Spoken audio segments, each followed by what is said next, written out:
in terms of UK motorsport. If not, it's going to be their favourite. I mean, there's some great tracks that we have, the likes of Brands Hatch, which we're going to go to later on in the season as well. Fan favourite that as well. But here at Donington, it's just something special. And I mean, so many iconic moments stick out to you whenever you mention this circuit, whether it be, I mean, sort of in my head, certainly being when MotoGP used to come here back in the day. Not to forget when 1992, over at Turn 1, which is just a few moments away from, a few metres away from us, when Kevin Schwantz crashed out and he took the oil flag off the marshals. So many iconic moments, whether it be Formula 1, MotoGP, British Superbikes, World Superbikes. I'm sure there's plenty in your head as well. Oh yeah, always. I mean, of course, instantly the first round ever of the World Superbikes Championship back in 1988. Of course, as unfortunately a fan of four-wheel racing as well, the 1993 European Formula 1 Grand Prix and that incredible first lap from Ayrton Senna when he went from fifth to first and then just vanished off up the distance. You know, there's so much history here. And again, you know, we're here writing our own history as well. And, you know, we're here for the second round, of course, of 2026. And it's been a great opener. It's a wonderful weekend so far. The sun's beaming down. And, you know, I think everyone's just really looking forward to what's going to be a great weekend of racing at a really, really great racing venue. Yeah, I mean, to win on this circuit is something special. As you mentioned, first World Superbike round won by Davide Tardozzi, nonetheless. But yeah, if you win here, it's something special. It's something that you're going to be bragging about for a long, long time. I mean, if we run through the corners at a circuit, starting obviously at Redgate, at Turn 1, I mean, what a corner to start a lap. A great overtaking opportunity as well. It's pretty fast in terms of tip-in speed, and then it opens up on the exit and straight away lines you into the next difficult sector before we even get to the lights of Craner Curves. Yeah, it's a bit of a weird corner on that. It's actually a bit tighter than you expected sometimes. You actually have to tip in a lot later than you think you would to really nail the line, and then you've got to keep it quite tight on corner exit as well. So it's one that looks quite simple. You know, we're currently stood here now, actually, and you can kind of see, to us, it just looks like quite a big right-hand sweeper, sure, but one that doesn't look too challenging. But it's just the line can be a bit tricky around here, and you'll see a few people experimenting with different things, I'm sure, just watching in some of the practice sessions so far and the testing we've had over the last couple of days and the track day that was on here on Thursday as well. You know, people trying different things, some people tipping in a bit earlier, just liking to just get the bike down.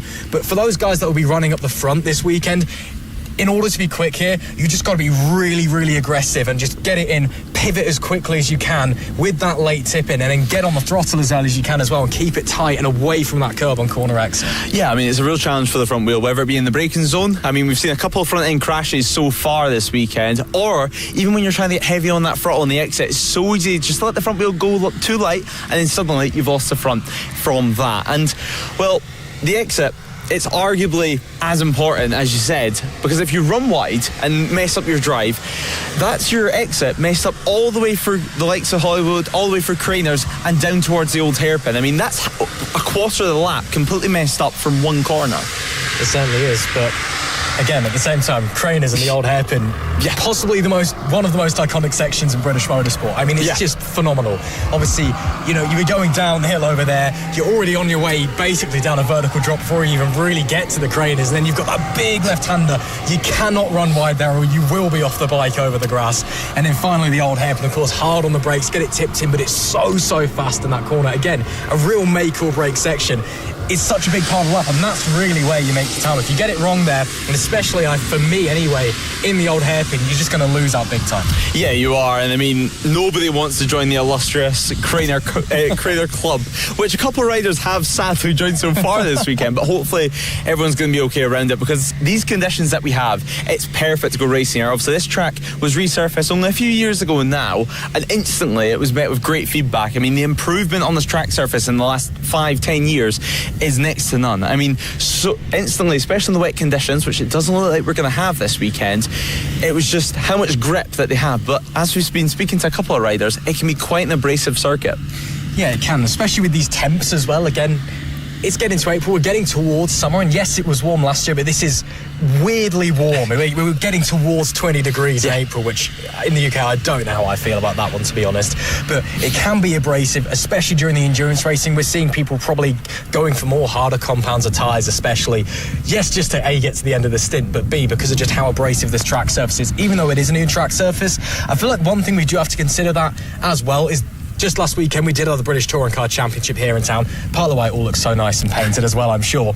But it hasn't rained in this last week, so what that will have done is it will have laid all that touring car rubber down, all the Porsche rubber down, etc, etc. Because it hasn't rained, that's likely not been washed away. And again, those things are things that are going to affect things like abrasion, going to affect things like how your tyre behaves, how the temperature behaves, how it responds to the track as well.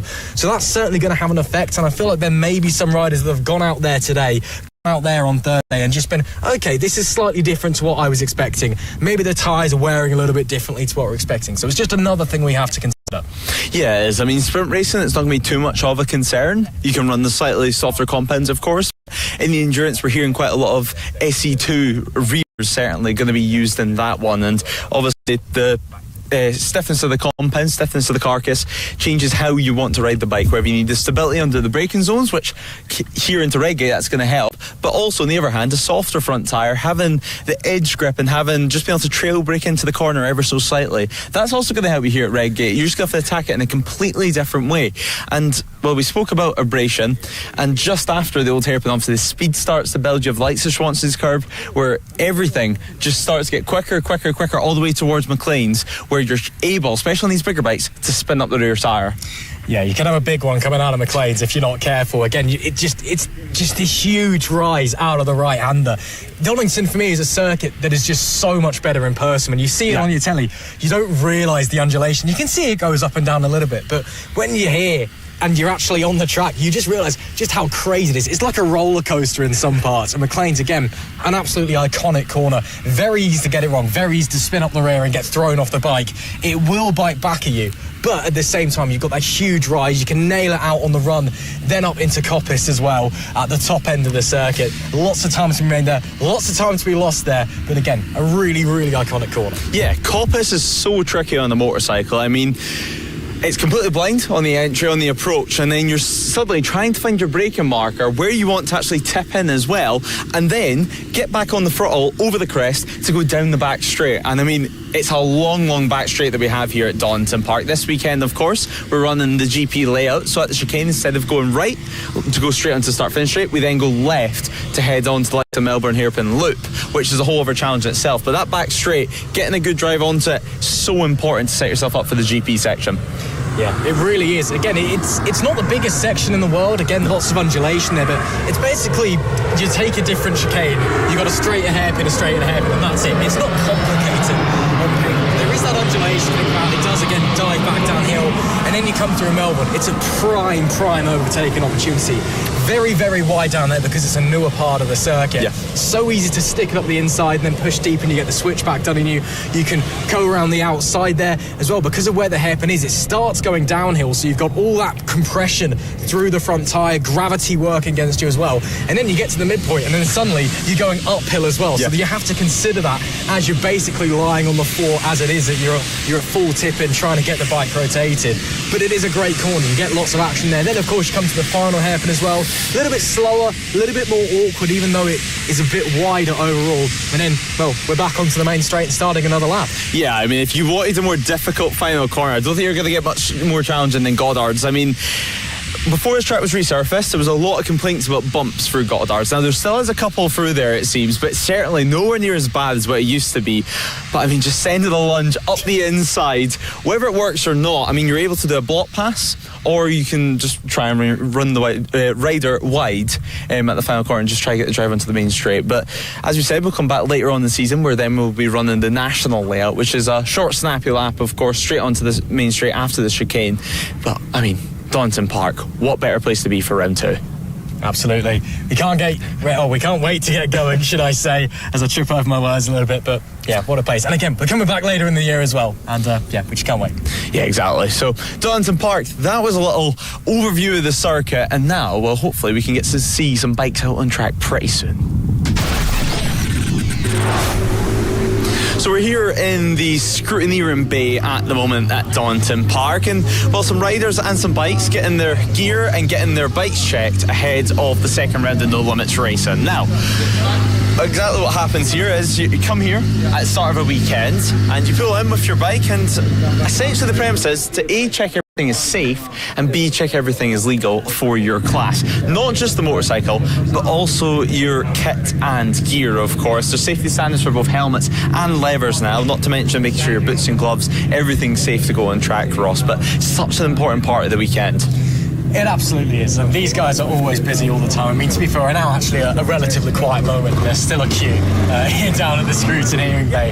These guys do such an important job, of course, as you said, not only to ensure that everything is legal, but to ensure that everything is safe as well. Yes, we have to think about the whole legal side of things. You know, sometimes people might have the wrong part on a bike, shall we say, or they're trying to be a bit naughty and see if they can get away with things, and we need to ensure that there's a level playing field in that regard for each and every bike within a class. But of course, we need to ensure that everything is safe to go racing as well, because if you've got a problem and you go out with that problem and it's not been caught, you know, that is not just dangerous for you, it could be dangerous for dozens of other people out on the track as well. So it's really important that the scrutineers, who of course do a bang-up job every single time, that they make sure that everything is legal, everything is safe, not just with the bike, but with your leathers, with your helmet, with your own protective gear as well.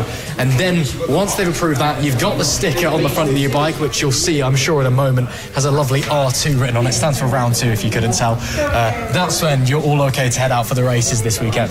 Yeah, it is, and if throughout the weekend you have an incident, you have a slight tip-off, you then have to take the bike back to Scrutineering before you're allowed back out on circuit, just to check everything is safe, everything good to go out on circuit, and especially the main things such as foot pegs, your levers, your handlebars, little things like that. It can surprise you, especially after one round of the race, if maybe you've been busy in between and haven't had the time necessarily to check over it.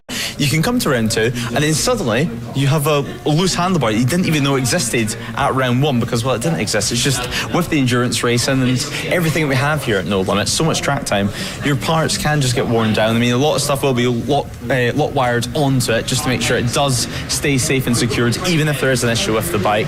And of course, not to forget the likes of brake protectors, which are on the front of the handlebars on the right hand side. Clutch protectors are optional, of course, but front brake the main thing. So the last thing you want out on circuit whenever you're going side by side with someone, make a little bit of contact, and then suddenly the front brake's been pulled, and it hasn't been pulled, it's just because another bike or a handlebar or a leg, elbow has just contacted it. So the front brake protector there just to make sure, another safety feature that we have, and is pretty standard across all motorcycle racing series and a lot of track days now as well. So safety is number one priority, and of course the helmet. All helmets need to be ACU certified. The gold sticker on the back of the helmet at a bare minimum, just to make sure that everything is safe and good to go. You can just see, checking over the helmet, make sure it fits you as well, and it's not too loose on your head. A too loose helmet is not safe to be used out on track if you have a crash. Dog tags as well, has your name, your date of birth. It helps marshals if there is an issue out on circuit. It helps them identify you and exactly know who you are when you're out on track. And of course, levers, not to forget, just make sure there's no rips, no tears, nothing like that. And airbags as well, not to forget. Not mandatory here at No Limits, but if you do have an airbag, just make sure it works too. But boots and gloves, although not necessarily a huge recognisable safety rating that you can see like a gold sticker, just making sure basic things like there's no rips, no tears, like the levers yet again. Absolutely, so there you go. That seems to be a successful scrutineering there for me. And will go and they'll continue their merry way. So that looks to me like it was all okay. Yeah. And then another one comes in. We see the number 31, which is coming in there. This is what happens all day for these guys. And again, it happens during the racing as well. If someone has an incident, they need to come back in and get it. Sometimes you get randomly called for it as well, because I'm not saying that people do cheat here in No Limits, of course, but it's not been unheard of across motorsport that sometimes you go and everything gets approved and then you change things, or you change things and then you might have a little off on the way back in or on the way to scrutineering, so they don't catch the thing that you've changed. These things happen. Yeah, exactly. I mean, the scrutineers are almost the part of the unsung heroes of motorsport. Without them, really, we couldn't go racing, because these are the guys and girls that make sure everything is safe to be used. As you mentioned about the legality part in terms of the different classes, we then speak to Dart Motorsport throughout round 1 of the season. They're, of course, our dyno providers throughout the year, and well, their job's to make sure power and everything like that is all safe and within the regulations. But you see one of the CB500s now coming in and getting a little check, just making sure that everything is nice and secured with the fairings or the belly pans, of course, and making sure that everything's nice and dry. No belly pans, of course, on the CBs necessarily as such. Slightly different machine. I mean, straight handlebars compared to a conventional race bike. Only one disc as well on the front of them, but still, super competitive class, and it's these types of classes like the CB500s which Scrutineering is so important, and just to make sure all bikes are pretty much the same, because there's so little that you can actually do to these bikes. And hopefully later in the weekend we can have a chat with some of our Scrutineers and actually find out what their role is and what exactly they're looking for in these bikes. Absolutely. And one of the things that always amazes me as well about the Scrutineers themselves is how, well, they've just got to know things. You know, they have to know about how each and every class works, the rules, the different regulations for each specific class, and of course they have to know where everything is on each bike. Of course, you know, it's a motorbike. Everything's normally in pretty similar places, but different designs and things like that come into it. They have to understand the differences and what effects that has. And, you know, they just have to be able to look at things and tell you straight away if it's legal, if it's safe, or if it isn't. And that takes a lot of brain power. It takes a lot of know-how about many different types of bikes and all the different rule sets we have here at No Limits Racing as well. So of course, I know we've already said a big shout out to them, and of course one of motorsport's many, you know, unthankless jobs, the unsung heroes. But again, a big shout out for the Scrutineers for, you know, the job that they do, and of course they always do a fantastic job. Yeah, super experienced. I think you need to be experienced to be a Scrutineer, certainly in motorsport. You just seen a few moments ago checking the likes of soles on your boots as well, making sure that there's no holes in the bottom of them, and things like your rain light, which I don't think we're going to use this weekend, but nonetheless a rain light, even when it's lower visibility, just having that on an extra safe feature. So always nice to make sure it's working as well before they head out on circuit. But well, it looks like yet again another pass for the CB500 machine, and well, as we said, Scrutineering, they're busy all weekend round, unsung heroes as we mentioned, and well, even now close to 7 p.m. in the evening, still working away. So great to see it. Yeah, it absolutely is. And you'll still get people coming in, as there we see Tom there, head scrutineer there. See if we try and intercept him, maybe? Yeah, we'll see if we can have a quick word with Tom. And he's always up for a chat. He loves having the word in front of a camera. So, Tom, we're just saying, we're hoping we could have a quick word with some of the Scrutineers around here. And we've just been talking about the process, things that you guys are looking for. But in your own words, what is your job and what sort of things are you looking for out there? So, general conformity check, make sure everything conforms to ACU regs and as well as supplementary regs. That's it, general, just all round check over. Yeah, so safety being number one priority, of course, with these bikes as well. What sort of parts and what are your go-to look fors in terms of safety of the bikes? So ACU regs, lock wiring's a big one, so oil filters, dipsticks, stuff like that. We have a good check of those. Cross brake lines, split brake lines, make sure above the bottom yoke, just your basics. That's in the ACU book. And also, not to mention, it's not just bikes that you're looking at, it's also the gear that riders are wearing, the helmets, the levers, dog tags, etc. So regulations on that as well that maybe some people at home might not know. Yeah, so just it's almost common sense. So no holes, no tears, nothing. Your boots have got some soles in. So towards the end of the year, you find they've got some holes where they're on the foot pegs, dog tags, and ACU gold sticker. Yeah, ACU gold sticker being the big talking point as well this year in motorsport and UK motorcycle racing. Yes, so the ACU, we're not allowed to issue them out anymore. You have to send your helmet off to the ACU to get done, which, yeah, it's perfect. And not to mention, you're busy all weekend round. It's not just at the start of the weekend where you guys are busy. If someone has a tip off, just making sure the bike does get checked over again and everything's safe yet again before they head out. Yeah, conform safety again. And yeah, throughout the weekend we're doing controlled tyres, dyno runs, everything basically to keep the whole meeting a fair playing field. And finally, we've spoke about it quite a lot here today because it is a big weekend in terms of our feature race, of course, on Saturday, the Biker Lawyers endurance race, 750 kilometres. How does that change your role in terms of the endurance class itself? Just a bit more work. And the team, I have to bribe them.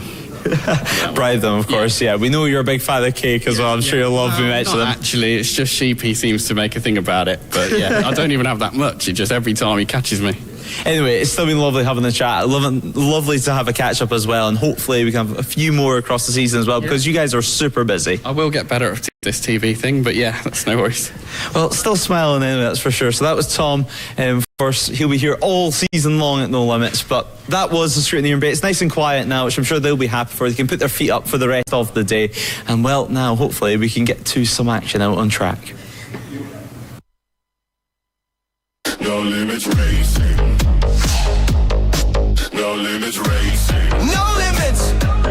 Live from Donington. This is No Limits Racing.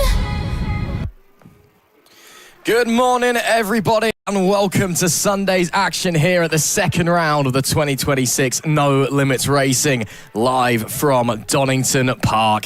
It has been a fantastic weekend so far. Some great races yesterday, that huge Melbourne 750 Biker Lawyers endurance event, and now a jam-packed day of sprint racing ahead of us with 2 extra races as well.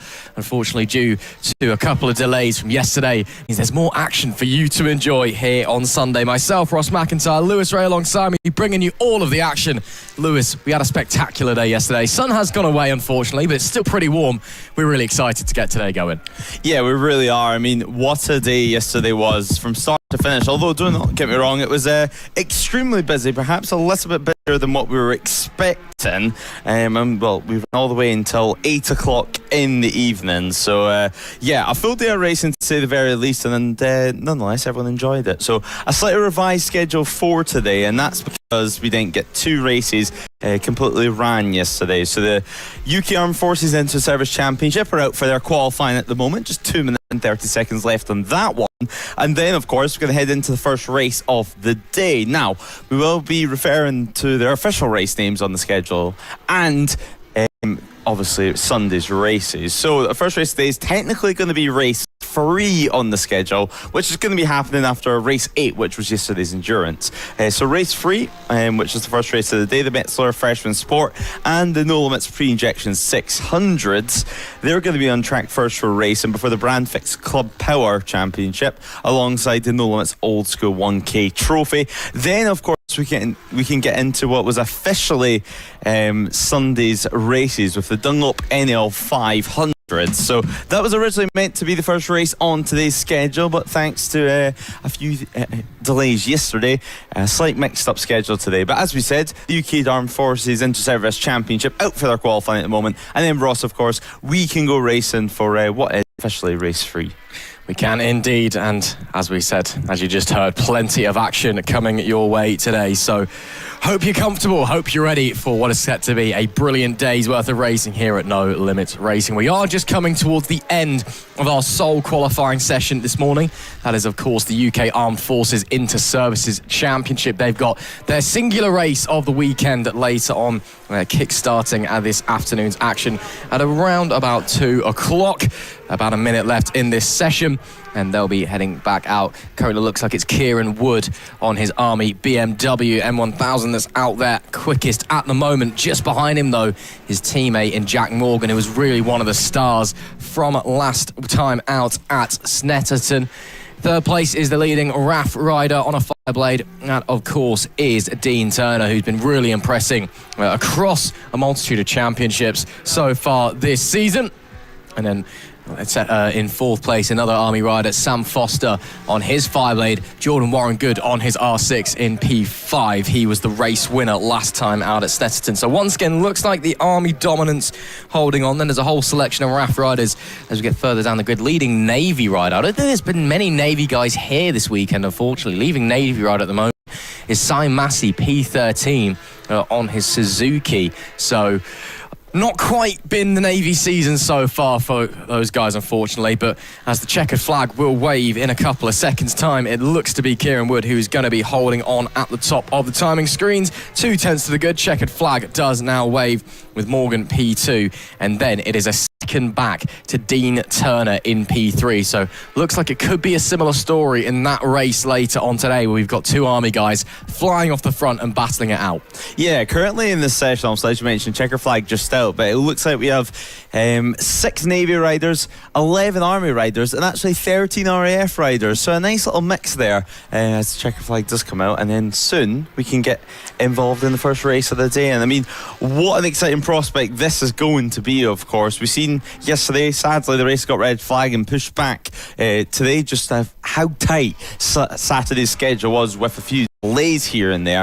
But the Metsler Freshman Sport and the No Limits Pre-Injection 600s, well, let's not forget what happened yesterday when they actually tried to get racing on. So there was a slight mix-up on the grid, but once we eventually got underway, we did see some dramatic racing, and a massive high side actually from Carl Bayless, who's trying to hopefully get the bike fixed and be back on track today, if he feels fit enough, that is. And then the lights went out yet again.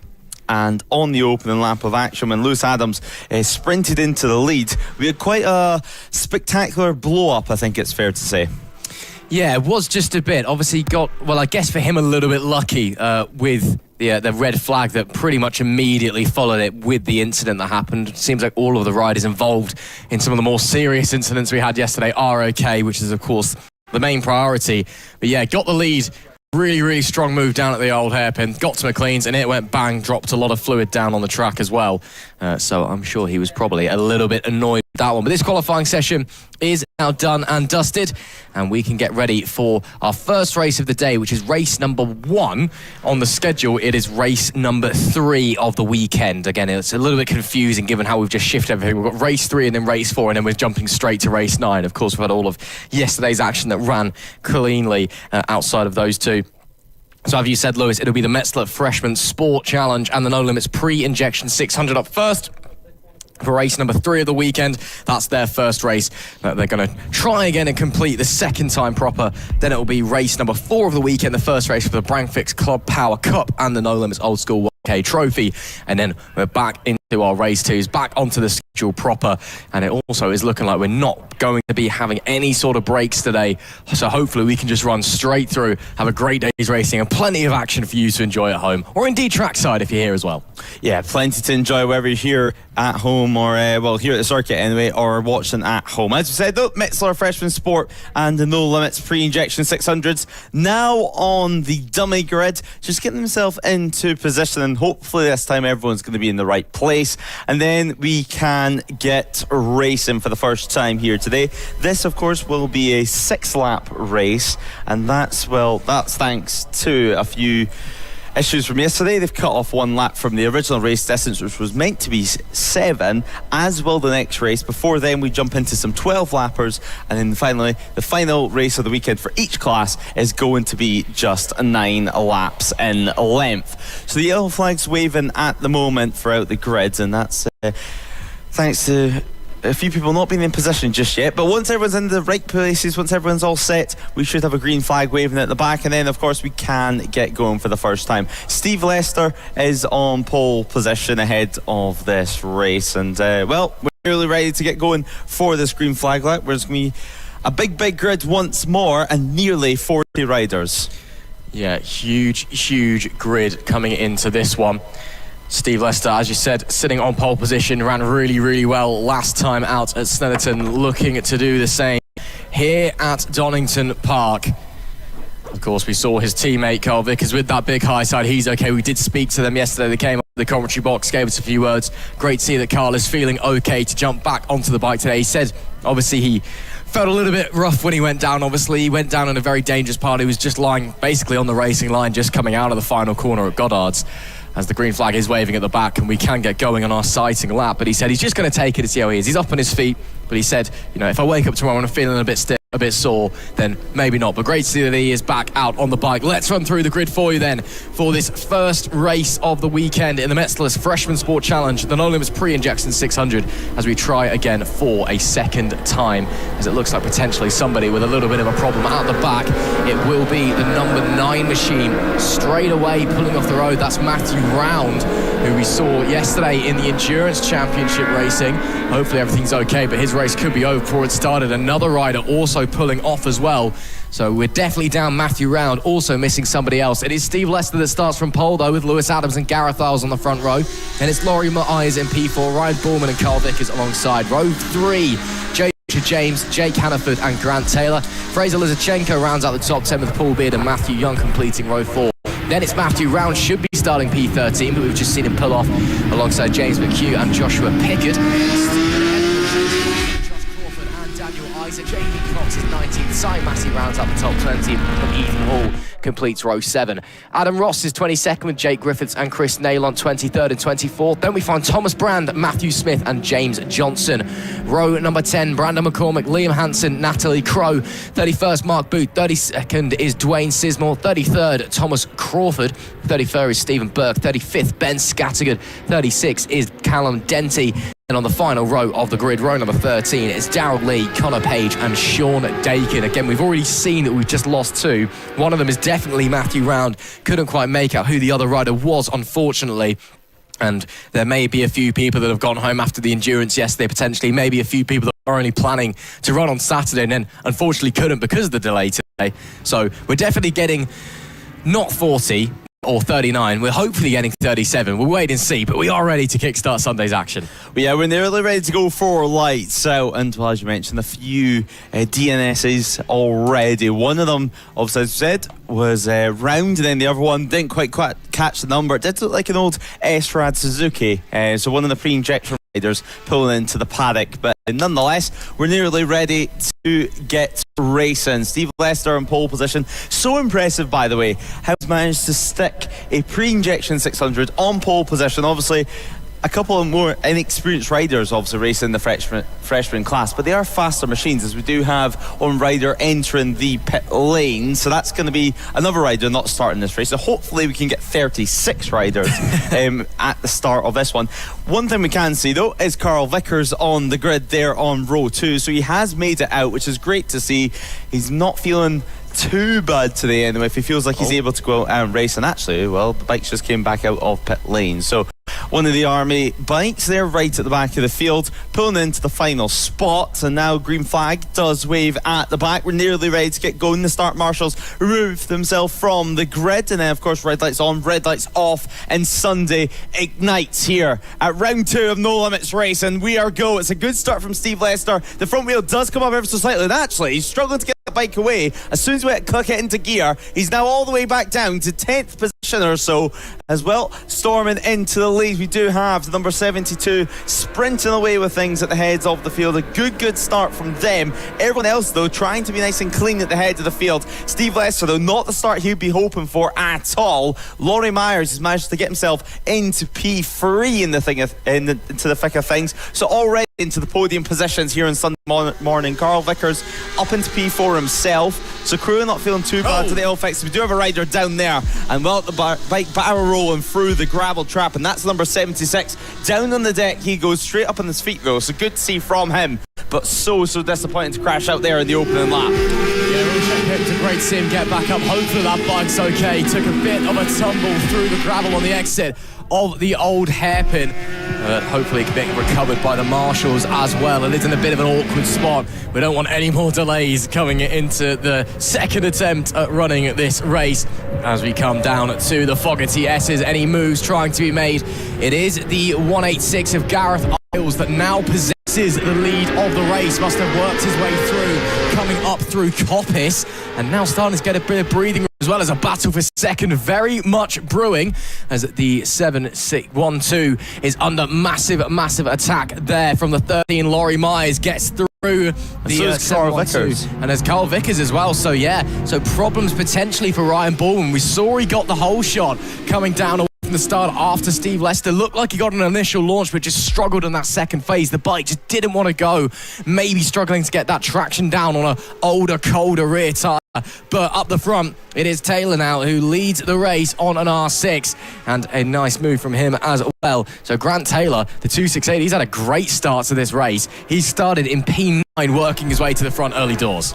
Yeah, great start. You wouldn't expect that from row 3 of the grid anyway, that's for sure. But as I said, Steve Lester would not start he'd be hoping for, whether it just be a bad launch. It was a decent reaction time. It just seemed to be when you'd be shifting up into second gear, so maybe hit a little neutral there, as yellow flags did look to be out over there at Craner Curves, so hopefully everyone's okay, or maybe perhaps still the incident over the old hairpin from lap 1. Nonetheless, Grant Taylor in the lead of thing, Laurie Myers in second, so the two classes in this race are first and second in the race. Carl Vickers in P3, only 1 second adrift at the moment, just under 1 second adrift from your leaders of things. Fraser Lizchenko as well, let's not forget, last time out of Snetterton, so impressive. It's taken a little bit longer to get up to pace here at Donington Park, but certainly having the experience of yesterday's race, albeit they didn't get the distance, that's why we're running it today, it gives him that extra time on circuit just to learn things, as already he's passed Carl Vickers into the overall positions now for Fraser. running second in class as well in the Metsler Freshman Sport Challenge. Really, really solid from him. Let's see if he can maybe find his way onto the overall podiums as well. As a big move up the inside there from Steve Lester, gets him up into 6th place, although then runs it wide and deep on the exit. That's going to allow Hannaford to reclaim the position, just asking a little bit too much of the brakes on that pre-injection 2002 machinery. Big wobble there, getting on the throttle from Myers out of the exit of Goddard's. That could potentially be a bit of a incentive potentially from Fraser Lizarchenko. He's now managed to work his way up to 3rd overall, and in front of him is his class leader, who's seemingly potentially struggling a little bit, if not with the rear tyre, with the pressure of the situation. We know, as you said, Lewis, how good Lizarchenko is from his performances at Snetterton around about a month ago. Let's see if he can line something special up here as we are quickly approaching the halfway distance in this race. The 38 is flying here, started in P10 up to P3. Yeah, Fraser's been a busy boy over the last couple of weeks. I believe he's done some track time as well over at Cadwell Park, so that's going to hopefully help him later on in the season whenever we head there at the end of July. But until then, his full focus is going to be on the situation at hand. And well, although it's a battle for second overall, most importantly, it's going to be the battle for the overall Freshman Sport Challenge lead. Now, we do have a few penalties coming in. It looks like McHugh, further down the order in P16, has been given a 10-second penalty. So you would suggest that's for a jump start, as Fraser Lizarchenko goes down the inside, and that is job done on Laurie Myers, and that is the class lead and P2 overall. The real question is, can he begin to reel in Grant Taylor? Well, it's a second gap between them. He'll have about 3 laps to do it in, as we're soon to go on to lap number 4. What a debut in this class it would be for Fraser Lizarchenko. We'll wait to see what he's got in his locker. Taylor, he's not streaking away. It was a 1-second gap at the line last time. Did set a sector 2 that was 1 second quicker than Lizarchenko on this lap, and it was a best sector 2 of the race out of anybody as well, and does now set the fastest lap. Lap's gone up, well, the gap's gone up to 2 seconds. Lizarchenko and Myers were tripping over a little bit coming through Coppice. I think Lizarchenko tried to stick up the inside and then just swapping places all the way down Starkey Straight. So Grant Taylor now 141.850 is the benchmark, as we see a penalty, a 10-second penalty that was applied. That was for the number 30 in 16th place of McHugh. It's for a yellow flag infringement. Yes, so not the jump start. Yes, not the jump start. For me, that's what that says, is overtaken under a yellow flag, presumably coming down into the old hairpin on the second lap. Yeah, we've seen the crash in the opening couple of laps there over at the old hairpin, and well, overtaken on the yellow flags. That's guaranteed to be a penalty once the marshals call you out for it. But nonetheless, the battle will continue on at the front. It's a nice little margin that Lizarchenko now has over Myers. 6/10 of a second with only a couple laps remaining. You'd have to say Fraser at the moment, he's looking nice and confident. He doesn't seem to feel the effects of any pressure at all when he's out there on circuit. Meanwhile, Carl Vickers, well, he's dropped in the order ever so slightly. Now it's Steve Lester in second position in the pre-injection 600 class, up to P4 overall. 4 seconds back, however, and Carl Vickers, you would think, even though it's only been 4 laps, maybe starting to feel the effects of yesterday's crash. I mean, it was a big high side, let's not forget. Yeah, he had a really monster off if you didn't catch the action yesterday, and it's amazing that he's back on the bike, and the bike's in one piece as well coming into today. Lizarchenko, purple sector 2 on this lap of 40.130. He's starting to turn the wick up, but as we go onto the penultimate lap of the race, you're starting to think, is he maybe running out of time? But as I say that, look at how close they are, and in fact he's got through on the exit of Goddard's. He's at an absolutely ridiculous sector number 3. It was 1.5 seconds quicker than Grant Taylor, and sets the fastest lap of the race by some second and a half as well. A 1:40.393, ridiculous pace on that R6, and Lizarchenko leading in class and now into the overall race lead as well. Are starting to encounter a little bit of traffic for them to negotiate with, but Lizarchenko, that 38 starting at P10 up into the race lead. What a performance we're seeing. Simply sensational. I mean, trying to get through some of the back markers here, but a great job from Fraser so far. I have to say though, Grant Taylor, he is not done with this. We see them over at the old hairpin. He was looking left, he was looking right, he was looking for any way through, and now, well, this to be his opportunity. Is he building towards a move over at the 40Ss now? Obviously needs to get that pre-injection 600 wound up on the power of just a few laps remaining of things. Into the slipstream, he'll try to come now as well, but well, Fraser, as we say, doesn't feel pressure too much. He's not the type of rider to make any silly mistakes in these types of situations. I mean, we see them take the overall win over at Snetterton, and now it looks like he's going to do the same at Donington Park. Finally getting into the swing of things around this East Midlands circuit, with just a few more corners to go before, of course, they'll see the last lap flag, the yellow flag with the black cross. Yeah, absolutely. So let's see if Grant Taylor has anything, but it looks like Lizarchenko may have extended that gap just a little bit, as now Myers potentially starting to put pressure on the 2-6-header Grant Taylor. Yeah, look at the gap that Lizarchenko has now, as they do take the last lap flag, that yellow with the black cross hung out by the marshal. Coming down into turn number 1, is that a move potentially for Myers? The 13 look to the inside of Grant Taylor coming into Redgate. Did he get it executed as we go to corner exit? I think he did. We'll wait to get it confirmed as they come down the Craner curves. But on the final lap of the race, it could be going from bad to worse for Grant Taylor. He's still on for a class victory, of course. Now scrapping over the final podium places, and indeed the 13 has got through. So Myers up into second place. It's a Metsler Freshman Sport Challenge 1-2 out there, and then Taylor, of course, on the overall podium, but leading the way in the No Limits pre-injection 600 class. But the 38 of Fraser Lizarchenko, P10 he started, and he's got half a lap now to take yet another victory. It'll be another straight win. Yes, coming into a different class. He was so dominant, so good, he got bumped straight up, and he's doing absolutely unbelievably coming into this one as they head down Starkey Straight for the final time in this very short 6-lap affair. Can anybody find anything laid on? Yellow flags are out coming into the Grand Prix section, so I wonder if somebody has had an incident down at Melbourne. But as we come on through, working his way through the traffic, no issues whatsoever for the number 38. Still a novice rider with that orange bib over the leathers, but a novice rider with so much talent. And, well, realistically, he's got the world at his fingertips as he comes on Goddard's for the final time. P10 to P1. How about that one from Fraser Lizarchenko? He takes a fantastic win to kickstart Sunday's action in the opening race of the Metsler Freshman Sport Challenge and No Limits pre-injection 600 classes. What a ride that was, fighting his way through the field, but at the same time making it look easy. He wins by 1.5 seconds over Myers in P2. Laurie himself having a very solid ride with Grant Taylor in P3, though taking the victory overall in the No Limits pre-injection 600 class. He himself a very strong ride as well. Started down in P9, so our class winners and our overall winners both fighting their way big time through the field. As it looks like to me, a couple of the riders may have gone potentially the wrong way. You are supposed to pull in straight into the paddock after the check flag. So it's possible that a few riders have gone for a little extra tour there. Definitely Myers has gone for a victory lap, I suppose. Or maybe they didn't get the memo that the race was only 6 laps long, as the rest of the riders making their way around to at least finish the race, if not complete their victory lap.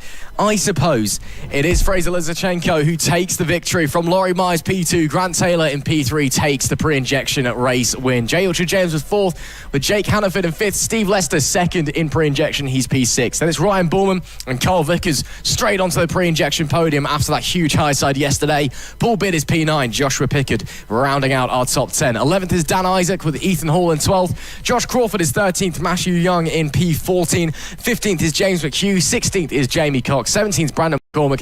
18th, Chris Nalen. Rounding out our top 20 is Thomas Brand and Matthew Round, who looks like he was able to rejoin the race. 21st is Ben Scattergood. 22nd is Matthew Smith. 23rd, Callum Denty. 24th, Liam Hansen. 25th, Mark Boot. 26th is Natalie Crow on the 999. Then it's James Johnson, Thomas Crawford, Dwayne Sismore and Stephen Berg. And then there were 4 unfortunate retirements from that one. Jake Griffiths pulled into the pit lane with 2 laps to go. We also on the first lap, well, Stephen Etherall, Simon Massey, we believe, pulled into the pits before the start of the race in a Suzuki, and Adam Ross as well encountering issues on his R6. But that is race number 3 of the weekend done.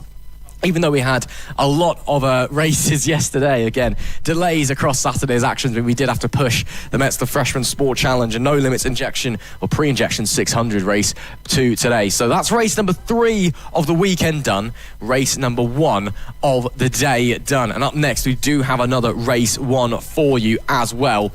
It will be the Brandfix Club Power Cup and the No Limits Old School 1K Trophy for us to enjoy. The 1K Trophy, although on paper it sounds like you'd expect it to be similar to the pre-injections, it's actually a little bit different. You are allowed much newer machinery. Rough estimation is about 10 years old is the newest you can have, but that changes.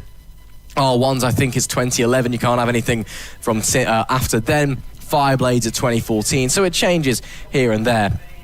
And then the Brandfix Club Power Cup, of course, open for some of our more intermediate riders here at No Limits Racing. No Limits, of course, a place where all can come along, no matter your ability, and we'll find a place for you to enjoy yourself, or find a place for you to get out there and get some racing action, and, of course, hopefully work your way up the field, up the order as well. And then one day, if you're on our thousands anyway and you want to be competing with the best we've got, maybe make your way up to the Pirelli Super Series Trophy. Riders then making their way out onto the grid.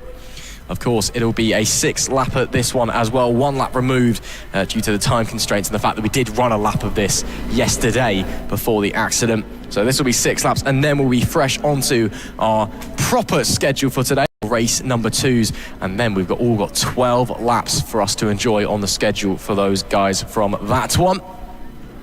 So rest of the riders making their way out of pit lane and onto the grid. Another big grid coming into this one, scheduled to have 39 riders joining us here. Hope you're enjoying all of the action down the track, so I can see some crowds starting to form early doors here at Donington Park. It is a little bit chillier than it was yesterday, a bit more cloud cover, but still a great race to kickstart the day. Of course, if you're watching along on live on Motorsport Radio or No Limits Racing TV, we hope you're enjoying the action as well. Let us know where you're watching from around the world. Let us know who you're supporting. Of course, like, share, subscribe, all of the above to help get the best club racing in the UK out there.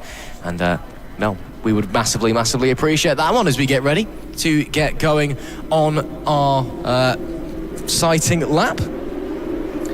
And let's run through the grid for you as they make their way down towards Redgate. Who else would it be? It's Jack Cullen who starts on pole position. Perry Matterface alongside Kieran Wood is in P3. And we've got Simon Franklin in 4th, Turner P5, Justin Coughlin in P6. Gareth Evans, Matthew Whitney and Dale Hill complete row number 3. Adam Southall rounds out the top 10 alongside James Logan and Jordan Hugh.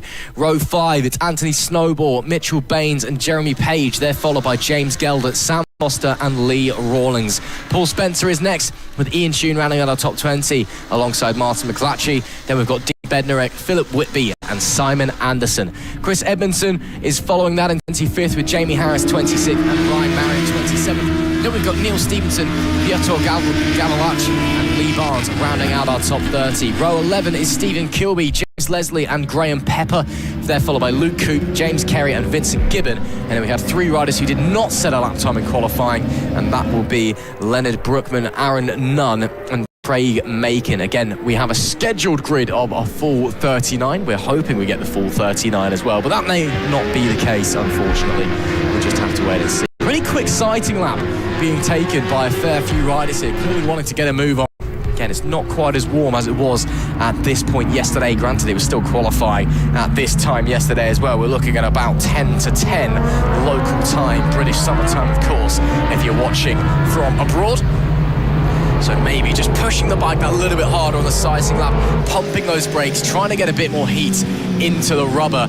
It is a very abrasive track surface here at Donington Park, even though it's a fairly new track surface, only resurfaced a couple of years ago. So it's not impossible to get heat in the tyres. There we do see Jack Cullen making his way down into that pole position spot. He had a fantastic opening round to the season at Snetterton around about a month ago and really was in a class of his own. But we've not really been able to see what he's got in his locker this weekend. Is he looking to repeat that domination? Or can somebody try and challenge him? He did take pole position by some, almost 2 seconds, quite frankly. 1.5 seconds was his pole time. Perry Matterface didn't really have an answer for him, even though he stuck it into second place with a great lap of his own. But At the same time, it's one thing to be quick in a qualifying scenario, a qualifying situation. It's another thing to be quick in the race, as we do have a rider who's gone into the pits and has now rejoined at the back of the pack. And of course, that pressure will be on Cullen, and anything could go wrong. Of course, fingers crossed it doesn't, but it's motorsport. Sometimes lady luck doesn't shine your way. We've got the red lights coming on. It is red lights off and we're underway for the opening race of the weekend. Big kick up of the front wheel from Gareth Evans there from P7. He's going to fall backwards. Really disappointing start as well. Away at the lights from Jack Cullen. It will be Matterface that leads them down into Redgate on the opening lap. As they push onwards though, can Cullen try and fight back on the run into the Craner curves? He's certainly looking about it. He's certainly thinking about it. This would be very brave from Jack Cullen on the opening lap of the inside of the Craner curves. Forces his way through and straight back into the lead of the race. There was absolutely no answer there from Simon Franklin, actually it was, who got that lead, got that jump away from the start. He must have an excellent launch from fourth, but who else would it be? Jack Cullen lost out then with an elbow out move, squeezing his way through a gap that didn't really exist, and back to the lead of the race, and he's now potentially teeing himself off to fly away at the front of this pack as they head up to Coppice and down Starkey Straight. For the first time in this 6-lap affair, the gap is already building for the race leader, for the pole sitter, although potentially fighting going on behind them for second and third. A little bit deep there from Matterface. That's going to really compromise him on the exit of the Fogarty S's. Although he was lining up a move, he may in fact now be dropping down into fourth place. We'll wait and see as they head down to Melbourne for the first time. So impressive yet again from Simon Franklin. I mean, always great starter from second row of the grid up to P2 already. But as we said, Matterface trying to put some early pressure on him. And Jack Cullen, well, he's doing Jack Cullen things, leading them at the front of things as we wait for the first lap to be ticked by. Then, of course, we get first time right out on the curbs this time around for Matterface. Dean Turner also sitting in P4 just behind them. That's the first year 1K trophy runners. As well, the lead gap sits at 7/10 of a second. Further 2/10 back or so is, of course, Matterface in P3. And then, as we said, Dean Turner sitting in P4. P1, though, in clash. You have to go all the way back down to P11 overall to see Foster, who's sitting P2 in the old school 1K trophy. But now it's, well, Matterface trying to put some pressure on Simon Franklin. Of course, the bright yellow Kawasaki. We're not used to seeing Kawasaki's in yellow, but nonetheless, it's still a nice looking machine out there. As Jack Cullen, well, look how comfortable he looks at the front. An incredible Sector 1. I mean, a 3/10 quicker than anyone else out on circuit, and you'd expect that theme to continue throughout this racing and throughout this lap. As well, we await once more from Matterface. What's going to happen at the end of this back straight, though, of course, coming out of Coppice now, trying to wind up the power yet again. We've seen Matterface having a little look up the outside, actually, as in the finish up, and end up running wide last time around. This time, though, well and truly too far back.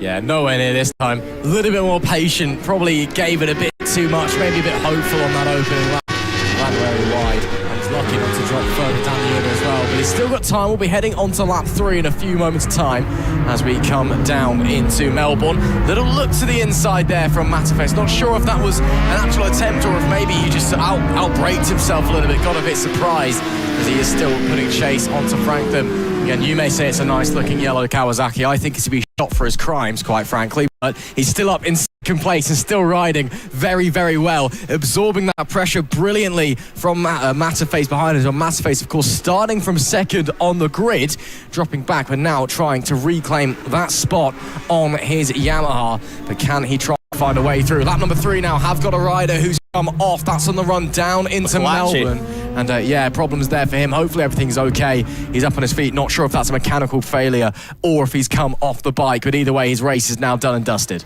Yeah, it is. And I would suggest that's probably mechanical, as is potentially this, or maybe he just can't get the bike now that is beached over at Redgate. I mean, look how deep that gravel trap is. You can set up who needs a side stand, who needs a paddock stand when you've got turn 1 gravel. But nonetheless, that's definitely going to be race over for them, as Dean Turner under some pressure now and actually losing a lot of ground. The marshals now are going to have a little job pushing that bike out.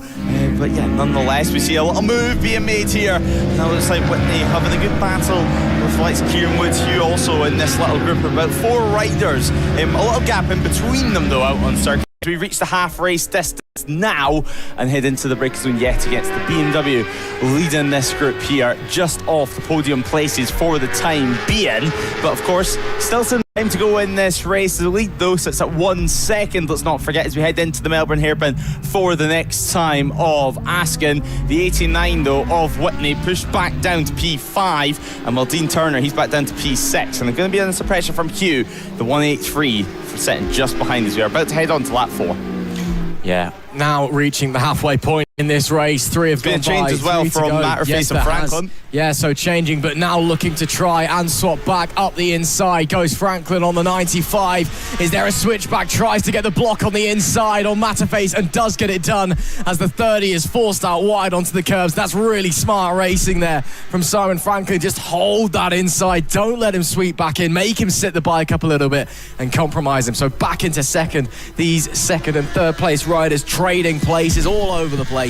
And it is great to see them out there having a fantastic fight. But of course, them having a fantastic fight is a warning. Jack Cullen further and further breathing room. He's just set a best sector 1 of the race as well. 20.580, 1.2 quicker than those behind. So Cullen now really starting to turn up the wick.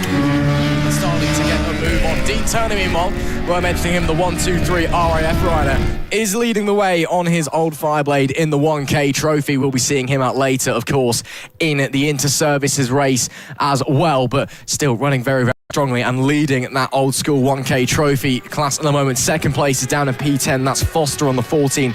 Third place, all the way down in 18th. That's the 32 of Leslie. So a bit more of a field split in the old school trophy. Down the inside. Yeah, that's really late. He's going to overshoot the mark. Surely does so, getting a little bit desperate potentially, but maybe the switchback, no, not quite. Looked it perhaps, but yeah, I'm starting to think Matterface knows that this is a shorter race than scheduled. They've chopped a lap off, and it's great fun. I'm sure they're having a lot of fun out there on bikes, but time's ticking away and he knows he needs to get a move on. A few back markers as well to deal with here. The question is, will he be able to get by nice and clean before they reach Hollywood? So just in between turns 1 and 2, Simon Franklin's going to have to deal with it first, and then Matterface is going to go round the outside all the way on the green, jumping over the curb, and somehow everyone gets through nice and clean there, 3 wide as he tried to get through. Matterface has lost time from that though, and Simon Franklin, he's now got a nice comfortable gap for the last lap or so in this race. So 5 of 6 at the moment. It's of course the BMW leading the way from the Kawasaki, and Matterface's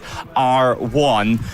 So we're reaching the closing stages of this battle. The number 30 now just making his way through McLean's, of course, then up the rise towards Coppice. We're heavy on the brakes yet again, and going down the back straight they'll come. So knee down on the ground and nearly have at the moment there on the front end, but they'll crank on the power yet again. And Jack Cullen, 1.9 seconds. So you suggest it'd be over 2 seconds by the end of this race. No surprise as well that he holds the fastest lap, a 1:36.355. Impressive stuff yet again. The 97 so far, unstoppable in 2026.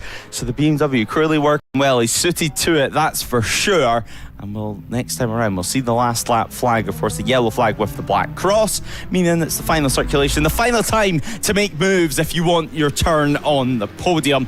Let's not forget the old school 1K trophy. Dean Turner leading that one, P7, with Foster sitting P10 overall, P2 in class, and Leslie down in P18 getting a podium yet again in the old school 1K trophy. So final lap time for Jack Cullen, the final circulation around this Donington GP circuit, 2.5 seconds of an advantage, and look how cool, calm and collected he is compared to the likes of Perry Matterface, who has closed that margin ever so slightly.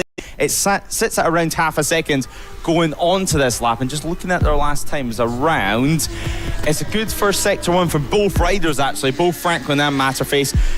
I think Matterface is going to need to find something special in this last stage of the race if he wants any hope of claiming that P2 overall. But Dean Turner, yet again, being the standout in the old school 1K trophy, somehow finding extra pace just on the edge of the top 10 as well. Sits the number 94, just ahead of Hill and Logan. Anthony Snowball as well, having a good ride inside the top 15 overall for him as we head into the final sector in just a few moments' time. Heavy on the anchors yet again over at the Fogger TSAs.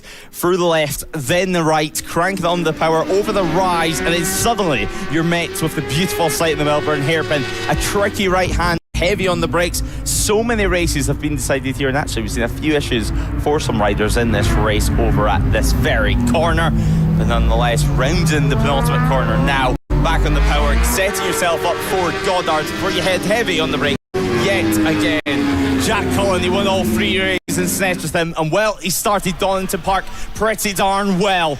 He's your winner yet again. Jack Cullen wins. Number 97 takes victory from Perry Matterface and Franklin. Simon Franklin losing out in that final sector. We were watching our race leader cross the line, and somehow it's Perry Matterface who's been able to pip it on the number 30. And Woods and Hugh round out our top 5. Of course, Dean Turner does take the win as well in the Old School 1K Trophy. Foster picking up a few positions as well in the final lap. So P9 overall for him. And well, simply sensational stuff. The checker flag is out, and a few more riders just across the line. Another one of the RAF riders taking the checker flag too.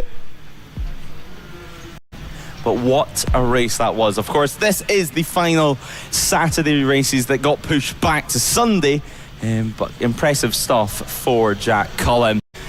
He took victory by 1.7 seconds in this one. He keeps his win streak alive in 2026.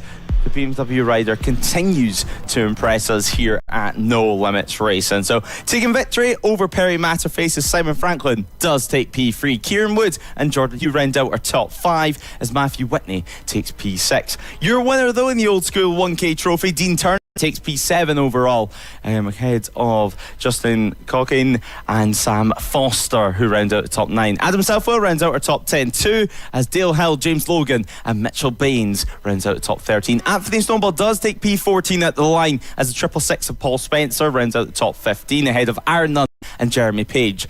James Leslie does take P16 with Andy Ashcroft and Philip Whitby rounding out the top 20. Dean Bednarick, Lee Rollins, Ian Tune and Neil Stevenson rounds out the top 24, as Golich, Harris, Marriott and Barnes rounds out the top 28. Edmondson and Kilby rounds out the top 30, with Brookbine, Kerry, Gibbon, Anderson, Coop and McClatchy rounding out the field. A few issues though from the final couple of riders, including McClatchy, but nonetheless we can hopefully hear from our race winner Jack Cullen, who speaks to Ross.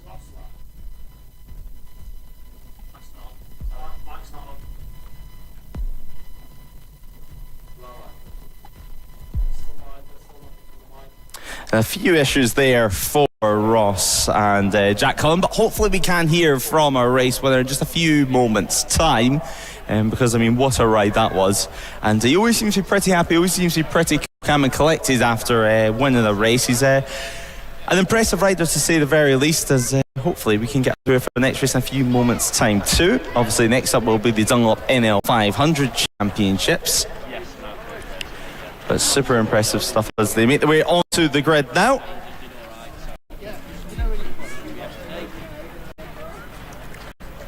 So we can get ready for the next race of the day. Now this should have been the first race of Sunday, with Josh Leenan of course starting this one on pole position.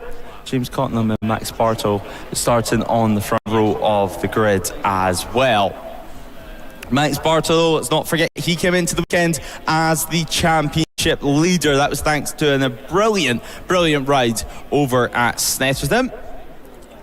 He led the way by 15 points ahead of yesterday's race one of the weekend for the NL500s. And well, once again, an absolutely packed grid. 36 riders taking the start in this one, as a few more riders make their way onto the grid now, including our pole sitter. Now, let's not forget the 1-2-1 of Josh Leon. He did start from pole position, and he did take the win yesterday, winning by just over 0.5 of a second from Max Bartle. So Bartle's championship lead being somewhat eaten up anyway with Josh Leenan's victory, but nonetheless still comfortable, still double digits for the time being. But what's it going to be when we leave Donington Park? It still is early in the season though, so I don't think it's too much to worry about just yet. Still plenty of action to take place this year, and today of course this is race night of the weekend. Josh Leenan starting this one from pole position ahead of James Cottenham and Max Bartle. Simon Albridge, Carl Bayliss and Ian Keeble round out row 2. Carl Reese Hutchinson and George Bartle are behind, as Gary Wilson rounds out the top 10, with Paul Beard and John Hunt rounding out our top 12. Tim Patterson, Gary Dorn and Adam Rostron rounding out row 5, as Adam Myhill, Jack Seaman and Max Cotton rounding out row 6. It's going to be Martindale, Klaus and Dulcin rounding out the top 21. As sitting on row 8, it's going to be George Hines, Louis Hines and Casey Griffiths, as David Cawley, Leo Wilson and Scott Jarvis round out the top 27 runners. James Crampton, Alexander Sons and Philip Stearman round out row 10. Felix Hearn, Jensen Bishop and Marco Holt are behind, round out the top 33. Jack Dudley on the Talent Cup machine in P34, with John Carpenter and Luke Hutchison rounding out the top 36 runners. Super exciting stuff. Let's keep in mind this is going to be a 12-lap race here on Sunday. We're into our 12 lappers before this afternoon, then we have some 9 lappers as well. So this will be the longest race of the weekend for the Dunlop NL500 Championships. Let's not forget as well, we have the elites, the freshmen and the seniors as a plane takes flight over Donington Park circuit, and they hopefully have the best view of the action because they're not watching online just yet. Hopefully whenever they land anywhere, wherever they're going, they can join the action on NLR TV. But nonetheless, we now head towards the starting grid, Ross, to get ready for race 9 of the weekend, which should have been the first race of Sunday's action. It should have been, but it's all right. It's fine. It just allows us to have a bit more time to raise the tension for this massive 12-lap race. And we got 2 extra races. And we do have 2 extra races as well, so it's all fun. Yeah, huge 12-lap race going to this one. Of course, we saw that huge 4-way fight for the lead between all the Hondas in race number 1, with Josh Leaning obviously taking the victory from Bartle Cottenham and Simon Aldridge. But should be a lot of fun coming into this one. We'll wait to see who is going to be on top, of course. It'll be leading from the pole position, as you said, and this huge grid. Not entirely sure if we're going to get the full 36, but we'll wait and see. It doesn't look it immediately to my eyes. But the rest of the riders just making their way through. Of course, these Honda CB500s are real classic machine, and a machine that's obviously well loved within the UK. It was a support series within British Superbikes for many years and is still raced at numerous clubs around the country, including here, of course, at No Limits Racing. A couple of riders looking like they didn't quite make it out in time for the sighting lap, so they're going to be starting at the back. Hopefully they're all okay.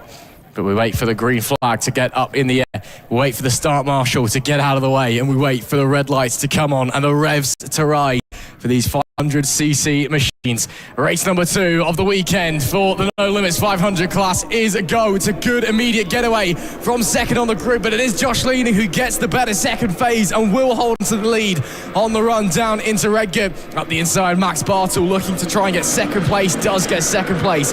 Nice move from him as everybody tries to find somewhere that they can slot into out on the road, making their way through Hollywood and towards the Craner curves for the first time. You can make moves through the Craners on these Hondas, even though, yes, they're a bit older, they're a bit heavier than the more modern machinery we see in other classes. Look at the lead that Josh Leaning's already starting to amass, already starting to build for himself, as maybe there's scrobbling going on behind, but he's clearly thinking, game plan in this one, just absolutely book it at the start and then control the gap from there. Anybody fancying anything into McLean's? No, think a little bit too far back at the current occasion. If you have a good exit here though, and a good run through Coppice, you're definitely setting yourself up for a move down into Fogarty S's. So we'll wait to see if anybody may be trying something different, a little bit wider from a couple of the riders, seeing if they can get a run potentially. But as it currently stands, it's all even Stevens and Josh Leading who's leading the race. Yeah, Josh Leading at the moment looking to repeat his success of yesterday. Max Bartle looking to hold his comfortable championship lead after this race, but nonetheless some moves being made further back. It's going to be interesting to see what happens here. Of course, a lot of the elite runners, no surprise, at the front of the field, but we did see some great rides yesterday from the likes of Carl Freeth and Ian Keeble over in the senior category. But nonetheless, we come over now to the Melbourne Hairpin. Everyone through nice and clean on this opening lap. It's the number 21 does come through. That's George Bartle, the younger brother, the younger Bartle, if you will. And then now into Goddard's for the first time of asking where a tip by the first lap of the day for the NL500s. A couple of them might have took part in the emergency practice earlier on, but of course that's very limited on how many riders can take part. Just to double check everything for Sunday's races and make sure everything does work. The 83 though of Cottenham just coming through in the podium places at the moment. He's got a nice little gap. The top three already beginning to break away from things at the head of this field. As you can see how things stand, almost 1 second of a lead so far from Josh Leland. Incredible stuff from this opening lap, especially when it's a rider like Max Bartle behind you, a reigning champion of the class. Certainly, but it must be said as well, he's not broken away as much as I think he would like to. On that opening lap, through the first couple of corners, it really looked like he was pushing the bike hard, just trying to extend as much of the gap as possible. Now, yes, it's a second or so, but Bartle very much within the wheel tracks, very much within eyesight as well. And you can look at that as they come to the top part of the circuit at Coppice. The gap is already visually got a bit smaller, so I wonder if Leaning knows that coming into today's action, maybe Bartle has a bit of an advantage on that number one machine. He's pulling into the toe. Will be too far back for a move down into the Fogarty S's. Does have a little look though, just moves the front wheel out of line just to see if there is anything he could try and capitalise on. But I think for the most part he's going to be able just to sit there and follow.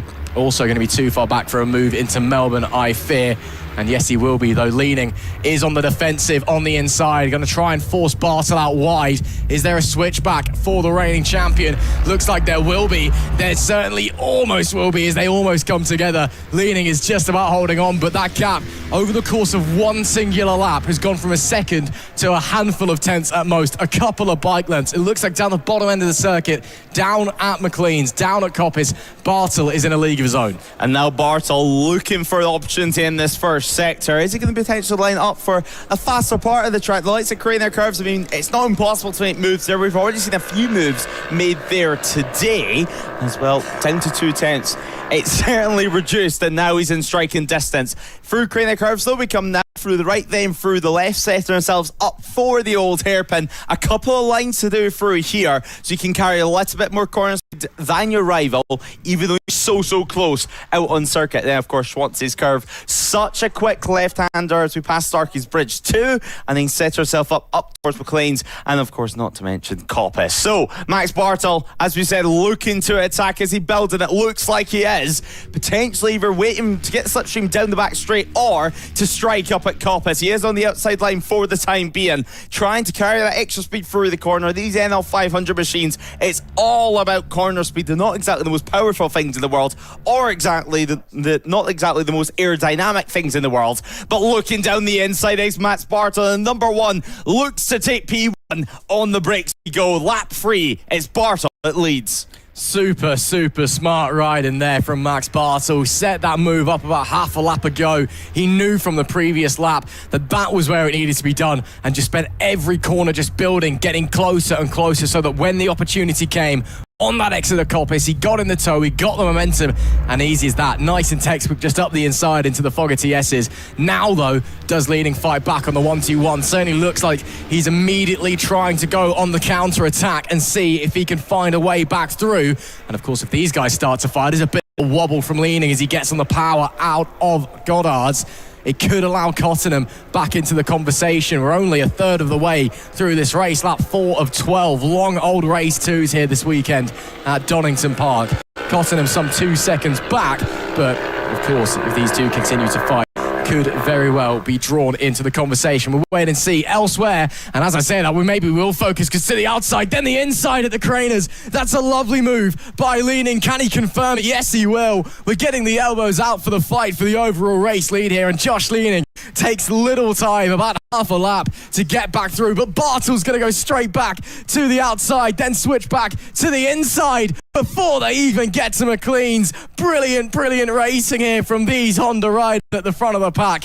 And we've got a monster of a fight on our hands. I'll quickly just touch on the other classes before we get back to the action. Leading the way in the seniors is Ian Keeble on the 108. He's down in P10. And then leading the way in the freshman class, it looks to be Paul Beard on the 178, down in P15. At the front in the elite class for the fight for the overall race lead, we are going toe-to-toe as Leaning slams the door and gets it done once again, trading places all over the shop. Yeah, using slipstream there to his advantage on going down the back straight towards Fogarty S's. And as we said, although they're not the most aerodynamic machines, I mean, we've seen in the past, back in the classic CB500 days, some of the riders even putting their left hand off the handlebar just to set on the fuel tank to try and get that little bit of speed down the straight. But nonetheless, Max Bartel, he's got a job at hand. So is Josh Leaning. If Josh Leaning wants to win this by half a second, which I think right now is looking pretty impossible, he might be able to win it, but it's certainly not going to be by that margin. Over the line we come yet again, tick by another lap, head on to lap 5, and well, a 1:48 from both of our front runners. It's Josh Leaning's personal best lap. But Max Bartel, we know he could run inside the 1:47 bracket. We know he can go a little bit quicker than this. So it's whatever you can do, I can do better out on circuit as things stand. Will there be another move over at Craner Curves? Max Bartel, he's so far back at the moment to make that one work. Is he going to be lining up a move yet again for the back end of the circuit, which looks like the number one's favourite opportunity for the time being? I mean, at this stage of the race, we're not even at the halfway point yet. Is it better just to sit behind, use the slipstream? If you know you're going to be able to keep with your rival, you know you're going to be able to stay with them out on circuit, is it worth throwing a risky move down the inside this early? I mean, maybe if it was lap 12, it could be a different story. Up towards Coppice, though, we go yet again on the brakes, just trying to find a braking marker over the rise. It's a blind entry. So difficult to find the right line through there and get back on the power. Through the back straight, though, we go yet again down the inside. Will it be from Max Bartel? Let's find out. He pulls out of this slipstream, looks up the inside, and thinks better of it this time around. So it still is Leaning from Bartel. Really tight racing, similar to what we saw yesterday. We've not really focused on anybody else, just as how enticing this battle for the race lead is between the pair of them. And I'm sure underneath the helmets, a huge smile on either face as they go once again side by side down into Melbourne. Bartel shoved out a little bit though. Leaning now starting to get aggressive as we approach the half distance point. It'll be lap 6 out of 12 in just a few short moments as they head around the final turn at Goddard's. Bartel too far back once again to try anything down into Redgate, as here is actually some of the other fighting going on. We've got a 4-bike scrap on our way out of Melbourne, and this is getting a bit interesting as well. As always with the CB500s and here in the NL500 class, everybody tripping over everyone. There's always a fight to be had in this class, no matter your race pace is, no matter your ability or experience out on a racing circuit. There'll always be someone that you can get the elbows out with, someone you can have a scrap out there. And up the front, well, we've got two of our very best continuing to push onwards. That is the 108 of Ian Keeble. He's leading the way in the senior class. Just behind him is the 72 of Carl Freeth. So that's a fight for their class lead as well. In 8th and 9th, they've also got Carl Bayliss on the 55 and 10th, who's just there, had a good time. And then Wilson on the 77th is third in class just behind them. So that's a three-way fight for that podium in that battle. And then still these guys, this two-way fight for the race lead. Bartel hasn't been able to close up that much on this lap. Maybe he's just taking a moment to sit back, look at what his opponent's doing, go, okay, I've tried this a couple of times. Both times he's been able to come back and thwart me. I need to do something different here. Let's have a sit and a think and a workout over the second half of this race. I think a lot of it has to do with the three classes we have, of course. There's so many different battles going on throughout the field, so many different experience levels as well. But yeah, as we mentioned, a lot of people waiting for the end of this race to really make the key moves. Right now, it's just about positioning yourself in the right place on circuit, in the right place in the running order anyway. So the likes of Carl Freeth and Ian Keeble, they're in a good position because they're right near each other on circuit. The likes of Gary Wilson perhaps is going to be looking to get himself at least ahead of Bayliss just before the latter stages of this race. So the bikes ahead of him are actually the bikes he's racing in class, and the positions that are truly going to matter in terms of championship points. Let's not forget heading into this weekend, it was Carl Freeth that led the senior championship, as we see the 77 going down the inside. That is Gary Wilson making the move over at the Melbourne hairpin, and once again bunching up in this four-rider scrap further down the order. It still continues to be Keeble leading Freeth, and Freeth, well, we have to give him credit because that is a bright livery that he's got this year on that NL500 machine, blue and pink. It's one for the eyes for sure. Whether you like it or hate it, it's certainly easy to spot. Now, lap 7 of 12, Max Bartel looking to attack yet again. It almost looks like he thought about lining up a move there over at the old hairpin, but too far back once more. As well, this fight is certainly going to rage on to the end, and so does the league fight too.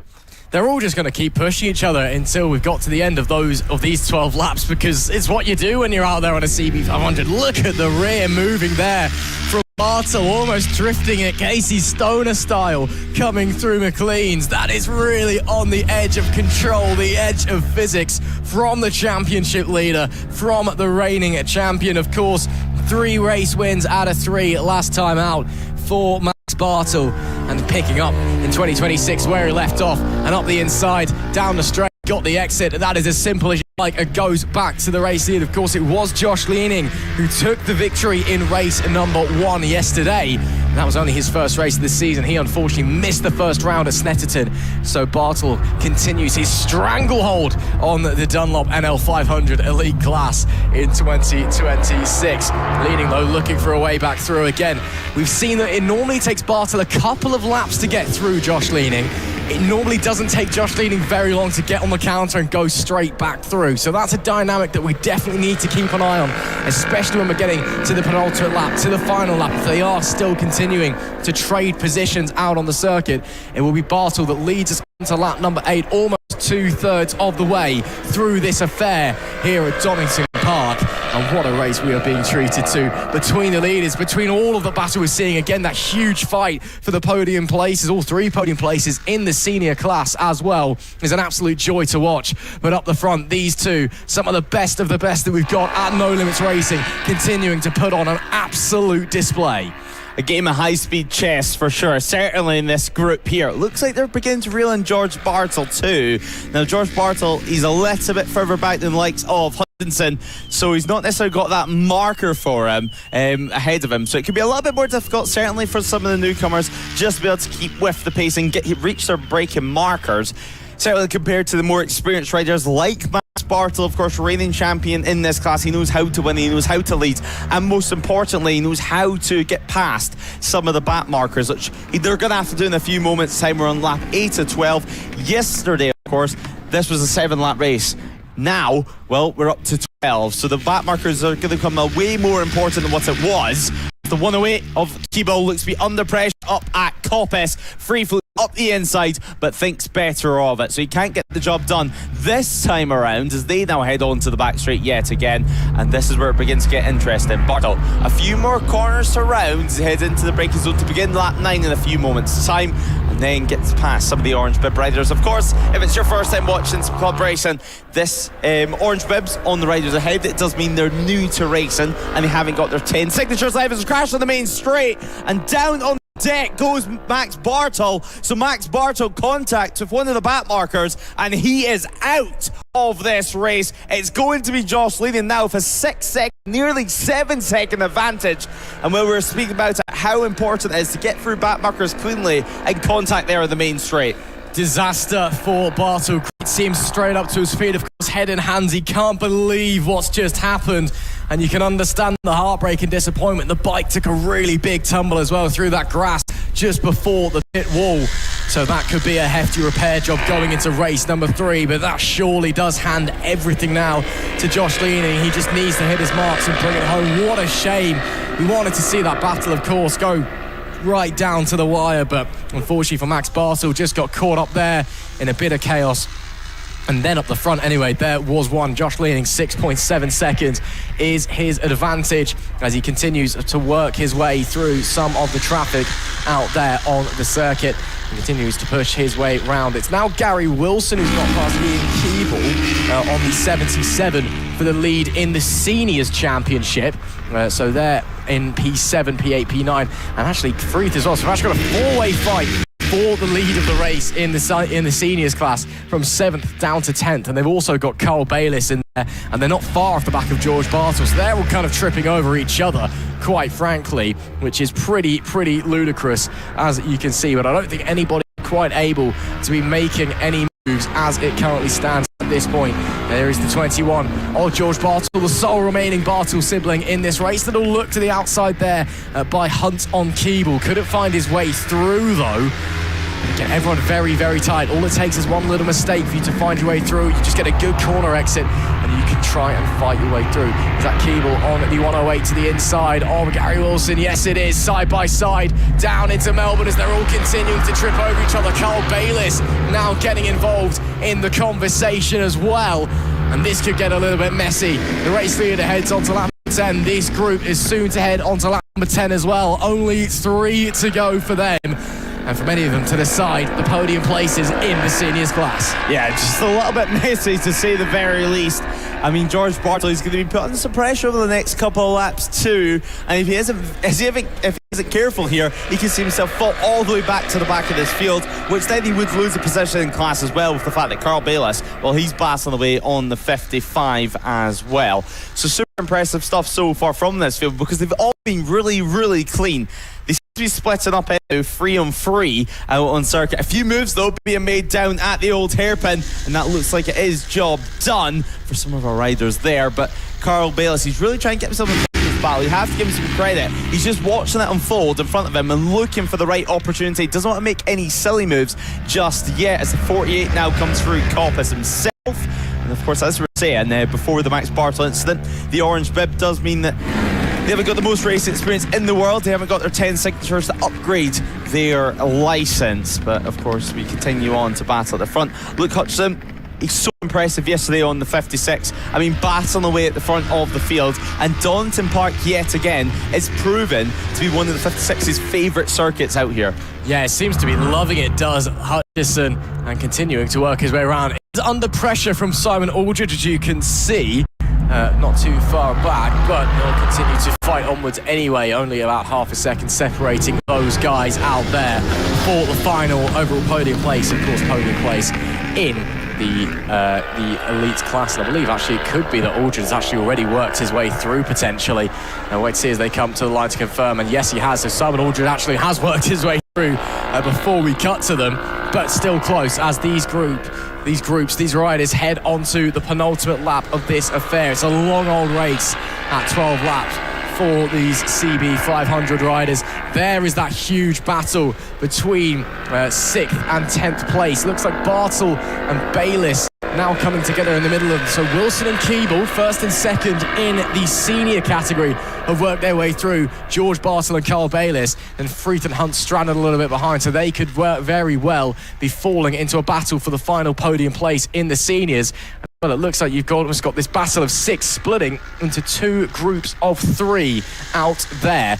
We'll wait to see if that's going to change anything over this last lap and a half. It's now an 8.1 second advantage at the front of the pack for Josh Leaning. He continues to work his way around, continues to push onwards. Follow this fight as they're still all tripping over one another, still all pushing, still trying to fight their way through to get the best possible position. Of course, this is the longest race of the weekend for all of the riders out there in race number 2. 12 laps scheduled for everybody. Race number 3 will be down to 9, a little bit shorter and sharper. This one, a much bigger test of your mind, a much bigger test of your endurance, of your skill, as they all start to fall over some back markers as well. The 77 still holding on at the front of this pack. How much longer will they be? How much longer will they push through? That is Josh Leaning starting the final lap on the 121, working his way through some lap traffic as well. There is the 71 there, a little bit further back in the pack for him, and it has just gone now a lap down. Looks to be the 71 of Martindale in the senior category. But as Leaning has to fight his way through on the outside of some of the riders and push his way onwards. It's been, well, a bit more of a relaxing last couple of laps, has it, for the race 1 winner. Of course, he had that monster 4-way fight which he came out on top of in the opening race yesterday. And what was a fantastic fair. All riders down there. That's coming out of Redgate. And it is one of our novice riders in the freshman category, so hopefully they're all okay. Up on their feet is the main thing. And that's just coming through turn 1, so there will be local yellow flags there. As I was saying though, Josh Leaning, the 1-2-1, that monster 4-way fight in race number 1 yesterday. He did of course come out on top, but he had to work for it. And he had to work for much of this one as well. A huge fight with Max Bartle. He tried to bolt away at the front. Bartle was able to reel him back in, and then they were trading places like it was going out of fashion until disaster struck. The reigning champion, contact with a back marker coming out of Goddard. Down he went on the front straight. At least it was a short walk back to the paddock, I suppose. And that meant that Josh Leading could just cruise on home. It's 8.2 at the line last time. And as he enters Goddard's for the final time in race number 2, here in the Dunlop No Limits 500s, it is going to be a second win of the weekend for Josh Leading as he cruises on home with nobody left in sight. A hard-fought fight until absolute domination as drama befell other riders. Cottenham will bring it home in second place. Simon Aldridge will finish in P3, but again, a bit of a distance back as well as we wait. Oh, he's in fact the 56. Hutchison got through. What on earth happened there? They were miles apart from each other. The 56 of Hutchison caught up to Aldridge. Was there a mistake, potentially, from Simon Aldridge? And the 56 managed to slide on by onto the podium late in the day. Wow, what a great performance from him. Brilliant stuff. So it's Hutchison who finishes third with Aldridge fourth and Ryan Hutchinson in P5. George Bartle is P6. Wow, that was some late drama there, wasn't it? Never counted out in the CB 500s. They always find a way to impress you. Always find a way to show you just how amazing this category is. It is Josh Leading who takes victory here from Cottenham in second, Luke Hutchison in third. Simon Aldridge is fourth with Reece Hutchinson in fifth place, and George Bartle is P6. Gary Wilson won in the seniors with Keeble second, Carl Bellis P9, Cole Free 10th, P3 in the senior category. A little bit further down the order, in P11, we're still waiting for a couple of riders to finish the race. But in P11, it's John Hart, then it's Adam Francis Mile. Paul Beard, 13th, takes victory in the freshman category. Then it's Gary Adoyam, 15th place. P2 in the freshman is Patterson. 16th and third place in the freshman is Rostron. Then it's Dolson, Seaman, Cloughtон and Hearn rounding out our top 20. Then we've got Louis Hines, George Hines, Casey Griffiths, Leo Wilson, David Colley, Stuart Martindales, Phyllis Sturman, Alexander Sonners, James Crampton, John Carpenter is P30. And then it's just George Bartle. We did, of course, unfortunately lose Bartle as well as Carpenter that we saw there. But let's head down to Lewis Ray down in the paddock. Down here in Park Fermi now, and of course we've got our winner for this race, the 1-2-1 of Josh Leading, and well, he's having a quick conversation right now with runner-up. But an incredible ride for you, Josh. Tell us it from your perspective. How was it? I don't know really. I got a bit bored. It was a bit long. I hope George is all right because that looked nasty, to be fair. Yeah, Max. So Max, the other Bartle. Yeah, Max. Yeah, he was off well, to be fair. I thought this is going to be hard to get past him on the last lap, but a bit easier for me. But I hope he's all right because it looked a bit savage. Yeah, it's been the perfect start to the weekend for you, though. I mean, yesterday went really well, a good scrap for you, and now today, I mean, you were slightly gifted there of Max's incident, but nonetheless, you have to see the checker flag to win it. Yeah, that's it, yeah. We'll try again in the next one. Yeah, is the same plan? Are you expecting another battle with Max? Well, yeah, unless he's done his head in, but hopefully James, my favourite lesbian, can pull his finger out and give us a bit of a battle. Yeah, well, we'll have a quick word to second place runner-up for Cottenham. And I mean, it looked like you're pretty happy with that result. P2 for you. How was that from your perspective? I lost the toe a little bit going down Craners when I missed a gear and just crept away, so it was just a bit of a lonely race, really. Yeah, that had to be a heart-and-mouth moment for you. I mean, looking ahead of the final race of the weekend later on, how are you feeling? Tired. I'll say I'm getting on a bit at 43, so yeah, hopefully a 9-lapper will be a bit easier than a 12-lapper. Yeah, I mean, summer in April, what's this all about? Sunshine in April, I mean, we can't really complain, but yeah, I bet it's hot out there. Yeah, I'm looking forward to it. We'll see what happens in the next one. Yeah, and then we'll quickly actually grab a word with our winner in the senior category. Obviously, number 77. Winner in the senior class, how do you feel about that? Very tired. Yeah, it's 12 laps is a lot longer than you think. Dry mouth, but a good race, I think. Everything good. Yeah, and you still got one race to look forward to later on. I'm sure you're looking forward to it. Yeah, if I can hang on to the back of these fast lads, then that'll be a good race 3, I think. Well, still race for you to look forward to, and that's it from the NL500 class for the moment. Of course, they'll be back this afternoon. Until then, I believe we've got another race on the grid ready to go. We do indeed, Lewis Ray. Thank you very much. It's time for what is, in essence, our premier category, our premier class here at No Limits Race. It is race number 2, race number 2 coming up, yes. Trying to trip over my words as they make their way onto their side lap. Yes, race number 2 and race 10 of the weekend. It is the Pirelli Super Series Power Trophy and the Dart Motorsport Premier Power Cup. Let's run through the grid for you. Fielding, race 1 winner on pole, Dan Stamper and Tom Norton alongside. Row 2, Gavin Watts, David Boyce and Wilfred Turner. Then it's Luca Jennings, Ryan Cooper and Steve Duncan. Scott Stone running up the top 10. He's alongside Jack Morgan and Liam Murter. Then it's Tom Burbage, David Williams and Nico Cipriano. Sean Crone is 16th, Kim Nicholson 17th and Gavin Parry in P18. Robert Contreras and Ralph Laturka round up the top 20 with Harry Dennison alongside them. Row number 8 is Andy Buchanan, Michael Needham, Chris Taylor. Then it's James Crow, Michael Stansfield and Phil Abel. Steve Frizzle, Jack Hughes and Alan Lane rounding out our top 30. They're joined by Guy Wood, Callum O'Shea, Craig Shisbick, Paul Bowerbank if he's fixed whatever's wrong with his bike the last couple of rounds, Brandon Petty, Robbie Gibbons, Shay Stewart, Brad Mercer, Joe Yearsley and Callum Bay. We are scheduled, or supposed to have 40 riders ready to take to the grid in this one. A huge grid in the Pirelli Super Series Power Trophy and the Dart Motorsport Premier Power Cup. Again, this is in essence our 2 premier categories here at No Limits Racing, and it's very much the place to be, especially if you're a fairly quick rider out there on the quickest bikes out there on the 1000s. Fielding, of course, taking the win from Tom Norton and Dan Stamper in race number 1. The Fireblades in general, of course, fielding on a Fireblade, have seemed to be the best bike out of the field this weekend.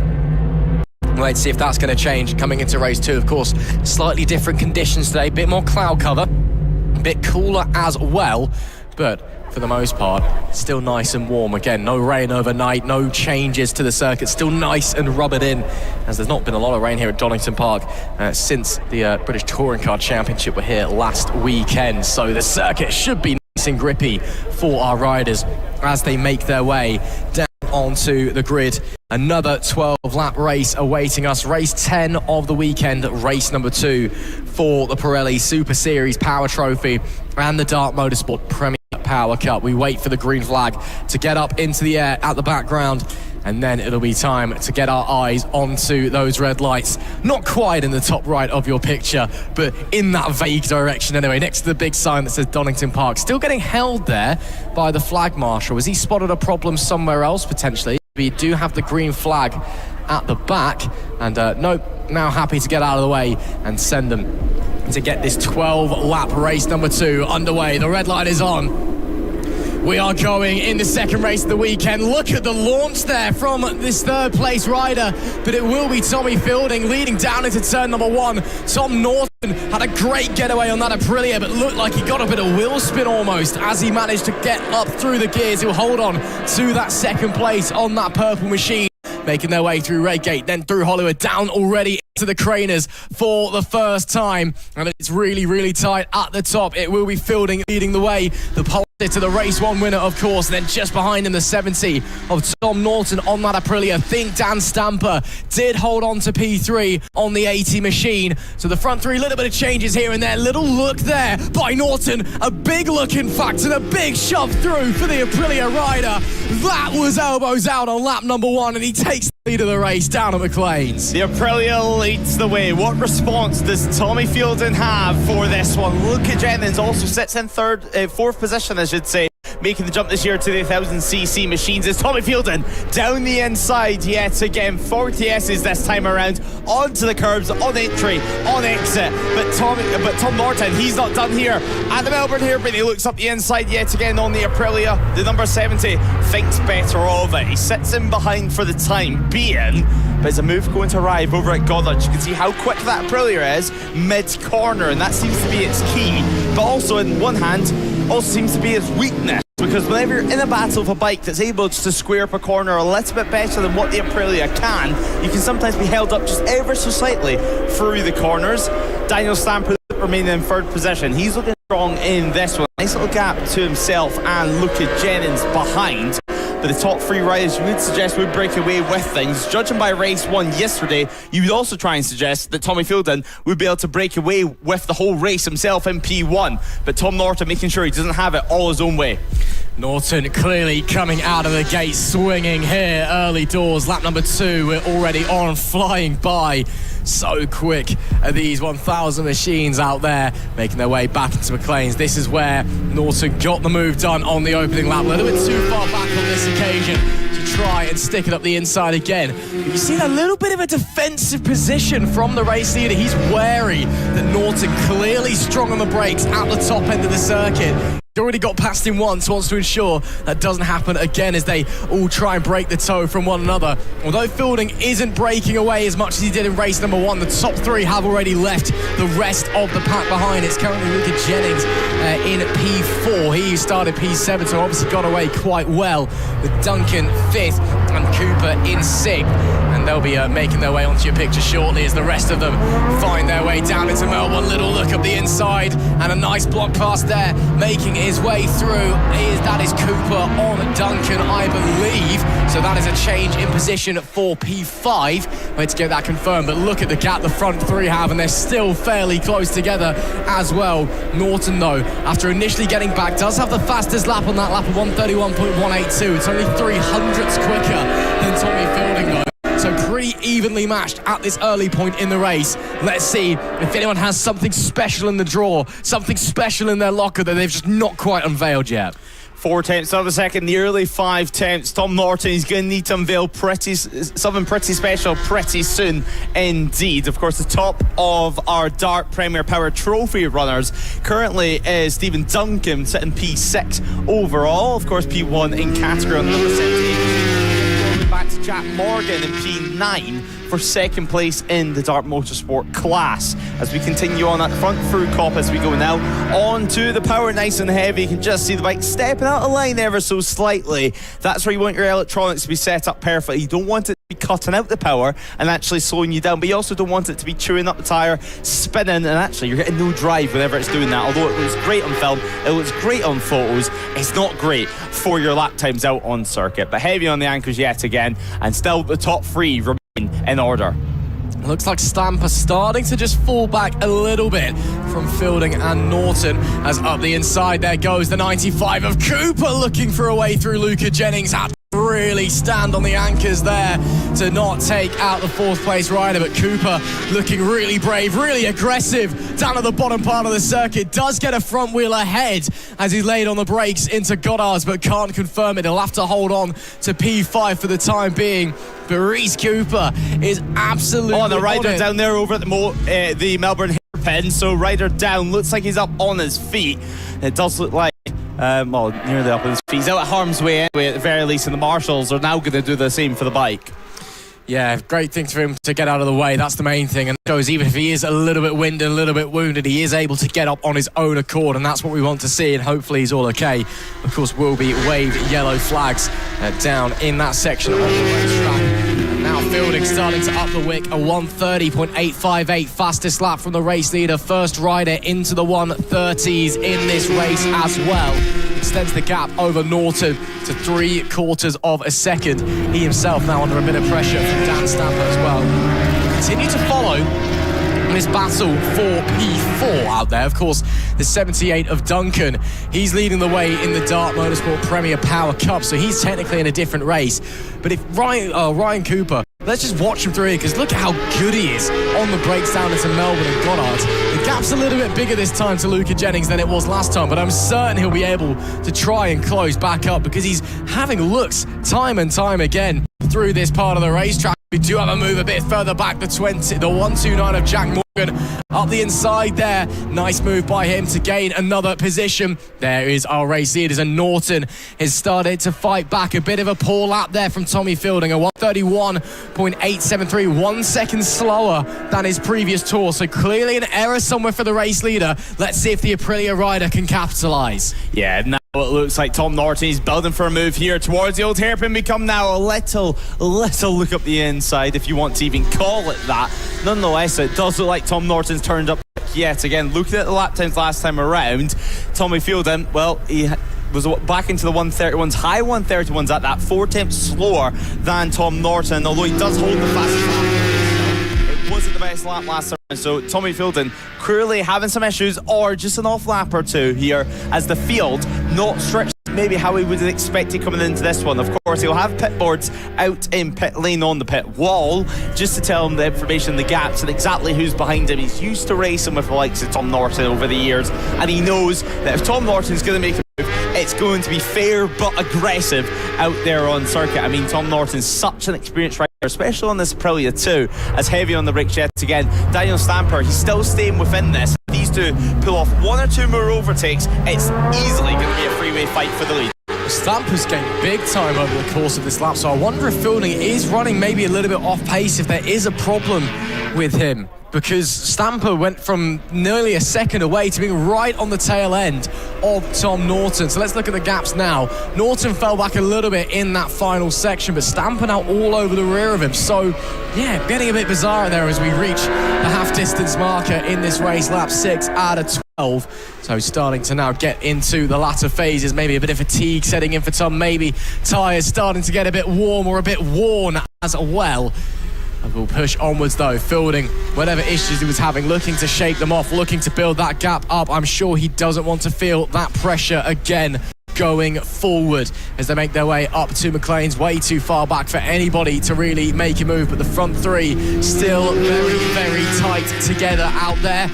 Now up into Coppice, top part of the circuit. You can get a good run out of here. It does open up the opportunity for a move down into the S's, even from a long way back. But I think we're all going to have to hold station for the time being. So when it does to have a breather in this race, sit back and assess what's going on. Again, that's similar to what I think we've seen from Tom Norton as well, and a couple of other riders in a couple of other classes in fights for the lead this weekend. They're very happy to have a go early doors, then sit back, just kind of have a think about it, then go again. If that doesn't work, okay, sit back. It's really smart riding that we're seeing. Yeah, and last time around, I have to say, it looked like it was more Tom Norton's error than Tommy Fielden's error, with the fact that that gap extended yet again. And I think it was just due to Tom Norton dipping into the 132 bracket rather than remaining in the 131. So over the line we come yet again. What will it be? And it's back into the low 131s yet again for Tom Norton. So Tom Norton back on the pace, and as we see that gap coming down by a further 10th of a second. Meanwhile, those fights continue, and a couple of riders running wide over at Goddard's, but over the line we do come yet again, and it does look like at the head of this field, the number 95 of Cooper, leading Jack Morgan. And we've seen Jack Morgan come into the hairpin a few laps ago actually. His boot was smoking off the ground. I mean, he's almost acting like he doesn't pay for his own boots, because soon that sole is going to be worn out. But behind, I mean, well, we have a little gap to the two riders behind them, let's not forget. But Scott Stone and Wilfred Turner having a good scrap as Jack Morgan up the inside over at the old hairpin, and that is a clean move. And the Army rider leading the race in the Dart Motorsport Premier Power Cup gets back up into P5.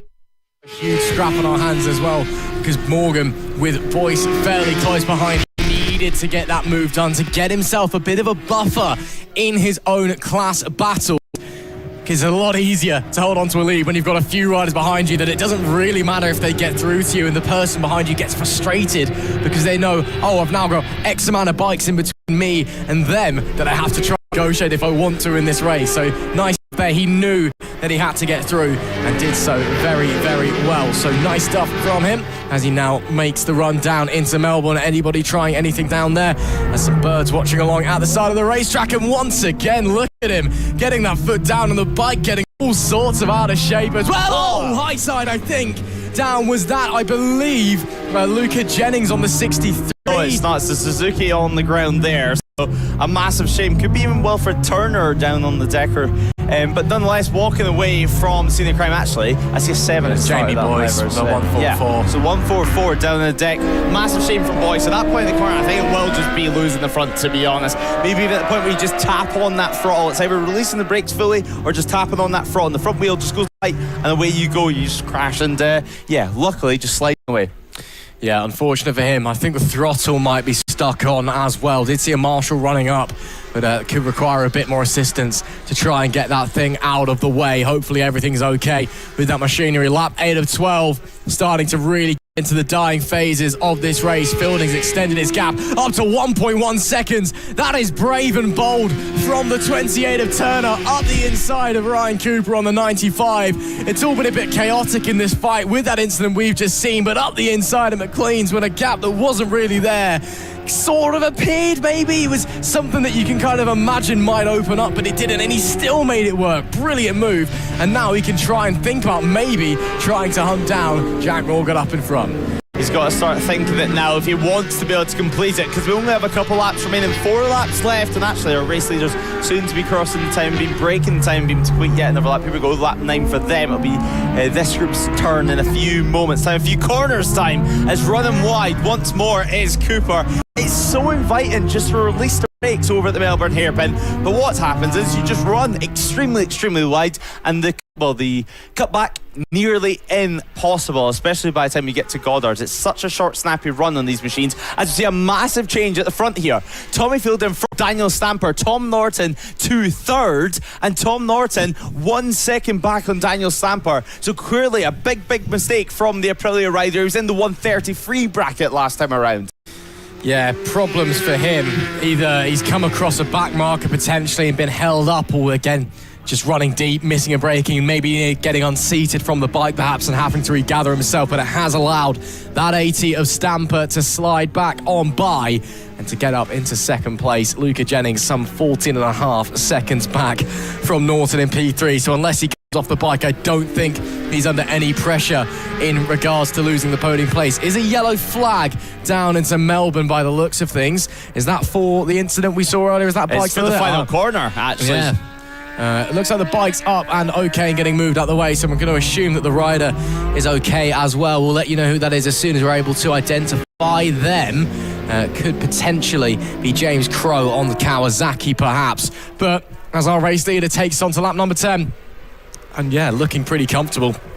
Dan Stamper starting to get that gap down a little bit, and there's still Tom Norton well with an eye shot of them as well, so it's not job done just yet. Fielding has by no means controlled this race. He's had to deal with the pressure. It's almost like he's just been out there running his own pace, and those behind have just been able to match it and occasionally attack, occasionally try and get through. So it's been a much different picture from what we saw in race number 1 yesterday. Fielding though still holding firm and still holding strong. But again, Stamper, Norton right there with him. Stamper more so now as he's starting to reel in, maybe go on the attack. Of course, when you are chasing a bike from, it's very easy to over push it and overdo it and come off, but it is also very easy to see where they're braking. Just brake, a couple of centimetres later even, and just get those little extra advantages, eke out that little bit more, and allows you to draw up so much quicker. Yeah, and they'll also be open to try and get into the point where you can start using Slipstream to help you as well to your advantage. I mean, Daniel Stamper, we know how experienced he is on the R6 from previous years, but he's jumped onto this 1000 and straight away quick. Now, I did see a lack of adhesion flag going into Goddard's there, so another thing for the leaders to look at, and they'll see that in just a few moments' time as they get back onto the power and start making their way towards the scene of the crime, which, well, we've seen a crash earlier on. We've seen a crash last time around from the Kawasaki, but lack of adhesion flag there in the background as they get back onto the power. No yellow flags out, obviously, so they can overtake Goddard's if they're brave enough, that is, as we head over the line. Just over half a second of a margin Fielding has, and there is confirmation of that. As Tom Norton now 2.4 seconds back, so continuing to drop back, so strange stuff from him. Still now close to the 133 bracket. Is it a case now that maybe he thinks there's no point pushing him? He's still got a decent gap to Jennings behind him, nice comfortable gap to Jennings behind 17 seconds, or is it a case that he is really struggling out there? It could be anything. It could be, as the cliche goes, a bit of both. We just have to find out post-race if we go and ask him, I suppose. It could well be that he's had a massive moment. Again, that's maybe dropped behind. Stamper had a problem, had a moment, and is thinking, well, let's just take a step back. I'm not under any risk. I'm very happy with third place. I'd rather finish third than in the back of an ambulance. It could be, maybe the bike's starting to get a bit tired. Maybe the tyre's starting to run away from him a little bit as well. There's so many different things that it could be that's causing Norton to drop back. Or yeah, again, it could just be that he's realised that I don't quite have what it takes to catch the guys in front. May as well back off, save my energy for the race a little bit later on. Stamper, another little look here and there, but still nowhere near close enough to launch a move on Fielding, and he's quickly running out of time, Lewis Ray, because in a few corners we are going to be heading on to the final lap of the race. Looks to the inside, maybe from Stamper. Opportunity was there. That's the closest he's been to the race lead. As I was saying though, after this turn, one more time.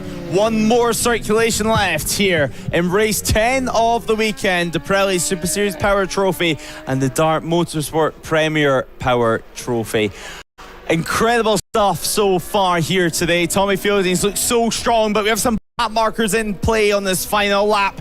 Could they add one final little spice of this race, one final piece of drama for this incredible fight?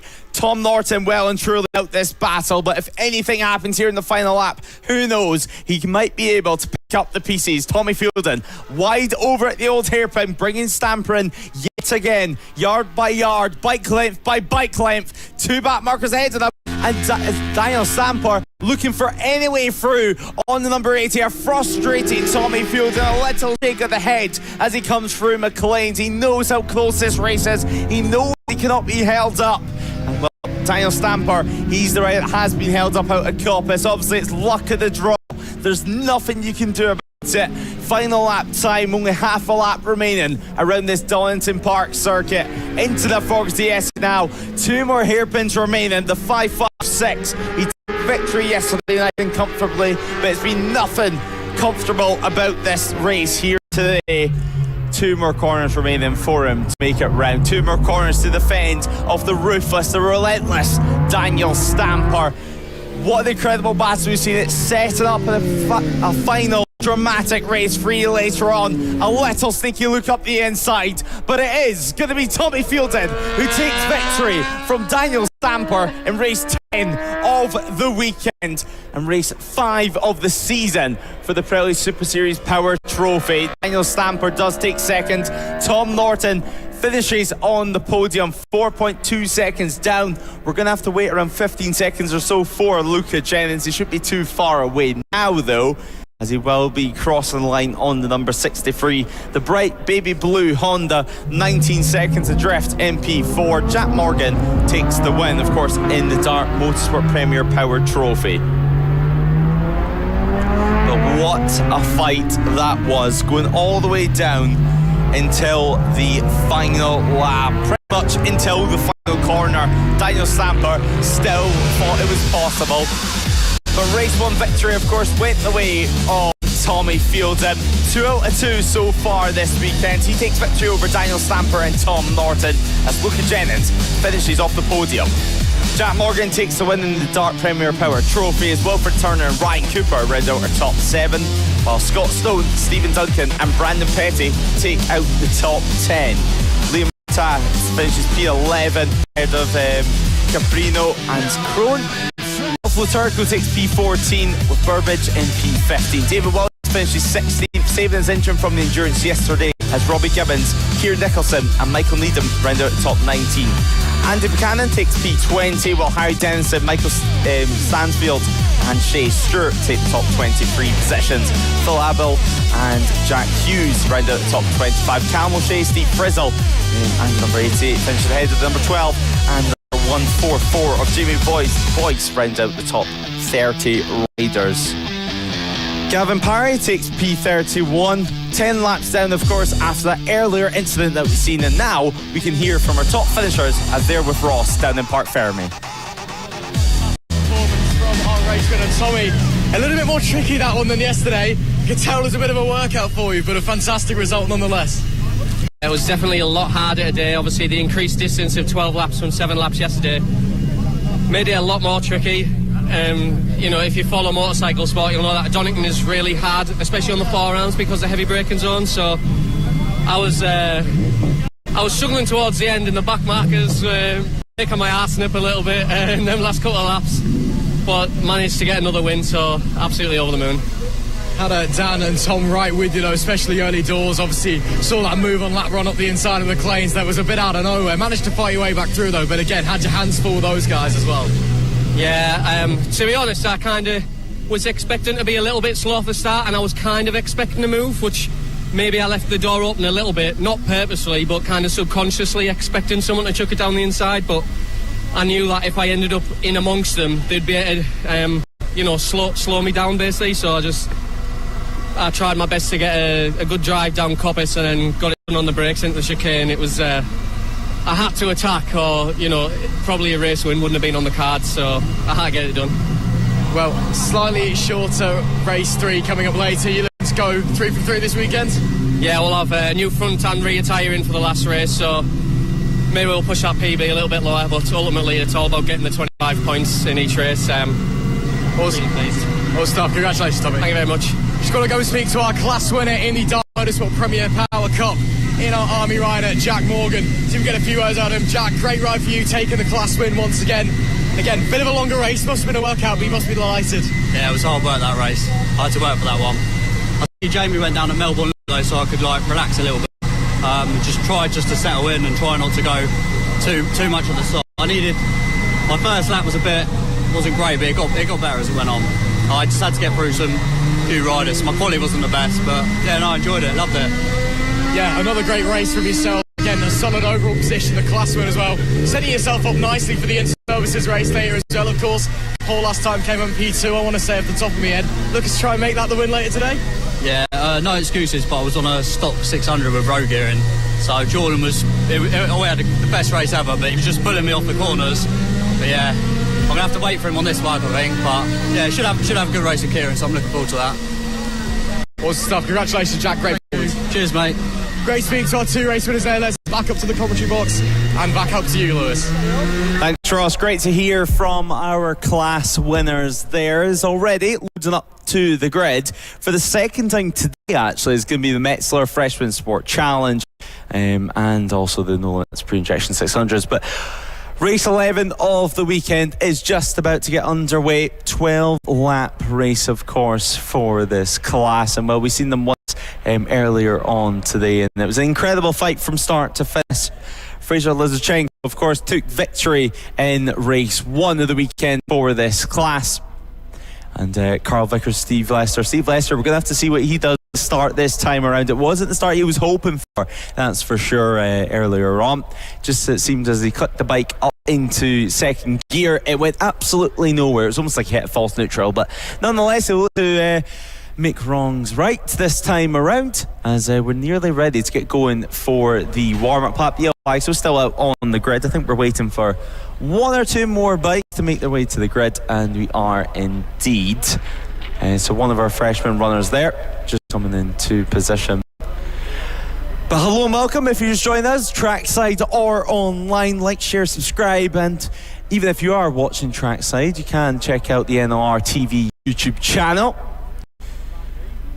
And it seems like we are waiting for a few more bikes to make their way to the grid. But as we mentioned, it's the first year ever that No Limits Racing has been live and free for you to watch at home, and for the riders to watch back as well, so they can enjoy their races back, or potentially some of their errors for their social media channels. But we have some of the officials just running onto the grid, double checking positions. I think yesterday we did have a few issues of riders finding their grid spots, and it seems like we have that again here. So the rider just told exactly where he needs to be on the grid, and then we should be able to get going. I mean, everyone else is going to give them a little breather on the grid, and certainly for Fraser, a little bit of time to de-stress ahead of the race start. So the 38, I mean, he was impressive at Snetterton. He took 1 win there, and already he's took a P1 this weekend. So we head out on the green flag lap, where Fraser Lizachenko starts from pole position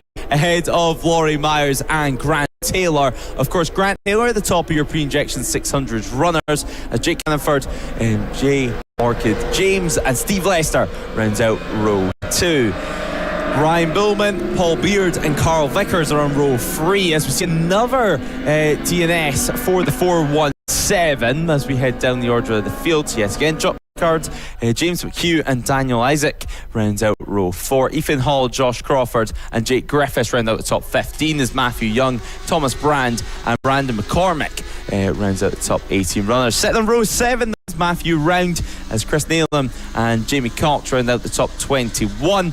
Ben Scattergood and Matthew Smith take up the top 23 spots alongside Liam Hansen on row 8. Mark Boot, Natalie Crowe in the 999 and Callum Denty in number 65 starts P27, while taking up the final spots inside the top 30 is James Johnson, Thomas Crawford and Dwayne Sismore.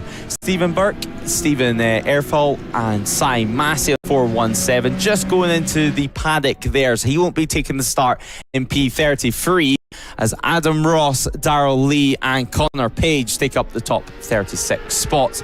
Claire Files, Lewis Adams and Sean Dakin take up the final couple of positions, hopefully anyway, as they set any times to actually qualify for a spot on the grid, so they're right at the back if they do take the start. But nonetheless, time to look at what happens here. We did see some drama yesterday with the pre-injection runners. Certainly Steve Lester, he'll be hoping to not repeat yesterday. Neither will Carl Vickers. Now, it's not for the dramatic high side, to say the very least, that he suffered in yesterday's race, which brought out the red flag, and actually meant that he had to stand at the sidelines for the remainder of the day. So we're just coming to the end of our green flag lap, and then of course it'll be red lights on, red lights off, and away we go for 12 laps of drama here at Donington Park. Of course, GP layout this weekend, a little bit of anti-drama over at the Melbourne Hairpin, and of course Goddard's an extra challenge for our riders out on circuit. Bringing you through all the action this weekend is myself, Lewis Ray and Ross McIntyre alongside. But Fraser Lizichenko, what can he do this time around? Can he make it 2 from 2? As well, we mentioned the 417 entering the paddock yet again, as it also seems like Matthew Round on the number 9 Triumph has pulled into the pit lane. So the two riders we've seen not taking the start last time around are not taking the start this time around either. So issues playing havoc, of course. Hot temperatures as we have had the entire weekend, close to 20 degrees yesterday, and hopefully much of the same this weekend and today.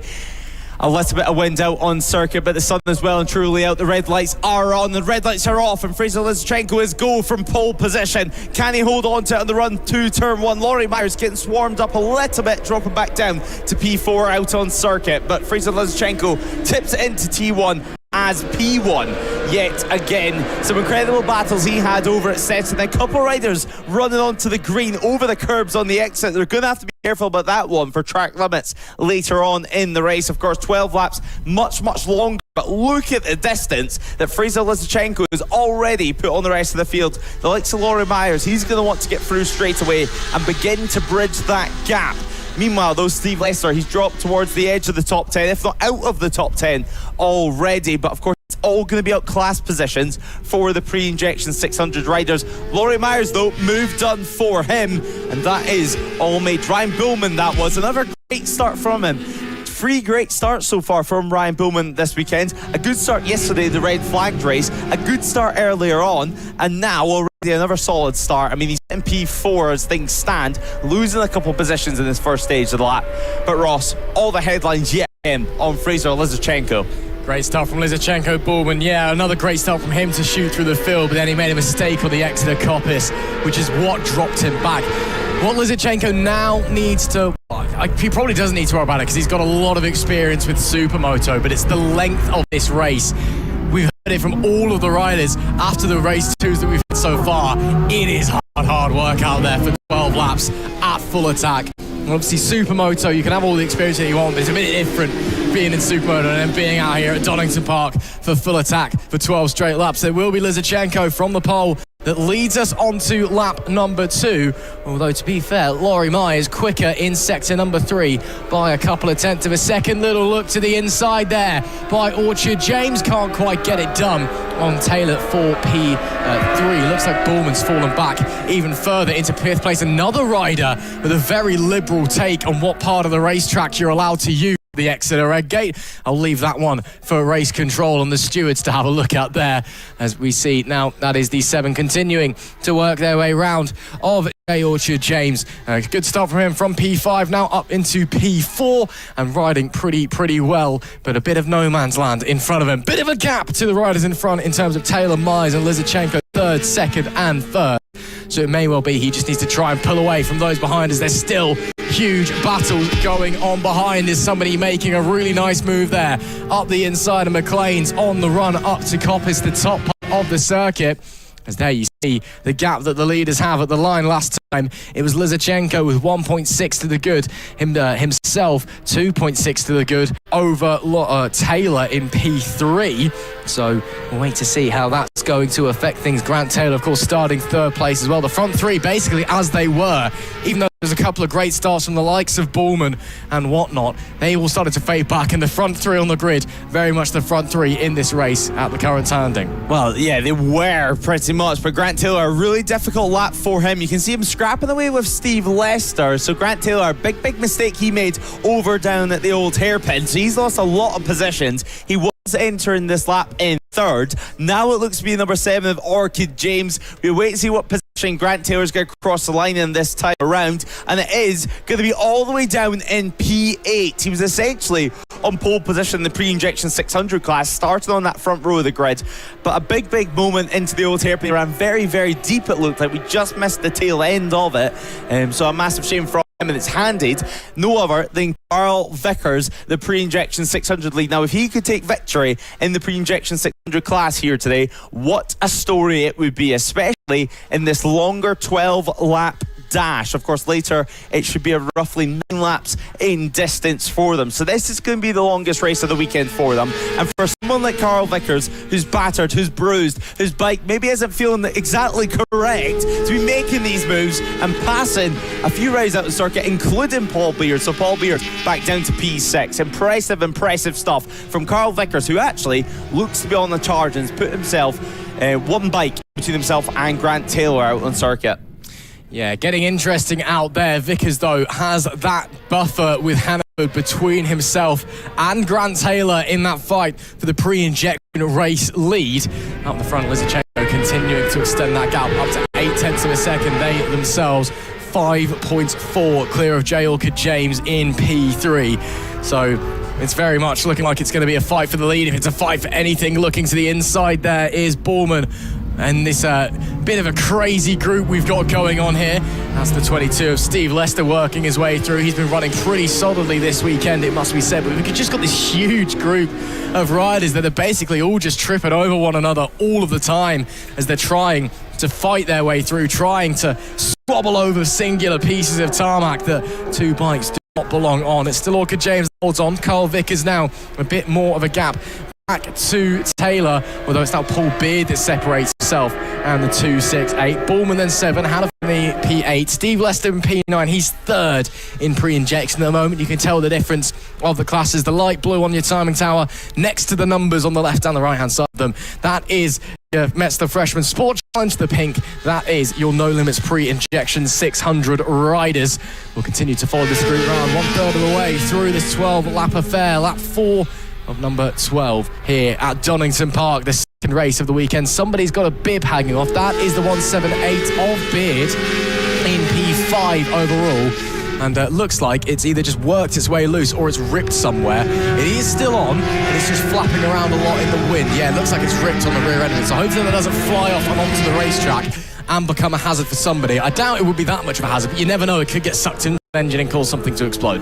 Yeah, I mean, having a ripped bib, it's almost part of your learning the motorcycle race. You start with an orange bib, usually keep one until you get your 10 signatures, and by the end of it has some holes, it has some rips, and it's your learning marks of motorcycle racing, shall we say. But Carl Vickers at the moment having a good scrap with Grant Taylor. Grant Taylor looking to go round the outside over at the Melbourne hairpin and have the inside line. He's made that one work all the way around the outside of the Melbourne hairpin. Simply sensational stuff from him. That was bold with a capital B as we exit the final corner yet again. A big moment. These guys are pushing on. I think it's fair to say Orchid James, he's not going to be able to get away from this pack either, as Carl Vickers now, they seem to have swapped places. Now the 178 Beard that's separating them, but now the opposite way around with Vickers and Chase. Grant Taylor very lucky to not find himself going flying over the handlebars as he got on the throttle on the exit of Goddard's. Great save to stop the high side, and still leads the race in the pre-injection class as well, and still trying to fight for that overall podium as he slowly starts to reel in the number 7 of Jay Orchid James. Can he get to him though? Can he get through? We'll find out. We're not quite yet at half distance. Of course, fatigue is certainly going to be setting in towards the back end of the race. Got a rider running slowly and pulling off on the run out of Melbourne's, gets it well out of the way, which is great to see, so won't cause too much of a fuss. Looks like that's some sort of mechanical issue. Thomas Brand, it looks like.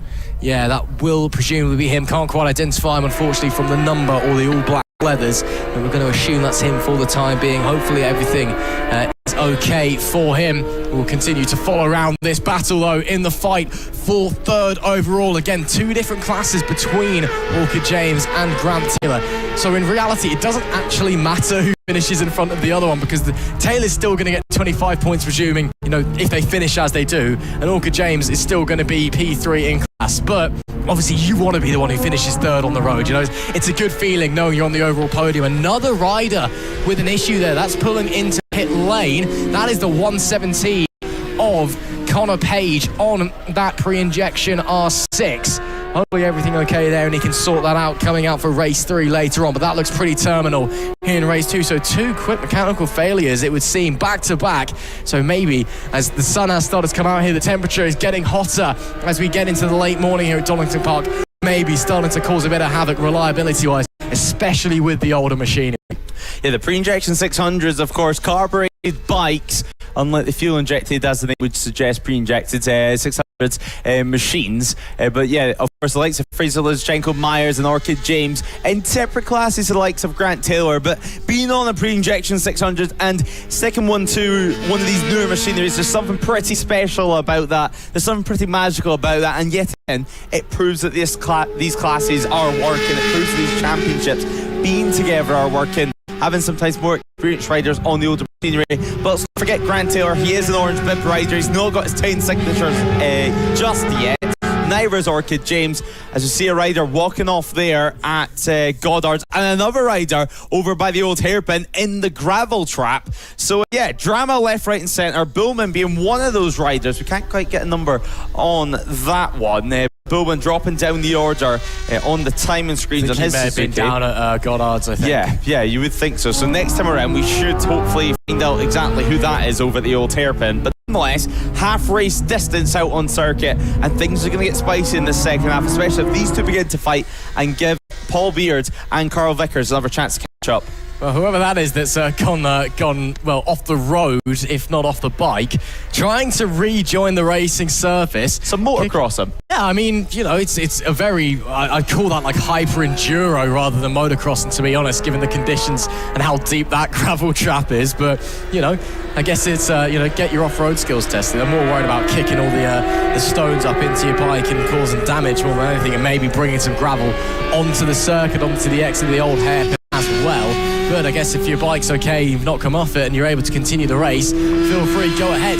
There is your race leader, by the way. Not spoken much about him in the last couple of laps. He's got an 8.5 second advantage over Laurie Myers. He has absolutely disappeared up the front of this pack, can basically cruise on home backwards and blindfolded at this point. There is that rider still down there at the bottom end of the field and trying to rejoin. In fact, it may well be Bullman who went off at the old hairpin. I think it was Thomas Brand, who went off at Goddard's. So that may well have been Bullman who's gone off, because he's showing us still in the race on our live timing screen. It looks to be Crawford, actually. He's just dropped down time order. He hasn't gone through that last sector point. So yeah, Crawford, I think with how long that took him to get out of the gravel, he might have accidentally beached himself in the process of trying to get out, just using too much throttle and digging a little hole in the gravel trap, shall we say, to get more assistance from the marshals. But through Goddard's we go yet again on lap 7 of 12. As a high said, that's Fraser Lizchenko. That's your race leader down on the deck on the exit of Goddard's. He's trying to make his way off the racing line to safety, back to the marshals. But what a disappointment for the 38. Everything was going so well. It's an 8.4 second advantage, and that's going to hand Laurie Myers the lead. But hopefully everything's okay with Fraser. Yeah, he's been helped up there by the marshals. I think he will have just had the wind knocked out of him a little bit. It was quite a heavy hit onto the floor, and you could see he straight away tried to get back up, but had to crash all his way off the racing line. I think maybe just needs a moment to get his breath back. That is the number 5 machine going very slowly as well. Hopefully everything okay there. It's all getting a bit chaotic as we get later and later into this second race in the Metsler Freshman Sport Challenge and the pre-injection 600s here. Race number 11 of the weekend of the 2026 No Limits Racing season, round 2 at Donington Park. That does mean, of course, that Laurie Myers does now lead from J. Orchid James in P2. A 3-second advantage, or a 9-second advantage, should I say, from Myers ahead of the number 7. Then Grant Taylor is now in P3 overall. Again, not that it particularly matters, but I'm sure he'll want to finish there. Under big pressure from the 178 of Paul Beard, though. So I guess we'll have to wait and see what's going on there. As there we see, I believe, is that the rider that was beached in the gravel? No, I don't. No, that's Laurie Myers right there. Myers, yeah. So Laurie Myers, your race leader, number 13, P1 for him out on circuit. He's had a good weekend so far, picking up some podium places for him, and well, solid rides for him on that R6. And I'm sure he'll be feeling for Fraser Lysychenko, but right now all focus is on claiming that silverware, claiming that P1 and the all-important 25 championship points. Orchid James right now just continue on his fight in P2. Obviously, even if the likes of Grant Taylor was to overtake him, it's still going to be an overall podium place. But actually, the 178 of Paul Beard now looking to get through. So Paul Beard has picked up a lot of time, or Grant Taylor's lost a lot of time anyway. Either way, the positions have changed round, and judging by a 146.9 from Grant Taylor last time around, it's his mistake that's slowly bringing them back to Carl Vickers, albeit quite a significant margin still between the two of them. And now Orchid James and Paul Beard are left to fight it out, this time also for class position. Of course, that is for the race lead in the pre-injection class as well. So could be quite interesting to see how that's going to unfold. Of course, Vickers, again, that monstrous high side yesterday. How he's okay, I have no idea, honestly. But the fact that he's now looking like he could be very much in the fight for a race win if Taylor continues to drop backwards over the course of the last couple of laps. What a story that would be for the number 18 rider. We will wait and see if Taylor is continuing to have problems, maybe starting to get fatigued, out of energy, maybe the bike starting to give up on him, or if it was just a little mistake and he's able to get his mind back on track, get his head down and continue to push onwards towards the end of the race. We'll continue to whack our way around lap 9 of 12, and it's been a crazy couple of laps. Of course, saw a high side from race leader Fraser Lysychenko a few moments ago. Hopefully he's okay. He was able to get up, but needed a bit of assistance from the marshals. This is now the fight for second place overall between Orchid James and Beard that we are continuing to view up into Goddard. Beard desperate to work his way up into second, see if he can get a couple of extra points for potentially a championship challenge a little bit down the line. They're going to be trading sides on the run down into Redgate, but I think the 178 is going to be too far back for the challenge unless he can magically sweep it through the outside. But no, Orchid James able to carry that more speed on that Kawasaki 636 that he rides. So looks like Beard will have to step back and go again. It looks like Beard is a little bit better in the more slower, the more technical parts of the racetrack. It's the medium and the high speed where that number 7 seems to be coming into its own.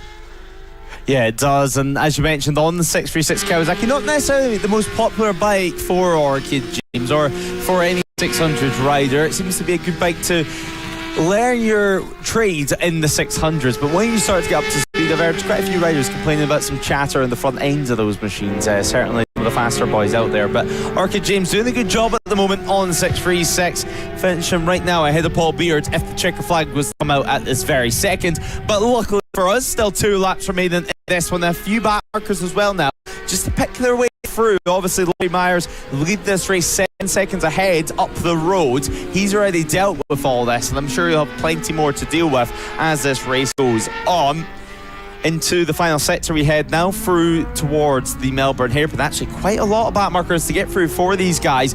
This is the type of situations that can change up races, that can change up results. Obviously quite a few orange bib riders as well, and like Orchid James, with him being so new to racing, he's not necessarily going to be used to lapping people, not going to be necessarily used to getting past people.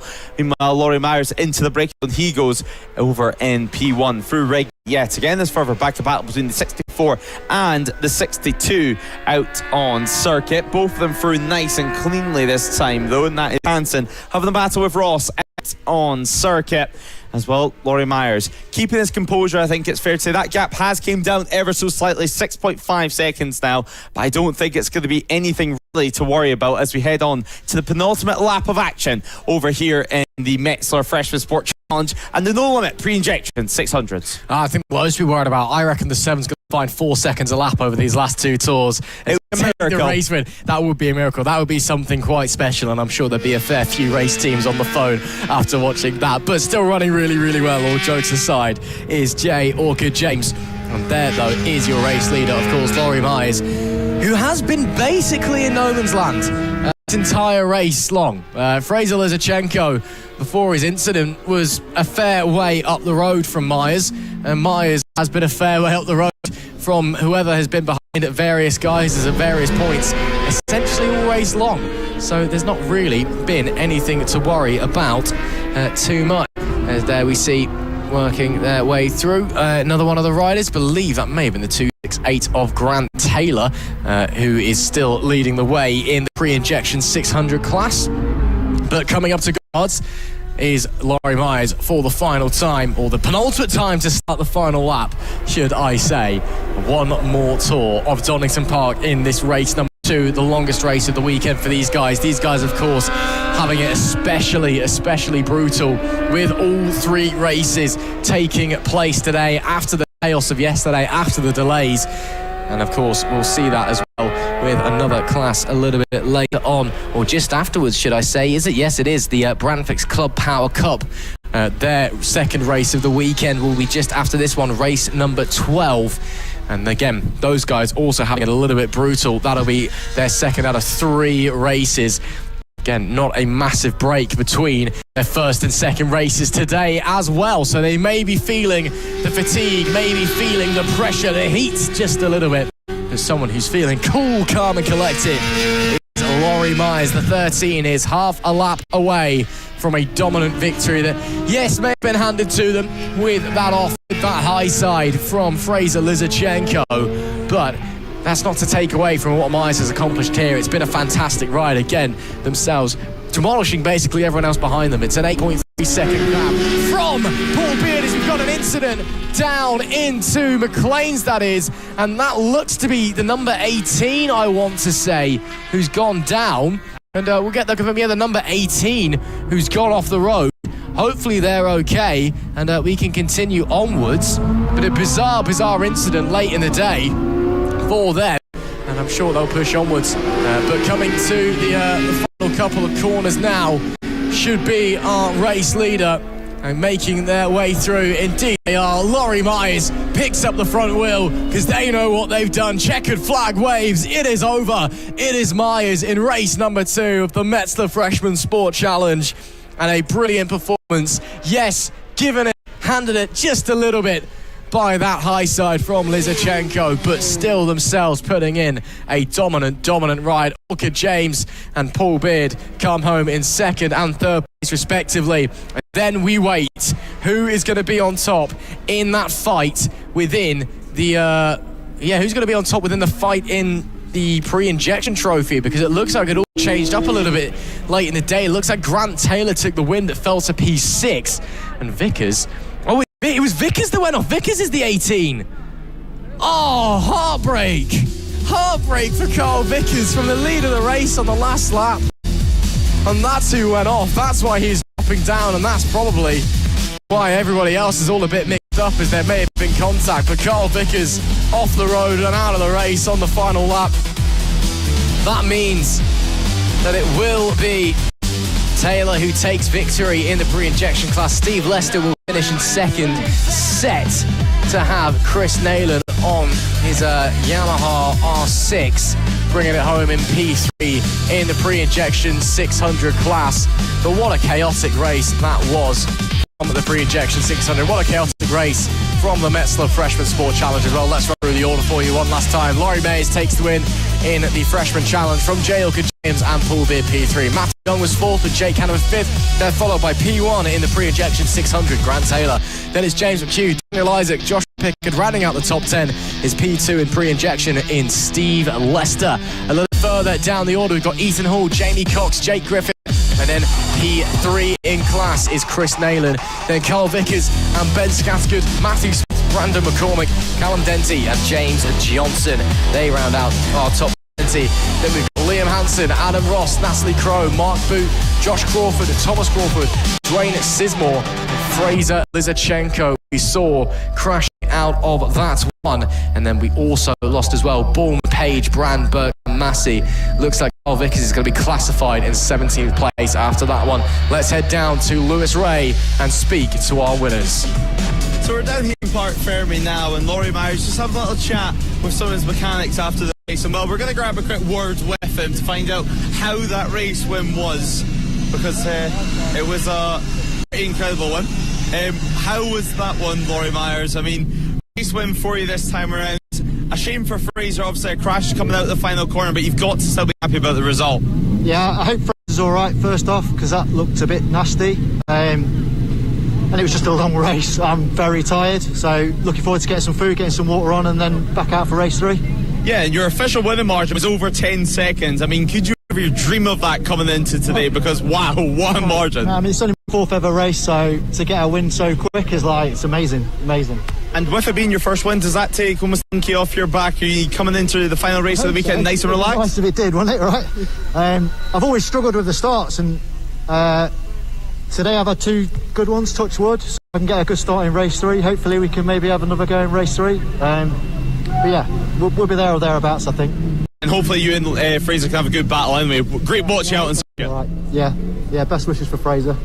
Sportsmanship at its best for sure. Now we're going to quickly come over here and grab a word with Grant Taylor. Just a quick little word. Obviously, Injection 600 winner for this one. Grant Taylor, what a ride that was. Obviously, some issues with Carl Vickers on that last lap there. Some late drama for you guys, but you've got to be happy with the class win. Well, yeah, so my clutch has gone. So last 2 or 3 laps, it was just no drive and missing gears. So not ideal, but yeah.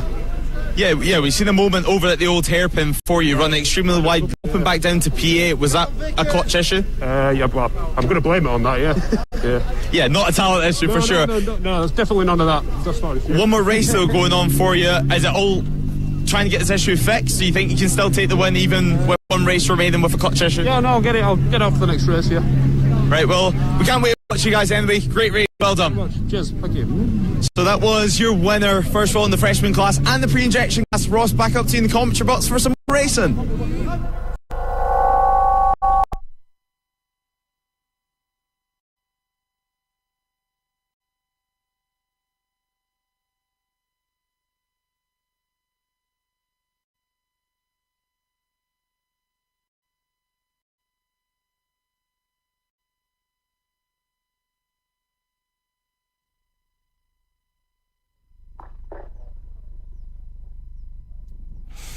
Thanks a lot, Lewis. Welcome back, everybody, to the 2026 No Limits Racing second round here as we get ready for race number 2 in the Brandfix Club Power Cup and the old school 1K trophy. A really interesting race 1 earlier on today, and we're looking forward to see how race 2 is going to unfold. Should be a lot of fun to see what's going to happen. Of course, 2 classes out there. Once again, the old school 1K trophy, not quite as old as the bikes that you will have seen in the pre-injection cup. It's open for slightly newer models. Typically, the youngest you can have is 10 years old. So as we get ready to go racing for this, just waiting for the riders to make their way out onto the grid. And it looks like they are doing now, which is great to see. Another 12-lap race awaiting us here. We had a fantastic battle at the front of the pack in race number 1 earlier on this morning. Again, these guys having 3 races today as well. Due to delays from yesterday, it had to be postponed. But a huge fight up the front between Perry Matterface and Simon Franklin for second place. Jack Cullen pulled away and won by 1.7 seconds at the end of it all, but Matterface and Franklin putting on a display and creating some fantastic racing for us to enjoy. Elsewhere in the other classes, it was Dean Turner who took the victory in the Old School Trophy, the RAF rider on his Honda Fireblade, doing a fantastic job and continuing to maybe put himself in the championship conversation for the 1K trophy. He, of course, will be back out in the Inter-Services Championship race a little bit later on. If you look at the updated timetable on the No Limits Racing website, that is set to be race 16, scheduled just before 2 o'clock. As we get ready for our sighting lap, let's have a little run through the grid for you as we get ready for race number 2 and 12 laps of Donington Park Grand Prix. It is Perry Matterface who starts on pole position. Kieran Wood in P2, Jack Cullen, your race 1 winner, he's in P3. Simon Franklin 4th, with Jordan Hugh P5, Matthew Whitney in P6. Then it's James Logan, Justin Cockayne and Dale Hill rounding out our row number 3. Sam Foster finishes the top 10. He's alongside Adam Southall and Dean Turner. And it's Andy Ashcroft, Anthony Bogle and Jeremy Page. James Leslie is 16th place with Mitchell Baines in 17th and Aaron Nunn in P18. Paul Spencer is 19th with Ian Tune in P20. Dean Bednar completing row number 7. Then Philip Whitby is 22nd, Lee Rawlings 23rd and Jamie Harrison 24th place. They're followed by Simon Anderson, Neil Stevenson and Piotr Gabelich. Then it's Lee Barnes, Chris Edmondson and Ryan Marriott rounding out our top 30. Stephen Kilby's 31st. Leonard Brookman and James Carey alongside our 12th and final row on the grid. Vincent Gibbon, Martin McClatchy and Luke Coop. That's what we're expecting in this one anyway. Of course, could change, could get people jumping in, could get people leaving early or for whatever reason that may be. But the point is, Jack Cullen not from pole in this race. And that could be quite interesting because we saw how quick Perry Matterface was away from the line in race number 1. We saw how quick Simon Franklin was away from the line on that number 95 machine in race number 1 as well. And he was fighting with Cullen for a lot of the early phase of the opening race of the day for these guys.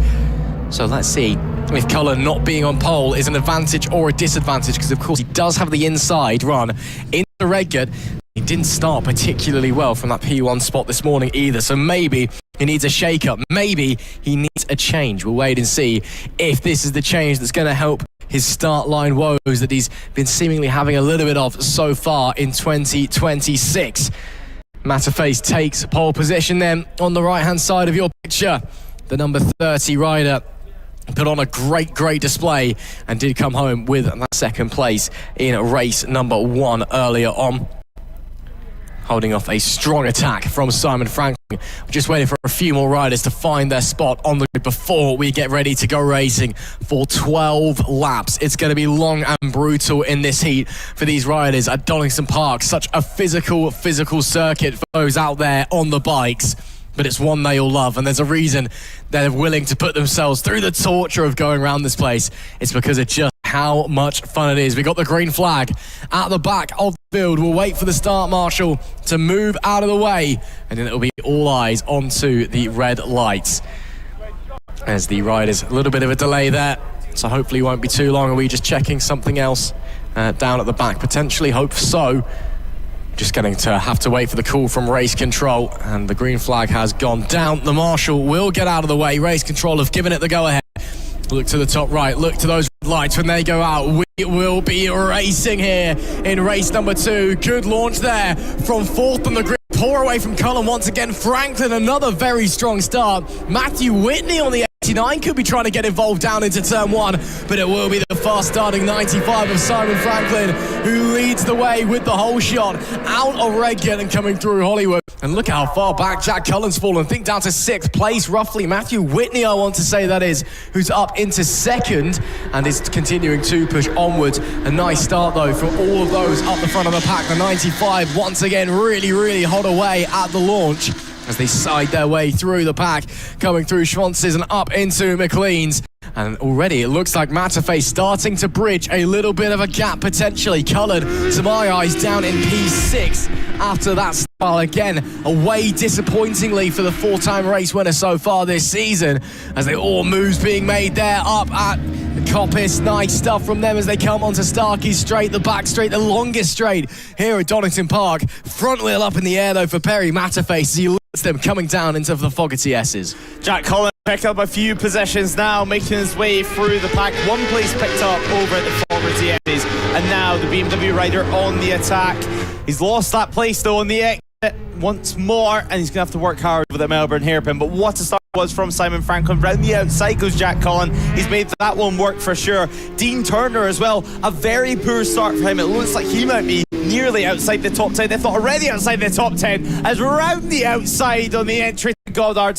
What a move that was from Masterface. Number 30 slips into third position, and he's going to be under attack straight away over at Redgate. Wood looks up the inside as Franklin continues his run on the number 95 Kawasaki. It looks like that move has been done so far, and Jack Cullen is also lurking behind. Let's not forget Jack Cullen also looking for a move over at the Craner Curves. He thinks better of it and slots behind Perry Masterface once more, and the BMW of Wood up into fourth position.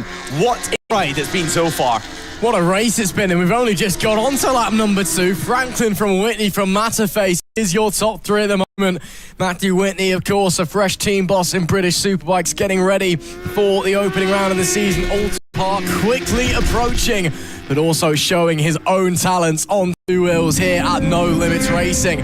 And certainly in the fight for a podium, certainly on the podium at the moment, maybe not quite in the fight for the win as it stands, as Franklin on the 95 Kawasaki begins to push away up in front. And look at Cullen looking to the inside. Is that a defensive manoeuvre? No, I think he's just having a look and checking it out. Matterface holding on to that P3 from Kieran Wood just behind as well. In fact, they have swapped round, so Wood has now got through and is up into third place. So that must have been them. Matt Wood going on the defense from Matterface. He does have a little look to the inside, get front wheel very close to rear wheel as we head through Melbourne, but it will still stay the order as they were on the way into the corner anyway. Once again to the outside from Matterface. Wow, who knew he had that one in his lock? What a brilliant move. Same place, same corner, just a little later. And Kieran Wood's probably sat there thinking, how have I allowed that to happen again for starters? And second of all, how's he done that in the first place? 2 laps in a row round the outside over at Goddard. That is just confidence on the front end at its finest. And Cullen running wide there. Is that going to fix his driver? You would imagine so. And if that's the case, he has the rest dropping outside the top 5. Is this going to be the first time this entire year that the likes of Cullen is not going to have it his own way? I mean, even in race 1, he took victory. Wasn't necessarily a comfortable margin, just over 1.5 seconds at that. Nonetheless, though, he was still unbeaten. He's yet to be beaten in 2026. But Cullen, he looks like he's struggling in this one so far to actually make some inroads. And that's because, well, this is Donington Park. This is a circuit that everyone loves, and this is a circuit that everyone knows like the back of their own hand.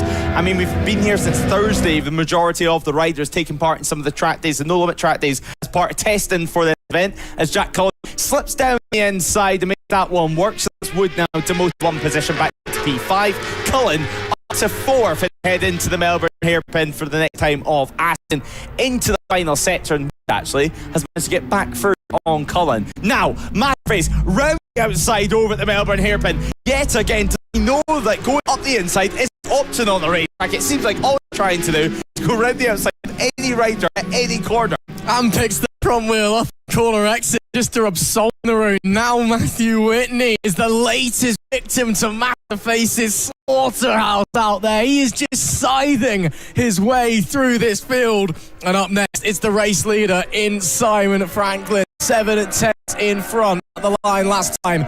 Let's see if Matterface has anything. But as you said, so much confidence clearly in that front end, in that front tyre at the moment. And he's just going round the outside of everybody. It's ridiculous. I mean, it's like the first rule of racing that you get taught when it comes to overtaking is the easiest way to do it is just go up the inside and get him on the brakes. It's quite simple. It normally works. You can sit him up, you can send him wide. Nice and easy. And he's looked at the rule book coming into the film. That's boring. I'm going to go and do my own thing. And he's quickly gaining on Franklin as well. Look at the gap coming down visually. Of course, we'll have to wait for them to get to the timing at the start-finish line to see what it's down to. He may even be in front by that point, quite frankly, such as his pace and such as the ludicrousness of the moves he's pulling off. We'll wait and see.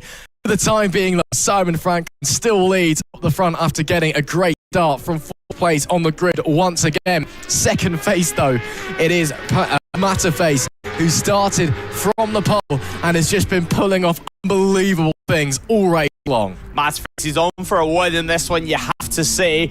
This time around, though, Jack Cullen now looking for a move to enter the podium place. He's now looking around the outside, maybe trying to take some inspiration from Matterface. Now look how much time he gets here. On the brakes, he tries, but it's too far back, and he has to concede this time around. But Perry Matterface still trying on the exit. You have to give it to the number 30. He is giving his all. Simon Franklin, though, he's not cracking under pressure. He's looking comfortable in that win. That lead so far. It's not for he won at Snetterton as well. So great to see him on the podium consistently too. Or actually got second at Snetterton, I should say. But so good to see for Simon Franklin for him to be so competitive this early on, and to see him get this win, if he's able to hold on to it, would be something magical. But you have to say, if Perry Matterface was to take it, he does deserve it with the bravery he's shown. There's some back markers are soon to get into play. Yeah, let's see how they're able to negotiate with that one. Looking to the outside, both of them having to run the long way round coming through. Schwantz is there, and as well, does that look like Whitney has got overtaken by Cullen? Indeed he has, so Matthew Whitney down to 4th place. And this is where it's interesting, because Jack Cullen, the 97, well, he's been class of the field all season long so far, and after a very poor start, now up into 3rd place as we start to approach half distance in this affair. We've been talking about Franklin and Matterface the last couple of laps, especially that 32nd place and the ludicrous moves he's been pulling off and the pace he's been showing. But now suddenly the 97 has reared his... Well, he's just turned back up basically, hasn't he? He's got back into 3rd place, and now he's looking like he could well be on the attack. Front 3 starting to break away, bit deep there from Matterface on the brakes. Had to sit the bike up a little bit. Is there something into Goddard to the outside once again? Look at how much Franklin tries to squeeze him out. He knew he was going to try it again, and he tried to stick around, and this time has Matterface done it around the outside. That is unbelievable for the race lead. To the inside this time, though, goes Simon Franklin into Redgate. What a race, what a battle we are witnessing here, and we've still got 6 more laps of it. Here comes Jack Cullen.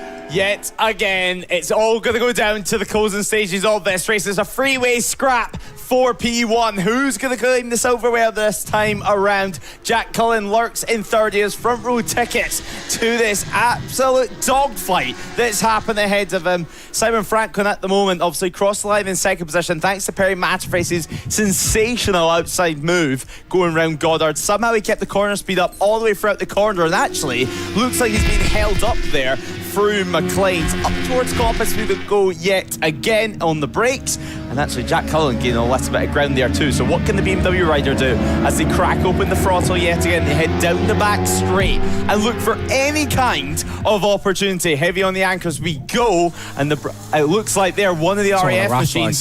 Through the gravel they go over at the old hairpin. Hopefully they can keep that on 2 wheels, and well, they have indeed, and luckily as well they haven't got that bike beached. So back into the Melbourne hairpin we go yet again. Soon to be Perry Matterface's signature move as it's coming, number 30. Soon to be heading onto the brakes yet again. Look at the ground he's making. He's actually going up the inside, and he's going to run wide there. Surely Franklin could get the undercut, and he does indeed. He holds on to it. Number 95 ticks on to lap 7 for the time being. What a race we're having. Sit back and enjoy the show, folks. This is bike racing at its absolute best here at Donington Park. 3 unbelievable riders scrapping it out, and we've still got just a touch under half the race to go. Franklin fast starting and holding on. Matterface pulling moves that are unbelievable out of his back pocket like it's nothing. And then Jack Cullen, who has been the class of the field all season long, suddenly turning back up and suddenly thinking, you know what, I fancy winning this race as well. One of these 3 is going to be winning. All of these 3 are presumably going to be on the podium as it stands. Franklin parks it on the apex at McLean's to try and hold up Matterface, who then has to immediately go defensive from Cullen on the run into Coppice. So all of them playing, it's a 3-way game of 4D chess almost. They're all playing mind games with each other. You attack one person, you immediately defend the next time to try and hold them up. Cullen looks to the inside, coming into the Fogarty S's too far back to try try anything. And now we wait to see, is Perry Matterface too far back? Oh, mistake on the exit from Franklin. He's gone really, really slowly. This one will be nice and easy, surely, for the 30. Up the inside once again. But this time, no doubt about it, as he drops the front end. And Perry Matterface, who was having the ride of a lifetime and an unbelievable race, drops the front end with the simplest effort at an overtake he's tried to make. All of that ludicrous stuff around the outside, laid on the brakes, but it's the textbook one that sees him down on the deck. Perry Matterface is down and out. He got too greedy there on the brakes. That's way too much from the brakes, right in the edge of the tyre. Asked everything from the edge grip, and then, the front end just folded and down he went. Simple case there. I mean, you could almost see it coming with how aggressive he was getting. It was like he knew he was so quick there, and he knew that's where he could make the moves. That was one of the few places that he could easily make the moves. And, a little bit too confident, overconfident on the brakes, and that's what happens. Meanwhile, though, Simon Franklin and Jack Cullen, this is not over yet. Let's not forget as well, Wood also promoted into the podium places, and Whitney only 1 second behind him. So still a podium fight that can happen, and certainly a race winning fight that's about to get underway, because Jack Cullen, he's looking up the inside straight away on Simon Franklin. Not able to make this one work. A little moment on the rear there, asking a bit much from the throttle, and the traction control giving way. Soon though, on the anchors we go yet again. Any mistake now from Simon Franklin, it's Jack Cullen's for the take, and we've spoke about 97 making such a poor start of things. He's slowly worked away, he's chipped away at this, and one thing's for sure, he hasn't overridden the bike, number one, and number two, he hasn't got stressed. Yeah, he's ridden so calmly out there, hasn't he? And he hasn't really put a foot wrong, even when he's being hounded by the likes of Cullen, and as we've just seen, Matterface for a fair few laps. And he's had to get the elbows out defending a little bit. He's had to try and take back the lead. We saw him trying to squeeze Matterface off the road into Goddard's. We've got a rider coming to a stop. That's coming out of Coppice as he makes his way into the gravel. That's Anthony Snowball there stopped. Yeah, hopefully everything's okay with Snowball. But Franklin, he's just ridden so composed and done so well out there. And even again, with all that pressure on him from Matterface, from Cullen, and again, just kind of carried on going. Yeah, again, he's had to get the elbows out here and there, but there's not been anything egregious, not anything too aggressive. I think he knows that this race is in the palm of his hands. All he has to do is just stay calm, stay focused, stay on it, and he'll be going home with the trophy after this one. He'll be going home with P1. Anthony Snowball give the marshals a little helping hand to get the bike to safety at the side of the circuit.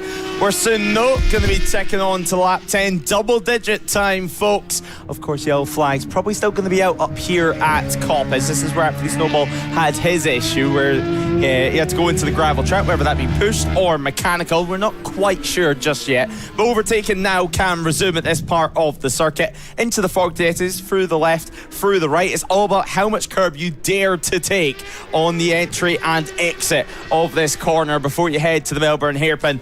Jack Cullen, of course, he was dominant at then.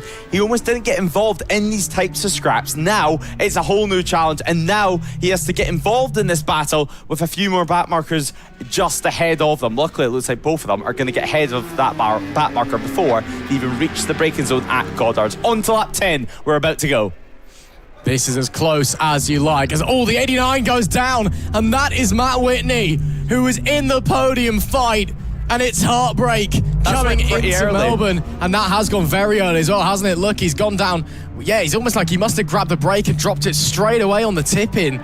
Maybe there was potentially contact with somebody else. I doubt it. But disaster for Whitney and a real shame. He was having possibly the best race we've seen out of him so far this season, as Cullen now is starting to open it up, starting to turn up the wick and unwind and starting to push. You can see now the more aggressive lines from the number 97 pushing his way forward, seeing if there's any shake-up, if there's any phasing. Simon Franklin right now, though, the 95 holding firm, holding strong, feeling like he doesn't need to change anything, just running his normal lines, hitting his marks, and he feels like he has the pace to stay in front of the 97 as it stands. But you can see now Cullen starting to get very, very aggressive with how he's pushing, how he's getting onto the throttle, the lines that he's taking as well. Now Franklin is going a little bit defensive there as we go back to see some of the other action. There they are. Franklin now picking up the front wheel on the run out of the Fogarty S's down into Melbourne. Bit of traffic to contend with for both of them.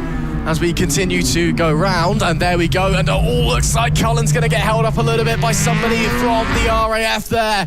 And that is not what Cullen would have wanted, and it is exactly what Franklin would have wanted. It could offer him a crucial couple of tenths as we do now head on to the penultimate lap of this race. So it is Franklin and now Cullen a second behind, although Cullen, to me, seems a little bit quicker through the opening sector. On the last lap, he was 4 tenths quicker down through the craners and into the old hairpin. It seems to be that BMW is just a bit stronger in the really, really fast stuff at the moment, as we see another rider making their way out of McLean's and up towards Coppice, as that the 56? Yes, it is. So making their way round. Elsewhere in the other race, in the old school trophy, it's still Dean Turner that's leading, by the way. I've just realised we've not spoken about them at all, just because of how scintillating this fight for the lead has been overall, and of course in the Club Power Cup. And it still rages on here with 1.5 laps left to go. Franklin, once again, Cullen starting to put the pressure on. He's definitely quicker over that opening sector. We have to give Dean Turner some credit here. Let's keep in mind he was outside the top 10 pretty much after the first couple of corners, and now up to 6th place overall. Not to mention Foster still on his tail, putting on that pressure. Half a second separating your old school 1K trophy runners out on circuit. And well, it was 1 second between our top 2 overall. It doesn't look like it's that anymore, because Jack Cullen looking up the inside over at the Melbourne hairpin. Can he get it stopped? That's going to be the question. The answer is a big resounding yes. Back on the throttle he goes. The 97 does lead the way. He looks to remain undefeated this year, but can he hold on to it with 1 lap remaining? Simon Franklin, it'd be so cruel for him to miss out on this victory after how much of the race he's managed to lead on to the power we go. He's on the outside line on the 95. It's the 95 against the 97. Cullen, who leads Franklin over the line, just 16,000 of a second separating them. This thing is going down to the wire. It's now Franklin's turn to try and gather some data, try work out where he can make that move work, where he is going to be faster into the old hairpin yet again. Of course, Wood up into 3rd, and actually looks like Hill dropping 1 position. So Dean Turner now up inside the top 5 overall. Most importantly, putting the bike between himself and Foster out on circuit, of course, in the old school 1K trophy. As Franklin and Cullen, well, they've switched around, and now Franklin looking for a way by yet again up at Coppice. No room in the end this time around, though. This is going to go down to the final sector, or potentially the drive onto the back straight. Simon Franklin, he pulls into the slipstream briefly. The front wheel rising in the air. It's much bumpier on the left side of the circuit here at Donington, on the run into the Fogarty S's. As, 2 more corners remaining. 2 more corners to decide it all. Has Jack Cullen played this perfectly? Has he waited until the last moment to not give his rivals any opportunity, not give his rivals any chance to gather data out on circuit and to work out where they can make a move into Goddard's for the final time of asking? It is going to be Jack Cullen who takes victory here in Donington Park, race 2 of the weekend. What a ride it was. It's a drag race all the way to the flag. The Brandfix Club Power Cup victory does go the way of Jack Cullen. He remains undefeated in 2026 as Simon Franklin, just 1 tenth behind, misses out. Wood, though, does finish on the podium, so an awesome ride for Kieran. As, Hugh does take P4. And Dean Turner, in a few moments' time, here he comes now, should be taking the old school 1K trophy. He does indeed, just ahead of Foster. Losing out those some positions was Hill. But race 12 of the weekend, done and dusted in the books. Just 1 tenth separating your race winner and runner-up. Jack Cullen, what a race, what a ride, what a start to 2026 it's been so far. He's P1 today, he's P1 yet again. Number 87 takes victory from Simon Franklin and Kieran Wood. Jordan Hugh takes P4 as Dean Turner takes the old school 1K trophy win and rounds out the top 5. Sam Foster takes P6 while Dale Hill and James Logan round out the top 8 as Adam Southwell and Justin Cochrane rounds out the top 10. Dean Bednarick, Mitchell Baines and Jeremy Page take out the top 13 runners as Paul Spencer finishes P14 ahead of Andy Ashcroft in the old school 1K trophy. Philip Whitby, Aaron Nunn and Ian Troon rounds out the top 18 as Lee Rollins and Jamie Harris round out the top 20 runners. Inside the top 30 though, we have the likes of Chris Edmonds, Ryan Marriott, who we've seen run into a few issues, Golich, Stevenson, Barnes, Kilby, Brookman, Vincent Gibbons and Martin McGlatchy. Matthew Whitney does take P13 there. We did see a few issues with him, with Anthony Snowball also run into issues, as well we can hear from our race winner Jack Cullen, who's speaking to Ross down in Park Fermi. Down here with our race winner. Well then, Jack, left that one a bit late, didn't we? But got there just in the end. What a race that was. Absolute quality battle, mate. Loved every lap of that. I had a real bad start, and then I had to just push back through the pack and got there in the end. Like I say, left it too late, but we got there, so happy days. Yeah, you, Perry, of course, Simon should I say, Perry, of course, unfortunately coming off down at Melbourne, but still, the three of you, then the two of you, putting on a show. You had a great view for most of it as well. It was awesome stuff. Yeah, it was good battling. Like I say, the lads were riding really well then. I needed that to push me on a bit, and I loved it, so brilliant. Yeah, and then go again for race 2 there, the more of the same, I'm expecting. Yeah, it's going to be a good battle, I think. Looking forward to it. It's like to thank all my sponsors, my dad, everyone at home watching. Thank you very much, and let's give it a good go for the last race. Well, stuff. Thanks very much, Jack. Let's go and speak with the winner of our other class in Dean Turner on the 1, 2, 3. Dean, another race win for you in class. A great performance once again as well. How are you feeling?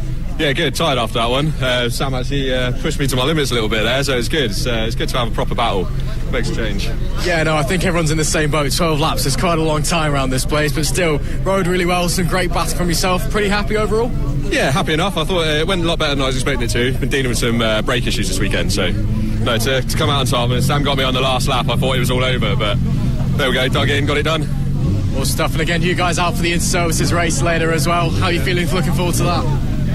Yeah, looking forward to it, but it's another race I've got to do compared to everyone else, so just wears you out a little bit more.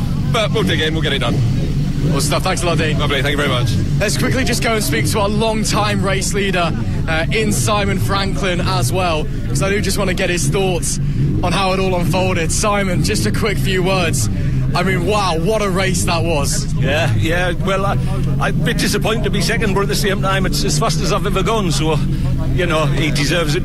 Apparently went a full second faster than me, so, yeah, no, really enjoyed it. I mean, you know, even if the result isn't what you wanted, you led the vast majority of the race. You got a great start once again, and of course you held off some unbelievable pressure, both from Jack and from Perry as well. Yeah. So you must surely be proud. Perry was unlucky, yeah, I'm very hope he's all right, but yeah, no, I'm happy with what I've done, yeah. It's good as it's going to get. 12 laps is a long way around here. It's right, well, race 3 is a little bit shorter at least. Are you looking to try and get at least into first place for the final race? I would like to think I could, but we'll see. I'll not make any predictions. Awesome stuff. Thanks a lot, Simon. Thanks a lot, mate. Cheers. Great to hear then from our 2 race winners and from our long-time race leader. Let's head back up to the commentary box as we get ready for some more action. Thanks, Ross. Great to hear from our runners there. And great to hear as well from Simon Franklin, who was so close to taking victory that time around, as we're gearing up for race 13 of the weekend, the Club Sport Cup, the Street Bike Cup with Metsler, and the Fortis F900 Cup. There's a whole lot of cups taking place at once, but race 13 of the weekend is ready to get underway. Great conditions for the action here on Sunday. A little bit of wind that we have, but nonetheless, the sunshine is well and truly out here at Donington Park. 12 laps are ahead once more. And of course, a busy schedule that we've got here at Donington. Before then, we can look into the likes of the Twins, the Premier Sport Cup, and the Super Series as well. And of course, the UK Armed Forces Inter-Service Championship taking place later this afternoon. Great to see them on circuit. But before all that, we have a little bit of racing to do. On pole position for this one, it should be Paul Holden, all things being well. Now, yes, it will be, because I can see him just coming on to the grid now. Nicky Coates as well had a great battle with Holden yesterday. Hopefully, more of the same here today. Stephen Miller on the number 23 will start in third. And I can see Carl Beresford as well, taking up his place in P6 on his Triumph. He's looking ready to race for this one as well.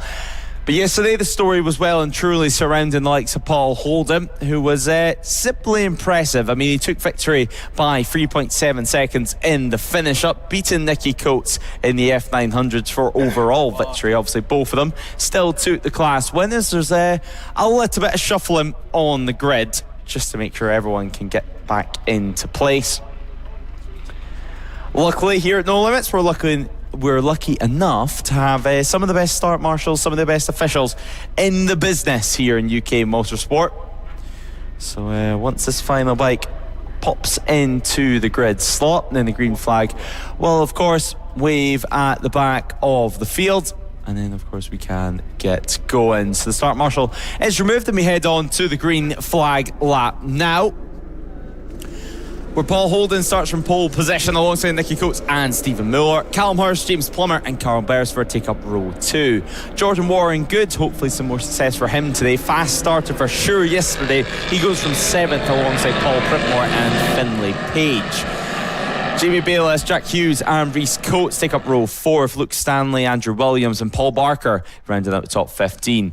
Lee Devonport, Paul Gallanton and Andrew Coulter takes up row 6, with Anthony Fleckney, Simon Bastable and Roger Lovelace rounding out the top 21. Inside our top 30 runners, we have the likes of Thomas Drew, Alex Veller and Ryan Arnold, with Chris Taylor, Evan Brailsford and Danny Cartwright rounding out the top 27. Finally, Nick Heath and Joe Neck Epic rounding out the top 30 runners, with Chris Young, Chris Rowlands, Liam Sutherland and Felton round out the top 33 I should say. Nicky Williams though on P34. Fraser Lysychenko, hopefully he can take the start as well. Let's not forget a crash earlier on today with Adam Williams, Gavin Hooper, Samuel Booth, Mark Felton and Jack Dudley not set in times, and therefore if they do take the start they will be placed at the back of the order.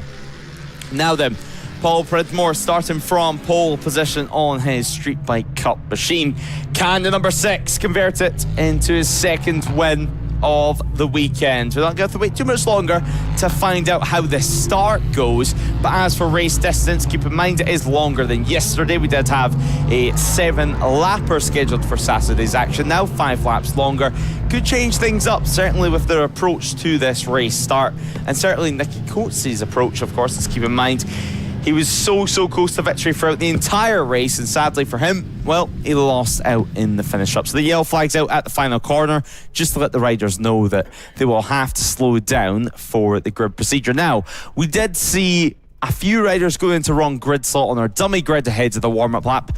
Hopefully now everyone can find the right place and then we can get going. Did we not see that yesterday as well, where we took like 10 minutes to get everybody in the right spot? We see it in the freshman class. Obviously we can give them a little bit more leeway with them being newcomers, but certainly here today, with more experienced riders in the Street Bike Cup class, the F900s, they should know better. Certainly the likes of Paul Holden and Nicky Coates. Lucky enough for them though, it's quite simple. You pull into the front rows, you pull into pole position, and away you go with some clear track ahead you. It's when you're in this mid-pack a little bit more difficult, but nonetheless everyone's got it right this time around. A big round of applause to them as the red lights go on. And we go racing. A massive front wheel coming up there from Stephen Miller. That's going to affect his drive all the way towards turn 1 as Nicky Coates looks to take the lead. But it's Paul Holden who dives down to the inside and reclaims that position. Finlay Page trying to hold off some of the street bikes from behind. And a good defensive skills there from the number 30 R6. Nicky Williams as well further back. He has managed to take the start, as we were unsure if he actually would with no time set yesterday.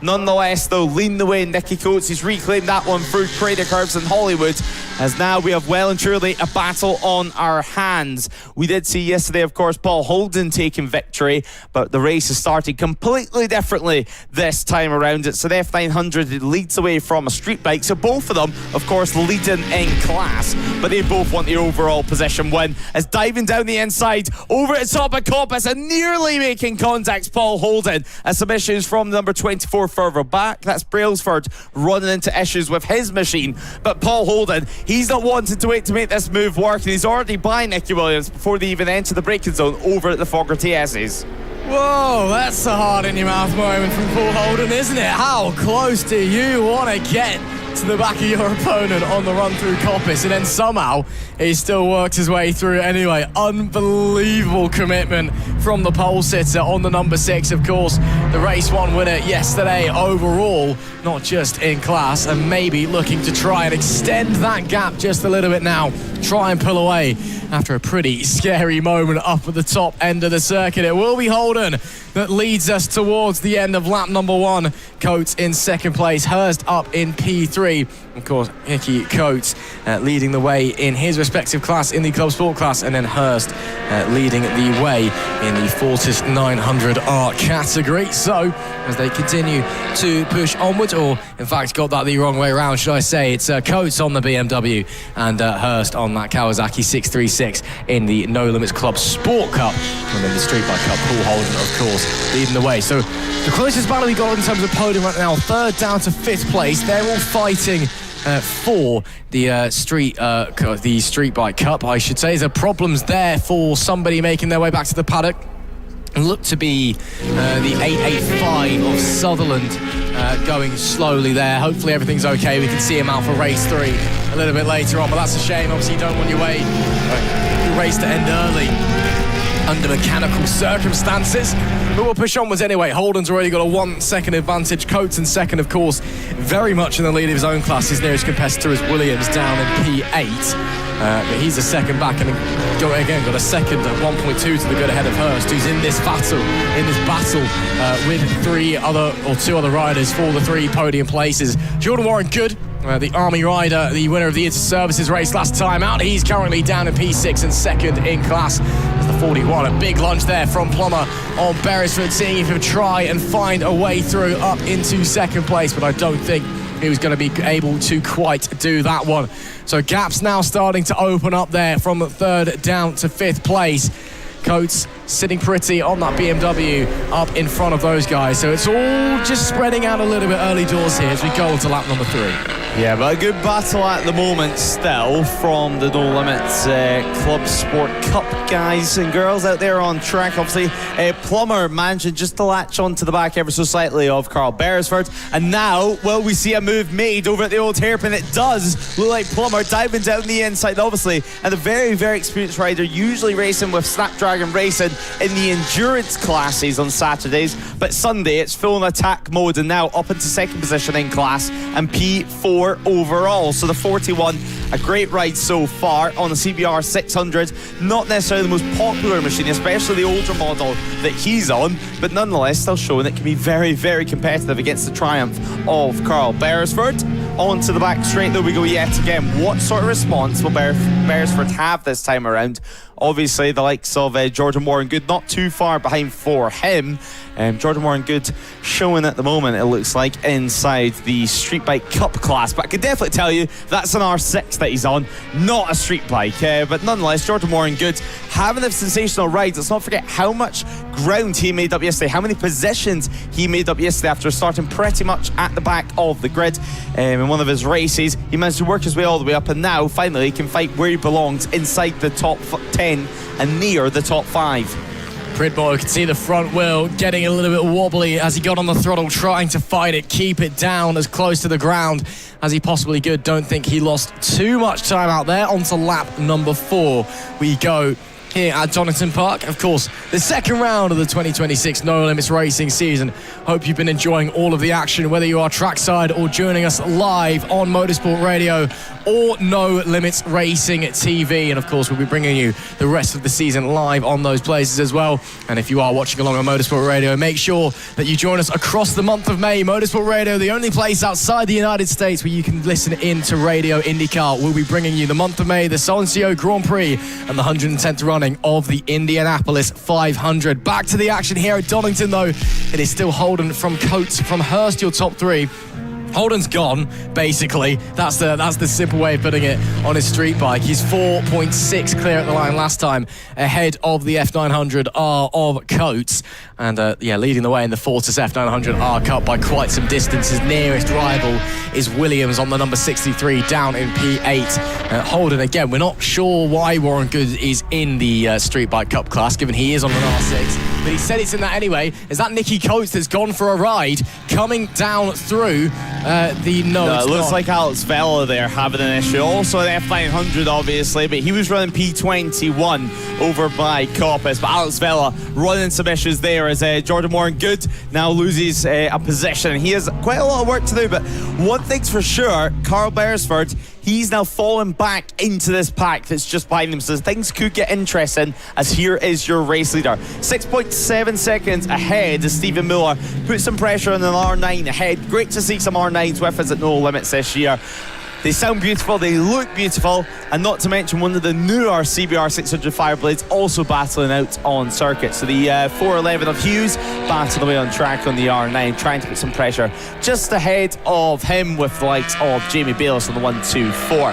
Finlay Page further up the road, around 4 seconds up the road from these guys on the R6. He, of course, super defensive at the start. You have to be like a hungry dog on the opening lap of things here at No Limits, as Alex Vela does enter the pit lane. So clearly that issue that he had that forced him to go onto the grass has proven to be terminal, or proven to not have much point in continuing on with this race. I mean, we're not even at the half distance point, Ross, but there's lots of action that's happened so far. Yeah, been pretty hectic everywhere you looked. Warren Good now under a lot of pressure from behind, and could well be being done by Pridmore on the run down into the Fogarty S's here to the inside. Pulls the number 43. Paul Pridmore will surely get it confirmed. Does get it confirmed, but look at the overspeed from Warren Good there. Just powers straight back round, and the Army rider with the switch back over the chicane. Not sure I've seen many of those before here at Donington Park, but it's a nice move nonetheless. Pridmore can't find his way to the inside on the run down into Melbourne, so we'll continue to push onwards, and looks like Warren Good can hold on to that second place in class at the moment. There is your overall leader, of course, the Street Bike Cup leader in Paul Holden, continuing to just do his thing, work his way around with no issues whatsoever. Of course, the Street Bike Cup in association with Metsler Tyres, and one of our tyre supporters here at No Limits Racing. You can head over to the giant Pirelli truck over by Race Support and get yourself some Pirelli, some Metslers. You can also get some Dunlops as well. Maybe not from the Pirelli guys themselves, but you can get some Dunlops somewhere in the paddock. Again, Dunlop also one of our partners here at No Limits Racing. A big thank you, of course, to all of those guys. But Holden, yeah, this is probably, I don't know if boring is the word I'd use for this, but he's probably, I wouldn't be surprised if his mind's elsewhere right now, because obviously he'll be focused, but there's not really anything going on. He's just kind of going out there and hot lapping. Yeah, he's going out there enjoying it for the time being, and yeah, treating it like a little qualifying session for him. 8.4 seconds up the road from Nicky Coates and Callum Hurst. Callum Hurst, of course, a further 1 second behind. James Plummer trying to put some pressure on him, as well, we have the F100 coming through our pit screen now. As well, Callum Hurst, he's getting closer, that's for sure. We could have a battle for a second here at the closing stages. Of course, we're reaching the halfway point of the race now, so the lap's well and truly ticking down. Nicky Coates, I'm almost wondering if he thought this was going to be okay, this wasn't going to be too much drama, too much stress for the remainder of the race. Now that Paul Holden's in the distance, so you could have a little bit of no man's land. However, Callum Hurst isn't allowing that to happen. He's right on his tail, and he's putting on a lot of pressure out in circuits. We do have a crasher over at the Melbourne hairpin, and that looks to be one of the Army machines that is down there on circuit. So hopefully they are okay, as we will continue on for the race for the time being. As red flag now out on the circuit, so red flag out, and that brings a stoppage to this race. Obviously the medics and the marshals need to give some assistance to the rider there.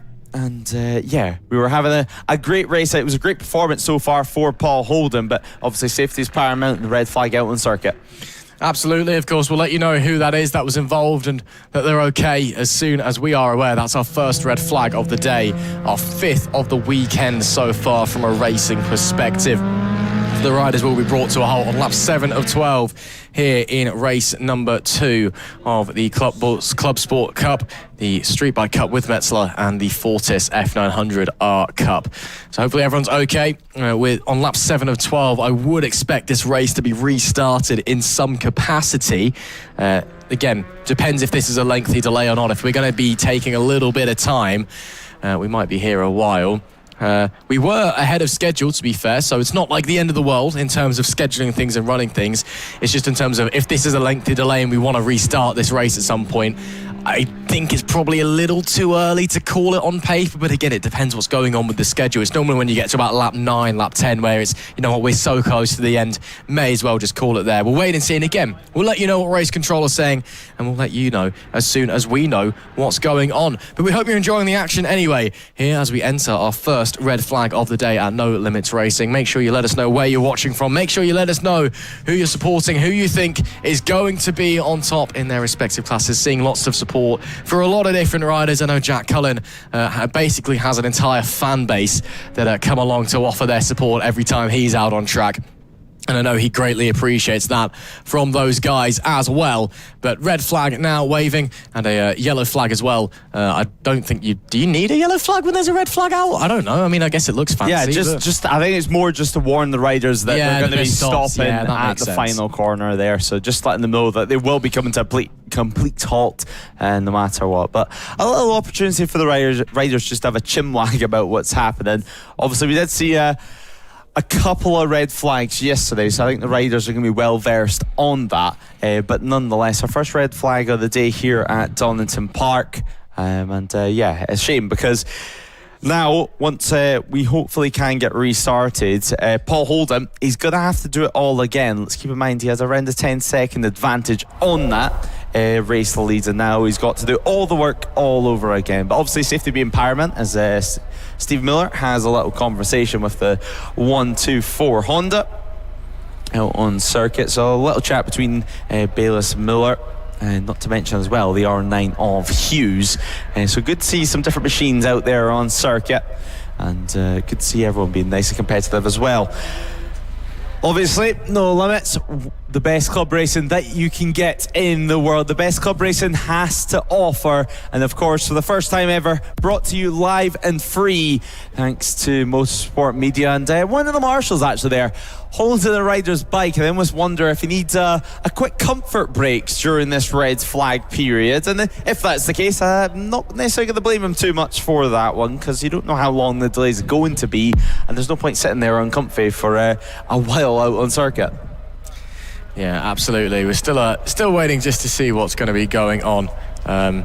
But again, riders just sitting, waiting for the call from race control, and waiting for us to be told that we can get a move on and we can get going once again. And hopefully it won't be too long whatsoever. And you can hear some engines are being fired up now, and riders are being sent back round. Is that a back round to the paddock and pits, or is that a back round to the start-finish line so we can do some organisationing? Let's try and figure out what is going on. So basically just depends if they pull into the pit lane or not. So those guys down there will obviously have to go around the back of the paddock anyway to then come back out. I think we're looking to get going again. It's not been the longest delay. So yeah, I'm hoping that we can get going again. Again, we're not scheduled to have any breaks for lunch or anything like that across today, if you aren't aware, if you are watching trackside. So hopefully you use that to get yourself refreshed, get yourself nice and relaxed before we bring back the really, really exciting racing action here at Donington Park. I hope you are enjoying if you are trackside, of course. And thanks for coming along to witness the best of the best club racing available in the UK here at No Limits Racing at Donington Park. Of course, we'll be back later on in the year for the final round on the 10th and 11th of October for Donington Park National. As I literally just said, let us know who you're supporting. Let us know. Let us know who you're cheering on here. But again, we will be back here at Donington on the 10th and 11th of October. If you sat here thinking this looks pretty fun, so make sure that we can come back in. Next round, though, of course, off to Croft on the 30th and 31st of May. Now, that's setting up to be a really exciting round, Lewis Ray. Obviously, it's a track that doesn't see a lot of bike racing.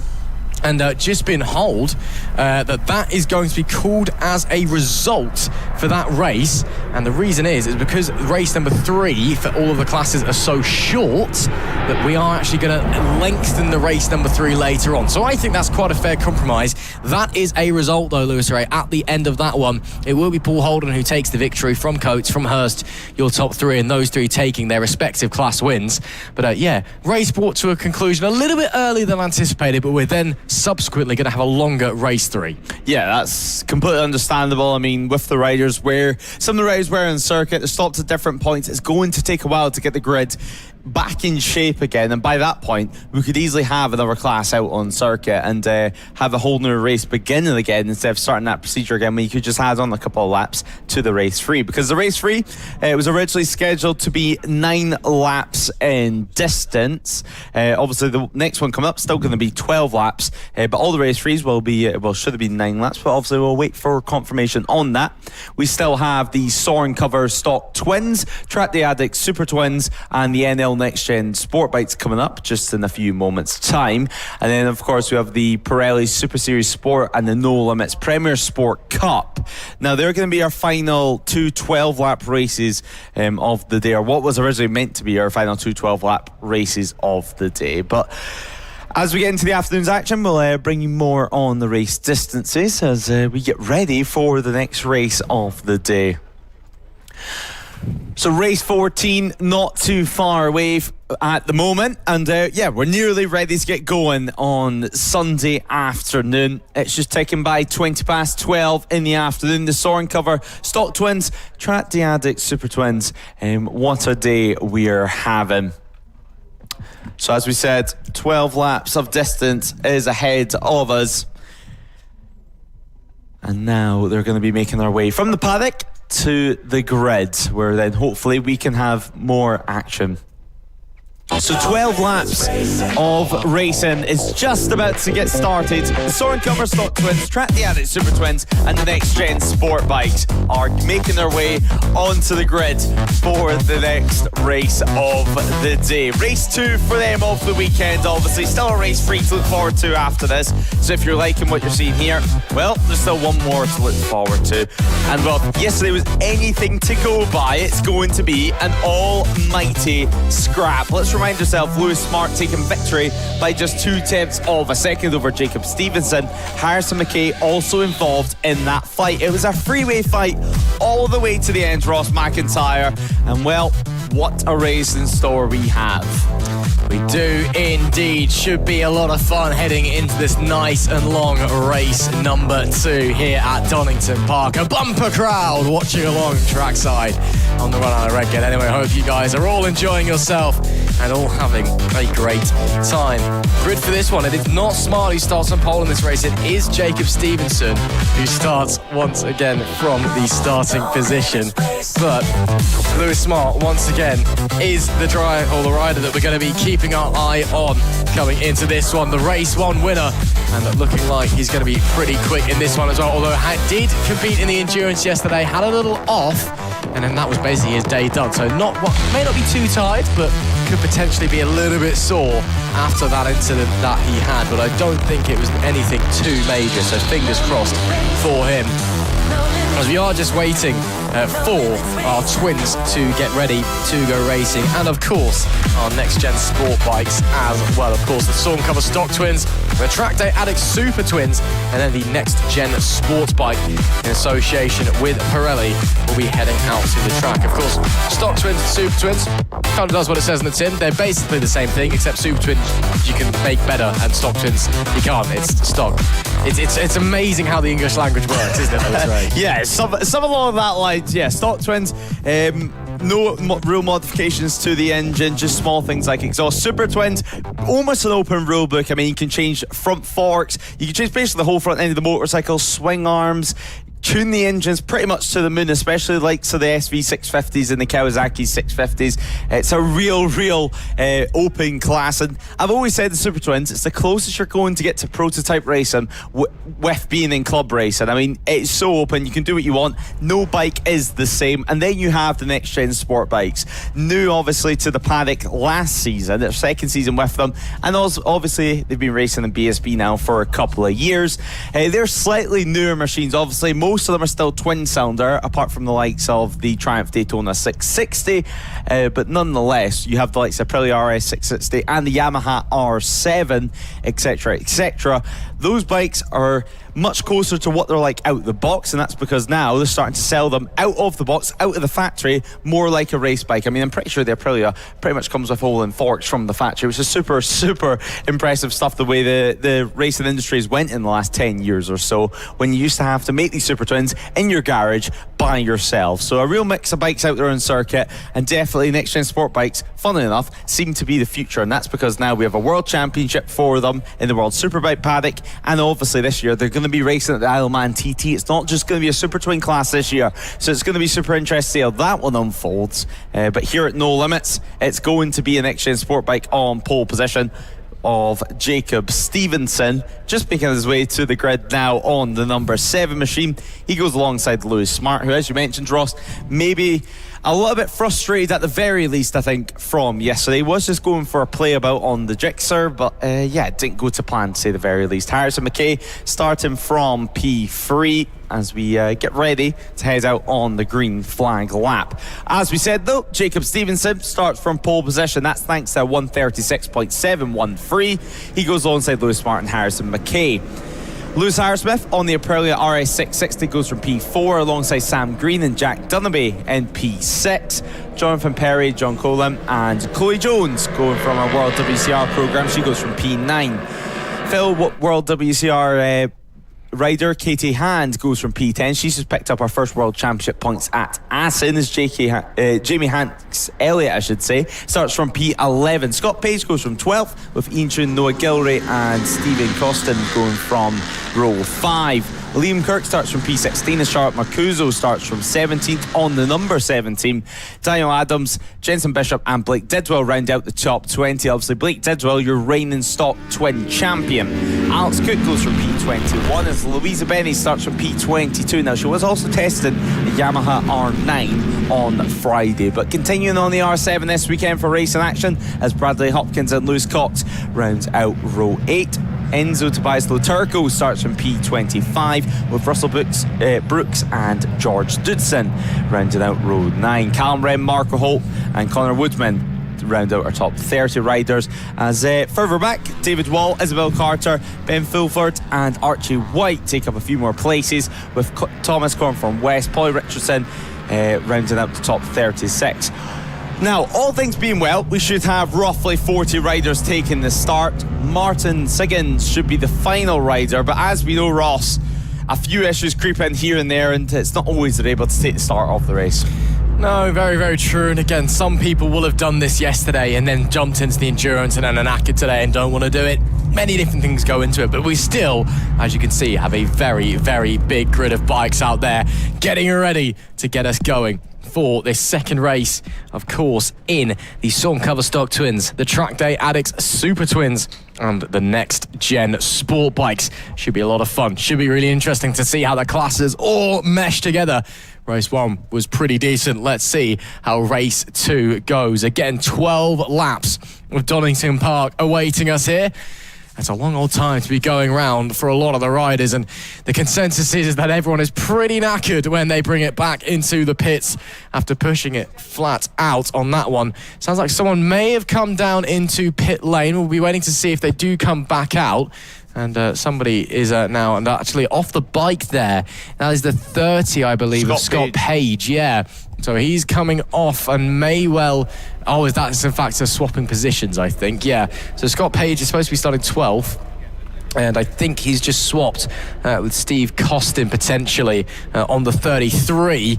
And there we go. The green flag now at the back. We're all happy after whatever was going on there. But again, I think just a couple of people in the wrong grid box. The flag marshal will remove themselves. It is ready to get going for 12 laps in race number 2 here at Donington Park. It is lights out and we are underway. Good launch there from second on the grid. Lewis Smart once again will lead us down into Redgate after the 7 who fights back. Didn't get a great launch. Stevenson manages to muscle his way back through the 32 and will hold on to that whole shot ahead of Smart. But that was really, really close between the pair of them. Couple of riders running wide on the exit of Redgate as as they come now down through the craners for the opening time. And look at them all siding their way through that sweeping downhill section before the old hairpin and powering back out. And after a disappointing getaway, Jacob Stevenson now starting to try and build a bit of a gap already as they make their way up into McLean's. Harrison McKay, who else would it be, running in third place on the 61 machine. That's where he started yesterday, it's where he finished yesterday, it's where he started today. Maybe he can go a couple of positions better, we'll wait and see. But coming around Coppers for the first time after initially losing the lead away at the line, Jacob Stevenson, really brave on the brakes, is looking like he will lead us at the end of lap number 1. He's going to lead us from lap 1, but who's he going to be leading from? Because it looks like Harrison McKay having a little look up the inside of Lewis Smart. I don't think he's made that one work this time around. He has thought better of it, and that's because he's waiting for the Melbourne hairpin. The 61 looking up the inside, heavy on the brakes yet again. Smart, a little moment on the brakes, a little bit squirrely from him, but luckily both of them keeping it onto wheels. Now just following in from behind them, a few more riders, no real big groups escaping just yet.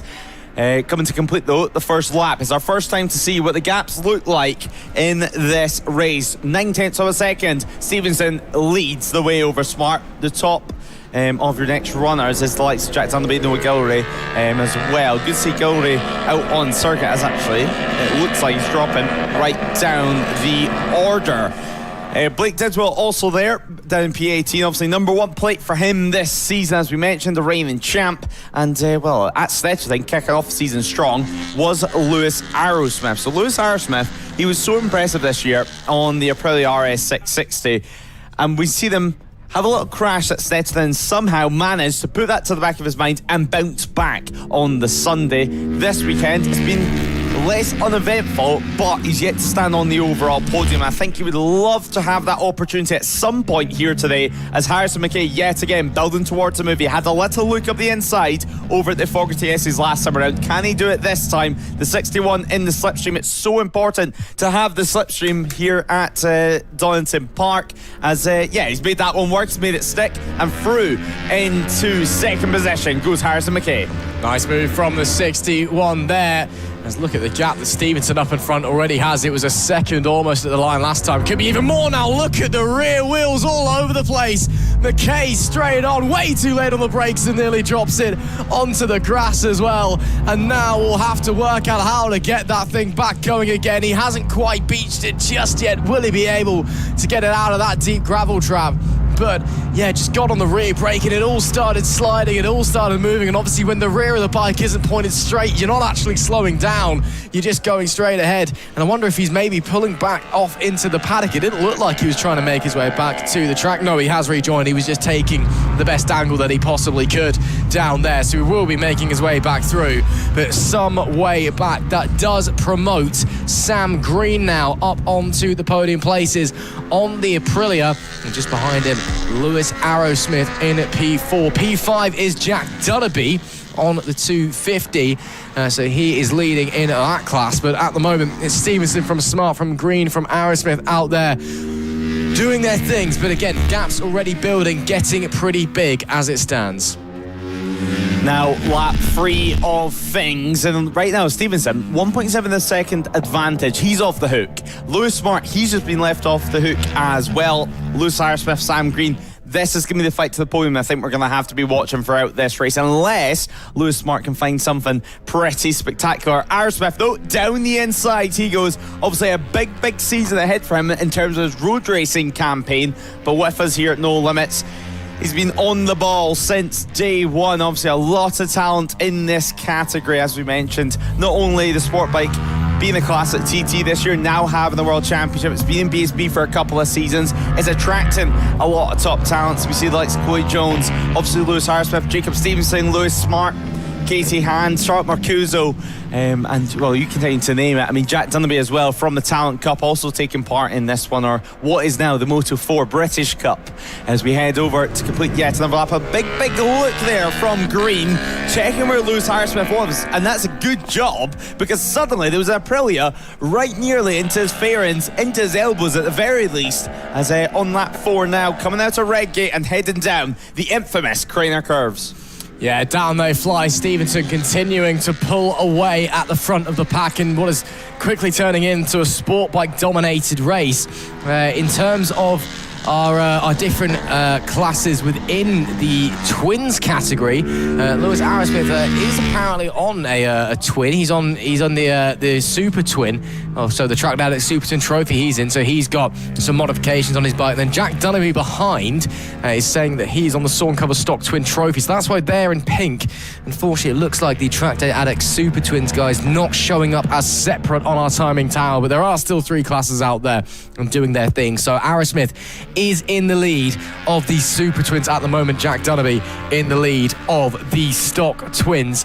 And then, of course, up the front, your Stevensons, your Smarts, your Greens, those guys dominating so far in their sport bikes. As you said, Lewis, a category that's already grown so much over the last couple of years and will continue to grow and grow very much. The next direction, I think, of bike racing, certainly in the UK anyway. I'm really interested to see what the future holds from the sport bike perspective. Lap number 5, now the lead is just heading on to now out of 12. Some battles going on further back in the pack, making her way, nice move up the inside there at Coppice. And yeah, that was pretty nice, to be fair. Opportunity on the inside, slid his way through. But still, it's a difficult corner to get through there because it does rise and then drop off, and it's quite tight. It's very fast, but tighter than you think it would be, as there is your race leader, Jacob Stevenson, the number 7, 2.1 now to the good, ahead of Lewis Smart. So no issues whatsoever for him. And just continuing to push around, continuing to push onwards. And again, a long old race for these riders. 12 laps here. Only on lap number 5, not even halfway through just yet, as that is the 30 who's come grinding to a halt. And yeah, more and more issues. Again, we saw them at the start as well, having to swap places, and now almost dropping it as they get going once again. But it looks to me like Scott Page is going to be pulling over to retire. Yeah, something's not right there about that rear wheel. I mean, it looked like it tried to lock up on him as he flipped it to the right. And yeah, I think someone's been caught there in his rear wheel, or someone's went definitely wrong with that Pirelli RS660. Whatever the case, his race is over and done with. Yellow flags now, of course, are out in this sector, are out in this corner. So yellow flags here at this point, and then as they exit, you'll see the green flags yet again, telling them racing can resume. Overtaking, most importantly, can resume as well. Although I don't think Lewis Smart is going to be doing much overtaking from 2.1 seconds back. Nonetheless, so the pit board's out on pit wall, just informing them about the gaps. I mean, Lewis Smart is bringing it down once again. That is half a second quicker last time around. So is there going to be a race on here? I mean, we're only at half race distance now. It is a long, long old race, up to 12 laps. And the red flag actually showing out there on the main straight. So red flag out at half race distance. Yeah, it must have had an incident somewhere, or maybe some fluid down in a dangerous situation. We'll inform you of what's happened as soon as we're aware. But red flag lap 6 out of 12 at half distance. So that's the second red flag of the day in the second race in succession as well. I'd assume we're going to get a similar story to what happened with the previous race we just had, where this will be called and then we'll have race number 3 extended further to enable some at least fair racing. But yeah, we'll let you know as soon as we know what's going on. It's possible there's some fluid down potentially in a dangerous situation, but somebody, one of the marshals having a word with one of the riders. But red flags either way waving here for the second time today. It was Stevenson leading the way, probably 1.6 from Lewis Smart, and Arrowsmith in P3, some 8.3 behind. Green in 4th place after being overtaken by Arrowsmith. Arrowsmith, of course, although in your timing tower, the colours are saying that he is part of the sport bike class.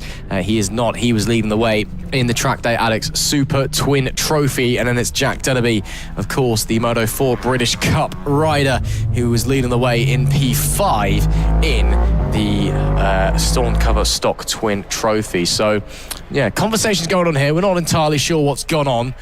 But what we're certain is that the red flag has come out and the race has been stopped on lap number 6 of 12. Yeah, Abby having a little chat there with one of the riders on the grid. I almost wonder if they want to try and get the riders back on the grid, just to hold them there for the time being.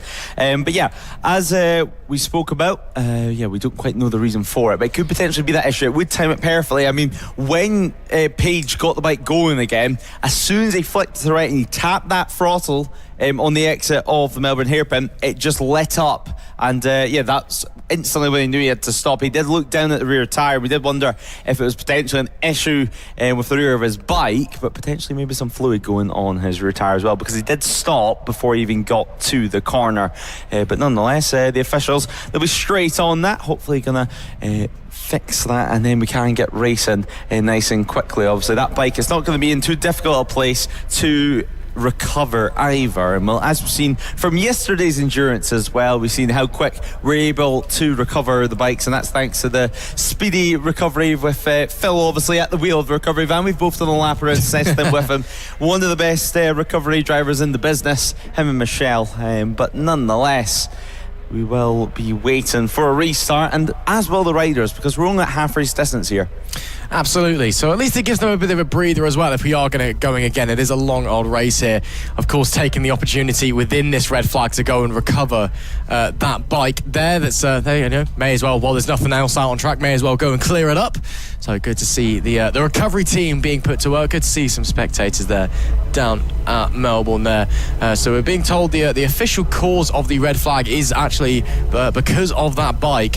It's apparently it was parked in a dangerous position with no rear wheel is the official claim that we're having from race control. So yeah, obviously we'd seen that there was a problem with the rear wheel. It was possible it was leaking fluid, but clearly something seizing or locking up there, and there was no way for them to retrieve the bike without going into a dangerous situation. So that is the official cause of the red flag. It is that incident that we saw there, and it's from that it was basically stuck in a dangerous position, which, you know, fair enough, understandable, but it should be a very, very quick recovery. This, I mean, they're already getting it into the back of the recovery van, so it shouldn't be too long until we get back out there then. Yeah, super experienced, and they're having to use the bar to lift that rear wheel to even get it into the van, so it's just locked up on them for whatever reason. So it was the original guesstimation that we had in the commentary box that it was the rear tyre locking up on him, and he's managed to get that bike to a somewhat safe place. He got it off the circuit, but it's too dangerous to continue if someone else was to crash over at the Melbourne hairpin. So a good call once more from the officials, and a quick recovery as well from Michelle, Phil and the rest of the marshals down there at the Melbourne hairpin. Now though, look at the swarm of twins at the end of pit lane. They are ready to get going again. I can see Jack Dunderby, Blake Didwell down there at the very least. Jacob Stevenson as well, your pole sitter. He looks ready to go. All of them looking pretty focused up at the top of pit lane. So hopefully not too much longer. Obviously the second red flag in a row here today. But nonetheless, we've had some excellent action out on circuit. And with only being half race distance, we will be hopefully restarting things. It's usually only 2/3 that then we decide to call it a day, or like in the previous occasion where it was very, very close to 2/3, we then decided just to add some laps onto the race free to make up for that. Looking at some of the action in pit lane is the Loturco family. Ralph Loturco looking on with his son Enzo Loturco, obviously out on track this year. He's had a good season so far, and I think every single time we spoke to him this year, Ross, whether it be on camera, off camera, he's always having a laugh and a smile on his face about just being on a racetrack. Yeah, he's not been riding bikes long, has Enzo. I think he's only been racing for around about a year as well. But, you know, he seems like a really, really nice young man, and always a pleasure to go and speak to the Loturco family in general, even just if you're catching them in passing. But, again, he just seems to absolutely live and breathe the sport, as obviously many of our racers and riders do, as we looks like we are heading back out onto the grid. But he absolutely loves this, and every time I speak to him, he's just happy that he's here and he's out there competing and racing on a bike. Of course, already taking a race win this season in class. Last time out at Snetterton, he says that he was lucky. I disagree. I think it was a well-deserved win. It was a great performance from him. You make your own luck sometimes. No, absolutely. Obviously, you know, sometimes, you do get very lucky or unlucky in motorsport, but sometimes it's just hard work pays off. And just the constant performance and the banging in the lap times and banging in all of the practice, etc, etc, etc. But we are getting a load of twins and some sport bikes as well, let's not forget, back out onto the grid. I'm going to presume they're going to get a sighting lap, and then I will figure out where we're going from there. They'll be starting in the order that they were in. So it will be Stevenson from Lewis Smart in P1 and P2. I also don't know if Harrison McKay is going to be rejoining us potentially. It's also possible we might be doing a full reset as well, I don't know. But we'll definitely be getting some sighting laps. I'd be very surprised if we had a full reset. Harrison McKay is coming back out, though. So I don't know, maybe we are doing a full reset. But we're going to have some sighting laps anyway. Green flag waves at the back. Are we going straight into it? Potentially. I'd be very surprised if we were as well. Yeah, I'm not really entirely sure what the game plan is here, but either way, Harrison McKay's back in the race. Jacob Stevenson starting on top of the position. Lewis Smart being told yes. So it's the original grid. Okay, so that's a lifeline for a couple of drivers. So the likes of Harrison Bishop McKay having issues there as well. Yeah, so problems for Jensen Bishop. He's pulling over smoke billowing from the motor there. So that'll be probably why we've not sent them on their way yet. So they're going to get one sighting lap, issues for somebody else as well, one sighting lap, and then a 5-lap race, but with the original grid. So again, for someone like Harrison McKay who had that mistake and dropped well down the order, that's a huge lifeline for him. Yeah, is that potentially, it looks like with the helmet anyway, Jamie Hanks Elliott having issues there. Jensen Bishop also having issues. I think that Talent Cup machine has just got way too hot. They might have had to keep it running while they've had to sit during the red flag. He's got onto grid, had to wait longer, and now he's had to turn that bike off before that thing goes pop. Obviously the Talent Cup machines, they're used to having the leaf blowers on them, keeping them nice and cool while they're staying still. Not having that luxury at the moment, but obviously they'll be at action at Alton Park next weekend as another issue as well. That's a Triumph Daytona 660 rider having a few issues there. But finally, we can head out on our warm-up lap. Any more issues for anyone as Lewis Smart is looking down at his feet, just checking everything's okay there. Hopefully, everyone else is going to be able to take the start of things. Now, a quick run for some of the grids here. Let's keep in mind original places in the grid, but most importantly, quite a few riders not able to take the start for this one. So Jacob Stevenson, Lewis Smart, Harrison McKay, they are all there. Let's not forget Harrison McKay ran into those issues. Luckily, he was able to get back on the track to continue his race. Otherwise, it could be a completely different story if he decided to turn left into the paddock. Lewis Harrismith, Sam Green and Jack Dunnaby take up row 2 with Jonathan Perry, John Coleman, and Scott Page further back. Now, we are seeing the bikes and riders just being reeled into pit lane now. Jensen Bishop here is going to be especially interesting to see what they decide to do with his bike. If it's a case of just leave it to cool down, or stick a leaf blower on it for 30 seconds and then put it on track with some nice cold air while they go through the racing, can actually cool it. But we're going to have to wait and see what happens with that one. It is good track time for him nonetheless. Obviously some big stars to play for here today, and some big stars on show. 3 classes, 1 race, just 5 laps to decide it all, and then this one warm-up lap. Luckily, temperature is still pretty high here at Donington Park, so getting temperature in the tyres, especially brakes, not much of a concern. Obviously everyone will be using steel brake discs on them, so all you really need is a couple of grabs before they're pretty much good to go. If anything, especially with the stock twins, you're not going to want too much temperature in those front brakes because they're really bad for brake fade, especially the stock brakes that come with the machines. Luckily, the Super Twins will have a 600 front end, maybe even some of them a Superbike front end on those bikes with some big beefy calipers on them, and they can withstand much higher temperatures. It looks like as well another rider heading into the pit lane. But finally, we are good to go. Jamie Hanks Elliott has made it to the end of the pit lane.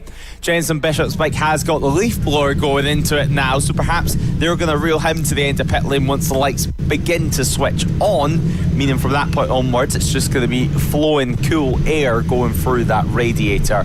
Even in cold conditions as well, some of the Talent Cup machines use tape on the front to get some heat into them. You're not going to need that today though. Near 20 degrees as we have had the entire weekend.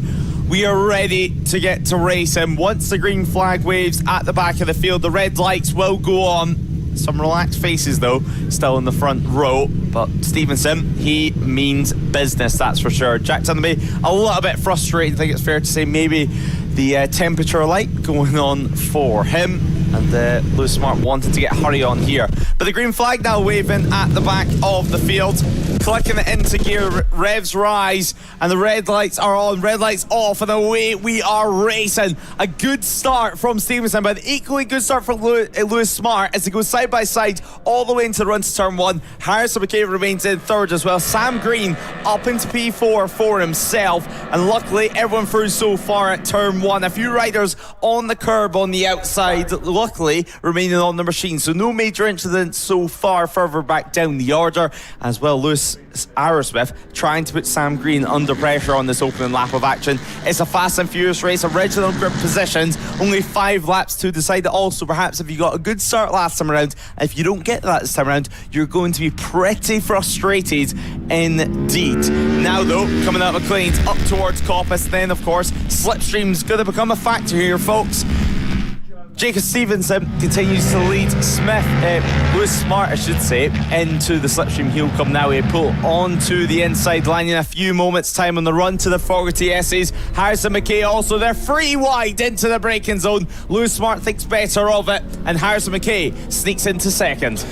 Again, this is Harrison McKay, who at the first run of this race was down and out and down the back, as that is great drive from Lewis Smart, and could be maybe looking for the race lead on the run into Melbourne, but has to back out of it and instead decides to defend from the 61. Once again, as I was saying, Harrison McKay, about 15 minutes ago, was beached in a gravel trap and running around at the back. He has been given a lifeline thanks to race control making this decision that he can still fight for podiums, still fight for the race lead, and still fight for those points as well. On to lap number 2 of this shortened 5. Looking to the inside goes the 61 of McKay. Bit of movement from the rear of the 32 under the braking, but Smart, no issues whatsoever, just keeps his head down and keeps pushing on with someone very, very wide on the run out of Redgate, almost running on the grass, I think, at the exit of the corner. But it's Stevenson that still leads from Smart, from McKay, from Green in P4. Then it is Arrowsmith in P5 who leads the Super Twin Trophy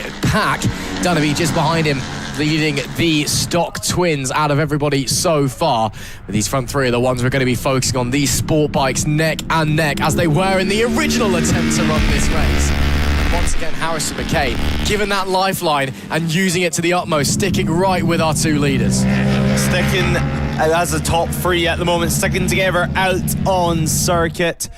Stevenson, though, is going to be under pressure straight away as Lewis Smart looks up the inside yet again, thinks better of it, slips in behind, and now it's going to be Harrison McKay's turn. How will Harrison McKay approach this final sector? Obviously, this is the corner that we're coming to now that he made a mistake on this first start.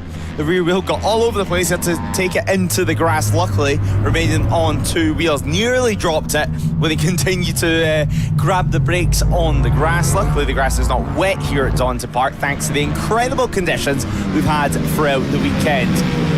Continuing though through Goddard's, we're about to head on to lap 3 of 5. Not much longer left in this race. Stevenson crossing the line yet again. What will the gap be this time around? 0.6 of a second. It's a good gap indeed for this early on in the race. For a short race like this, if you can get anything close to a second, you're just going to have to grab it with 2 hands. You certainly are, and again with Smart trying to hold off McKay behind, those 2 doing battles, offering it the perfect opportunity for the 7 machine to start sneaking away at the front of the pack. Already halfway through this restarted race now, again restarted with the original grid positions, but only 5 laps to run as into the pits pulls the number 23 machine. And yeah, hopefully everything okay, but looks very slow, looked like it was conking out, unfortunately, as these guys making their way down to the far end of the circuit up at Coppice. I tell you what, Lewis Smart has closed right back up to the back of Stevenson over this half a lap, and maybe he's trying to line himself up with a move, if not into the Fogarty S's, certainly down to Melbourne, but he himself is under attack as we're going to go 3 abreast almost into the S's, and McKay, I think, thinks better of that one, decides to tuck back in. Maybe this time they'll have a go into the Melbourne hairpin though. I think Smart a little bit too far back on Stevenson. We are almost on the penultimate lap of this shortened and restarted race. Once again, look at the rear moving around from Smart. He loves to just stamp on that rear brake, doesn't he, and get the bike all over the place. It's what works for him, I suppose, but it's spectacular to watch. is for everyone trackside. They're going to be enjoying this action, certainly in the sunshine, maybe picking up a tan at the same time, but great stuff for them. Stevenson continuing on with Smart, Harrison McKay just behind, and Lewis Arrowsmith continuing in P4. Green as well. Let's not forget Dunleavy sitting in P6, although he is on a 250s, classed as a stock twin rider. Costin as well down in P11. He is actually on a stock twin though, but yeah, great stuff to see, and good to see this format working and the Next Gen Sport Bikes being as competitive as ever, even though we have an R7, an RS660 and a Triumph Daytona 660 all in the same frame. We certainly do. It's certainly very, very exciting down here, and it's going to be a lot of fun, we feel, towards the end of this race with 1.5 laps left to run. Little mistake on the exit of the Clanes there from Stevenson. Smart not quite able to capitalise on that one coming through Coppice though. That was almost a golden opportunity, too good to miss, but as we now try to go 3 wide once again, look at the run from Harrison McKay. He's going to try and get up the inside of Smart. He will get up the inside of Smart. Up into second goes the 61. At the point where it looked like Lewis Smart was going to try and work his way into the lead of the race, it's the 61 of Harrison McKay who moves up past him into second instead. As they come through Melbourne, Stevenson must be feeling so much pressure from behind right now, both Smart and McKay hounding him lap after lap after lap. But as we round Goddard's to take that yellow flag with the black cross, one more tour of Donington Park in race number 2 here in the Twins and the Sport Bikes. And this sport bike battle up the front has been an absolute joy to behold.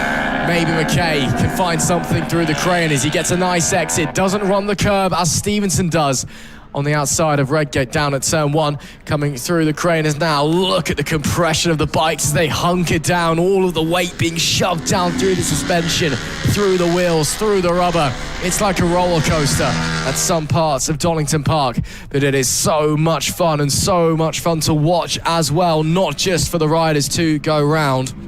Making their way, coming through the Clanes for the final time, up into the Coppice corner, looking to the inside, can't quite find anything. McKay still trying to apply the pressure. Smart looking for a way through as well, but just can't find it at the moment. Stevenson, they're all tucking into his toe. Here comes McKay, here comes Smart, 3 abreast. McKay to the inside, can't find it. One last real opportunity down at Melbourne, and it's a good exit from Harrison McKay. Is it last chance saloon for the number 61? Lewis Smart also arriving quickly as well. Too far back, I think, for the second place rider. Anything into Goddard's potentially. A miracle it would take. I think Stevenson's going to hold on as he gets a great exit out of Melbourne hairpin, round the final corner. For the final time, a shortened, restarted race bred absolute drama, but it is Stevenson that holds on by the skin of his teeth to lead from lights to flag, only winning by 1.5 tenths over Harrison McKay, who himself pulled off a great move on Lewis Smart to take second place. Smart holds on for that podium and was right with them there all the way to the end. Yes, a shortened race, but 3 riders out there doing phenomenal things and all finishing within half a second of each other. Brilliant, brilliant racing from the Sport Bikes. Race number 14 of the weekend. And still more action as well. Some of the other riders making their way through. Yet to finish, that is Didwell on the number 1 machine, his Suzuki 650, bringing that thing home. But it is Stevenson that takes the win from McKay in second place. And Smart in third, as this group all looks like they're finishing pretty standardly there. A couple of people unfortunately not making the end of that one, of course, after the red flag and the delay. But it is Stevenson that takes the win from Harrison McKay in P2, Lewis Smart in P3, and it's Lewis Arrowsmith in P4, who, of course, although he's saying he was part of the Sport Bike Cup, he was not. He, in fact, was on a Super Twin. P5, Jack Dunnerby, classified stock twin winner, even though he was on that 250 machine. Then we've got Sam Green, Jonathan Perry. Then we've got Coughlin, Jones, Keane. That's your top 10. Then Liam Kirk, Steve Costin, second in the stock twins. Then Katie Handy, Intune, Charlotte Macuso, Blake Tidwell, Louisa Benny, Jamie Hanks-Elliott, Enzo Laturco, and then another rider in 20th. Callum Wren 21st, then it's Bradley Hopkinson, Jensen Bishop, Connor Woodman, Russell Brook, Ben Fulford, Polly Richardson, David Wall, Lewis Cox, and Isabel Carter in P30. Christian Johnson, unfortunately, he did lose. Let's head down and speak to some of our race winners. Donington Park Fairming now, and we have our race winner right here, Jacob Stevenson, and he is speaking to the Rev to Race Yamaha boys at the moment, just discussing what went on in that one. But Jacob, you've got to be happy with that, a freeway fight all the way till the end. I was annoyed yesterday because we led the whole race, and I thought I'll let Lewis lead, just so I can learn off him. And he got a red flag within 3 corners, so I was trying to prove myself today by going out and just leading the whole thing and winning it from start to finish. And what was going through your head as well? Obviously a red flag here today, it turned into a 5-lap dash at the finish up. I was just trying to get my head down as much as I can and not think about cold tyres, just try and get as much of a lead as I can and get my head down. And one more race obviously to look forward to. Mindset going into it, is it full on attack, try and stretch the gap next time out? That's it, just see if we can break them first lap and try and win another race. Well, yeah, best of luck, and great watching you guys. Thank you. And we'll head over to Harrison McKay here as well, who's got the leaf blower on the bike, keeping it nice and cool. But Harrison, obviously super experienced in the past with the Talent Cup bikes, now on a sport bike. How are you finding the Aprilia? Yeah, it's going well so far. Obviously, I've only done about 6 months on the bike, and a lot of it's been in Spain, so the last couple of months we've been over here trying to get as much practice on the UK tracks as possible. We think we finally found a setup what I like for this bike, so yeah, I'm looking forward to round 1 next week. And what's been the biggest change that you've had to make for your riding style, obviously going from a 250 and now on the 660? I'd probably say the Moto 3's very stiff bikes, you don't get much movement out of it, where when you jump on a bigger bike like the 660 you've got a lot more rear slide, so I'd say that's probably the biggest thing you've got to try and get used to. Yeah, and attack for race 3, do you think a victory's on? I mean, you got quite lucky with the red flag after the mistake at the Melbourne hairpin. We'll see. It's a bit of fun, so we'll see how we get on. Yeah, I'm sure it's going to be fun anyway when you're on track. Best of luck. Cheers. And quickly we'll head over to our 3rd place finisher, Lewis Smart. And besides the race, just a quick question. What's happened to your lovely livery that we seen on Friday? I mean, it's just black fairings now.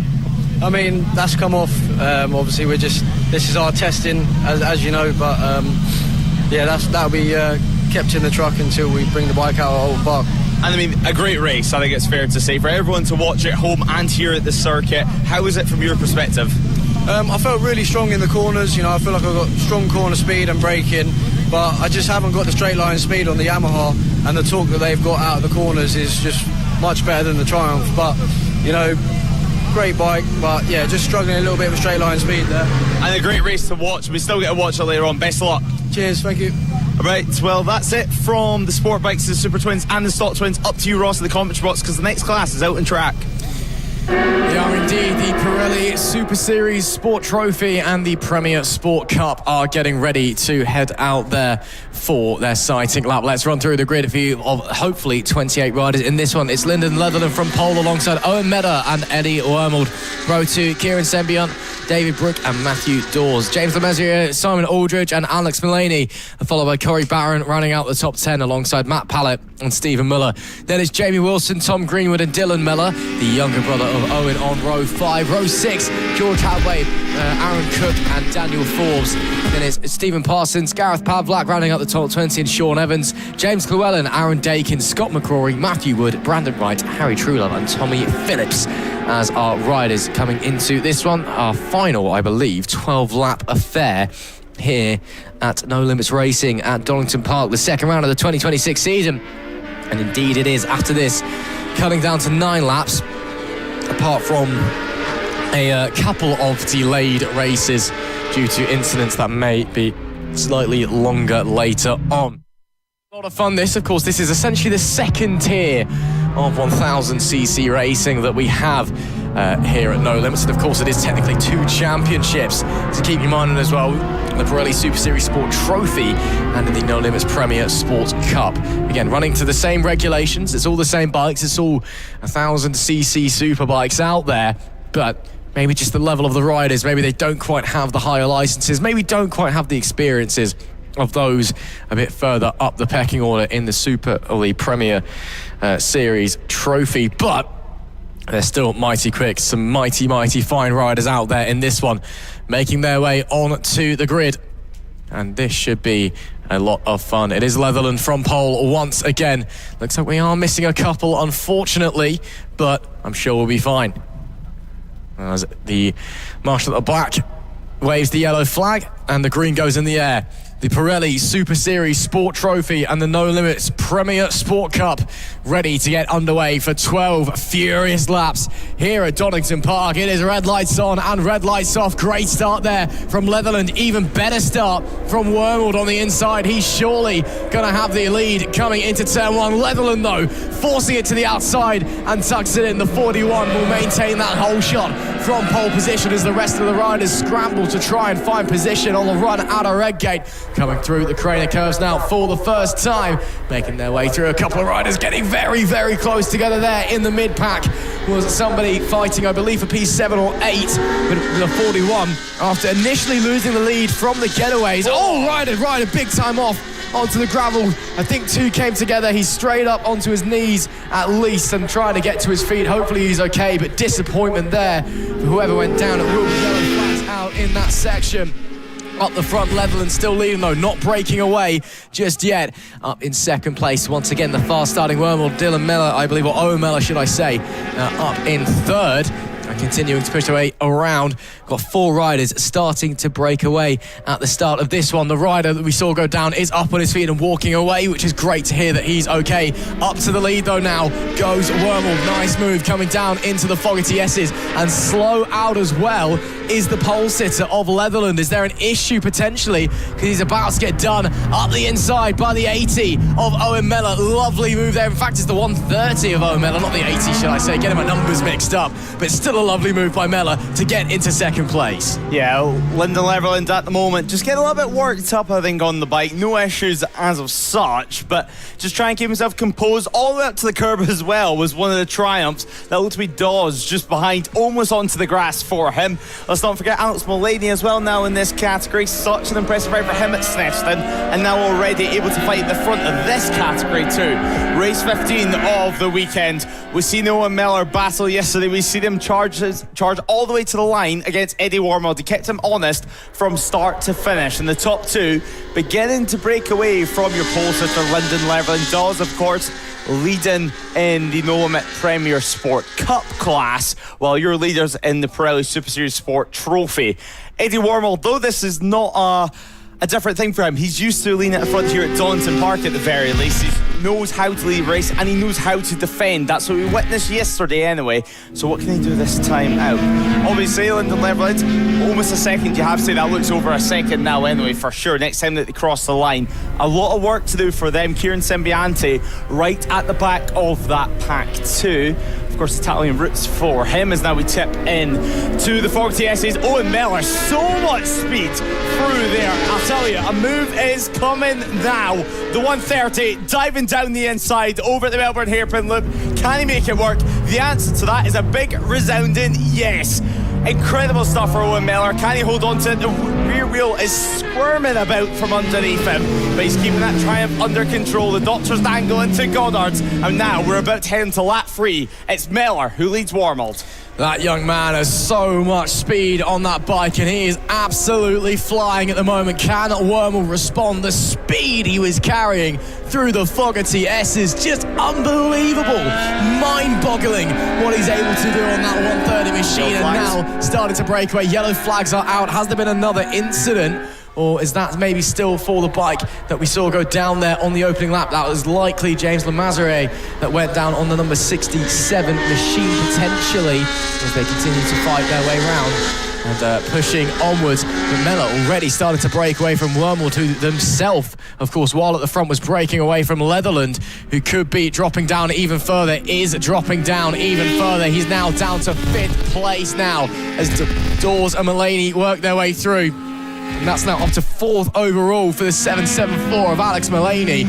what a performance he is showing in this race again. Still a novice rider last time out at Snetterton, but absolutely dominated, immediately jumping in to the Pirelli Super Series Sport Trophy and showing what he's made of. Wormold looks to the inside, but sweeping through goes Mulaney, saying you're not having any of that. And what a performance from him we are seeing, continuing to push his way around on lap number 3. Little bit of a defensive line there from Mella on the run down into Melbourne. Don't think he needed to do that one as Wormold looks to the inside. Could be under pressure from the 12 of Kieran Sambiansi behind him. And, well, Leatherland just going backwards at the moment, isn't he? Again, it's great pace in qualifying. Ends up P3 in yesterday's race, or P2, should I say, in a very close battle. But in race number 2, this 12-lapper, all he's doing is just dropping. It's still Owen Mella that leads from Wormold. 0.5 of a second, nearly 6 is the gap. And they've got 1.8 seconds over Dawes in P3, of course, the class leader for the Premier Sport Cup. I'm going to say something which sounds a little bit contradictory, and that's the fact that this gap is literally nil, because crossing the line it was half a second that we had, but Owen Miller, he made up half a second in that last sector alone. Without the last sector that we see him be so quick for the 40Ss and so deep on the brakes over at the Melbourne hairpin, this gap would be much closer. I mean, look how much Wormold's able to reel in Miller throughout this opening stage of the lap. But now we're getting to Miller's favourite part of the circuit. I think Wormold knows this, which is why he had a little sneaky look up the inside over at Coppice.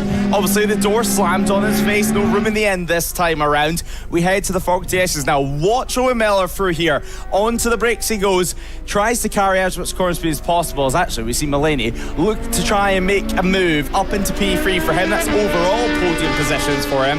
Drops Dawes to P4, but he's not really too concerned about that. He's still leading in class. The next class rider is all the way down in P11. Owen Miller, though, he's pushing that bike. I mean, it's moving about underneath him. It's his first real season on the Triumph this year, and he said the biggest difference moving from the Kawasaki, which his younger brother Dylan's now on, is trying to keep that front wheel down, trying to keep the torquiness of the free cylinder on the ground. And well, so far he's able to master that here at Donington Park.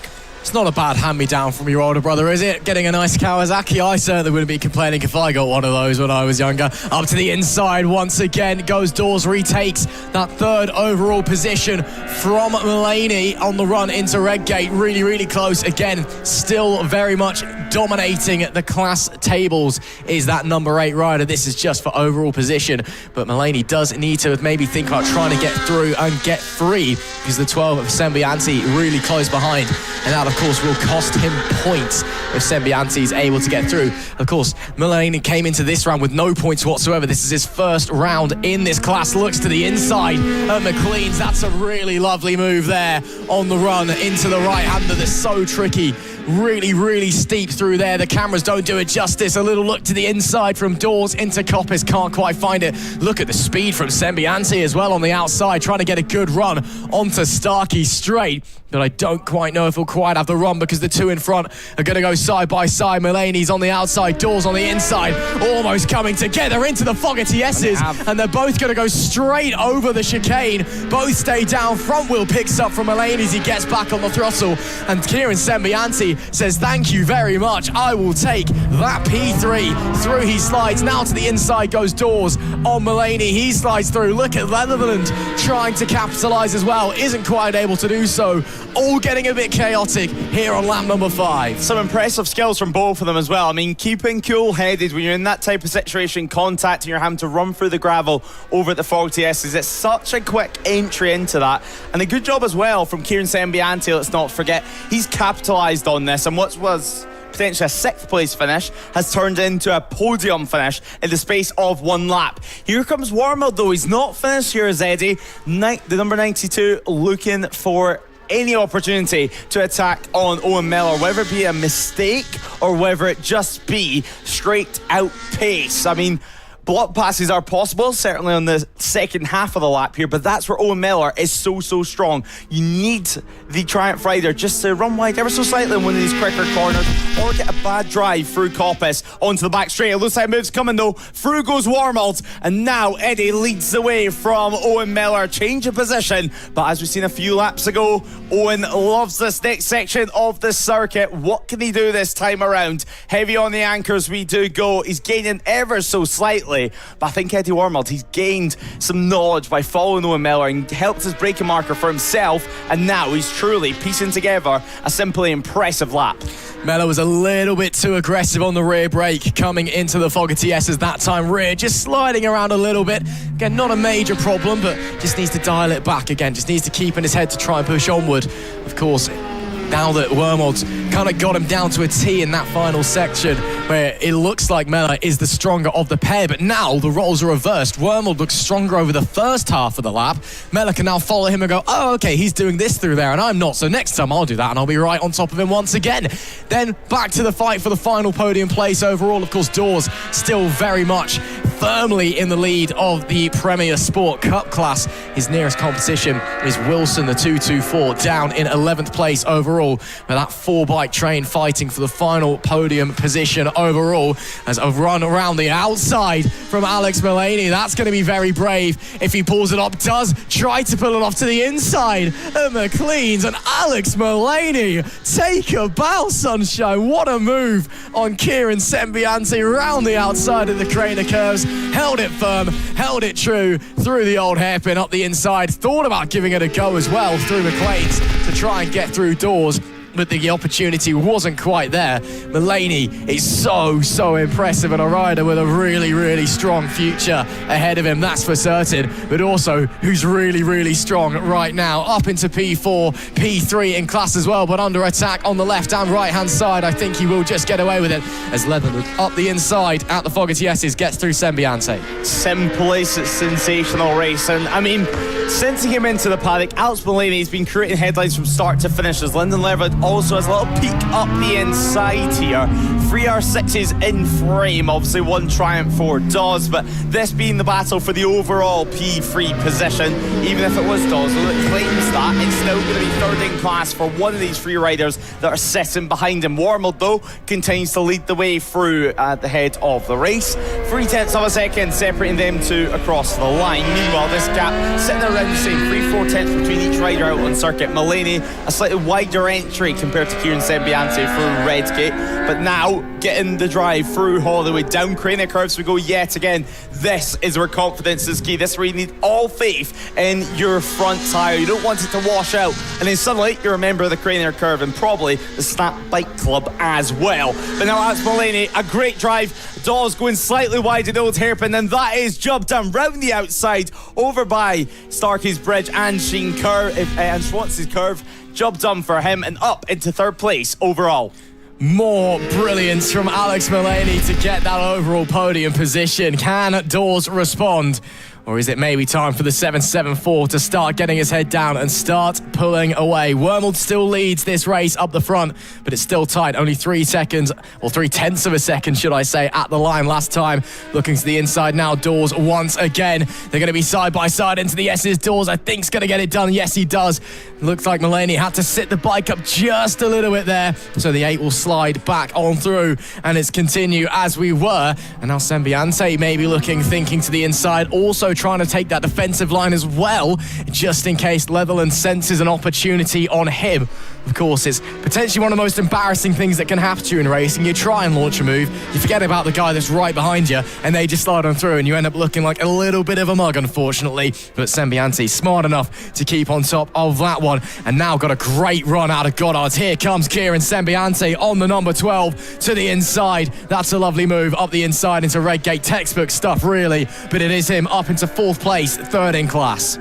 Pretty sensational racing they've got going on. I mean, all these riders, although they've been hard racing each other, they've all been pretty fair, giving each other the space on circuit, giving each other some room out on track as well. Kieran Sembianti, though, now the rider in chase of Dawes, now the rider sitting in P4 off the all-important overall podium places, as we're soon to tick on to lap 10 out of 12. Obviously, everything that we've been waiting for here is towards the end of the race, because right now you just want to get yourself at least near the front of this group. You don't want to be in a position like Lyndon Leverland where you have a couple bike lengths between yourself and then the second last rider in this 4-rider group. You want to be nice in the mix, even in Alex Mullaney right now. Not too much pressure coming from behind at the moment, and still a front view ticket for the two guys ahead that are scrapping each other. Sembianti goes through and does and enters the podium positions, and now we head on to the final sector and soon to tick by yet another lap.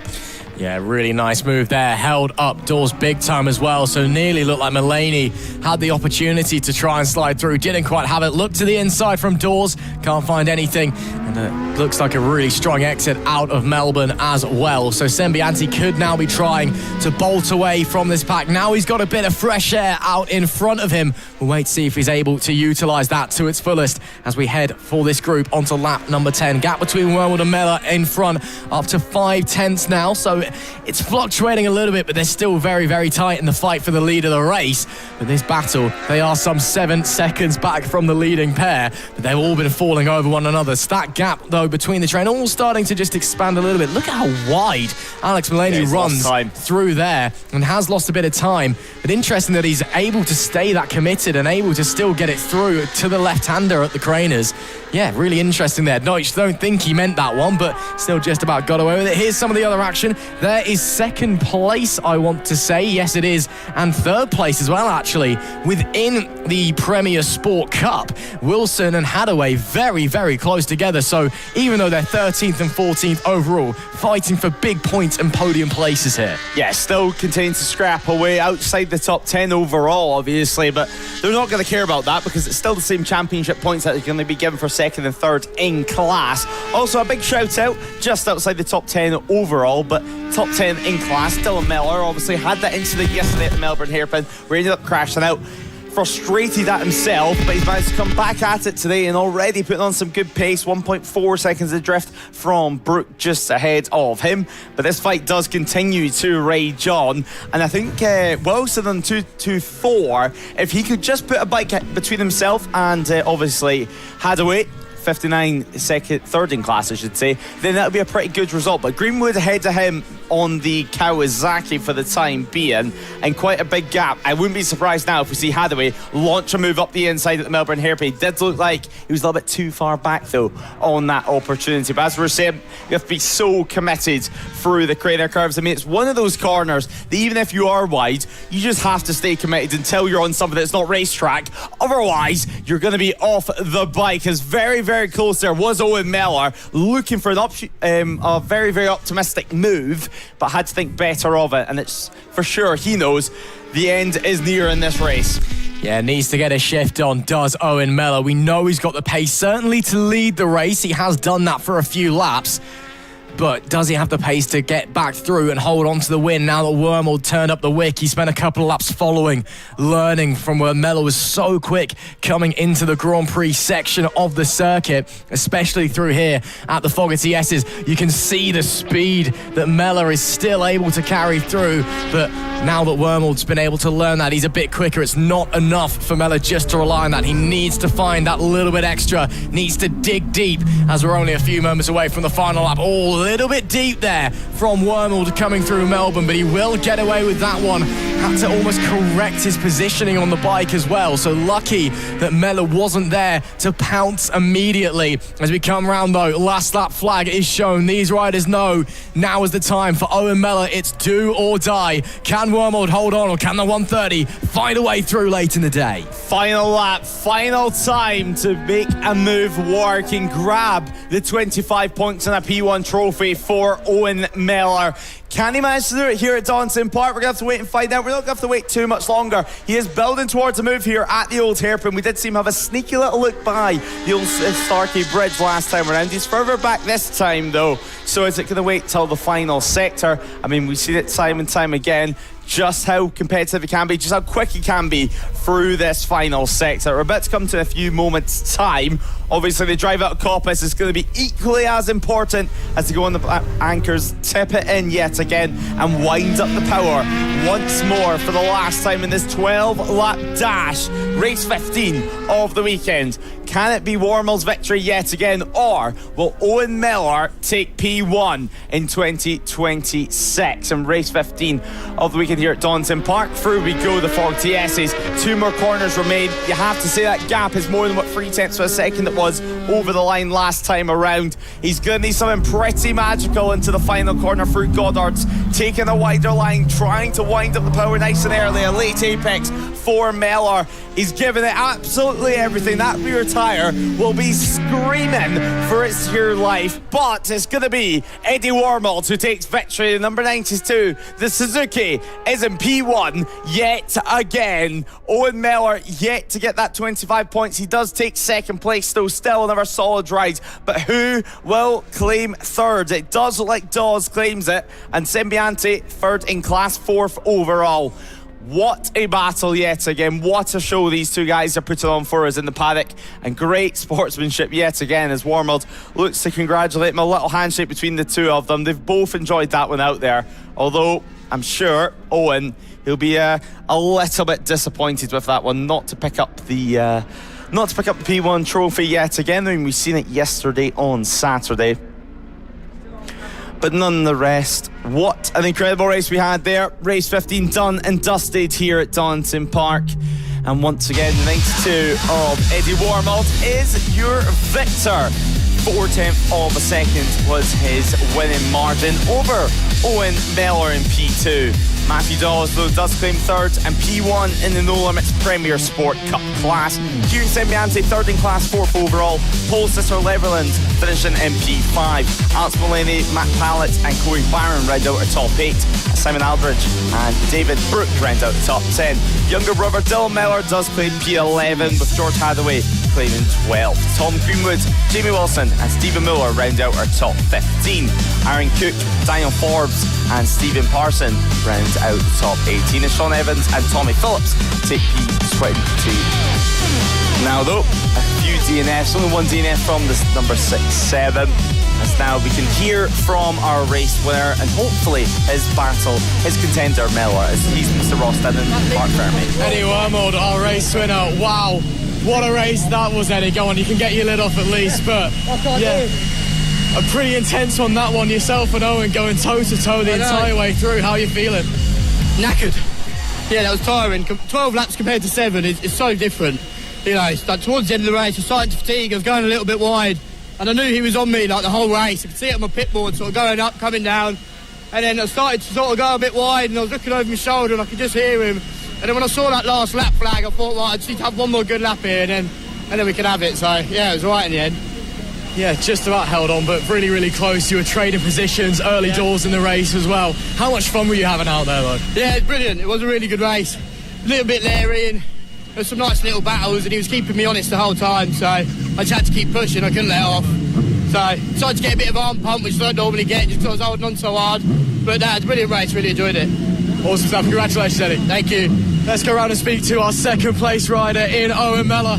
Owen, first of all, how were you so quick through the fog of the S's? It was unbelievable how much speed you could carry through there. To be fair, like halfway through the race, I found a fast line through there, and that's where I started getting it back on Eddie a bit. I mean, fair play to Eddie, he was fucking flying, mind the language. But no, it was a good race. Led a couple laps, first time leading the race here. Hope you can go one more in the next one. Absolutely, you seem to be bonding really well with this Triumph machine as well. Seems to be gelling really well. As you said, leading laps now, you're able to part at the front, so race 3 later, you're going to go for it? Yeah, definitely, 100%. Obviously, everybody wants to win, but we'll get there. Yeah, awesome stuff, but still, what a race from you. I'm assuming you had a lot of fun as well. Oh, it was mint. I love it. That's why we do it. Awesome stuff. Congratulations on a great performance. Maybe get it out there on top in race number 3. Thank you. That's awesome stuff. Now let's see if we can squeeze through and find where Matthew Dawes is on the number 12. There he is. Let's see if we can slide through for our third place rider. Well, that wasn't bad, was it? No, it was good, that. Good race. It made it hard work for myself off the start, though. So... Yeah, well, I mean, it's by the by, you managed to work your way back through the field a little bit at least, but yeah, some tight battles out there, some tight racing, must have been a lot of fun. I mean, everyone else seems to have enjoyed it. Yeah, it was mega racing, like, couldn't have asked for better track conditions and racing for that, so yeah, it was good. Yeah, and how are you feeling going into race number 3 later? Yeah, feeling confident.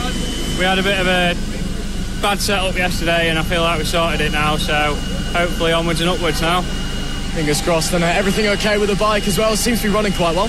Yeah, it's running mint, so I couldn't ask Josh and Chris and everyone setting up to do a better job, so thanks guys. Yeah, awesome stuff. Well, we'll let you get on and cool yourself down. Thanks very much. Congratulations again. Thank you. Well, there we have our 3 podium finishes, our race winner from both classes as well. Let's see if we can head back up to the commentary box as we are almost ready to get going for our first and only inter-services race. And it should be a lot of fun, this one. Again, these guys only have the one race all weekend long between the Army, the Navy and the RAF. Back up to get ready for the Inter-Services Championship.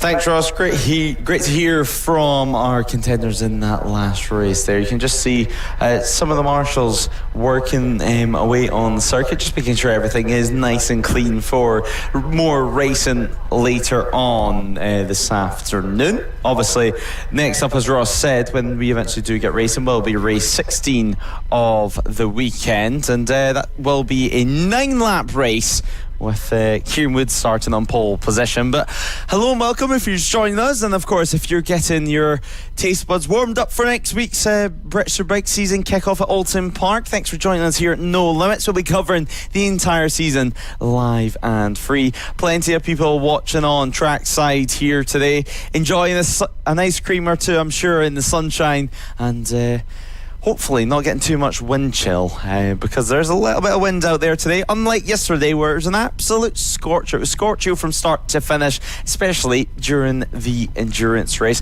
We ran all the way till 8 p.m. in the evening yesterday as we await for more action on the circuit to get underway later on pretty soon. But an exciting weekend for sure. Obviously, we had the Biker Lawyers Insurance, the Biker Lawyers Melbourne 750 yesterday take place, and that was an exciting time to say the very least. Obviously, we have Croft in round 3 next month, and then we'll be heading to Brands Hatch. It's a packed schedule that we have here at No Limits Racing. Obviously, the first round already ticked off at Snetterton last month, then Donington Park here in June, before Croft, Brands Hatch and Anglesey for round 5. Cadwell Park gets underway also in July, a doubleheader in July for us to enjoy before our trip up north to Knockhill, where I'm sure we'll have weather much like this weekend, sunshine from start to finish. Round 8, of course, taking place at Anglesey yet again in September. Then Donington Park National gets underway in October too.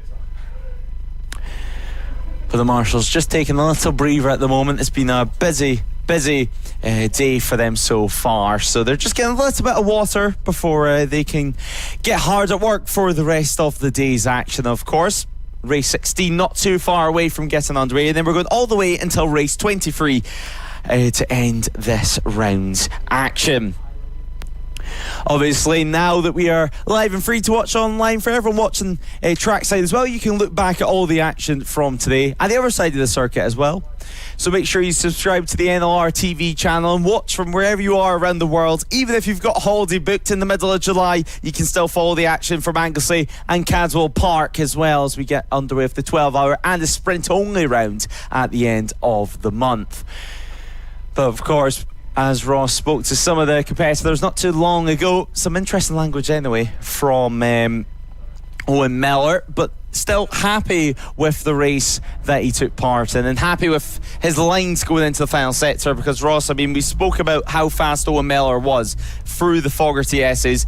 Simply impressive stuff from him anyway, to say the very least. Absolutely. But yeah, simply impressive stuff anyway, and he was happy with the result, and still one more opportunity later on for him to do that. Absolutely, and bad language, don't know what you're talking about. I didn't hear anything wrong with that whatsoever. But yeah, great to speak to him, and again, he seems to be gelling really, really well with that triumph. You know, he said he's really enjoying his time on it. You know, he's now able to fight at the front, to lead laps here at Donington, and you know, he said, you know, got one more opportunity, go again in race number 3. So fingers crossed, we'll see how that one's going to unfold. But a fantastic race that was there. Really, really enjoyable and great battles all throughout. Kieran Sembiante, of course, finishing third in class. I was trying to speak to Matthew Dawes, but he just vanished off the face of the earth. I'm not entirely sure where he went. Maybe camera shy. Yeah, maybe camera shy. I mean, I don't particularly care if he's camera shy. I'm gonna find him anyway, and he's going to speak to us. But yeah, great racing there. So now just a little bit of time before we get ready for our Inter-Services Championship race. You can see the Army guys down in the pit lane from the Endurance Squad. They're all getting ready because obviously they got that garage from the Endurance Squad and they thought, why don't we put about 10 bikes in here? We can use a proper garage instead of having to go out the back of the awning. So they're all getting ready to go out, leathers on, suits right. You can hear a couple of engines occasionally getting fired up as they're just all patiently, or impatiently should I say, waiting to get going. But this should be a really, really interesting race moving forward for the Inter-Services Championship. Of course, they only have the one race per weekend, qualifying this morning as well. And once again, it is an Army rider on pole, Kieran Wood, followed by Jack Morgan. Dean Turner, though, for the RAF, sticking it into P3. Really, really impressive from him there. And he could be a real force. I think he finished about P6 in the end in the Snetterton race. So really good stuff from the 1-2-3. He's been having a mighty fine weekend in general. And we are certainly here as well at Donington Park. It's been a great, great time so far at the second round of the 2026 No Limits Racing season. We hope you're enjoying whether you're listening along trackside or on No Limits Racing TV and on Motorsport Radio. Myself, Ross McIntyre, Lewis Ray alongside me, bringing you all of the action from not just this round, but all of 2026. And of course, if you are tuning in on Motorsport Radio, make sure you stick with us across the month of May before our next round in Croft, because we will be bringing you live IndyCar coverage, the only place outside of the United States where we have access to Radio IndyCar. Join us for the Soncio Grand Prix and the 110th running of the Indianapolis 500. So a bit of sweet watch going on here back trackside for the meanwhile, as the sun well and truly shining. It's getting very, very warm down there, but we're having a good time. We're enjoying ourselves, and we're looking forward to the rest of the racing. Some shorter races now. We've had some long 12-lappers. Riders, I think, we're feeling a little bit at the end. But now, back to, well, not quite as short as it was yesterday, but short and sharp racing. Should be a bit easier on the riders and a lot more fun as well. Well, I say a lot more fun, it's always fun, but shorter and sharper racing is what I'm trying to get at. Short and snappy, anyway, to say the very least. But, yeah. As we mentioned, though, we're on a little water break for the time being, just getting the marshals nice and refreshed. They were given the option if they wanted a lunch break for today or just to push through the revised timetable. They did choose just to push through and get some water and get refreshed and then fired up for us. And then hopefully they can get on the sofa later on, get their feet up and relax a little bit earlier than what we would if we had a lunch break. It also means for everyone watching trackside, you can grab yourself a little refreshment, maybe nip to the toilet, a little comfort break, and then obviously the racing will be resumed by the time you get back watching on the Bankins trackside, because it is a great attendance that we have here today, and also watching online obviously across the social media channels.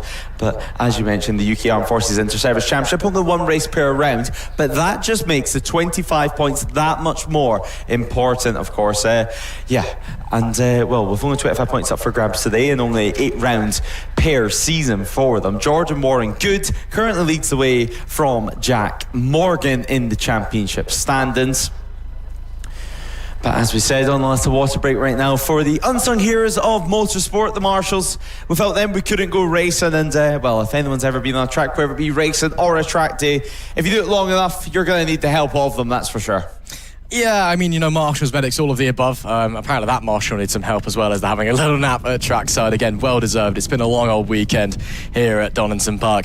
Marshals and medics is the kind of thing that in an ideal world we wouldn't need them at all, and we could just go away and go around our day and just, have some fun and go racing. Unfortunately, motorsport is dangerous, and we do need their assistance to ensure we can go racing as safely as possible. So, of course, a big thank you to all of their support for when they are needed. They are crucial, they are vital. Of course, a big thank you to everybody who helps us go racing safely, not just the marshals, the medics, the safety car driver, Glentor, of course, everybody over in race control, and the stewards team who help us to ensure that everything is fair and legal. The scrutineering guys as well, you will have seen earlier if you joined us at the start of the broadcast. We went and spoke to them, managed to ambush Tom, much to his annoyance, to get a few words out of him and explain and run through what the team does down at Scrutineering. But yeah, a big thank you to everyone. And of course, the whole just management staff here at No Limits for enabling us to get together and go racing.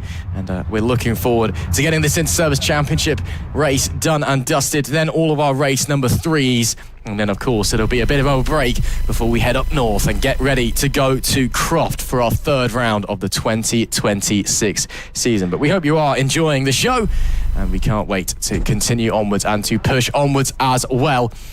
As again, I can hear some engines now being fired up down in the paddock, so I'm thinking that the water has been requisitely delivered to the marshals, and we are hopefully not too far away from getting our Inter-Services Championship race underway. As you said, Lewis, because there's only that one race per weekend, they've only got 9 rounds basically this season, so it is tough for them and it's tight out there.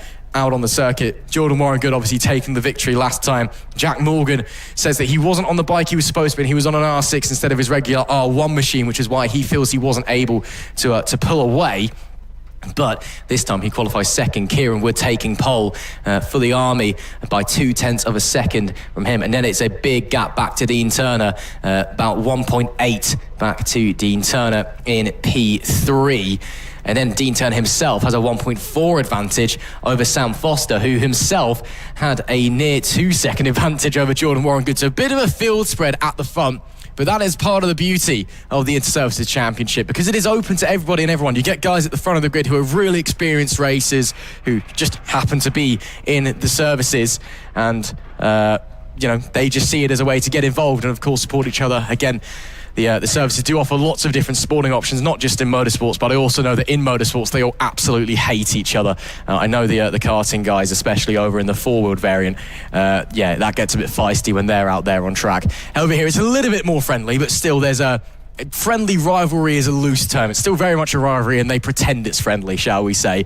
But as I was saying, at the back as well, you do have some novice riders who are new to racing and have seen this as an opportunity to go racing, which is obviously fantastic to see.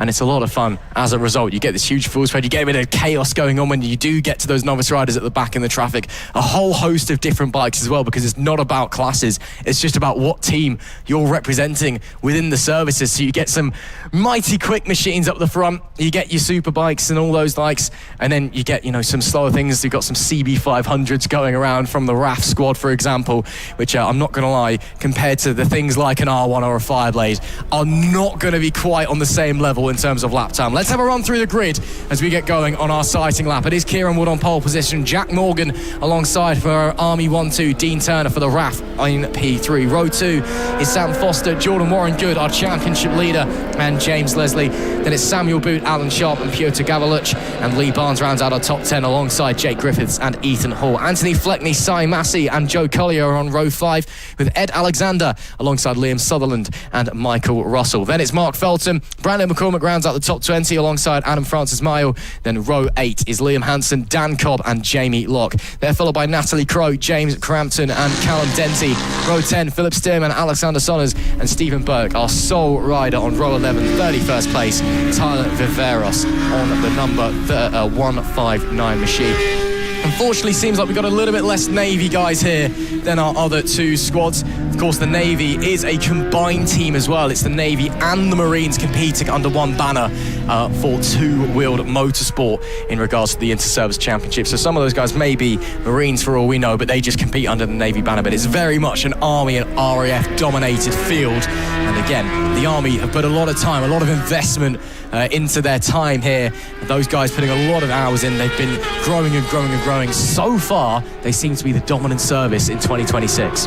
Yeah, they have been the dominant service, and they were last season as well, to be honest. Obviously, we had a few shake-ups with the likes of Kenny McLeod coming in and shaking things up and taking a few wins and podiums for the RAF squad. No Kenny McLeod this weekend, sadly, but hopefully we'll see him later on back this year.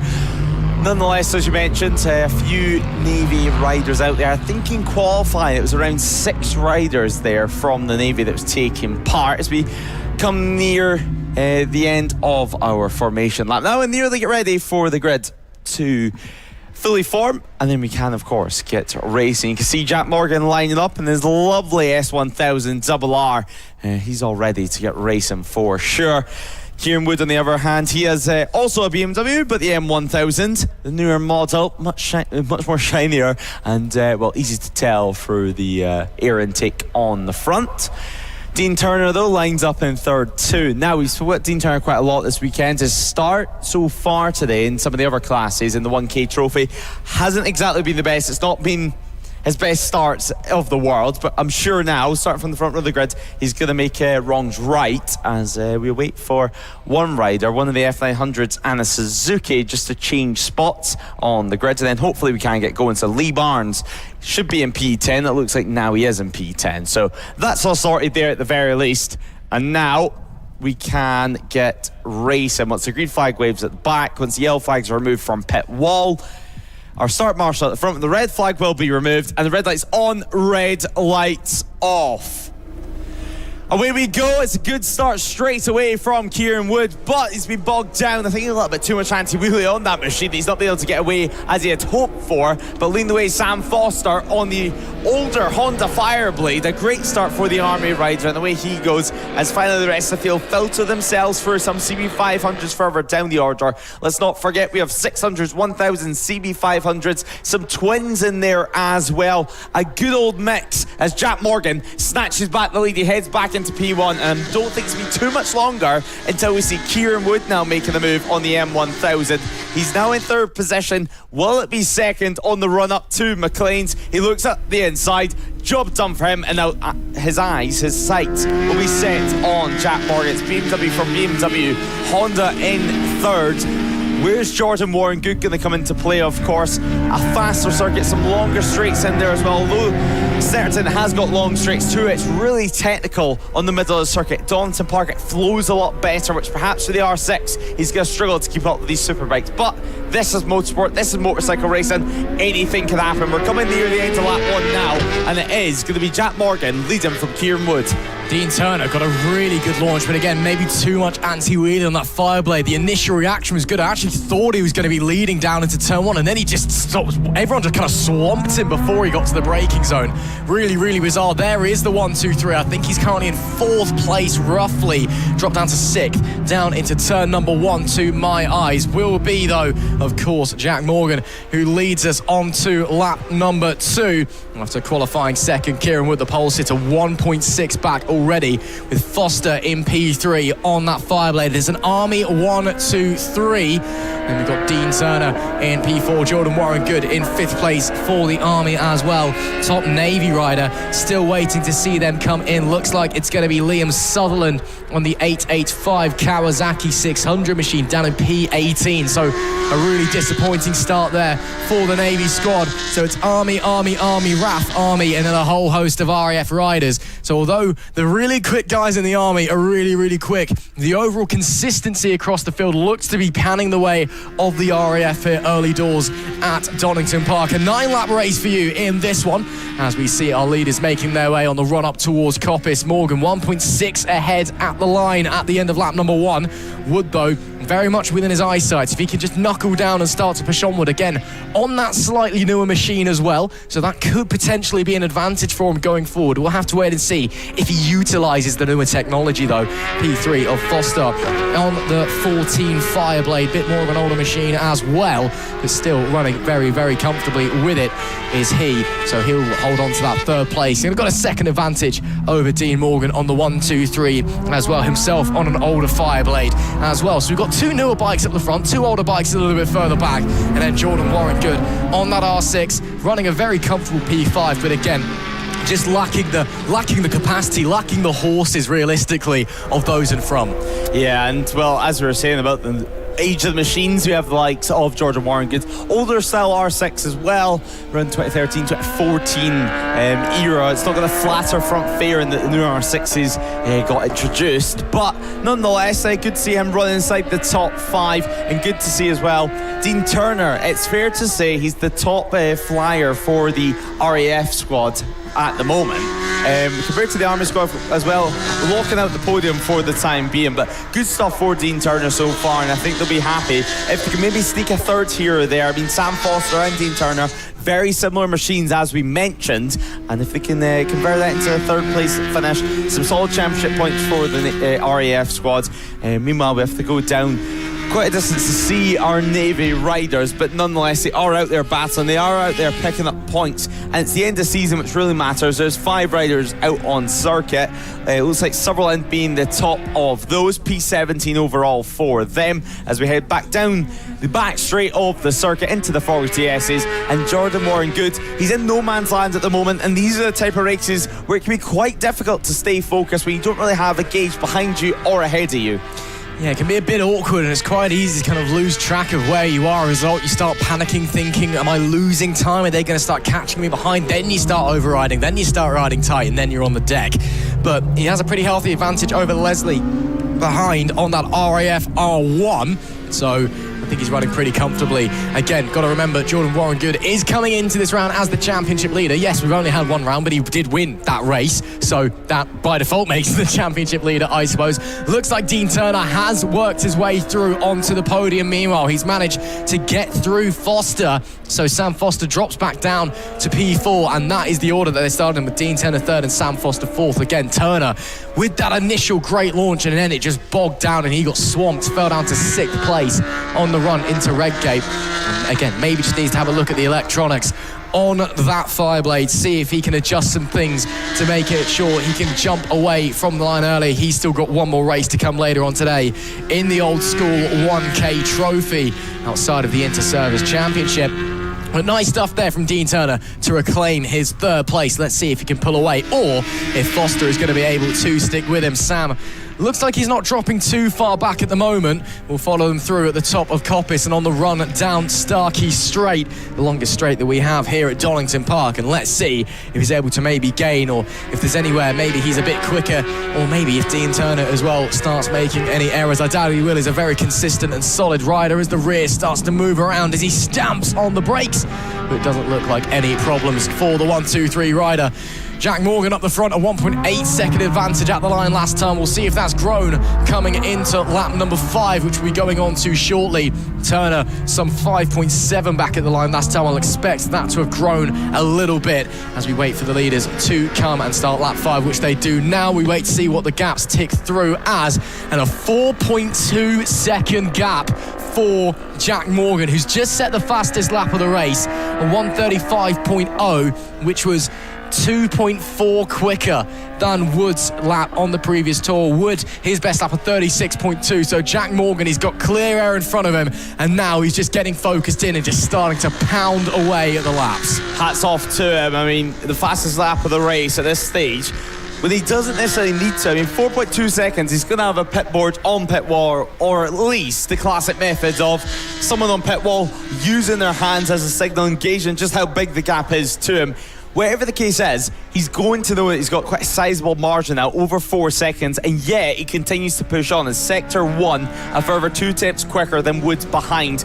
Woods, he's going to start losing faith in this victory. I mean, the laps are ticking by, and actually, just looking behind them, it looks like Woods is going to be under quite a lot of pressure soon if he cannot get by the back markers just behind him. A few CB500s it looks like he has to get by, and he doesn't want that holding him up too much. I mean, Dean Turner, he's 5 seconds behind, but all it takes is a couple of corners for you to get held up, and suddenly you've lost 1, 2, maybe even 3 seconds out there on circuit. Through the Melbourne loop they'll become yet again onto the power. Front wheel just rising ever so slightly. A little tap on the rear brake, or a thumb brake as some people have. I've seen a few scooter brakes around the paddock as well, and some of the super bikes out there on track, just to keep the front wheel down. And certainly through right-handers where you need the rear brake, it's a lot more useful. But Woody's got by those back markers, so is Dean Turner as well. And good stuff for Sam Foster, continuing to run P4 now. So swap of positions there between them. Dean Turner on the overall podium, so it's Army from RAF, and then again Sam Foster, part of the Army squad, in P4, and Liam Sutherland leading the Navy battle down in P16. Yeah, maybe a day to forget potentially for the Navy really don't seem to be riding the waves very well out there as it stands, as we see some of the RAF guys going toe-to-toe. That is Sharp on the Dam Busters bike, which is used for the endurance racing. And an inter-squad battle there as Gavalich on the 606 behind, maybe trying to swap positions up to P8. Yes, of course, it is an inter-service championship. You want your service to be the team's champions at the end of it, but it's also a singular championship as well. It's all for personal glory at the same time, even though you have all the support from your teammates, all the guys on the spanners, everything like that you all come together to try and beat the other guys. But at the same time, you're a racer. You've got to believe in yourself, and as the saying goes, you don't have teammates out on track, do you? Still, though, that 617 holding on, went through the wars a little bit yesterday, unfortunately, in the endurance race. The Biker Lawyers Melbourne 750 we had yesterday afternoon didn't quite reach 750 kilometres, unfortunately, had to cut it a couple of laps short. But to be fair, they had a better race than the Army guys, who just ran into mechanical issue after mechanical issue, so at least they got the one up on them on that one. Is going to be a swap here, though. Gavalich gets it done before they get to the braking zone, uses the drive out of Coppice, and a nice move there to get up into P8 on lap 7 of 9. It's soon to be lap number 8. No, it will be lap 7 for a little while, actually. Jack Morgan is just that far ahead of everybody else at the moment, as we see some of the other riders making their way down the back straight. That drop there, so much steeper than it is in real life than it looks on the camera. You actually see sometimes when the superbike riders are out there flat out, the front wheel will actually pick up because they're going so quickly down there, and the drop-off is so steep the bike almost tries to take off on them. It's really, really crazy to see, and not something that I think anybody wants to be experiencing as you're banging up through the gears going flat out, but it makes it a bit interesting. Lots of undulation here, of course, at Donington Park. There's Dean Turner running in P3. He's now got 4 seconds back to Foster in 4th. Encountering a little bit of traffic, he just needs to keep it steady. I think he's probably well aware he's not really got any hope of catching Morgan and Wood up in front on pace alone. So he probably just needs to knuckle down, hit his marks. Don't worry about anything. Make your way through the traffic and pick up a very nice podium and some more solid championship points. We've spoken about obviously wanting to beat the riders in your service, and actually it's a very similar mentality to normal motorsport, normal racing. The first person you want to beat is your teammate. I mean, the setup for actually every single service that we have here, the Navy, the Army, and obviously the RAF, so professional. The on-ins out there, obviously the Army guys are lucky enough to have the pit lane garages this weekend, are the Dam Busters, of course, but there's still the on-ins out there in the paddock, and the support they get, the support they give each other as well, and if there's any issues, super impressive to see. And now with just 2 laps remaining, Jack Morgan 11.9 seconds, nearly at 12. It's safe to say all he's got to do at the moment, Ross, is just bring it home in one piece and bring that BMW back in with 2 wheels. I don't think that's in doubt, to be brutally honest. He looks so comfortable out there, even when he's pushing, of course. We've all seen the many horror stories of people dominating up the front. They keep pushing, trying to go faster and faster, and then drop it, throwing away a very easy victory. But Morgan looks so comfortable out there, and will be looking to, I believe he'll be taking the championship lead if they finish as they do, working his way around one of the Army back markers, round the outside of Coppice. Nice stuff from him. The Army, of course, running a very professional squad. As Lewis mentioned, of course, all of the teams working together, the guys on the spanners, the team managers, of course, they all come together. It's all like a proper racing outfit. As well, with the services, plenty of engineers on hand. I'm sure we've all seen the adverts. If you can fix a skateboard, you can fix a helicopter and all that. That counts for motorbikes as well. They're all very competent when it comes to adjustments, when it comes to fixing things, and it just makes it even more rewarding when you have riders out there doing things like Jack Morgan is currently doing, and quite frankly annihilating the competition. He's still running. Well, his last lap was a 135.3. Wood's last lap a 139.8. That may be traffic effective, but it's the last lap for Jack Morgan. It's another 36.8. Time starting to drop off a little bit, but still has the fastest lap by a 1.2 seconds over anybody else. He has been the class of the field today. We saw him have that monster battle with Jordan Warren, Good at Snetson, of course, the two of them nose to tail, essentially all race long. This time, he's been in a field, a class of his own. The 29 has been untouchable. He's been very solid as well in the other races. He's been in a couple of podiums here and there and just looks very confident here at Donington, a circuit he clearly likes. Of course, a real rider's circuit. Many people touting it as one of their favourites, of course, continues to forever be the spiritual home of bike racing in the UK. A few more back markers for him to get round as he comes through Coppice. He'll take it nice and easy to make sure he doesn't throw away this one by crashing into that RAF bike. Still gets a bit of a wobble on as he gets on the throttle, though, on the run out of Coppice. And makes his way nice and simple through the Fogarty S's. Jack Morgan, only a few corners left to go. It was 12 seconds at the line last time between himself and Wood. A bit more traffic up in front as he gets on the rear bake and slides that 29 machine through. But the BMW has looked formidable, and the man on it certainly hasn't been bad either. Jack Morden coming into Goddard's for the final time. Domination does not even begin to describe what we have just witnessed. The 29 takes the checkered flag, takes the championship lead, and takes an unbelievable victory. Jack Morgan is on top here in the second round of the Inter-Services Championship and puts more points in the Army's locker. A brilliant, brilliant ride from a brilliant, brilliant rider. As Wood comes home to finish in second place, Dean Turner gets the final podium position for the RAF. But there's only one man we can really talk about in that one, and his name is Jack Morgan, winning by 10.9 seconds, almost 11 at the line. A phenomenal, phenomenal ride from him. It's Jack Morgan who takes the victory from Kieran Wood in P2. Dean Turner rounding out the podium places as the top RAF rider as well. We're still waiting for a lot of the riders to finish. I believe Jack Morgan lapped up to 15th place in that one. Absolutely unbelievable from him. But it's Morgan who takes the victory from Kieran Wood, Dean Turner for the RAF in P3. Sam Foster was fourth with Jordan Warren Good in P5. Then we got James Leslie, Samuel Boot, Piotr Gavlich, Alan Sharp and Lee Barnes for a whole host of RAF riders.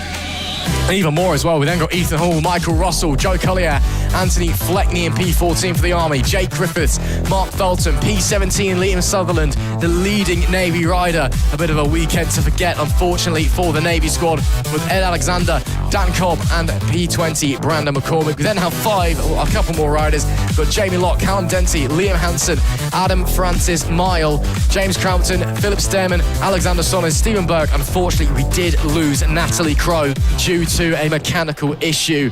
But a brilliant inter-services race once again. Let's head down to Lewis Ray to speak to our podium finishers. Thanks, Ross. We're down here in Park Fermi, and our race winner, Jack Morgan, he's just took off his helmet now. So, Jack, how was that? I mean, you led pretty much from start to finish. You had a little bit of competition at the start, but as soon as you got into the lead, stretch the margin and over 10 seconds at the line. Yeah, no, it was good. I enjoyed it. Soon I was just looking back just to see where Kieran was really, and then just run my race and try not to do anything silly. Going into this race, were you expecting that? Were you expecting to be able to sprint away with things, or were you expecting maybe more of a scrap out there? Yeah, I thought he was going to give me more of a scrap, to be honest. But I think he's tired. He's had an extra race today. It's probably gone against him a little bit. But yeah, it's hard going out there today. It's hard work. And obviously, you've only got one race a weekend for the UK Armed Forces Inter-Service Championship. How does that change your approach for the championship? I wouldn't say it changes it anyway, really, to be honest. Just go out there, ride your race, and that's it. Yeah, it looks like you've had fun out there. Congrats yet again. Thank you. I better go and get ready for next race. Yeah, we'll let you go and do that, and we'll quickly grab a word with Kieran Wood if we have time. How are you feeling from that one? I mean, Jack did get away from you in the end, but you still looked confident out there and track. You looked comfortable anyway, running in second. Yeah, absolutely knackered. Yeah, we've had an extra race. It got cancelled yesterday, put on today, so done a lot of racing today so far. Yeah, a bit tired now. And I have to say, this M1000, it looks beautiful sitting right here. How is it to ride? Amazing. Yeah. So we Snetterton didn't go the way we wanted it to go. Unfortunately, we had a mechanical. So this is really our proper first time on the bike, and we absolutely love it. Yeah, you look good out there on it. Maybe a slower start than what you would be hoping for, but apart from that, you look strong. That's it, yeah. Well, best of luck anyway for the rest of the weekend, and huge congratulations. Cheers, mate. And quickly we'll grab a quick chat because he's waited nicely for us here. Dean Turner, you've got a smile on your face, you've got to be happy. Top RAF rider as well. Yeah, pretty chuffed with that, to be fair. I'm pretty knackered after the extra race we've had this morning as well, but trying to keep up with these two boys on them bikes they're a bit of kit, aren't they? Yeah, exactly. I mean, modern bikes, they're slightly older, obviously eligible for the old school 1K trophy. How is it competing or trying to compete with the newer BMWs? It's hard work. I haven't got the fancy electronics to keep me upright, so it's a lot of hard work, but it's good fun. And still some racing for you today. How are you looking forward to it? What are you looking forward to the most? Cold beer at the end. I don't blame you for that. I mean, sunshine's out, you're looking pretty tired, pretty sweaty. I'll let you get on with it. Lovely, thank you very much. Well, that was Dean Turner here in a pretty quiet Park Fermi actually down here, Ross. No one actually left to speak to. Maybe they've all ran away from me, so I'm going to have to throw it back up to you up at the commentary box. Well, the service is being scared of Lewis Ray. Heard it here first, everybody. Great to hear from our podium finishers in that one. And they'll, of course, be back for Croft at the end of May. It is time, though, for the final race of the weekend. Race number 17. And final race of the clash, should I say. Not the final race just yet. It is, of course, the Dunlop NL500 Championships for these Honda CB500s. We've had two great races so far. With Josh Leaning being on top in both of them, but he's had to fight for them. Max Bartel, a big crash in race number 2. Glad to see that he's A-OK and ready to start from pole position once again. Of course, we've got to remember 3 different classes in this race. We, of course, have the elite class, which is for the front runners, the freshman class, which is for novice riders. You'll be seeing them at the back with the orange bibs. Haven't quite got their 10 signatures yet. And then we also have the senior class for the older gentleman rider, shall we say. Of course, open to lady riders as well. But should be fun to watch this one. Seen some great CB500 action here at Donington Park all weekend long. We're just waiting for a couple more riders. That might be someone who was just in the RAF squad joining them. They do have a couple of CB500s do the RAF team from the Inter-Services Championship. But we are ready to get underway on our sighting lap. The green flag will wave one tour of Donington Park, and then it is a red lights on, a red lights off for 9 laps to decide our final race of the weekend for these Honda CB500s. It is Max Bartel, the reigning champion, the championship leader. He starts on pole position. Josh Leaning alongside 2 times a race winner already this weekend. Luke Hutchinson is in P3. James Cottenham is in P4 with Reese Hutchinson and Simon Aldridge alongside. Then in row number 3, we've got John Hunt, George Bartel and Carl Freeth. Gary Wilson rounds out the top 10 alongside Ian Keeble and Carl Bayliss. Paul Beard is 13 alongside Adam Francis Mile and Gary Adorian. Adam Rostron is 16, Tim Patton 17th and Danny Dolson in P18. And we've got Jack Seaman 90th. Louis Hines rounds up the top 20 with Casey Griffiths in P20 run. Then row number 8, we've got Max Clofton, Felix Hearn and George Hines. Stuart Martindale is alongside Leo Wilson and David Colley. And then rounding out our top 30, it's James Crampton, Alexander Sonners and Philip Sturman. John Carpenter is 31st with Jensen Bishop 32nd and Steve Klaus in 33rd. Mark Holt 34th, Jack Dunnerby 35th and Scott Jarvis in 36th place again.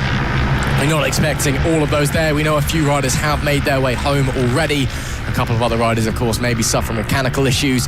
The likes of that. We know that Marco Holt, I believe, headed home this morning. So we won't be expecting to have a full grid, but still should be a very fun grid with some tight-packed CB500 racing. Max Bartel will be looking for redemption after that incident in race number 2. Josh Leaning alongside him, though, we're looking to go the whole way coming through and making it a hat-trick of victories. And only his first appearance this season here at Donington Park, missing round number 1 at Snetterton a month ago. Can he do the hat-trick? Or will somebody be able to slide in? Hutchinson's also been quick. Hutchinson's been fast. James Cottenham, can't count him out. He's been on the podium a couple of times this season already. And of course, the reigning champ, the championship leader in the form of Max Bartel, was looking like he could have been on for a win in that race too till that incident, Lewis. Race 1 wasn't quite able to do it. Race 3, is it time for him to show the world what he can really do? It's time to shine in the Donington Park sun for Max Bartel. Going from pole position, a 147.437 gave him that honour. Obviously, Josh Leaning, he's been so consistent this weekend, and now, well, how are we going to end our NL500 action? Obviously, the third and final tour for them this weekend. Then it's complete complete silence until Croft next month. A few more riders taking their spot. Now it looks to be Luke on the number 56 machine. It is indeed. He's all into his position now at the very least. And the green flag can wave at the back, meaning our start marshal can be removed from the front. Red lights on, red lights off. Then the clutches will be dropped. So away we go for the NL500 race 3 of the weekend. It's a good start for Josh Leenan. He looks to be taking the lead on the run to turn 1. Max Bartle, he could be dropping to third here, if not even lower than the number 1 machine. He's down to third for sure. Luke Hutchison, a solid start for him from P3. Up into second, out on the curb though, and quite a few riders actually out on the green past the curb over on the exit of Red Gate. Obviously a 9-lap race this time around, a little bit less time for them to get to work, as Max Bartle now under even more pressure from James Cottenham. So James Cottenham sneaking up into third position on this opening lap of action. Incredible stuff so far. Everyone through nice and clean. It's something we see time and time again from the NL500s. Such a big grid every single round. So many battles going on throughout the field, but yet they all manage to stay nice and clean and somehow still manage to have a laugh off track no matter what happens on circuit. It's just the beauty of the NL500 class, and indeed the beauty of CB500 racing. You know, it's bang for your buck. To be fair, it's one of the cheaper variations of motorsport available in 2026, but it's fast and it's furious. You can get the elbows out and have a lot of fun. Max Bartle dropping down to 4th place, then potentially 5th now as he's under attack on the run into the S's, but I think he'll just about get away with that one for the time being. Josh Leenan still leading. It's been a familiar sight here at Donington Park and already has a very healthy gap back to 2nd place in Luke Hutchison. The 56 did get a good initial launch, just couldn't quite slide up into the lead as the 2nd place rider away at the light in the 1-2-1 of your race leader was just so strong. Down into Red Gate, down into turn number 1, into Gollards for the first time out of 9 in this affair then.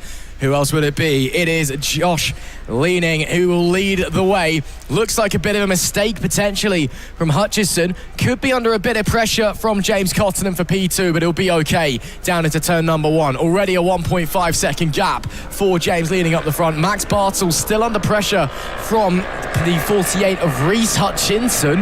Again, try and wrap your head around that one. A lot of tongue twister for you. It's a bit difficult. Let's hope they don't have a battle out on track at any point, shall we? But still, Bartle under pressure there from the 48 rider, who's now trying to work his way around the outside of the crater curves. Does he have the inside into the old hairpin? That is brilliant from Hutchinson.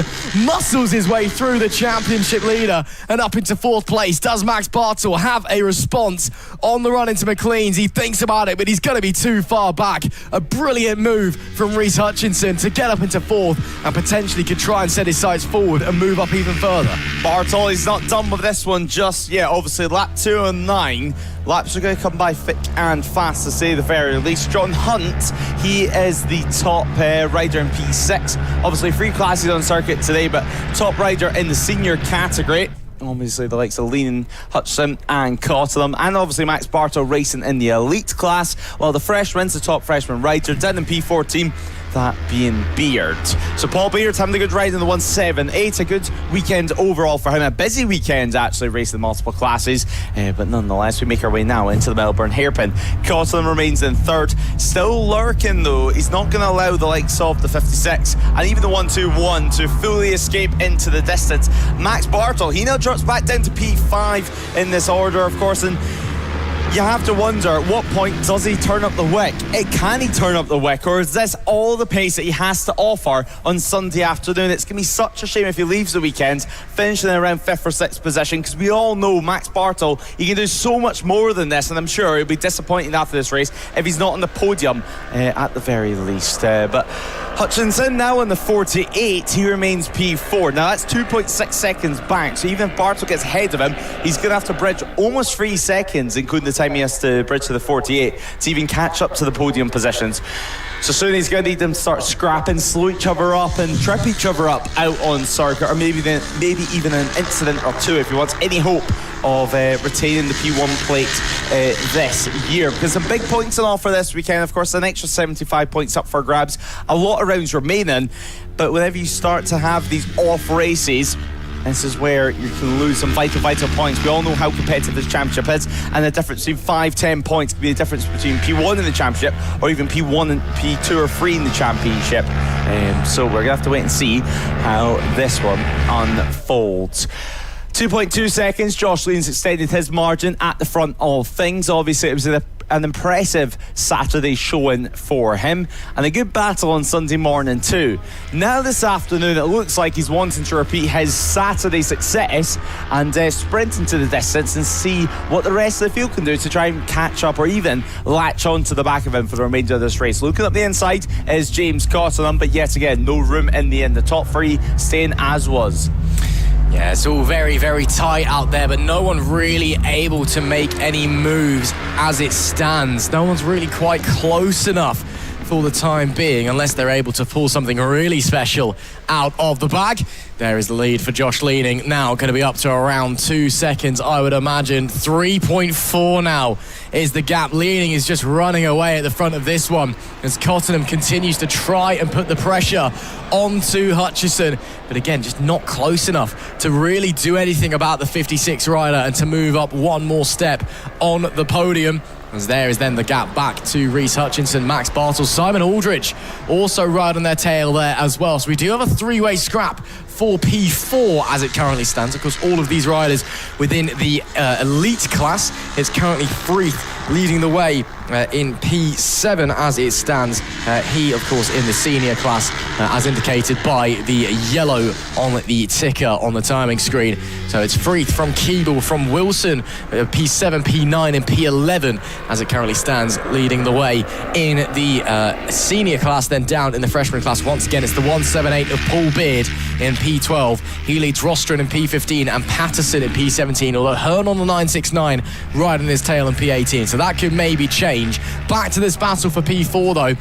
Could be potentially a run for somebody here with a good exit out of Coppice. Looks like it's going to be Simon Aldridge. Looks like it is going to be Simon Aldridge. They may be going three wide down into the Fogarty S's, and Max Bartels going to be the bravest out of all of them. And it looks as well like Hutchinson's lost 2 positions in one corner as Aldridge followed him through as well. 3 wide action into the tightest part of the racetrack.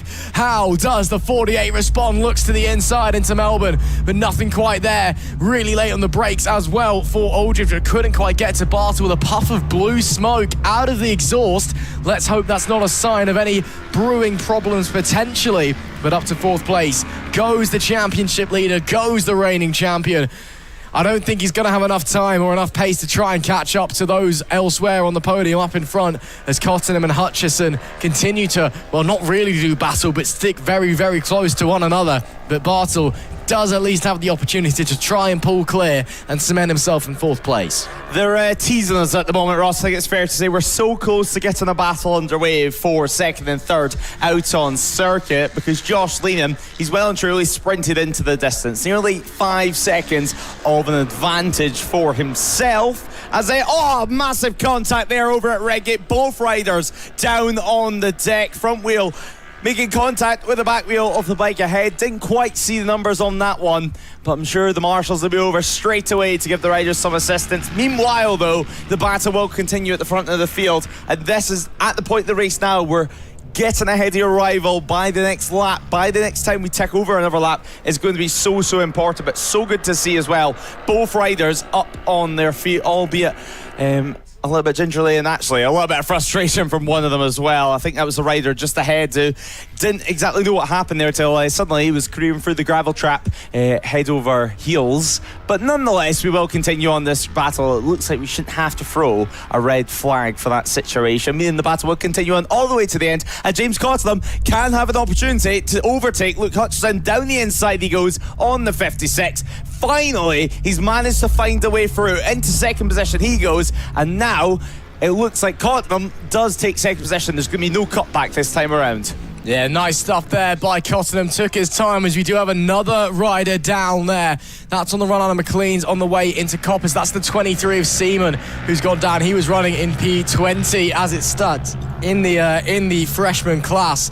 So a real shame for him And it's straight up and okay. That's the main thing. Good to see, as we are starting to get a couple of fallers. Now we see problems for Max Bartle, as through maybe goes the 48 at Hutchison. Not quite. Aldridge, of course, now maybe potentially starting to break away as well. Bartle was hoping to cement himself into 4th place, but Max is now potentially going even further backwards and could be looking at dropping back down into P6 on lap 6 out of 9 here in the final race of the weekend in the Dunlop NL500s, race 17 of the weekend as well. Still a fair few more to come. 23 races overall across the race weekend here at Donington Park, so still plenty more action to come your way, whether you are trackside or watching along on Motorsport Radio or No Limits TV.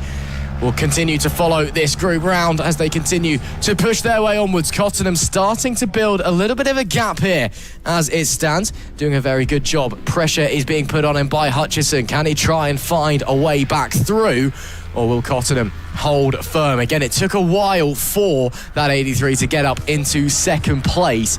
Certainly took his time. It was not sure if he was playing the patient game necessarily. I think it was just more he just didn't quite have the pace to make anything happen for a while. Let's see if it's different for that number 56 machine. Now down in P3, Josh Leaning, a 6.1 second gap at the line last time.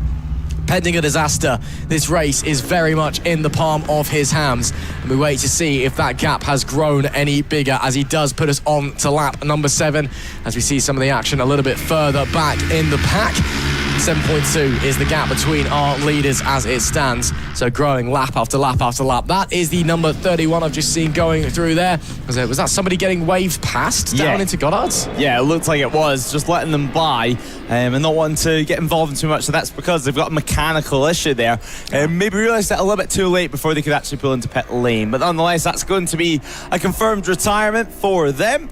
And that does look to be Carl Freeth. He was running P3 in the senior categories. Red flag now out, so red flag out, and that's going to be a race stoppage on lap 7 of 9.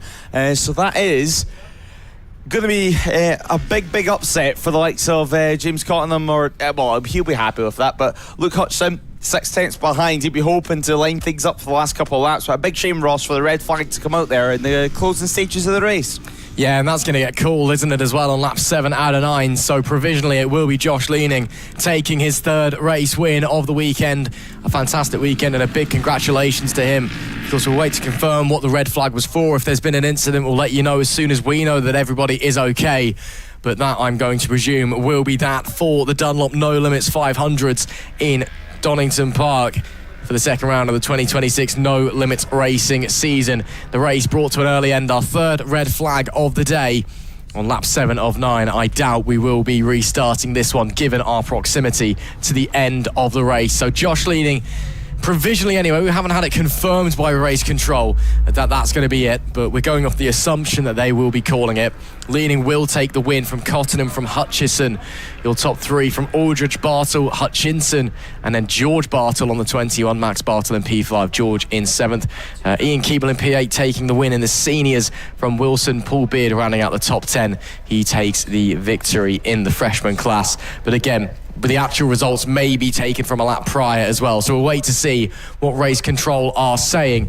But a red flag here at Donington Park in the final race of the No Limits 500 in association with Dunlop. That is the 713 being ruled off. That's one of the bikes that I believe was caught down at the crash in Redgate, where we saw the 2 riders coming together, potentially. Looks it anyway. Yeah. So potentially that could be the cause of the red flag. Maybe they just couldn't recover the bike and it was in a dangerous position. This gives them the opportunity to do that.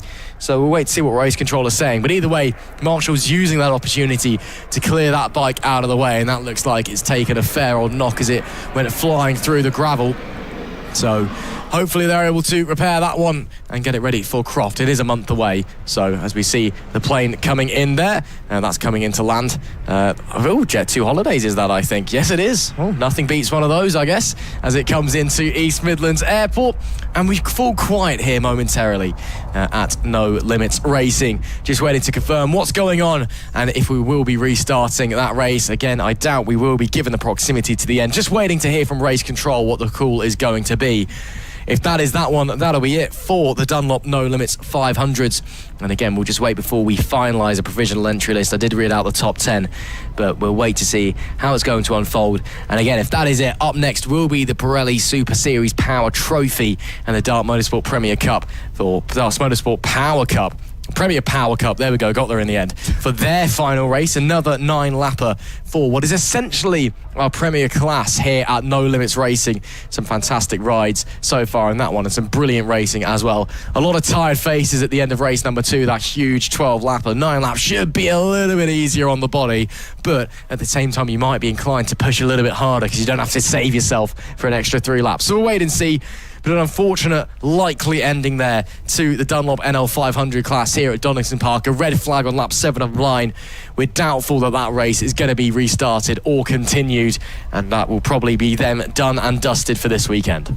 Yeah, it looks like it will be, as the timing screens have all updated for the next race of the day, which of course, race 18 on our schedule, race 18 of 23 that we will be running here at Donington Park before we pack up and do it all again next month. It's a travelling circus for sure, 9 rounds across the season, all the way from March until October. Of course, our double header month in July as well. But as we've said a couple of times now, but just to remind you, 9 laps in distance for the final couple of races of the day. And then hopefully we should be able to get things going. But the Pirelli Super Series Power Trophy and the Dart Premier Power Trophy will be next up on circuit. Their planned start time originally was 2:45, so we're quite a bit ahead of schedule, 20 minutes ahead of schedule at that. So let's hope it's going to stay like that for the remainder of the day, that's for sure. But we'll wait and see where we're at by the time we get to the Pirelli Super Series Sport and the No Limits Premier Sport Cup, which should be the final race and race 23 on our schedule. Now though, we wait for the action to resume out on circuit. But if you are just tuning in, or if you've been watching all weekend long, get in touch and let us know your thoughts on the new era for No Limits Racing, live and free across the world. And I do believe there's been quite a lot of people watching over in Thailand this weekend. So if you are out and about and out on holiday, why not tune in and watch all the action unfold? You can hear some of the planes coming into land here at Donington Park. It's a busy place for sure. Actually, it should just pop into picture in a couple of moments' time, flying by the Melbourne Hairpin, a place that's decided so many races this weekend. But as we were saying, race 18 of the weekend, moments away. The grid should get loaded up in just a few moments' time. The Pirelli Super Series Power Trophy and, of course, the Dart Motorsport Premier Power Cup is about to get on track. One exciting time we have. This is going to be their final race of the weekend before they can pack up and head home. Jack Cullen, of course, starting on pole position. No real surprise there. He does remain unbeaten in 2026. Simon Franklin and Perry Matterface, of course, on the front row for this one. Simon Franklin, he was so close to taking victory in race 2. Jack Cullen, well, it was a little bit mean. He took it on the final lap and snatched it from the Kawasaki rider. But as Simon said, with the lap times that he looked at after the race, Jack well and truly deserved it, and I think we agree with that up in the commentary box as well.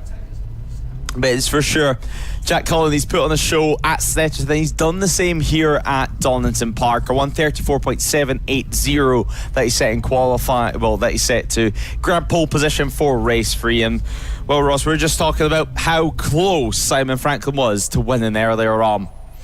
Yeah, we absolutely were. Really, really great racing between those guys, and it just wasn't quite to be, as Cullen was able just to slide on by and hold onto it at the end of that one. It's so tight. Of course, can't count out Perry Matterface as well. He was unbelievable on the brakes, especially going into Melbourne and Goddard's as well. And then just asked a little bit too much of the front tyre on one occasion, went down, and that was it. So a real shame for him.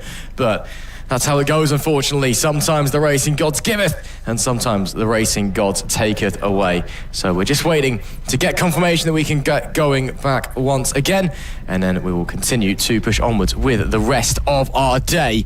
And up next should be the Pirelli Super Series Power Trophy and the Dart Premier Power Trophy coming up. That one expected to be a lot of fun. Some great racing in that one as well, Lewis, across the weekend. Again, some very big grids for what is essentially our Premier class here at No Limits Racing, and some great riding all throughout. And we're expecting that to be the same for this 9-lap finale of the weekend for those guys. Again, just waiting to hear the confirmation. There we go. We are making our way out onto the grid. Great to see that one. Just a reminder of what happened in race number 2 earlier on. A fantastic battle throughout, but it was, of course, Tommy Fielding taking his second win of the weekend from Dan Stamper by less than half a second. Tom Norton, after early pace, dropped back to around about 5 seconds back to round out the podium places. Luca Jennings in P4 also had a very, very solid run. Once again, though, I'm assuming that we're going to be seeing the same front three going at it. It will be Fielding from pole, from Stamper, from Norton, same as it has been all weekend long. And Norton especially, watch that Aprilia off the line, really, really quick, really, really strong on the opening lap as well. It seems to just warm up very, very quickly, and he's able to just grab it by the reins and throw it down. We saw him get the lead of the race on lap 1 in race number 2 earlier on today. We're looking to do the same, and this time maybe try and hold on to it as we get ready to get going for our sighting lap. The green flag will wave from the flag marshal, and we can get moving. It is Fielding from pole, from Dan Stamper, from Tom Norton. The same front row as we've gotten used to here at Donington Park. Row number 2 is Jamie Boyce, Luca Jennings and Ryan Cooper, with Wilfred Turner 7th alongside Jack Morgan and Stephen Duncan. Liam Murta rounds out the top 10 with Scott Stone and Robbie Gibbons alongside. And it's Nico Cipriano, Brandon Petty and Sean Crone. You find David Williams, Tom Burbage and Ralph Laturco on the next row. 19th is Michael Needham. Michael Stansfield rounds out the top 20, and Andy Buchanan is in P21. Jay Stewart 22nd, Kieran Nicholson and Harry Dennison alongside.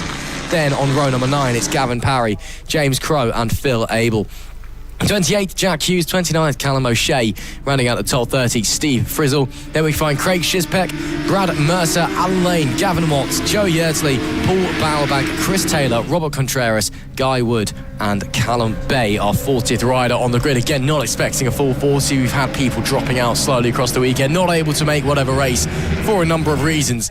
But it's still looking like a pretty healthy grid going into this one. And we're still lining up for a very solid race as well, because again, we've got those 3 riders on the front row, as they have been all weekend long, really, really tight, really, really close together, and they're looking to do battle once again, I'm sure. Tommy Fielding has been a standout name so far in 2026, a 130.858 that he's set to grab pole position. Of course, Daniel Stamper as well, super impressive this year, but Tom Norton, as we're mentioning him, he wasn't able to get that Aprilia necessarily off the line the best, but well, he was certainly, once that thing got wound up, he was able to be very, very competitive.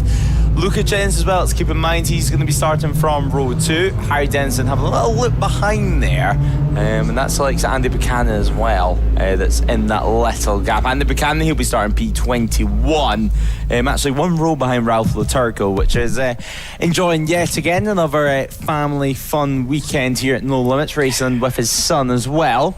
But well, now it's his turn. It's Dan's turn to take part. Of course, ex-British Superbike racer back in the mid-2000s.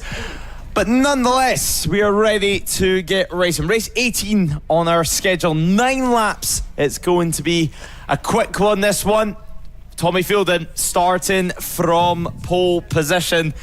The number 556, launching from pole, Daniel Stamper and Tom Norton alongside. The green flag does wave at the back, and finally we are ready to get racing. The red lights now switch on, the revs rise, and now we launch away from the grid. A good start from Tommy Fielding. Look at Tom Norton on the left hand side. He is the inside line heading to turn 1. Can he get ahead of Daniel Stamper? He tries to, but it's Luca Jennings who also sweeps around the outside, briefly setting up the likes of Tom Norton.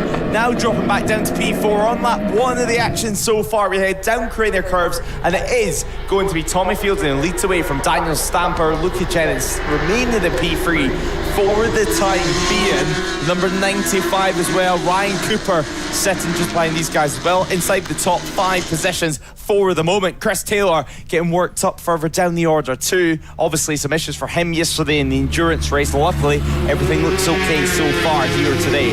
Now though, up towards Coppice, yet again heavy on the brakes, as we normally do. Tip it in through the blind entry and crack open. That power once more stretch the legs of these 1000cc superbikes. And will Daniel Stamper, the bright yellow helmet, always distinctive to see out on circuit, as Tom Norton down the inside he goes yet again over at the Fogarty S's as well. Nice and clean that time around from Tommy Fielden. Has Tom Norton made that one work? I think he has. It looks like he got it done before he even entered the braking zone, and there we go, there's confirmation of that. Jack Morgan also looking to get through. He already has got through on the likes of Ryan Cooper, but a nice clean lap there, Ross, from the entire field actually. And already Tom Norton getting himself positioned yet again as well. Jack Morgan up the inside of his old rival Luca Jennings, an impressive move at Goddard's. Hello Jack Morgan, welcome to P4. That was a brilliant move up the inside. We saw him with a nice move into Melbourne, getting a bit squirrely as he got on the rear brake, and then just up the inside at Goddard's. No complaining, no messing around, just later on the brakes nice and clean and sliding through as well. There goes Cooper. So Jennings loses yet another position. He's gone from 4th to 6th in the space of about 2 corners here.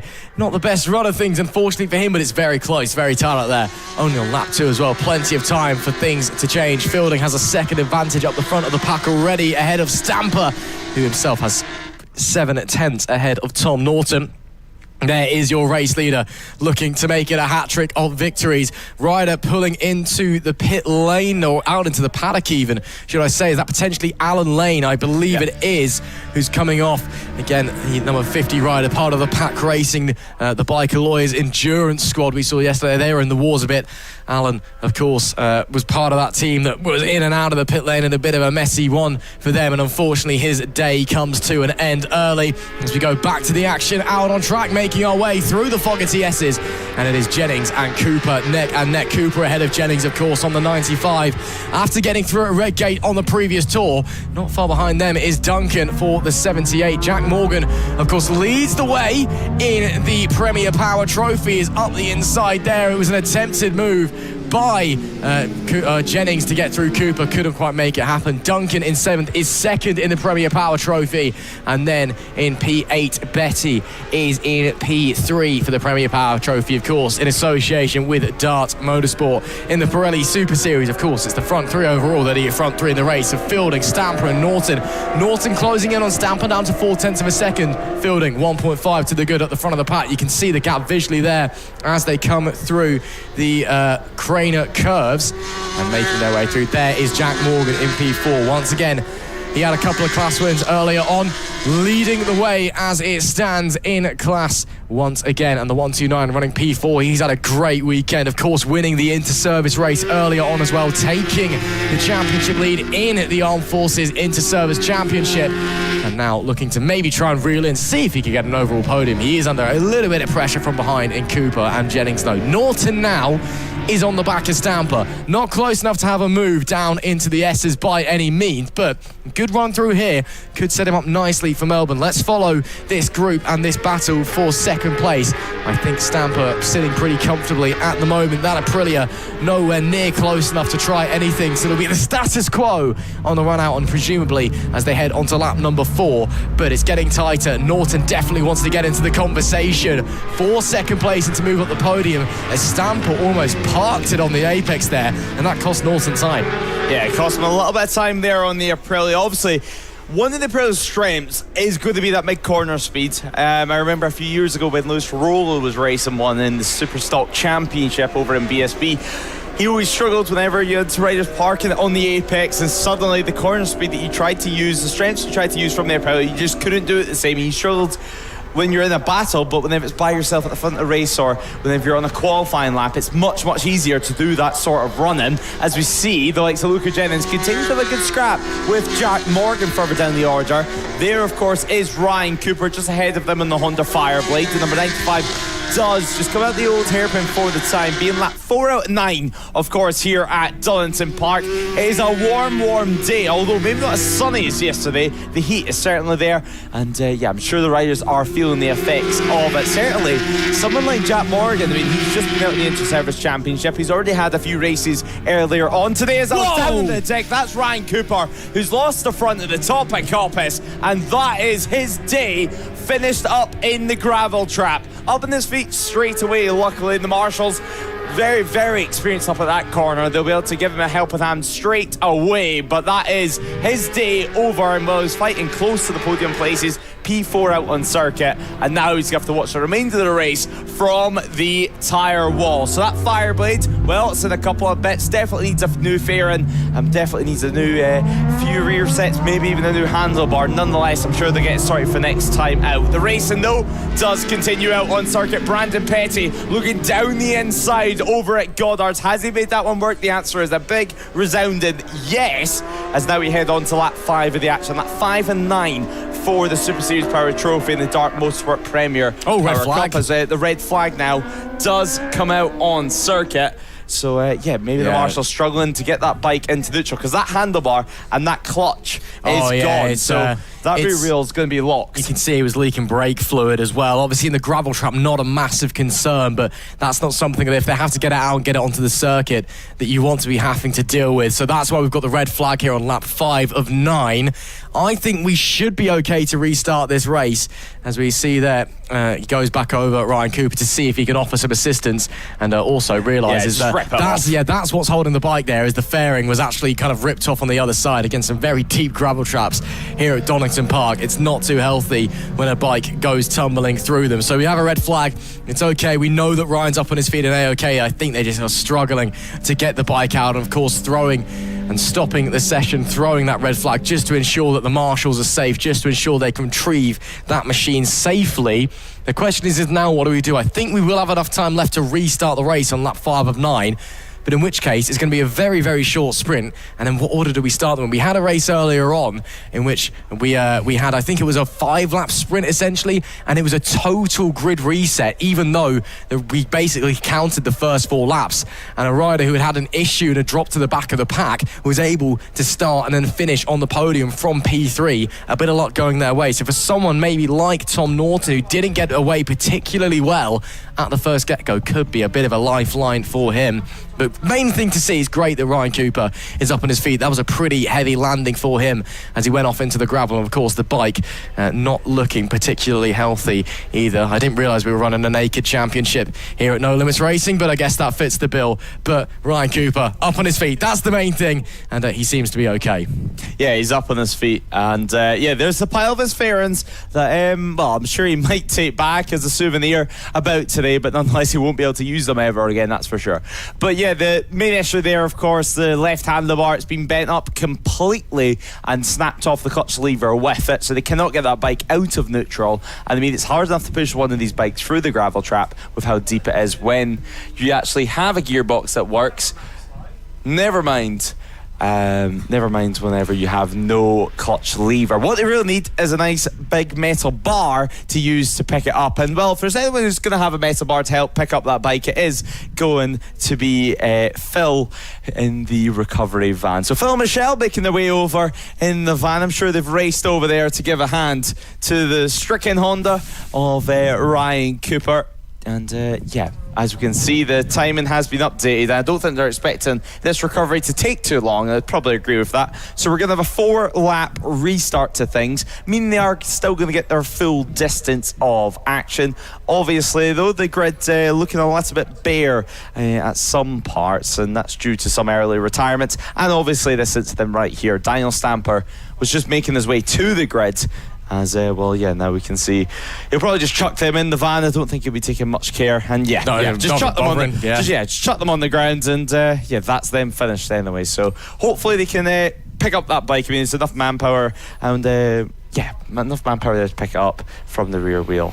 And actually, I think they have got that bike clucked into neutral finally. So whatever the case, they managed to find it even with no clutch lever. And one thing that Phil doesn't need is another handlebar. So using the triple clamp at the top just to push the bike in.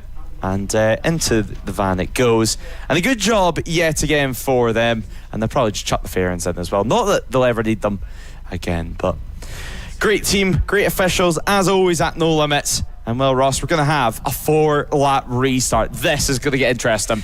Yeah, this is going to be a pretty mad dash to the end. Again, offering opportunities potentially to those who had issues in the first go of it.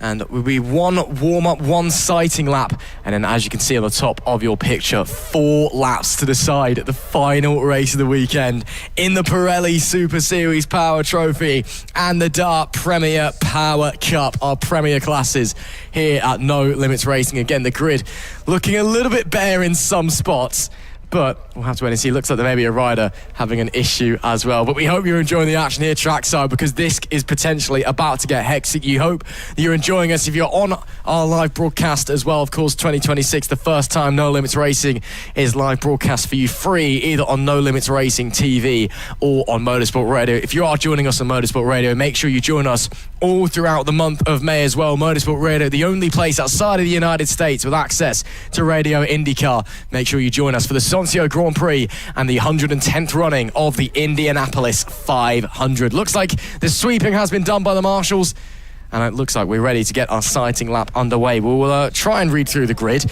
It looks like it's just going to be a restart of where everyone started, essentially, I think.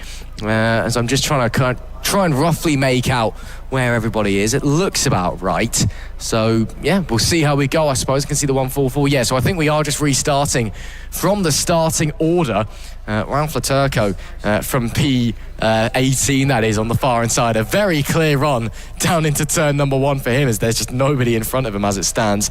Still waiting to get them going. It'll be 1 sighting lap and then a 4-lap mad dash to decide our final race of the weekend in the Pirelli Super Series Power Trophy and the Dart Premier Power Cup. Let's run through what should be our grid heading into the final race of the weekend for these guys. It will be Tommy Fielding from pole, Dan Stamper second, Tom Norton P3, Jamie Boyce in 4th, Luca Jennings 5th, Ryan Cooper, his 6th grid spot, of course, will be very, very empty. Then it'll be Wilfred Turner, Jack Morgan P8, Stephen Duncan in 9th, Liam Murta 10th, Scott Stone, Robbie Givens, Nico Cipriano, Brandon Petty, Sean Crone, David Williams, Tom Burbage, Ralph Laturco, Michael Needham, Michael Stansfield, Andy Buchanan, Shay Stewart, Kieran Nicholson, Harry Dennison, Gavin Parry, James Crone, Phil Abel, Mark Hughes, Jack Hughes, should I say, Callum O'Shea, Steve Frizzle, Craig Shizpeck, Brad Mercer, Alan Lane, Gavin Watts, Joe Yardley, Paul Bowerbank, Chris Taylor, Robert Contreras, Guy Wood and Callum Bay. We did also lose Alan Lane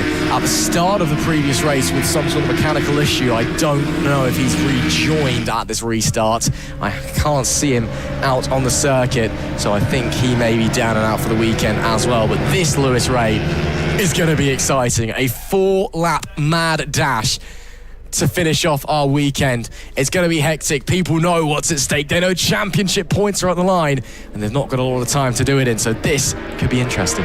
Not too much longer to wait until we get to see how this drama actually unfolds on circuit. I mean, 4 laps is no time. This is the type of race that your start is so important. I mean, we spoke about during the 12 lappers that if you did mess up at the start, and definitely during the 750 kilometre race yesterday, if you messed up on the start, not that big of a deal. If you mess up on the start at all here and suddenly you're back in 5th, 6th, 7th position out on track, it's going to be a long old 4 laps for you while you try and recover some points. It's the type of race where you can easily lose some points from overriding the bike. Alan Lane does look like he's back out on circuit actually there. We should see him appear into view in just a few moments time.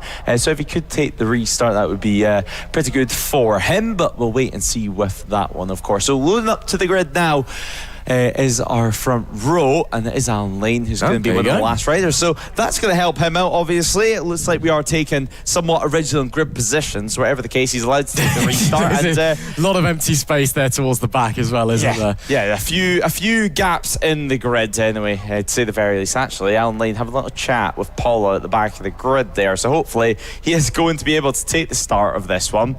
We'll find out, but nonetheless, 4 laps to decide it all. The final race of the weekend for our Premier class, the Pirelli Super Series Power Trophy, is now underway. A good start from Tommy Fielden. Alan Lane right at the back, swerving across to the other side of the grid, but Tom Norton looking up the inside. So is Luca Jennings. Luca Jennings trying to shove his front wheel of his Honda down there. Daniel Stamper back down to P4. Just behind him is Jack Morgan. Meanwhile, it's your pole sitter, Tommy Fielden. He's not going to be waiting about at all. Harry Dennison getting sat up further down the order there. Luckily, all is okay already. Daniel Stamper through on Luca Jennings. Up into P3 now for him. So your podium sitters for the time being is your front row. A slightly different order for them as Andy Buchanan continues to battle further down the order as well. As we mentioned though, just 4 laps. You're going to see Tom Norton be so aggressive.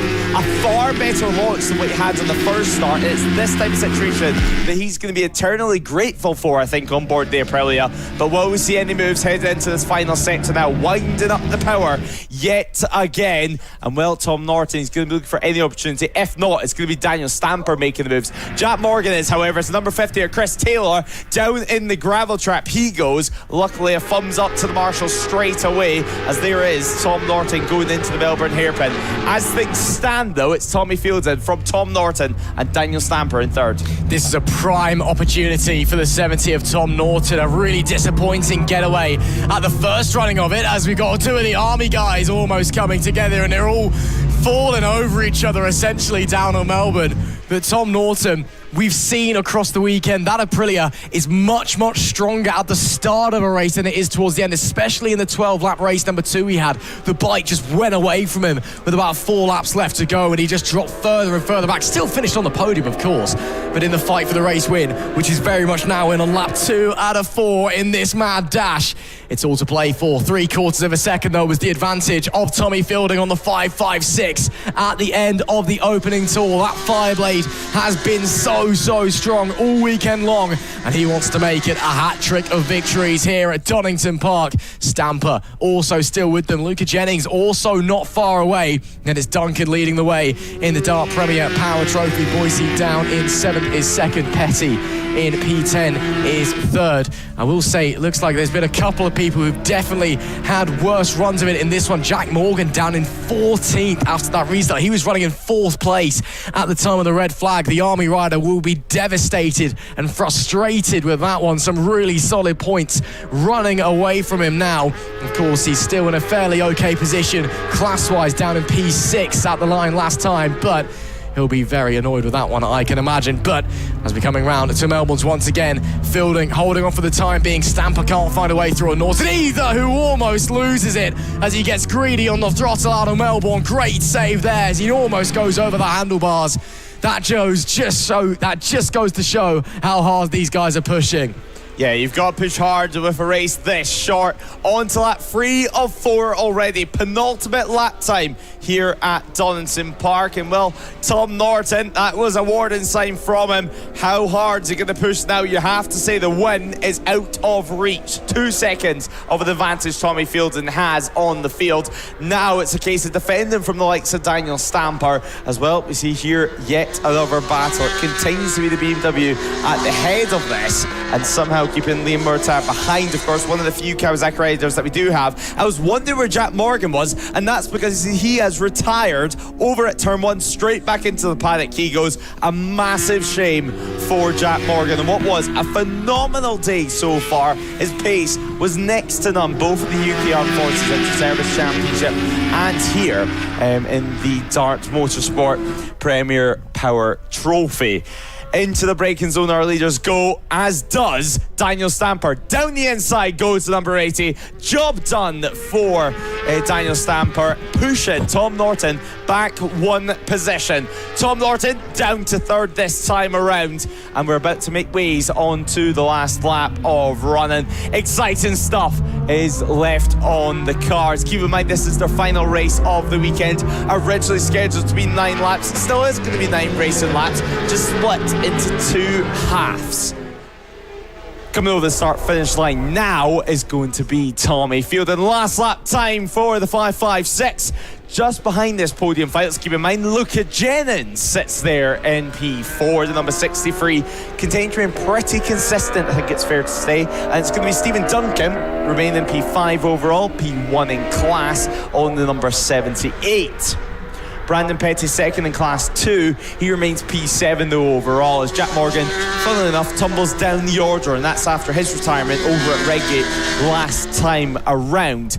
Hopefully not too much issues for that BMW, and they can get it sorted for relatively cheap before we end up at Croft for the next round. Obviously slightly further north, and I think Tommy Fielden, well, he went well last year at Croft if I remember correctly, so I don't think he's going to be too fussed about the pressure going into Croft. He'll go in there pretty confident indeed. I mean, Donington Park's always been one of his favourite circuits, on paper at the very least. He's been always able to fight at the top class of things, and with some top riders like he did at Snetterton with the Tag Honda boys.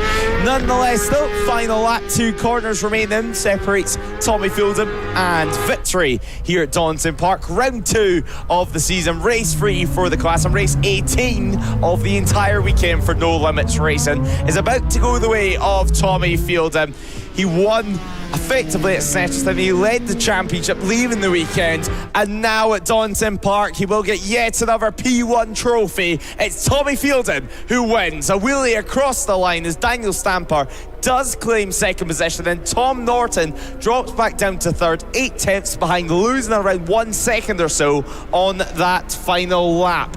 Luca Jens does take fourth as Duncan takes the class win in the Dart Premier Power Cup, and then, well, just finished ahead of his class rival. You can see the final couple of hours just coming through a shot now. That is Alan Lane. Harry Denson also over the line there, as is Andy Buchanan, just beating a few other riders. Some Hondas, some Yamahas also crossing the line. Checker flag though out for the final time this weekend. They'll be happy to have nice conditions for all their races and be happy to go home in one piece, I am sure. Shame that we lost Chris Taylor earlier on in the race, but nonetheless we had drama from start to finish. It was obviously going to happen. It's a 4-lap dash for the cash here at Donington Park. Round 2 of this season, round 2 of the 2026 No Limits Racing campaign. Your race winner though for this time out is Tommy Fielden. Yet again, 3.7 seconds was his official winning margin ahead of Tom Norton. Lucas Jennings takes P4, Stephen Duncan and Brandon Petty take P5 and P6 and P1 and P2 in class. Wilfred Turner, Lee Murtaugh, Jamie Boyce and Scott Stone round out our top 10 finishers. No Limits Racing! Go further down the order for this one. It was a very, very close field throughout, and luckily it was Tommy Fielden who took victory.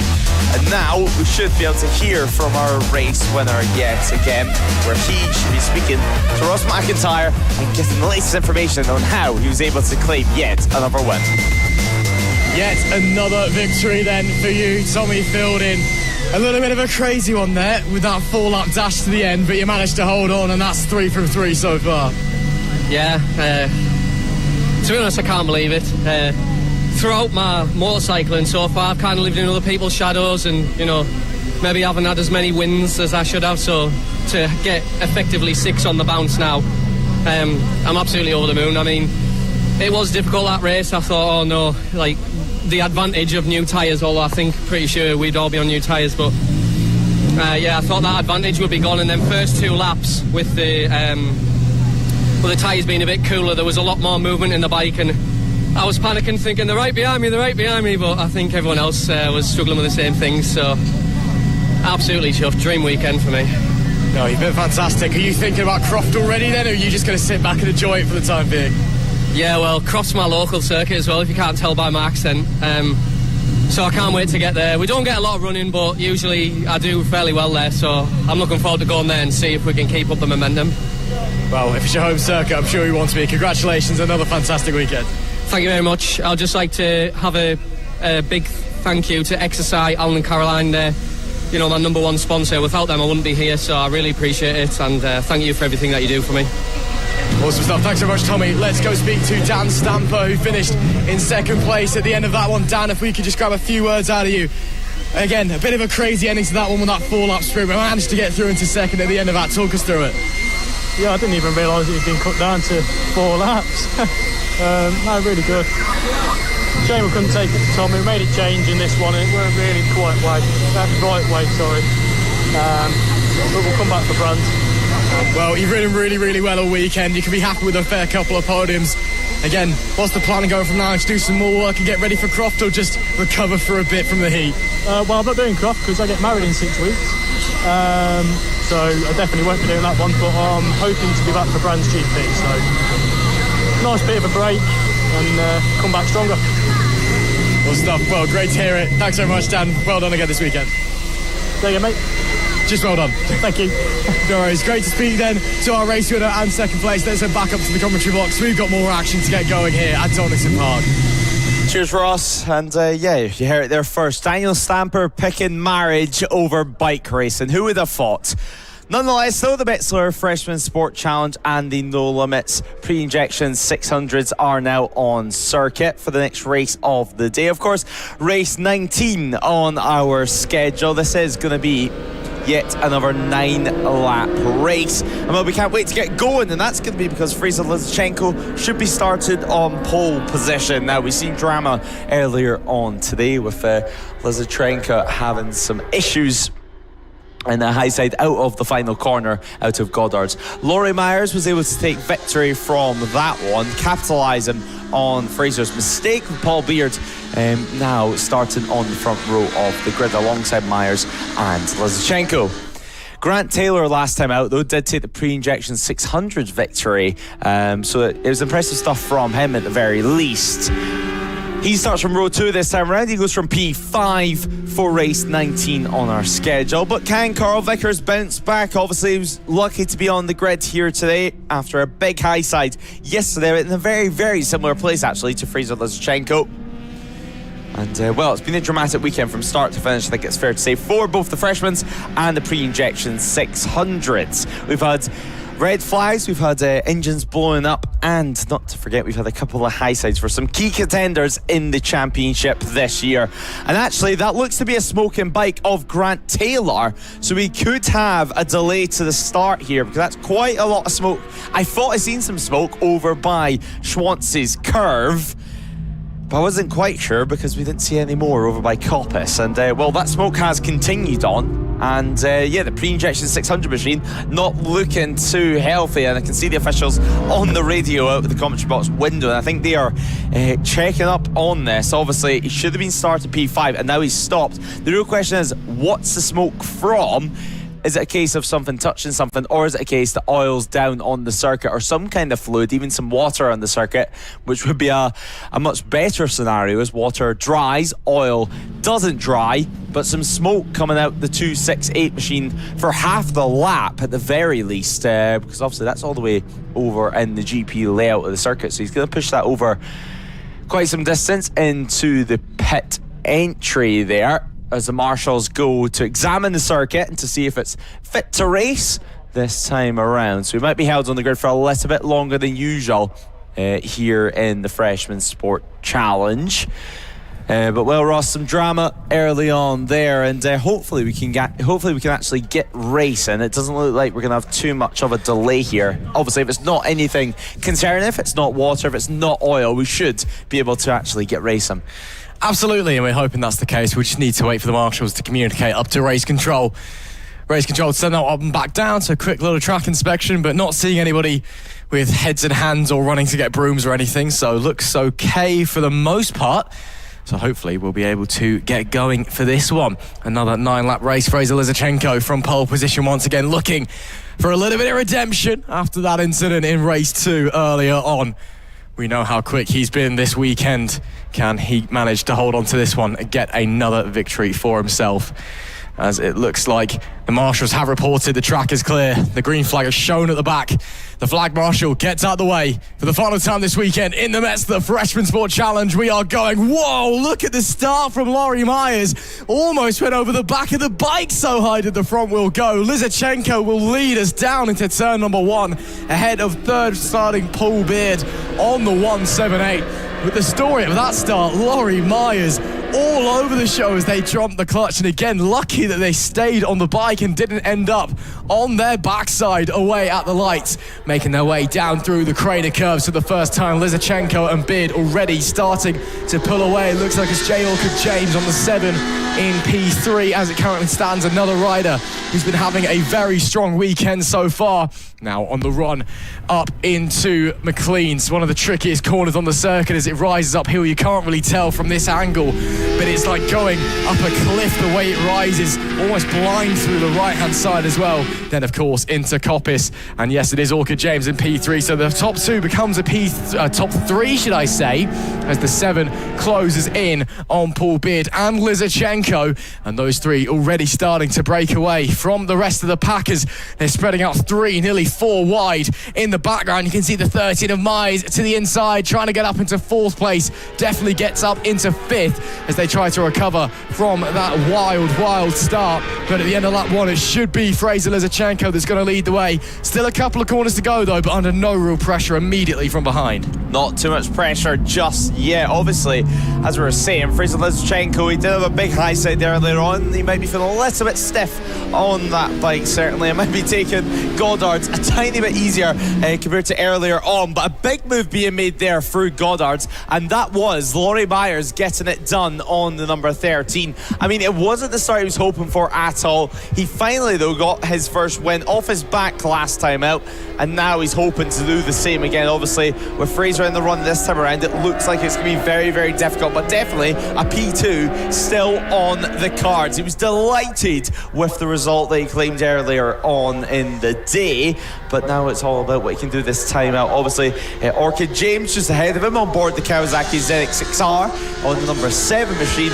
Paul Beard as well on the 170. Another quick start from him. I mean, the amount of quick starts that Paul Beard's got this weekend is simply astonishing. It seems to be one of his keys, and it's just getting the defensive right for the remainder of the race to be able to hold on to positions, to be able to hold on to yet another podium finish here at Donington Park. Steve Lester, though, meanwhile, the top of your pre-injection 600 runners. He sits P8 overall. Carl Vickers sits P10, and Will Grixie out on circuit on board the number 18, I should say. And so yeah, Carl Vickers, a great race so far. Even just to be out on circuit is simply a miracle. Now Laurie Myers back down the inside. Yes, again, got very, very tight between himself and Orchid James. Both of them, though, getting through in one piece as we already are beginning to set up lap 3 and not too long. Down towards Melbourne hairpin yet again. It looked like another look from Laurie Myers, and it is going to be another look round the outside, round the inside. Orchid James under so much pressure at the moment, and McHugh looks to be making the move as well. 2 places lost in 1 corner. Oh, you gotta feel for Orchid James there as he was just in a sandwich, couldn't really do anything and lost both positions. Oh wow, heartbreak for the number 7, but we're only on lap number 3 now as they cross the line, so still plenty of time to go again. Ryder going very slowly there down the back straight. Hope they can make it back to the pit lane. Clearly a problem mechanically wise. But the 7, yeah, really disappointed from him from 3rd down into 5th place. And it looks like we've really got a battle for 2nd now brewing as Lizichenko 2.7, nearly 2.8 to the good ahead of Paul Beard on that 1.7. machine, that is a big one. And that bike is absolutely destroyed on the run into Redgate. The rider is straight up onto their feet, which is fantastic to see. Another rider stopping as well elsewhere on the circuit. We have chaos here in the Metsler Freshman Sport Challenge and the pre-injection 600s. It is Steve Lester on the topic of the pre-injections that leads that, only just ahead of Carl Vickers. Crawford in P12 is P3. But wow, they're dropping like flies at the moment. Great to see that rider is up and on their feet. That was a nasty, nasty fall for them on lap number 3 of 9. One of the RAF riders as well. And look at the fairing ripped off of that thing. That's not what you want to see, but again, great that they are up and on their feet. Yeah, Griffiths having some issues there. The number 25 was running P13 in the running order. Sadly for him, though, that is day done, and that bike is going to be a little bit second-hand, make quite far through the gravel trap over at Redgate. Luckily, they opened his feet straight away, and we can carry on with the race, which I'm sure Laurie Myers, he's going to be very, very happy with. And actually, through all this, Laurie Myers has got ahead of Paul Beard. So Paul Beard dropping now back down to P3 in this race, and they're going to be side by side going on to the main straight. Paul Beard to the inside he goes yet again. Can he break deeper than Laurie Myers this time around? The answer to that is no. Now Orchid James, ever since losing those positions, he's not been able to fight back. He sits P4 in this running order for the time being, so a big shame for him if he wasn't able to get a podium out of this, because I mean his pace from the start of this weekend has been simply sensational. Carl Vickers now meanwhile has managed to get himself up to P8 and now already into the lead of the pre-injection 600 class. So Steve Lester is now the rider in P10. They've basically swapped positions round, and now can Carl Vickers complete a dream finish to such a tough weekend? It would be really wonderful to see him holding on to take that pre-injection victory, wasn't it? The 31 another RDF. Now grinding to a hold. That is McCormick down at Redgate once again. Mechanical issues really starting to come thick and faster again. The temperature is just rising and rising. It's getting very stuffy here at Donington Park, and at the end of a long weekend of running, machinery just starting to give way. They just can't handle the temperature. They can't handle the stress of a race weekend. Of course, you know, even superbikes and things like that, they're not designed to be pushed that hard for that long, and they've got teams that work on them and all of that. So it's difficult for them to be out there going as hard as they are. So it's no wonder that people are really starting to struggle. As further back falls Orchid James. Up the inside of Beard goes McHugh. That's a move for third place. Through as well goes the number 7. So Bill Beard goes from third down to 5th in one corner, similar to what happened to the 7 earlier on, except that time it was just Beard being hung out to dry essentially, and the inside line being open. Orchid James saw McHugh going through and thought, yeah, thanks very much, we'll have some of that as well. So nice stuff from him to get it by. Lap number 5 now of 9 here in the Metsler Freshman Sport Challenge, and the No Limits pre-injection at 600. Lizichenko 4 seconds clear now of Myers. Myers themselves 1.8 clear of McHugh in third place, very quickly becoming a battle for the final podium place. But of course that can all change. We saw Lizichenko having that high side in race number 2 earlier on today.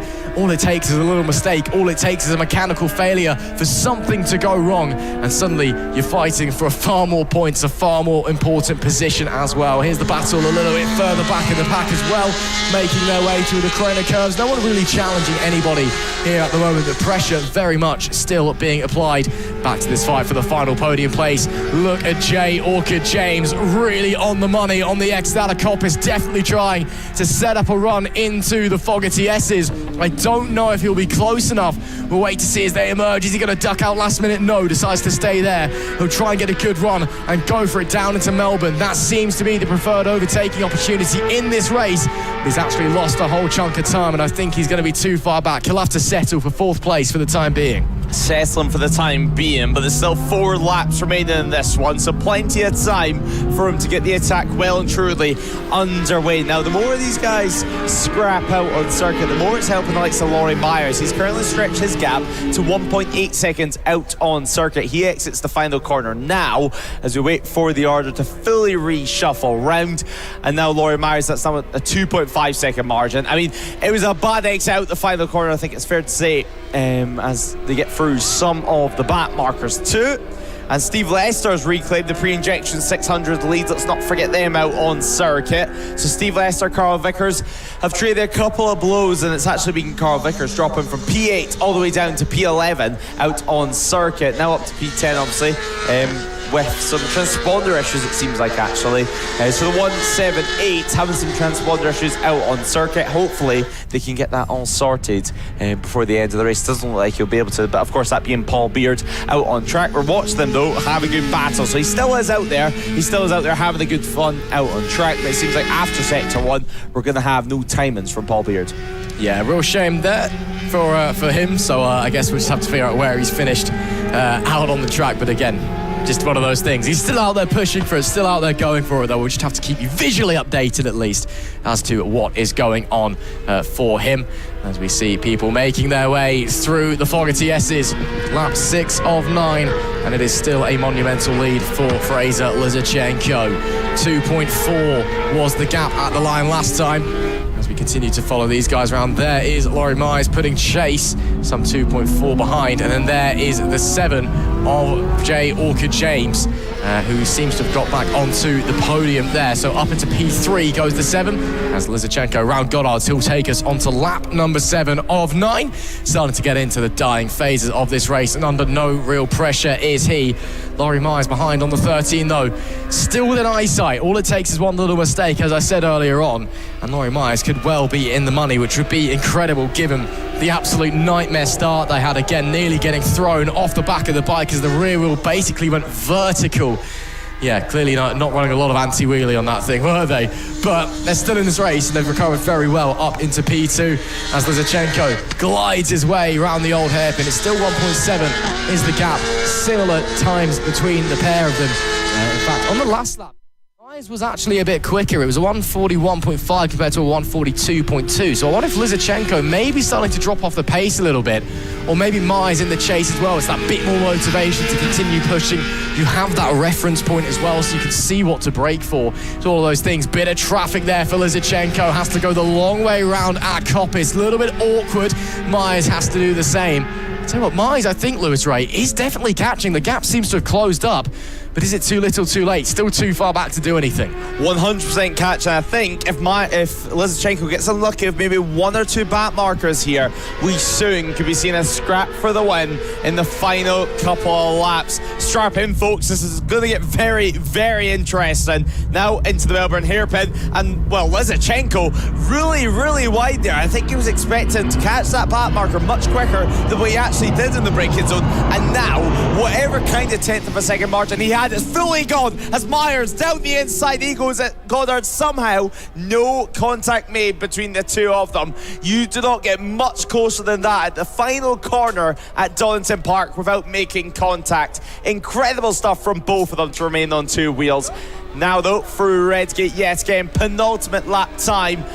Incredible action. This could be Myers' win for the taking. I'm sure Fraser's people on pit wall telling him what the gap is, and the fact that the gap now is effectively nil out on circuit. Is a move going to arrive with the old hairpin? Down the inside goes Myers. The number 13 snatches the lead with just 2 laps remaining. And I tell you what's going on as well, as while these guys are fighting and losing time, James McHugh has just set the fastest lap of the race, a 140.425. That is 0.6 quicker than anybody has managed, and was a second quicker than those in front as well. So if these guys continue to fight at the front, James McHugh could be right back in this conversation for the race win. We'll keep our eyes peeled, see if he is able to find a way through. Of course, started P9, now running in P3 is the 30 machine. Looks like Myers is starting to open up a bit of a gap though, and McHugh under big pressure behind from Orchid James as well on the 7 machine, making their way through the Fogarty S's. Is anybody going to be able to find any little extra advantage through there? Not at this current moment in time. Lap 8 of number 9, soon to be the final lap of the race. Bit deep there from Myers, having to negotiate through a bit of traffic. Looks like Lizichenko's been held up a little bit as well. That's going to be advantage to the race leader as we head on to the final lap. And still more traffic for riders to negotiate as well. That's going to get themselves involved in the McHugh and Orchid James fight. So it's Myers who now leads by 0.6 of a second. McHugh 1.2 away, still quicker than the pair in front, even quicker from James McHugh, a 140.036, although Myers herself does set a personal best of 140.5. This could get really close at the end. This could get very, very interesting indeed. Look at Orchid James in the background. That's brave on the inside of the Craner curves. Did he pull it off? Not quite. Yes, he did around the outside. Oh, wow. Orchid James, that was special through there to snatch third away. That battle will rage on. Can Lizichenko catch up to Laurie Myers as well at the front of the pack? And does James McHugh have an answer for J. Orchid James on the 7? Really, really tough scrapping for the final podium places. And it could still be on for the lead of the race as well, with half a lap left to run this weekend in the Metsler Freshman Sport Challenge and the No Limits pre-injection 600 classes. Lizarchenko nowhere near close enough to attempt for a move. Needs a mistake from Myers. Needs a miracle to be sent his way by the racing gods as they come down into Melbourne for the very final time here at Donington Park. The 13 started this race nearly on their backside as the front wheel shot up in the air and they dropped down to 9th from P2. But it ends in redemption. A brilliant recovery ride. Siding their way through the field. Lizarchenko with the block pass at the final corner. Can you believe it? Leo Lizarchenko is going to take the checkered flag. What on earth has just happened? Talk about stealing it at the death. Fraser Lizarchenko, the 38, just rushed his way through, just forced his way through. Laurie Myers must be absolutely fuming, but all is fair in love and war. Respect shown between the competitors. Fraser Lizarchenko has just pulled something right out of the top drawer. That is one of the great last corner moves that you will see. And forget it, Donington Park. Forget it, No Limits Racing. One of the great last corner moves you'll see in bike racing, full stop. From absolutely downtown and stealing the race win at the death. My word, Fraser Lizarchenko takes the victory from Laurie Myers in P2. It was Jay Orchid James that was able to slide back through on McHugh and take P3 as well.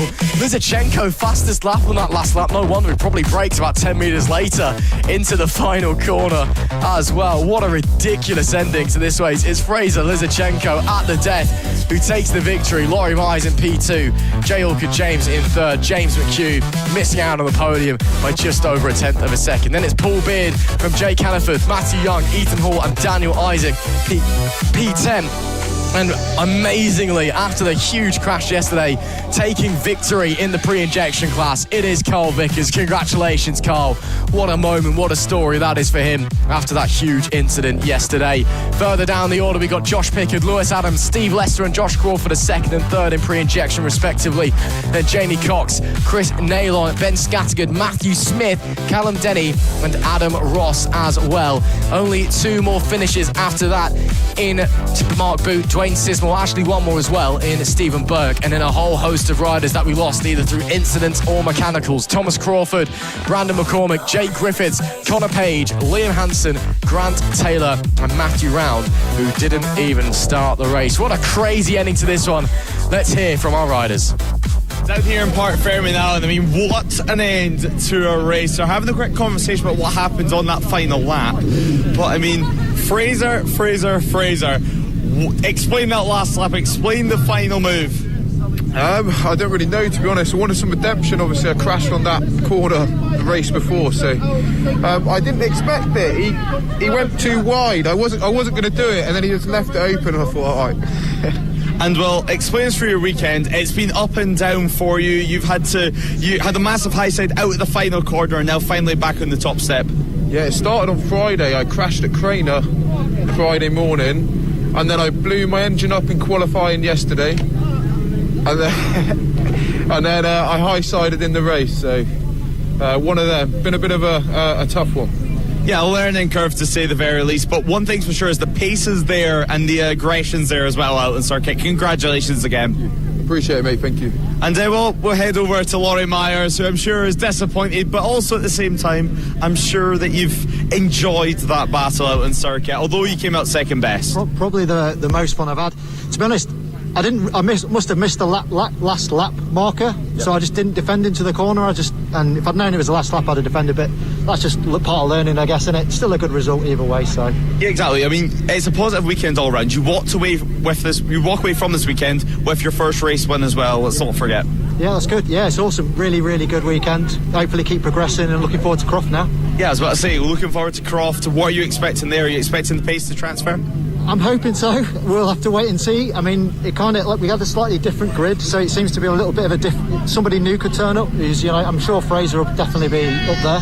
So if I'm up there fighting with him again, I'll be happy with that, to be honest. Well, massive congratulations yet again, and well, stars of the battle, stars of the show, and well, Ross, I believe we've got yet another battle about to get underway out in circuit. We do indeed. Thank you very much, Lewis Ray. It's time for the Brandfix Club Power Cup and the No Limits Old School 1K Trophy. It's been one of the best classes of the weekend. A pair of classes, should I say, have these two going out there and always putting on a show. Jack Cullen, once again, the class of the field. The 97 will be going off of pole position once again, but Simon Franklin is right there with him. Was really strong in race number 2. Perry Matterface as well was unbelievable on the brakes and going around the outside of the hairpins, and then just asked for a bit too much from the front tyre. Down he went, but he is definitely a force to be reckoned with. We're expecting those front three who have been starting together all weekend long to continue to put on a great show. Matthew Whitney as well, the British Superbikes team boss of Whitney Motorsport. The 89 starts from P8. Keep an eye on him. He's looking very quick. And Dean Turner as well, the 1-2-3, the RAF rider who got a podium in the Inter-Services race earlier, has been leading the No Limits pre-injection 600 class for most of this weekend. We'll keep sure that we keep our eyes on him for the final time this weekend before our 9-lap race. Let's run you through the grid here for the Brandfix Club Power Cup and the Old School 1K Trophy. It's Jack Cullen who starts from the pole position. Simon Franklin always fast statting alongside, and Perry Matterface in P3. Row number 2, Kieran Wood, Sam Foster and Dean Turner. With row 3, Jordan Hugh, Matthew Whitney and Dale Hill. Adam Southall rounds out the top 10 alongside James Logan and Dean Bednarek, with P13 being Jeremy Page, then Paul Spencer on the 666 and Mitchell Baines. Justin Cockayne, Martin McClatchy and Aaron Nunn alongside. Then it's Andy Ashcroft, Philip Whitby rounding up the top 20, and Ian Tune joining them on row number 7. Anthony Snowball is 22nd with Lee Rawlings 23rd, Jamie Harris 24th, James Leslie 25th, then followed by Chris Edmondson, Ryan Marriott, Piotr Gavaluch, Neil Stevenson, Lee Barnes, Stephen Kilby, Leonard Brookman and Vincent Gibbon. Again, a maximum of 33 we're expecting on this grid. Likely to be a little bit less, unfortunately, as people will have started to go home, maybe been involved in accidents, all of the like. But we're very much expecting it to be a fierce fight between the front three out there once again. Jack Cullen, Simon Franklin, Perry Matterface. Those guys have been all over each other each and every race so far this weekend. Can Cully make it another hat-trick, or will this time Perry or Simon find their way through? Simon, of course, always fast-starting. Perry was so strong on the brakes last time as the 97 tries to get some heat in those tyres, on the edges of those tyres, to give himself the maximum amount of grip possible down into turn number 1 at Redgate. He seems to be able to get away fairly well, does Jack, but has lost the lead both times, mainly due to Simon Franklin being so good away when the lights go out. So we'll see if it's going to be the same this time, or if there will be any difference. Maybe Jack's able to nail the start on that BMW and able to slide on by here for the Brandfix Club Power Cup. We'll wait and see. But for their final race this weekend, it's ready to get going. And of course, these guys will be pushing to go. Of course, this is our 9 laps. All of our other races are 9 laps, apart from one other race which will be extended due to a red flag. This is, so we'll wait to see which one that is. I believe it's the Sawn Cover Stock Twins, I want to say off the top of my head. We'll figure it out when we get there, but there is one race that is extended. This one, though, is set for the standard 9 laps. And we're hoping to wrap up the weekend here for the Brandfix Club Power Cup and the Old School 1K Trophy here at Donington Park with a bang. Let's get going in race number 3, shall we? The lights are on for a long old time, and it's full start, jump start there from Jack Cullen. The lights were on for a long old time. I wonder if there's maybe an issue with the lights potentially. They're all going to get shoved back. I think it might be an issue on the grids, and it is, and that's with the yellow flags coming out on pit walls. So some of the start marshals have spotted an issue with the machine, whether it be a stall or an issue of sorts, and then had to delay the start very last minute anyway, to say the least. Yeah, Jack Cullen wouldn't have got away with that one if the lights did go out anyway. That was very clearly rolling forward, wasn't it? But they were on the clutches for a while. Of course, don't want to burn those out because that makes racing quite difficult if you do. So we're going to go for that one again. Won't be another sighting lap. We'll just jump straight into it, but it's going to mean tyres are a little bit colder. Engines are a little bit hotter on the run down into turn 1. Let's see if this time we can get ourselves going. Second time's the charm is not the saying, but it's what we're going going to go for here anyway. We've got lights out. It's another brilliant launch from Simon Franklin and another poor getaway from Jack Cullen. And Dean Turner, look at him to the inside on the 127. Looks like he might inherit second. Will definitely inherit third as the 85 of Simon Franklin once again holds on to the lead. Cullen down to 6th, potentially 7th, also maybe even 8th. He's dropped well down the order. A really poor getaway from the 97 from pole, but it's Franklin who leads the way here early dawn. Matt's facing third, Kieran Wood on the 11. No, it's not Kieran Wood, in fact. It may be Sam Foster who's got through on the 14, potentially up into second place. We're all a little bit jumbled up after a bit of a crazy start. What's for certain, though, is that yellow Kawasaki, sacrilegious it may be, leads the way. The number 95 of Simon Franklin knows this is the best opportunity he's got to win a race this weekend and is trying to bolt away at the front of the pack as we've got more moves for second place. Couple more moves being made. I mean, it's a bunched up pack as things stand, and right at the back of this pretty much is Jack Cullen all the way to the other side of the circuit as things stand, trying to get ahead of Perry Matterface on the brakes before they even arrive at the tipping point, actually. Otherwise, he would have been on the outside of the corner. Now he's got two of the old school 1K trophy runners, Foster and, of course, Dean Turner. He gets by both of them on the brakes. Can he make it work on Dean Turner? The answer to that is a big resounding yes. He's got that one worked out, and now it's time to work on the leaders ahead of him. He's got the likes of Woods, Matterface, Franklin, everyone else out on circuit now. Number 30 does run wide, trying to go around the outside. That is Matterface. So just ahead, Wood and Franklin, both of them still pretty close together out on circuit. One of the bikes off onto the grass briefly there. Over the curbs they went, luckily staying on two wheels. Tapping into turn 1 though to start lap 2. It is going to be Jack Cullen, your championship leader in P3. It's a 1.3 second margin to bridge to the bikes ahead as we see Simon Franklin a 4/10 of a second lead, nearly half a second on the board after this opening lap. But one thing we do know is once Jack Cullen gets into his rhythm, he is near unstoppable. Some clear track ahead of him. Well, he's got two riders up in front. Franklin, of course, fast charging. Kieran Wood, who's been really strong this weekend, a second place as well earlier in the Inter-Services race. On the subject of Inter-Services, it's an Inter-Services battle once again in the old school 1K trophy. The RAF's Dean Turner leading the way ahead of Foster in P4 and 5 respectively. Third place is Ashcroft on the 185. He's all the way down in 13th. Look at how close the front three are as they make their way down Starkeys. The back straight here, no one close enough to have a go into the Fogarty S's, but this is tight as you like. Bit of an error there potentially from Simon Franklin, potentially door opening for Kieran Wood, potentially and door Cullen. Opening for Cullen as well, as they're looking to maybe go through best. Cullen looks to get 2 in 1 done. Jack Cullen, third to first, but he does run it wide on the exit, and he'll lose both of those back once again. Big pickup on the front wheel there from Kieran Wood, and that's going to cost him a bit of time, and indeed it does. That allows Cullen to back on through and up into second place. Can Wood respond, or is it now going to be Cullen trying to chase down Simon Franklin for the race lead as we go on to lap number 3? 2 for the price of 1. Didn't quite pay off this time around for Cullen, but he has picked off Kieran Wood. So fastest lap of the race does go the way of number 97. No real surprise there, 136 for him. Everyone else around him inside the 137 bracket. Actually, Kieran Wood last time around the high 137 bracket at that. Now here's Dean Turner, your leader in the old school 1K trophy.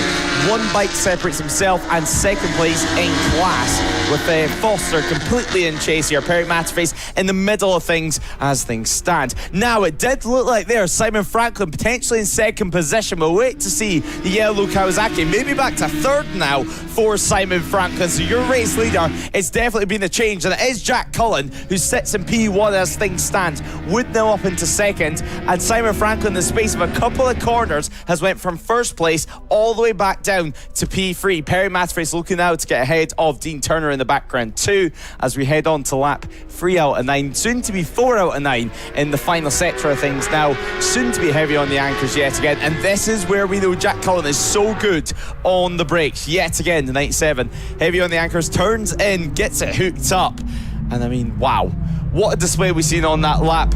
This time around, last time out, he was all the way back down in P3, got himself up to P2, and now in P1. A good final corner there from Kieran Wood, maybe a little bit wide actually on entry, but nonetheless, Simon Franklin, a disastrous lap. P1 down to P3 and already dropping back. Up the inside goes Kieran Wood, meanwhile challenging for the lead, as there we see the battle for the lead of the race, or not the battle for the lead of the race anymore, in fact it's just a battle for P4. Matterface has got between Foster and Turner, so Turner now has a bike's difference between himself and the second place rider in the old school 1K trophy. Looks like it wasn't able to come into fruition that time for Kieran Wood. Another one of our army riders out there. Oh, straight on at Redgate goes the number 32, trying not to beach themselves. Can they get it going again? That is Leslie in the old school 1K trophy, riding in 4th place in class at the time. P19 overall, could be dropping down into 5th, potentially even further.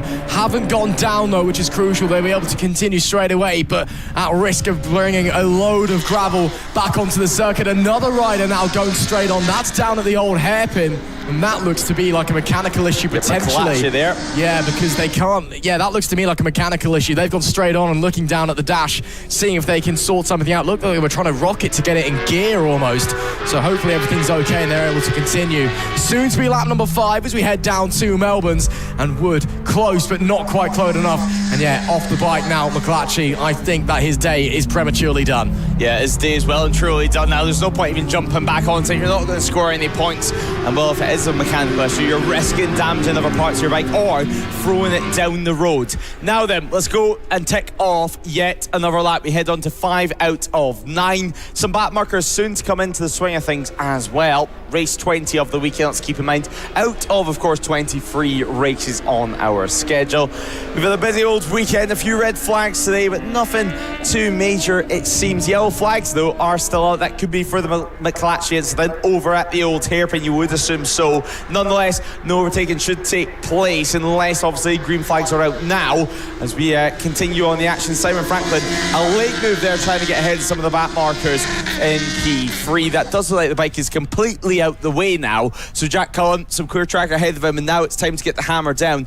Fastest lap of the race yet again last time around, the 135.5. That being the first time we've entered the 135 bracket in this race, and proving once more how quick he's able to be when he's on track by himself. There's a few other riders now just coming through the top end of the circuit and making their way up towards Coppice yet again with a wind at the power again. Whitney having a good ride so far as Foster tries to get through some of the back markers as well. Yeah, Foster in a bit of no man's land now, but looking pretty comfortable. He is on for potentially, definitely on, presuming a disaster for another class win. Perry Matterface. I guess there may be a bit of a knock to the confidence, maybe a few niggles on the bike following that off in race number 2 earlier on. The pace just hasn't quite been the same in this final race at Donington Park, but still giving it a good go, still trying to get up into 4th place overall at least, but under big pressure from behind. There's Matt Whitney, who himself is under a bit of pressure from the 1-2-2 of Hill in that fight for 7th overall, P6 in class, as Cullen still only maintaining a 5/10 gap ahead of Wood. Those two have shot off into the distance ahead of everybody else. Whitney, little bit more of a defensive line there, takes it a bit more to the inside than you need to. Again, you don't have to go all the way over the pit exit line like some riders are choosing to. You don't have to do that. You can if you want. If anything, it probably compromises your tipping a bit more, to be honest, but just holds it a bit more to the inside, just covering that inside line just in case a late move is launched on the number 89 machine. It seems to be riding okay, riding with confidence at the moment is Whitney. Again, had a really, really strong race number 2. One of the guys who was up there fighting for the podium and then had an off, and it was day done, unfortunately, in that race anyway. And again, perhaps a bit of a knock to the confidence, perhaps a few things on the bike which still aren't quite straight, still aren't quite sorted, but still having a very good run of things here in the final race. Having a good run and picking up some solid championship points, let's not forget. It is only round 2, but I mean, soon it's going to be round 3, then round 4, and by that point you're already halfway through the season. So points being prizes already at this point in the season, especially when we're at the end of the weekend. Now, we are going to be turning our attention to Crawford. I think majority of the riders will be back in action, assumably Jack Cullen too. I mean, why wouldn't you turn on to every single round now? It looks like the championship is well and truly within reach if you can keep up this pace for the rest of the season. Let's not forget as well, later on in the year, whenever we come back all the way in October, these lap times, these positions are going to be so representative of what we're going to see there. If you're able to master Donington Park, that is 6 races across the entire season that you're going to potentially have a good race at, obviously national layout next time that we arrive here. But nonetheless, the majority of the circuit is still the same, bar 2 corners being removed for the chicane. But yeah, it's such an important circuit to get right. If you struggle at Donington Park, that's 2 rounds in the entire season that you're about to struggle. It certainly is. And again, the national layout, it doesn't really change much about the circuit. You just miss out the GP section, the loop section, and instead you turn right and then left instead of left and then right at the Fogarty S's. So yeah, it's not much of a difference, so it bodes well for those who run well around this place. And again, it is a rider favourite. A lot of people do like it. We have had a couple of people say, yeah, this is a bit of a bogey track for me this weekend, or it's a circuit that I know I can't really operate at the maximum of my ability. So I bet you they're probably a little bit annoyed we'll be coming back to the national layout for what will be our final round of the season, round number 9, of course, at the start of October. So we've got that to look forward to. Probably going to be a little bit chillier by that point in the year, I can imagine. Maybe a bit of rain coming in. Not 20 degrees anyway. Yeah, definitely not 20 degrees. I mean, again, it's April, as weird as this one, but if it's 20 degrees in October, we've had a serious global warming crisis by that point, let's be honest here. Back to the action on track anyway. Lap 7 out of 9. Cullen now has a second advantage as we're watching some of the action further back in the pack. There you can see the number 94 of Cockay making his way, chasing down in a fight for P11 it is at the moment, this train of Aaron Nunn. Behind got Bednarek Ashcroft, who's third in the old school 1K trophy. Anthony Snowball, Page, Tune Cockay, all there or thereabouts. And then a bit of a gap back to Whitby.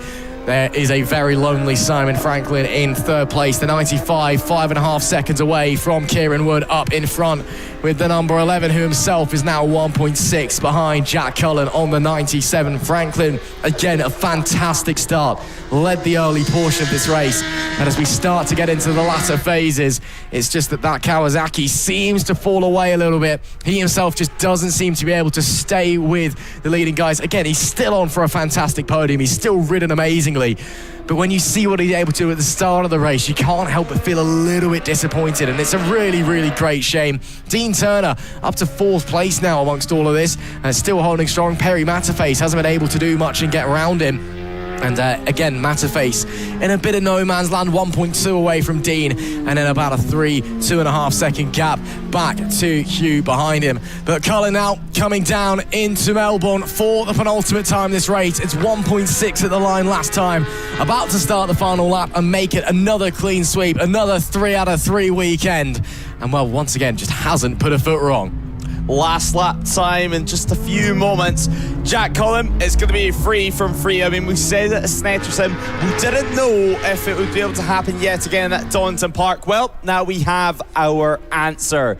Onto the main straight we head again. The yellow flag with the black cross is well and truly out now, meaning, well, one more circulation to go.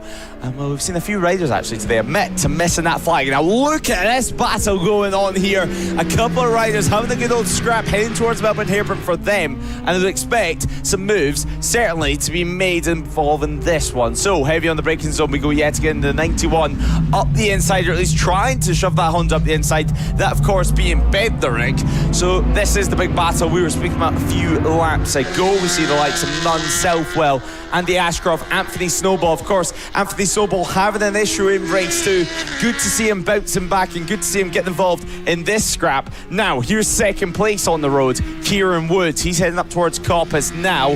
Meanwhile, Jack Cullen, he's all the way in the distance. He's a couple of corners ahead as he heads on to the back straight for the final time of asking. One bike ahead of him, but that is a back marker. Not too much to worry about. I don't think it's going to cause him too many issues. 2.6 seconds is going to be his winning margin, give or take, depending on whatever happens in this final sector. Of course, this is motorsport. The race is not over until the checkered flag is out. Up the inside, though, he does go on the number 18. Of course, the Honda Fireblades of Kilby having a decent race so far. So Stephen just getting out the road there, of course, new to racing, still has the orange bib on, hasn't got his 10 signatures yet. Meanwhile, though, all the storylines, all the headlines once more are written by Jack Cullen here at Donington Park. 3 from 3, 6 from 6 in 2026.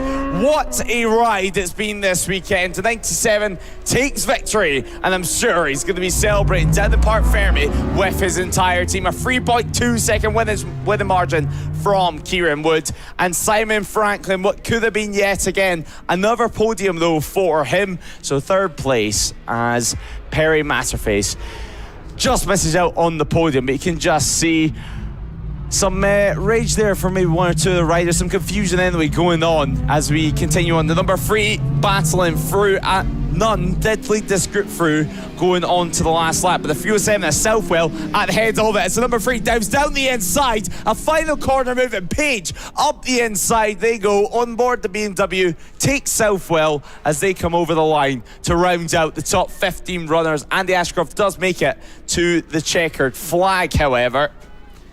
What a battle that was. What a race 20. The final race of the weekend for the Brand Fix Club Power Cup. And, of course, the No Limits Old School 1K Trophy.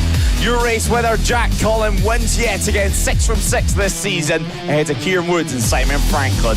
Perry Matt's race does take P4 while Dean Turner racks up yet another Old School 1K Trophy win. Matthew Whitney, Jordan Hughes, Dale Hill rounds out the top 8 with Sam Foster, and Aaron Nunn rounds out the top 10 runners. Dean Bedrick, Justin Cockayne and Jeremy Page round out the top 13 runners, with Adam Southwell, Andy Ashcroft and Ian Toon just behind. Philip Whitby, Paul Spencer, Lee Rollins and Chris Edmondson rounds out our top 20, while Simon Anderson, Ryan Marriott, Piotr Golich and Anthony Snowball round out the top 24. Lee Barnes is 25th as Stephen Kilby and Leonard Brookman, Vincent Gibbon, and not to mention James Leslie and McLatchy. Now we have a couple of DNFs as well here, but luckily we can hear from a very, very happy Jack Cullen, who's going to be speaking to Ross McIntyre down in Park Ferme. Well then, Cully, if that's not a perfect weekend, I don't know what is. 3 from 3 and a fantastic performance once again. How are you feeling? Amazing, actually, brilliant. I thought I'd have a bit more competition that time, considering race 2 was really like back and forward. The start wasn't great again, dropped back again, but once I got through, I had a bit of clean air, I could manage to get the laps down and go for it. So yeah, happy with that one. Yeah, again, are we really looking forward to Crofts? Going to try and sweep that one already, or are we just going to enjoy it for the time being? Yeah, so Crofts a really nice circuit. I like it, real fast and flowing. So I'm looking forward to getting there on the big bike and having a good test on there. So awesome stuff. We've seen you've had a lot of supporters, a lot of friends and family watching along. Anything you'd like to say to them? Yeah, just a big thanks to everyone. Honestly, the support's absolutely amazing. Couldn't do it without my dad, all my sponsors, Abbey Asphalt Roofing. Thank you for everything, and let's keep this ball rolling. Awesome stuff. Congratulations, Jack. Cheers, mate. Thank you. Let's go speak to our other winner first, quick, in Dean Turner. Dean, another class victory for yourself, another brilliant ride. You look a bit knackered. I'm hanging out, absolutely hanging out. Sam's keeping me honest now, so I've got to work for it. But still, a brilliant ride from yourself. 4th place or 5th place overall just at the end, but still a great finish. And again, another overall or class win for yourself. Yeah, I'm happy with that. It's time to go and have a shower and have a cold beer, I think. Happy days. Awesome stuff. Congrats, Dean. Lovely, thank you very much. We've got time for one more, so let's quickly run in and speak to 2nd place, Kieran Wood, at the end of that one. A great ride from yourself, 2nd place to close it in. Just couldn't quite keep up with the Jack at the end of it, but you gave it a good go. I did give it a good go, yeah. We'll get him in the next round at Croft. Yeah, I really enjoyed that race. Knocked the 2nd off, so I'm rather happy with myself. No, I mean, you've had a really good weekend overall, both in this and in the in-services race earlier on as well. So, seeming like the squad's pretty happy and you can work forward to round number 3. That's it, yeah. A couple of podiums this weekend, which we're happy about. Like I said, our last meeting was pretty rough at Snetterton. Loads of bike problems, but we bounced back this weekend. We hope to do so for the rest of the season. No, it's been brilliant to have you on up the front. A great weekend for you. Congratulations. Thank you. Cheers, mate. Great to speak to our 2 winners and 2nd place, Kieran Wood, at the end of that one. Let's head straight back up to the commentary box. We've still got plenty more action to enjoy here at Donington Park. Some warning shots there from Jack Cullen, but nonetheless we turn our attention to race 21 on our schedule, and this will be a 12-lap race.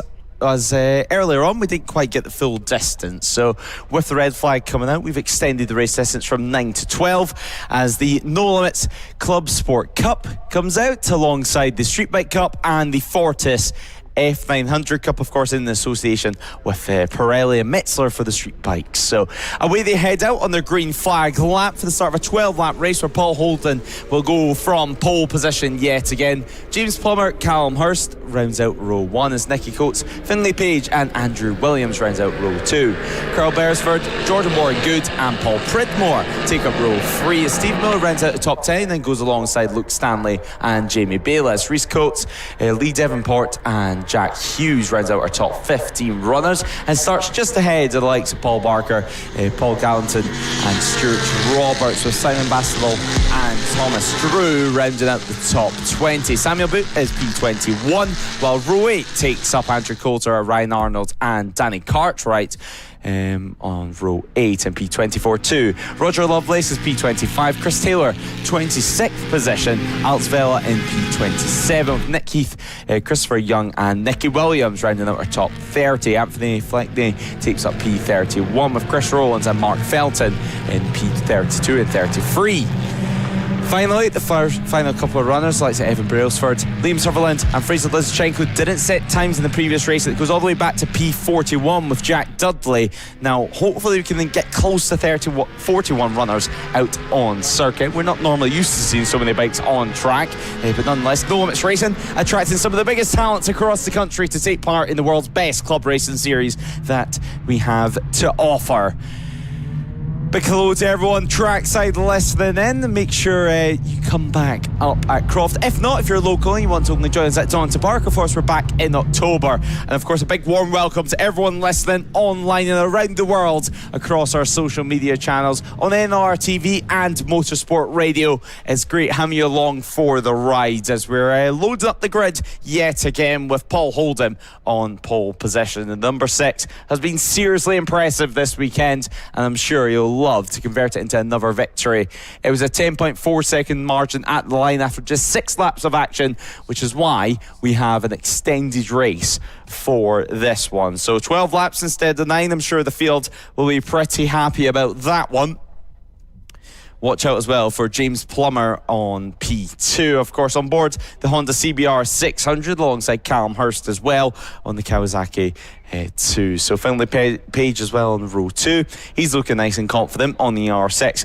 Basically a whole host of machines in this class. 600s, 900s, street bikes, triples, inline 4s. Let's go racing for race 21, and well, a massive start there for the 71. The front wheel popping up into the air for Lee Devonport. Meanwhile, though, we head to turn 1 as your pole sitter Paul Holden does lead the way from Nicky Williams, from Nicky Coates I should say, not from Nicky Williams, Nicky Coates on the number 65 F900 machine.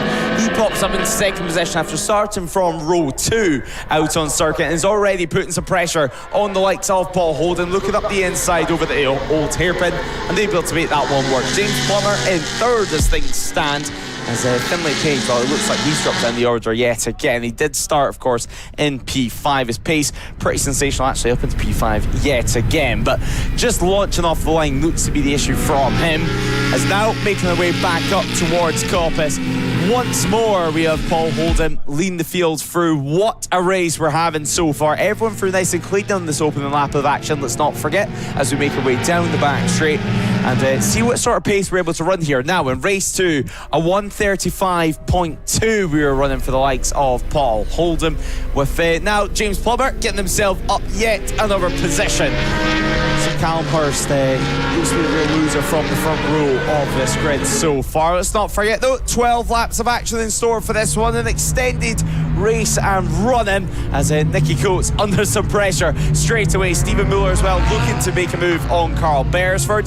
That looks to be job done at least for them, and hopefully we can see a few more F900s join us throughout the season. It looks like Alex Vela is back out on circuit, but lap 1 done and dusted. It's well and truly in the books for the final race of the weekend, of course, for the F900s, the street bikes and the Club Sport Cup. And Ross, what a start we're having. Of course, an extended race, slightly longer than what we were expecting to start off today, but still some great action on lap 1.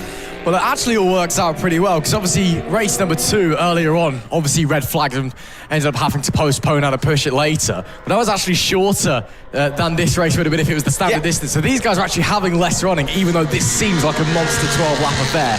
It's a bit brutal that it's the last race and it's right at the end of the day. Everyone's probably gone, can we just go home already? I'm so tired. But they're still going to go out there and give it their all. Of course, who else would it be but Holden, still leading the way at the front, of course, winning race number 2 and race number 1 as well, even with that red flag ending for race number 2 earlier on. Plummer, though, the 41, really good start from James to get up into the lead for his class, and continuing to push onwards as well for the Club Sport Cup.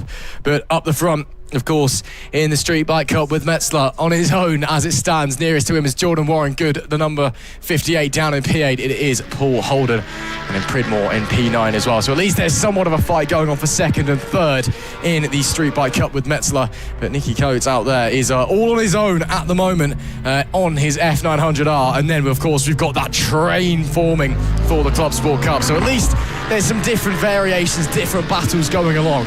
But it's a pretty similar picture to what we've seen across the day and indeed across the weekend with these three categories out there. It's always been 1, 2, 3 on the podium overall in a different class each and every time. It proves that the regulations are working. It proves that the championships are certainly in the right class. Now, fastest lap of the race so far, we do have second place runner Nicky Coates, of course, on the F900, leader in class, second place overall.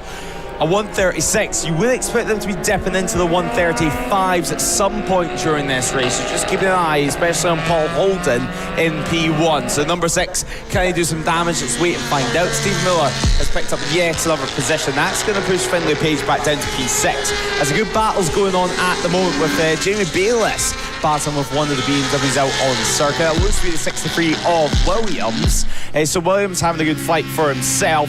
Bayliss, of course, on the CBR 600. So you have a 900 against the 600, a BMW against a Honda, and still some epic racing on circuit. I mean, what more can you really ask for on a Sunday afternoon? It's been a long weekend of racing, but I think everyone has loved being back at Donington and has loved the weather that we've got. I mean, today a little bit overcast, a little bit stuffy as we mentioned earlier, but still some great conditions for motorcycle racing.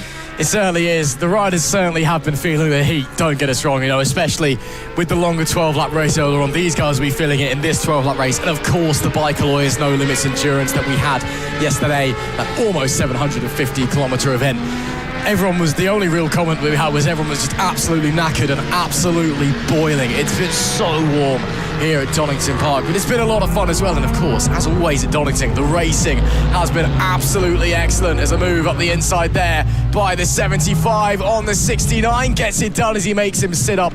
Nice start from Devonport to get through on boot once again, and moving to go through. And as we continue onwards, and these guys continue to battle away. We're on lap 4 of 12 now, 1/3 of the way through this race. Holden has a 1.3 second advantage over Coates, who himself has a 2.3 second advantage over Plummer. But those guys, of course, all in different classes. The closest battle round on track that I can currently see is from 6th onwards. We've got Page, Pridmore, Beresford are all kind of there or thereabouts. And then Warren Good has dropped back a little bit, unfortunately. So yes, there's lots of fighting for position going on, but in terms of what's actually close, in terms of very important matters, in terms of class position, everyone's a bit spread out at the moment. Again, I think it's a long one. Everyone just wants to make it to the end of this race. After what's been a very long weekend, they've got their longest race at the back end of it. The sidebar at the moment is looking closer to a rainbow than anything else. I mean, with the amount of different changes in classes as you go down the orders, I mean, top 3 especially, you can obviously see Paul Holden on the street bike. That's obviously with the yellow next to his number. Nicky Coates of the BMW, the blue, and then of course the pink with Plummer on board the Club Sport Cup machinery. Of course, CBR 600 for him. Lap 4 of 12 though, as things stand, and there is your race leader, 1.3 seconds of an advantage last time around. It's been a confident race so far as we head straight out of the final corner and to tick off yet another circulation. We're not too far away from half race distance, and actually we were expecting a 1:35 to come our way. We're not too far away now. Fastest lap of the race going the way of Paul Holden, a 1:36.016. Sensational stuff from him, and not too far away from the pace they were running earlier on in race 2. Here, though, is Bayliss and Jordan Warren Good out on circuit, having a good scrapping. Well, it's been Bayliss who's actually closed that margin to Warren Good out on circuit. Now, Warren Good on board the R6. Bayliss, of course, and there is Carl Beresford actually having a few technical issues at turn 1, hitting the Triumph in frustration, and that is day done for the number 74. So disappointing for him. Yeah, real shame there for the 74. Beresford will be, I'm sure, heartbroken with that one as the bike is wheeled away down at Redgate. At least he's come to a hold in a very easy position to get it out of the way, so we don't have to have any delays or put any marshals in unnecessary danger as they need to retrieve the bike. And he's done the right thing by pulling off there when he's noticed the problem instead of trying to continue off onwards. But a real shame there for the 74. Hopefully he'll come back better and stronger at Croft, and hopefully no issues there for him whatsoever. Nearing the halfway point in this race, of course, for the No Limits Club Sport Cup, the Street Bike Cup with Metsler, and the Fortis F900 R Cup in association with Pirelli. It's been fantastic to see these guys all out there pushing each other super hard all weekend long. Yes, they've got this big monstrous 12-lapper at the end of the day, only because of delays to what was supposed to be the 12-lap race earlier on. And in a matter of fact, it means they've actually done 2 laps less than anybody else has done out there, because that race was halted at 7 laps instead of 9, which is what this race was originally scheduled to be. So just keep that one in your mind. Any moves being made down into Redgate on this occasion? No, not quite. We're going to stick with the status quo on our way through there. The 23 of Muller hunting down Hurst. This is a fight for second place in this category, and it's closed right up because these guys were split up quite a fair amount early doors in the Club Sport Cup. But now Muller on the 23 looking very racy and looking like he has the pace certainly to try and challenge, get his way through Hurst on the Kawasaki 636 against his own Kawasaki 600 machine. So they'll continue to push onwards, push forwards. Plummer 2.5 seconds up the road on his Honda and sitting very pretty in 3rd place overall. I don't think he's under any real pressure whatsoever. He just wants to hit his marks and bring it on home. A little bit deep there into Coppice from the 14, but nothing I don't think will be a problem as he makes his way out. A little bit of a wobble on the rear end as the bike gets on the throttle over the bumps. Here to the inside comes Muller, the 23, draws alongside on the brakes into the Fogarty S's, and they're going to have a ding-dong as they go through, swapping places not once but twice, and Plummer will hold on for the time being as they both try to avoid each other, both try to avoid running off the road and running over the curbs. Now to the inside once again goes Muller on the 23. This time we should surely get it confirmed. Gets a little bit leery on the throttle on the way out, but as does Hurst, and that is 2nd place in class, 4th place overall confirmed for the 23. A good battle. Both of them did very well to actually even stay on, going through the Fogarty S's there. Now though, both of them through in one piece. On to lap 7 they'll head now, so Stephen Miller still at the head of Hurst. Hurst, of course, running P5 overall. That's going to be a podium though, still in class. That's what's going to matter at the end of the day, as we mentioned, as we head round through Hollywood, down the Craner curves. Yet again, a few riders have chucked their bikes to the scenery at this very corner throughout this meeting. I mean, it's one of those inviting things. You try to get faster, you try to get round it, and suddenly front end goes, and the bike somersaulting and snaps in 2 pieces. Luckily though, nothing of the sorts in this race, as a few of the F900s battle further down the order. And Hurst has now managed to get through on Miller, so that is a change of position. Hurst now up into P4. Can Miller respond yet again? Not quite, and I think we're going to have to wait till potentially even the final sector, if not even as soon as the 40S's, to get a response. Into the slipstream Miller goes now, so 23 look for some kind of response. Into the braking zone we head, and Hurst is going to get pushed back down side by side on the entry. Hurst on the outside on the exit, and somehow has retained that position. Callum Hurst, he means business here at Donington Park. This is fierce and furious racing, isn't it? Miller to the outside, maybe the switchback, as it does look like Hurst goes a little bit steep, but he does come back across, slams the door, gets that late apex, as you said, Lewis, and is able to push it onwards. Now to the inside comes Hurst, really tight between Miller and Hurst, almost coming together, and I think it looks like Hurst will still just about hold on the run into Redgate. Now this fight for 2nd in class is absolutely brutal. Bit of slower traffic in front in one of the BMWs. They're both going to have to get offered, and now it's just a chance of waiting to see what direction you're going to have to go. Muller has to get offered even more, and breathing room now in the terms of a couple of extra inches for Hurst. Muller runs it very wide, tries to see if the inside is available in the Craners, but is too far back on lap 8 of 12. So let's all just take a breath. Let's step back before we go again. Is a rider coming into the pit lane there to retire. Real shame for them.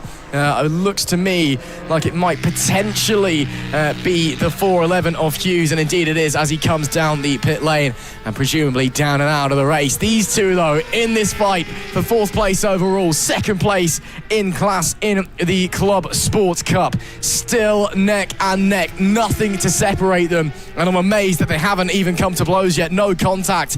They've been tripping over one another, been threatening to at least bang elbows. Now to the inside comes Miller, the 23 on the break, surely into the Fogarty S's this time. Does he get it confirmed? No, because he runs it deep on the brakes once again, and Hurst just sweeps back around the outside. A mirror image of what we saw a couple of laps ago from the 14 and the 23. And Hurst is still holding on here to the inside, going to try and block him up the inside. Does he get it done with the late apex? This time he does, but on the run up into Goddard's, is there any miracles from the 14? Not on this occasion. Now it's advantage to Miller, but this is going to go down right to the wire. Miller is like a dog with a bone. He just will not give up no matter what. I mean, Callum Hurst is trying his best at the moment. 5/10 of a second, though, he's got to make up already. I mean, you can see the pace difference. Stephen Miller, it looked like he was just trying to find the right opportunity, the right place where Callum Hurst can immediately respond, because now if you get some clear track ahead of him, you would imagine he would begin to clear off into the distance. But of course, there is a battle going on, or there's been a mistake, I would say, from Nicky Coates, because Nicky Coates on that last lap has managed to fall 3.1 seconds behind Plummer in second position. Obviously not a class change of position, but an overall change of position for them. So it's holding from Plummer from Nicky Coates on the F900 in third. Then of course these two riders right here, Stephen Miller and then Callum Hurst. Behind them, Finlay Page, Paul Primmore and Jordan Warren Good. So lap 9 out of 12, things begin to settle down ever so slightly, I think it's fair to say, as the number 13 does come through turn 1 now. An incredible race that we've had so far, treated us to this 12 laps of action, and I'm glad they've got the extended race. Otherwise this would be last lap saloon at the moment. Luckily for them, 3 extra laps still to go. And it's been fantastic to watch, hasn't it? There is your overall leader, the number 6 of Paul Holden, making his way through. Goddard will take us on to lap 10 in a short moment's time. 11.5 seconds to the good at the timing beam. Last time round, that's probably going to have extended even further, as he's lapping around about 5/10 quicker than anybody else, and consistently doing so as well. As we do have a rider grinding to a halt at the side of the racetrack. That's Nicky Williams. And it is Nicky Williams. What has happened? Sorry, Nicky Coates, sorry. Nicky Coates even. It's a Nicky, that's for certain. Yeah, he was running in second place and of course leading in an F900 R Cup as well. So that now blows that ride open. It'll be the 63 of Williams who then leads in that one. Mechanical problems for Coates, and that means as well that Williams 4 seconds back is Coates on the number 2, his sibling of course. Is he able to try and close that down, or is suddenly Williams on the 63 been awarded the easiest class victory of his career? What a disappointment there from Nicky Coates. I mean, he was doing so well. He's running in second place overall, and then we seen somehow we managed to lose position to Plummer. He had such a comfortable margin over him. Dropped 3 seconds immediately, and whatever that issue is, it's plagued havoc over the last couple of laps. It's well and truly ended his race. He's going to be watching from the sidelines around this part of the circuit here, it looked like. But nonetheless, he'll see Paul Holden come flying by, and he can indeed. I don't think it's going to cause too many issues with him just sitting there waiting for the race to end. Now then, not too much longer to go. We're heading to the final sector yet again, and onto the power does come our leader, number 6 of course of Paul Holden. It's going to be yet another victory for him. What a season he's having in 2026. It's been a dream weekend at Donington Park. Plummer, though, we wait for him to cross the line. We're going to have to wait around 15 seconds or so before the Honda appears back into view yet again. So over the line we do come. Is it going to be that over 10-second margin? 12.6 as it stands. Mueller and Hurst, though, not too far of a gap between them. Behind as we head on to lap 11 out of 12, and penultimate lap time Holden, 12.6 second advantage. All he's got to do is bring this home in one piece.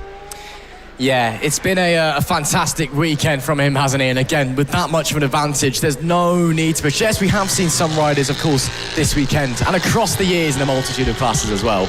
It gets to this point and you think, we're just going to go for fastest lap, we're going to push it and push it and push it. But Paul's not one of those guys. He's a smart rider. He knows he doesn't need to risk it all, especially with that much of a gap to bring it home. So great stuff there. There is Plummer, second place overall, and of course leading the way as well in the Street Bike Cup, or not the Street Bike Cup, the Club Sport Cup, should I say. Holden, of course, leading the way in the Street Bike Cup with Pridmore in second and Warren Good in P3.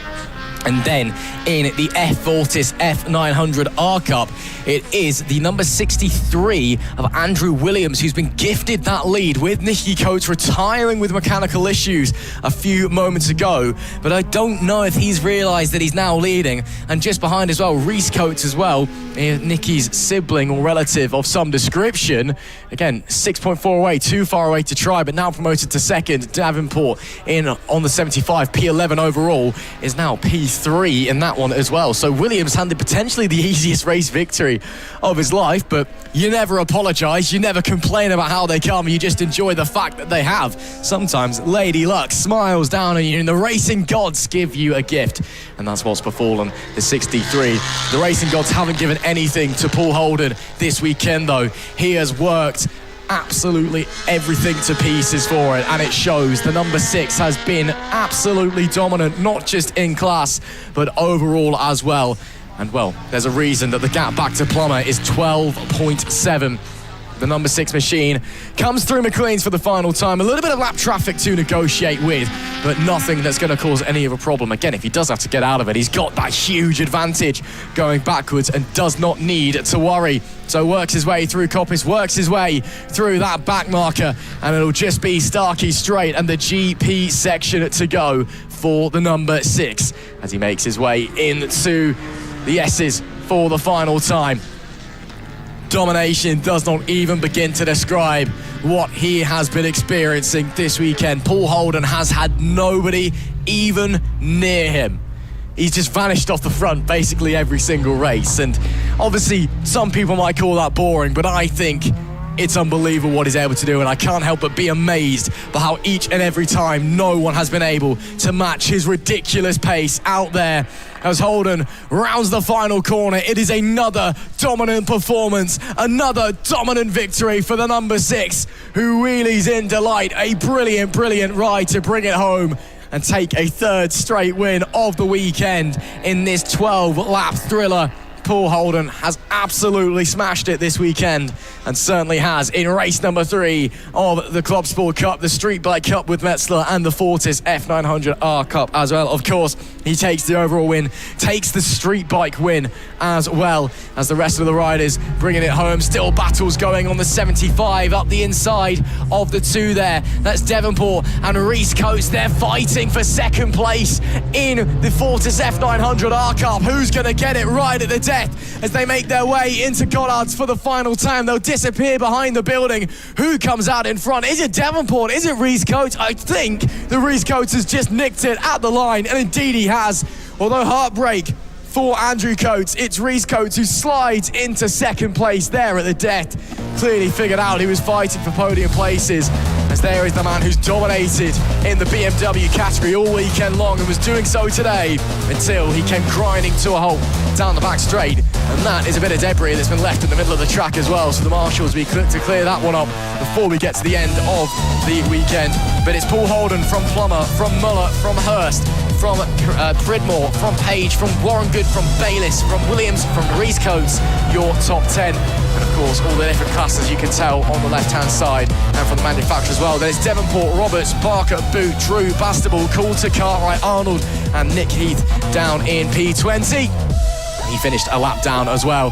Then Brailsford, Young, Fleckney, Rawlings, Mark Felton, Nicky Coates we saw retire, also retiring, Jack Hughes and Carl Beresford coming to a halt. That's all of the riders that we had in that one. A brilliant way to end their weekend with a 12-lap race there at the end of it all. And we are so excited to see them how they go when they turn up to Croft in a month's time. Let's head down though to Lewis Ray down in Parc Ferme and hear from our riders.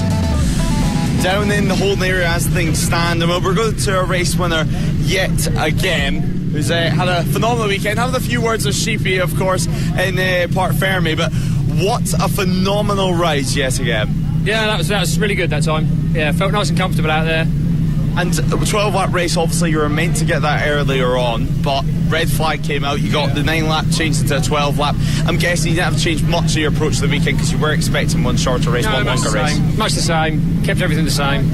And from the bike, obviously, on the bike yourself, You sprinted off into the distance, had clear track ahead, over 10 seconds advantage over second position. How was that mentally for you? Was it difficult to keep focus? Were you still pushing 110% on there, or were you holding a little bit back? No, I was still pushing fairly. Just racing my lap timer, really. Yeah, I mean, yeah, it was right in front of you there. I mean, it's been a warm weekend all around, physical for you, and I'm sure you've enjoyed it out there. So, congratulations yet again. Thank you very much. And well, we'll head over to James Plummer as well, who finished second, obviously won in class. But I think you'll be happy with that one. A phenomenal ride for you. Obviously, a few issues for Nicky Coates in that race as well, but you weren't fighting him for a class position. Class win in second place overall. You've got to be happy. Oh, absolutely brilliant, yeah.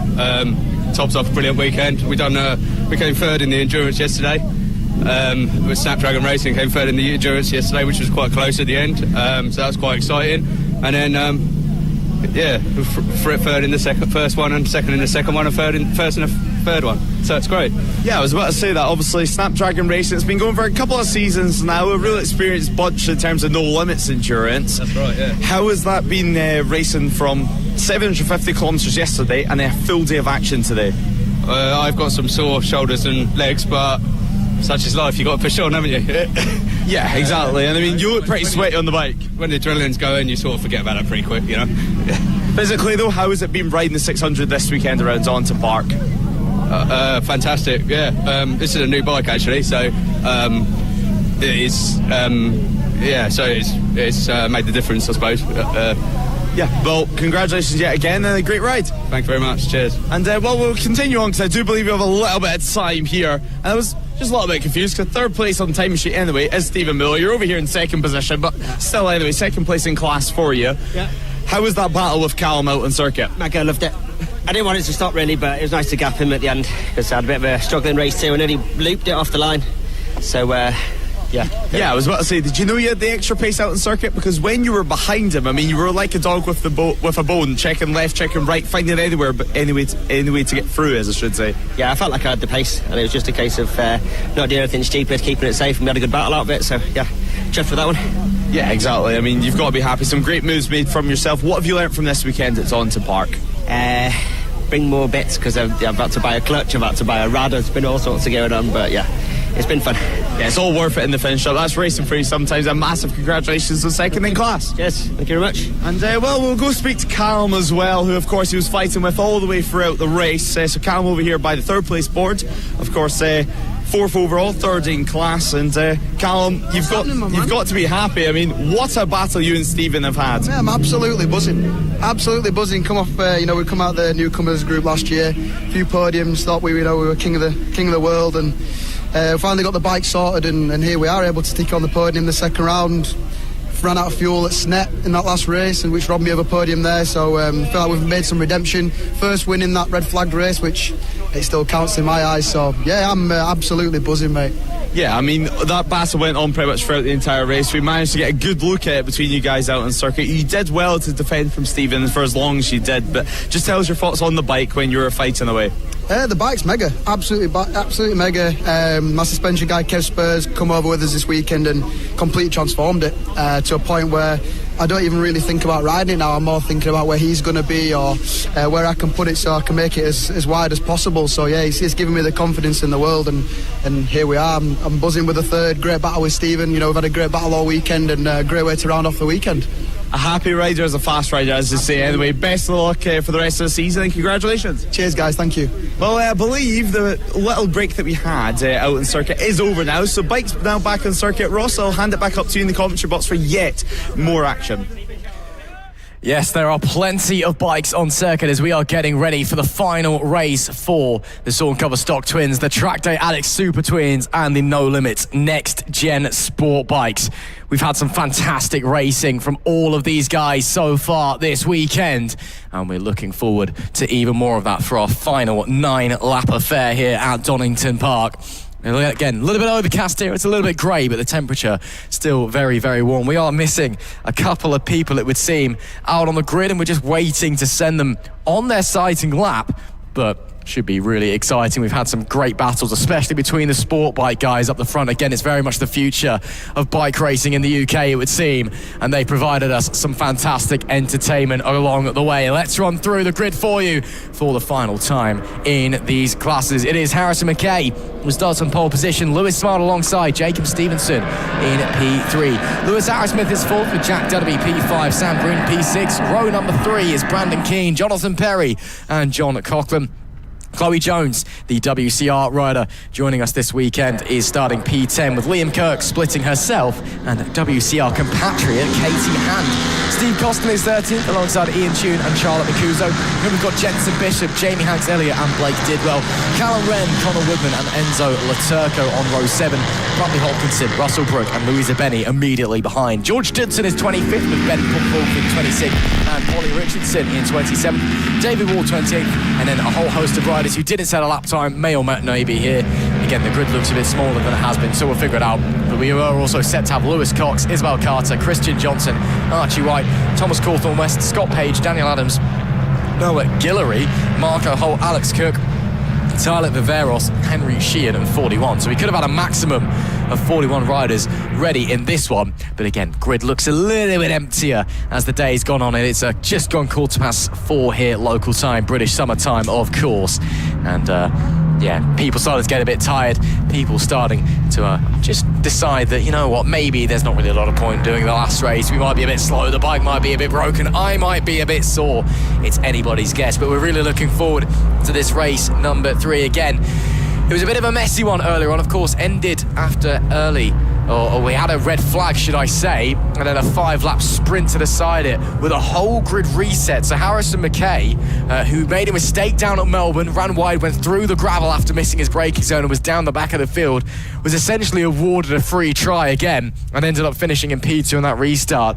He's looking fast. Stevenson, of course, winning 2 races so far. Lewis Smart looking very quick as well. We're expecting a lot of battles up the front of the pack, as we're just waiting to see where the riders are out on the grid. And there we go. We now see them coming through. A few of them just filling out their positions. On the right-hand side of your picture, the 61 of McKay on pole. Alongside him, Lewis Smart down the centre. And then the 7 of Jacob Stevenson, a 2-time race winner this weekend in P3. Those are the 3 who have been the class of the field all weekend long in the sport bikes anyway, leading the charge. In the twins category, we have Jack Dunnaby. Even though he's on a 250, he's classified as being in the twins. But our flag marshals are happy to send us underway. It's our penultimate race of the weekend, full stop. It's the final race for the sport bikes and the twins, and we are go. Disappointing getaway there from the pole sitter. Looks like it's going to be Lewis Smart who'll get the whole shot down into turn 1, unless Stevenson has anything to say about it. Sweeps to the inside and will get that lead once again.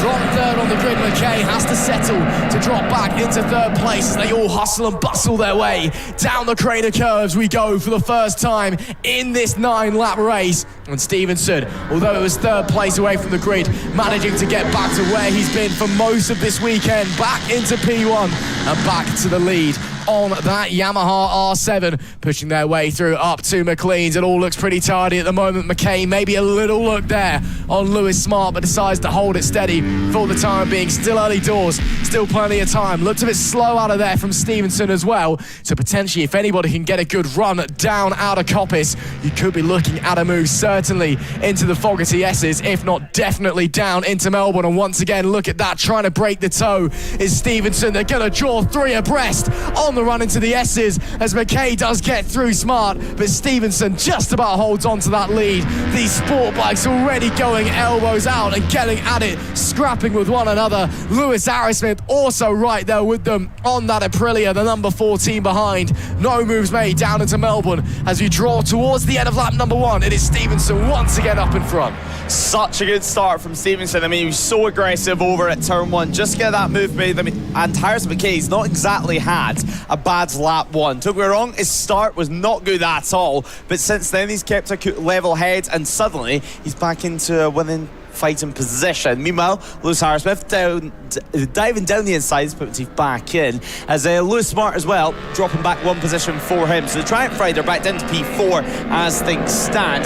3:10 was second between our leaders, and well, Harrison McKay, he looks like he wants victory this time around. He did say he wasn't too fussed about it. He's just getting some bike time ahead of the British Superbike season. Of course, it's going to be a busy year for him out on track, and just has been trying to get used to the bike. He's only had it for 6 months. He's been in Spain for the majority of that, doing testing on it, but now he's here on the UK Circuit 1, which he'll race on later in the season too. So such valuable track time for the number 61, and to be this competitive already, be this close to the likes of Jacob Stevenson, is such an encouraging sign for the rest of the year.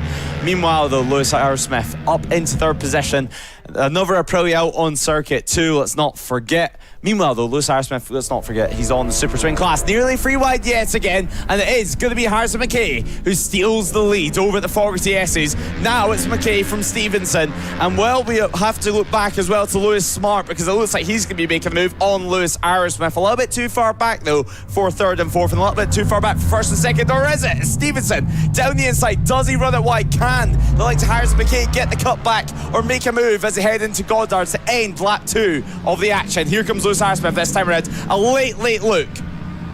Yeah, that was aggressive there from Harrismith. Again, these guys just fighting for overall position. Harrismith still very much leading the way in the Track Day Addicts Super Twins class here at Donington Park as we go on to lap number 3 of 9. I think Lewis Smart is struggling a little bit for rear grip. Might have a bit of a worn tyre there. You see him, especially when it comes out of Coppice and gets on the throttle, it just starts to move around a little bit, starts to protest, wants to break away but can't quite do it. Fastest lap there for Harrismith, a 1:36.6 dead. He's on the charge and maybe fancies taking that Super Twin to the sport bikes and getting an overall victory. Still really close between these front four. Again, unfortunately, the Super Twins aren't showing up with the different colour codes on our timing tower. We can certainly say, though, that in the Stock Twin Trophy, the Sawn Cover Stock Twins, it is the 33 Costin in P9 who leads. Jensen Bishop on the number 11 down in 16 is seconds, and Didwell on the 1. P17 is in P3. Watch these guys through Coppice once again. A little bit of movement yet again from Smart on the rear. McKay as well getting on the throttle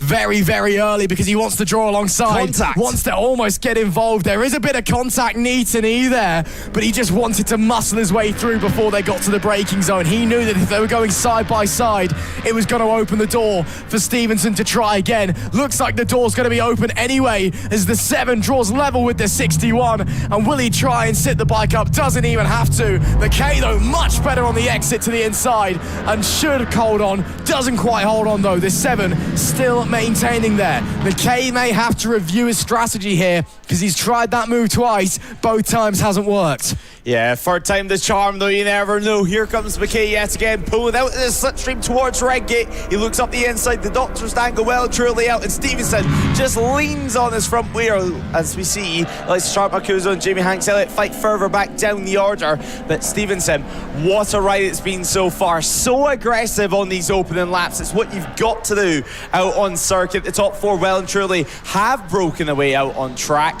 Lewis Smart, though, is just sitting behind these guys, watching it all unfold, waiting for his turn to join the podium fight. Obviously, he'll still be in the podium in class, but he's going to want that overall podium, if not the overall win. He's been searching so hard for it. This is still part of his testing program, as he would say. Obviously, been at Alton Park lately, spending a few more laps, and now continuing on here at Donington with No Limits Racing, of course. Onto the back straight, though, yet again. Well, will we see any more moves? Will we see any more contact between the two of them? Stevenson, McKay, and now Lewis Harrismith side by side in the entrance to the Fogarty Essays. Who's going to come out on top? It all remains level pegged so far. It's Stevenson who came out in P1 after entering the corner in P1. I mean, so defensive, so impressive. Not showing one sign of cracking as now we enter the Melbourne hairpin. Stevenson just gets such great traction out of the S's, doesn't he? And even when, was there a little mistake there potentially, or a problem for the 61 of McKay? Suddenly lost a whole chunk of time and almost loses position to Harrismith as well. Stevenson now has a lot of breathing room. Hopefully McKay is able to recover from whatever happened there for the 61 rider. As I was saying though, no matter what McKay throws at Stevenson going through the Fogarty S's, if he gets through him before, he gets a great run on the exit to try and send him over to Melbourne, he's just not able to draw level with him for the corner because the traction that 7 bike is getting out of the corner, it just punches his way through. Really interesting to see that difference. It could be different tyre compounds, it might be fresher tyres on the number 7, could be something setup related, riding style related as well. What we do know though is that on the exit of the Fogarty S's, that number 7 is looking pretty comfortable and no one's able to draw near. These 4 bikes though, still nose to tail. Of course, Arrowsmith technically isn't fighting with these guys. He's in his own race lead, of course, in the Track Day Addicts Super Twins Cup, but still very much fighting for the overall podium, it must be said. Back onto Starkey Straight once again. And can anybody try anything? Is that McKay once again trying to draw level? It is, as Arrowsmith tries to look to the inside. Stevenson tried to block the toe, then looks back to the inside and moves back in front on the brakes as well. This is getting aggressive between these pair. These two are starting to push the envelope on what they can get away with each other. And I think this could really start getting a bit hot under the helmet in a few short moments, because when you start moving across the straight, we've already seen contact between the pair of them. As we move a little bit further back in the pack, you can see Enzo Laturco there. He's currently down in P19, P4 in class in the Sawn Cover Stock Twins Trophy. But when you start to push the envelope and get hot under the helmet, that's when accidents happen up the front. Yeah, good battle happening further back down the order. The likes of Blade Didwell, Louise Benny and Judson also out there on circuit. They're just fighting for the final couple of spots inside the top 20. It's a good scrap there further back on lap 6 out of 9. But we'll continue on with this front fight as McKay looks her way through, as does Lewis Arrowsmith. I mean, it's pass or be passed out on circuit in this front group. Lewis Smart, though, still no real moves made. He's remaining in 4th position for the time being. What an incredible race we're having here out on circuit. I mean, Lewis Smart was so close to the rear wheel Arrowsmith, as we see Enzo Laturco diving down the inside of Blake Didwell. That's another position change for them further down the order. 18th position now for Laturco. He'll be impressed with that one. He'll be looking to take yet another podium in the stock twin class. Onto the back straight yet again. It's Stevenson. We know how strong he is through here into the braking zone we go, though. Is it going to be McKay's turn now? McKay, has he learned anything yet from Stevenson? Not quite so, as now we build it up towards Melbourne Hairpin for the 6th time of asking in this race. Race 22 of the weekend here at round 2 of the No Limits racing season. Lewis Arrowsmith lurking behind him. What a race we're having. Now, as we're continuing on, Chloe Jones and a couple of the other World WCR riders, of course. Katie Hand also out there on track, P12 for her. So good to see so many big names in this class this weekend. Yeah, no, fresh from their WCR and Aston, straight here to obviously the far bigger event, round 2 of No Limits Racing in 2026. Who cares about World Championships when we're here at Donington Park? Great, though, to have Jones and Hand with us, both of them achieving some fantastic results.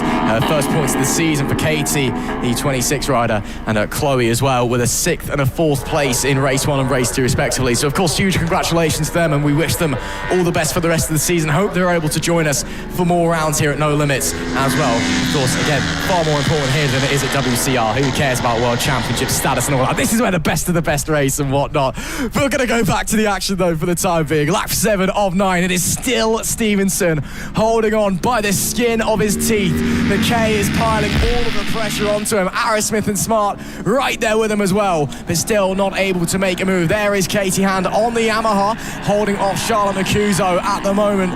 Really tight battle between the pair of those guys. Hanks Ellis and Tune not far away from them either, but although it's a bit of a 2-on-2 rather than a 4-bike train. Here we go down into the Fogarty S's once again. It's still Stevenson that is somehow holding on. Great run out this time by the 61. Surely he tries down into Melbourne. Going to be a move for 3rd place in the background as well. Is that a bit deep from the number 7? It is just a bit. The door's going to be open, and it will be McKay that gets into the lead. Stevenson outbreaks himself, and the 61, as we head onto the penultimate lap of the race, finally gets it done. It's taken him so long all race, but with 2 to go, it's been A real great scrap, but can he hold on? Can Stevenson work his way back through? Arrowsmith trying to go to the inside of Smart once again for the fight for the overall podium. Again, Smart, if he stays on and finishes where they are now, or even finishes behind Arrowsmith, is going to get a podium anyway. He's going to get a class podium.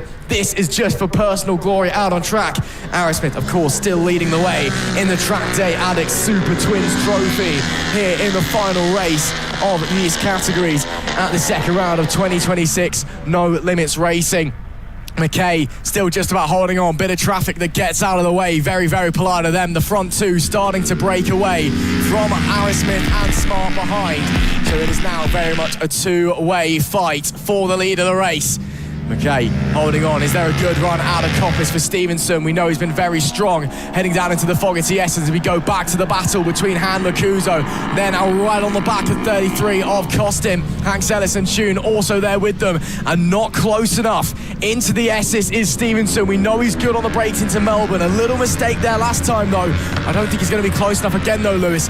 1 lap to go, and it could be McKay that leads us onto that final tour. 1 lap to go and too far back this time around over at the Melbourne hairpin. Stevenson, he's going to have to wait yet another turn if he wants a shot to steal in victory yet again. Lewis Smart has also got well and truly ahead of Lewis Arrowsmith this time around. It was 1/10 at the line last time out.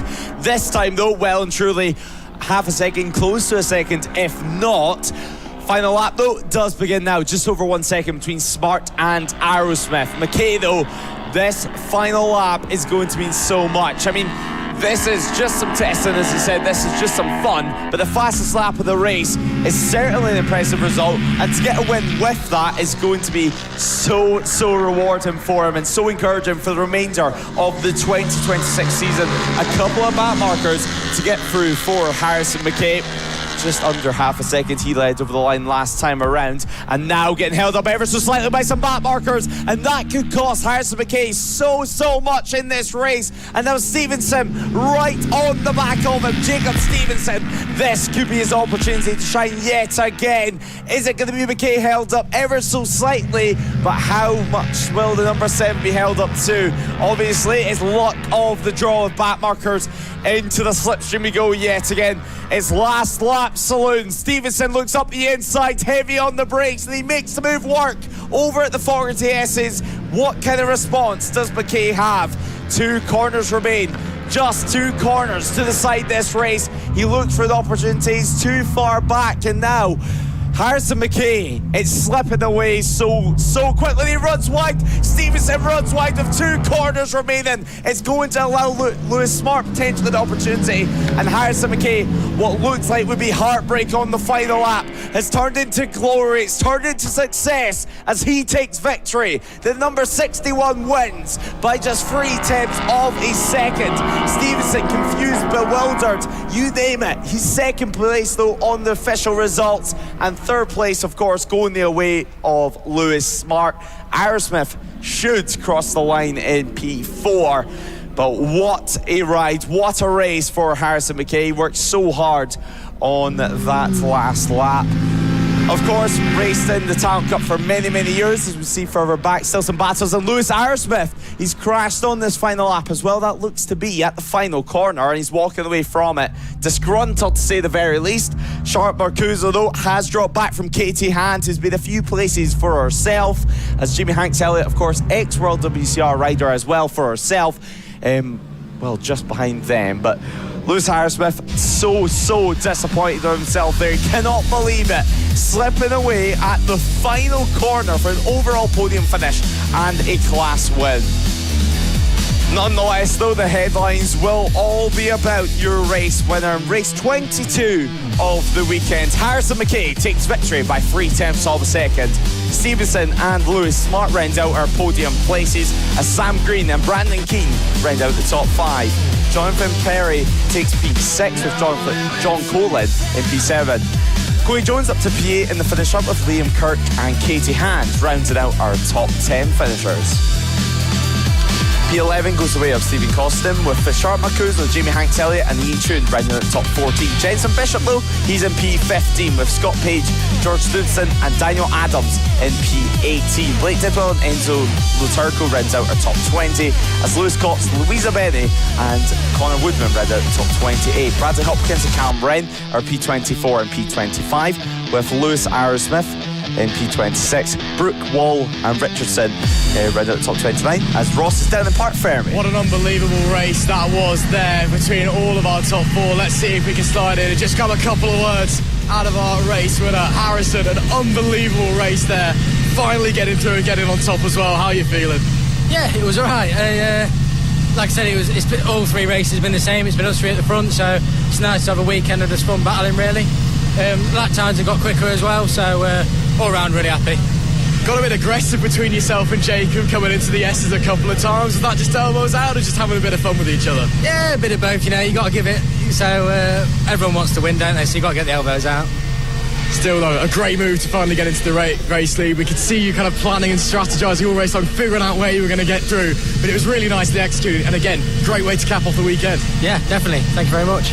No worries. Great to speak to our race winner, Harrison McKay there. Let's jump in with second place, Jacob Stevenson, and hear what he has to say. Jacob, just missing out at the end of that one. Really, really aggressive battling between yourself and Harrison, though. How are you feeling? We had it in hand. We haven't had a pit board all weekend, and if I it's one of them, I was in the battle, I was just sitting there, and if there was another lap, I'd have had a good go, because I didn't realise it was last lap. I was just fighting my own race, and I missed the last lap flags. When I ran wide at the hairpin last lap, I settled for that position rather than turning it in, which would have on the last lap. So just annoyed, really. Well, shame to hear that, but still, you rode fantastically. Some great back and forth between yourself and Harrison as well. You were also, how quick were you getting out of the S's? It seemed you had such great traction compared to it. Different strengths of the bikes. The Yamaha's such good front end, which suits the last sector. But the Pirelli is so fast down the back straight, it's just hard to keep in tow. Oh, understandable. Still, though, it's a podium to end the day, even if it's not the win that you wanted. Going into round 3, Croft, if you are joining us, are you looking to be in a similar position? Yeah, hopefully go there. It's a good track for me, so hopefully go and try and win every race. Awesome stuff. Thanks a lot. Thank you. Great to hear from second place. Let's jump in with Lewis Smart as well, finishing in P3. At the end of that one, it's been a topsy-turvy weekend for Lewis, but still a great ride to bring it to a close. Lewis, P3 at the end of that one, must be pretty happy. Yeah, I mean, good end race to the day, but obviously not a win. But, you know, we still tried our hardest.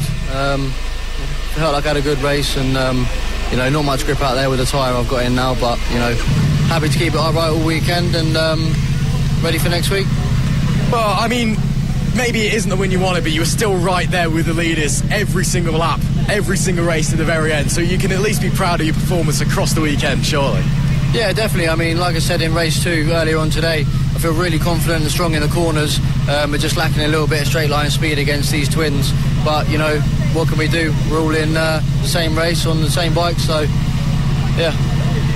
But again, you mentioned some great prep going forward to next week and, you know, racing off another championship, shall we say. How are you feeling going and looking forward to that? Yeah, feeling really strong. You know, we've had a mega pre-season, as I've said.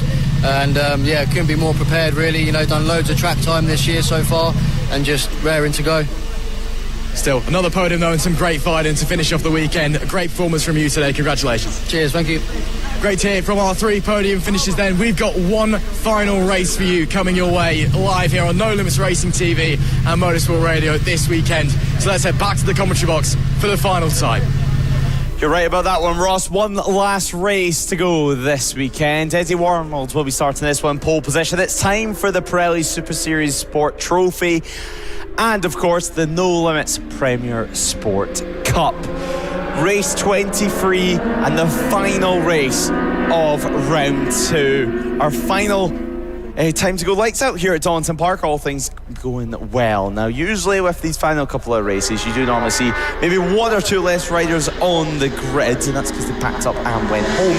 But nonetheless, Eddie Warmold's definitely there. He's starting from pole position alongside Kieran Sembianti and Owen Miller. Expect another absolute blockbuster this time around. Matthew Dawes, Alex Mullaney and Lyndon Leverland take up row 2. A disappointing race 2 from Lyndon Leverland, so hopefully he can make wrongs right there. Simon Aldridge, Matt Pallett and Corey Barron start on row 3. David Brooks starts from P10 with the younger Miller, Dylan Miller, starting P11 on the number 31 Kawasaki. George Hathaway starts from P12, however, with Jamie Wilson, Tom Greenwood and Daniel Forbes taking up row 5 together on circuit. Stephen Miller, the final race of the weekend, what's been a very, very busy weekend for the number 23. He goes from P16 with Aaron Cook and Stephen Parsons on P17 and P18 grid spots.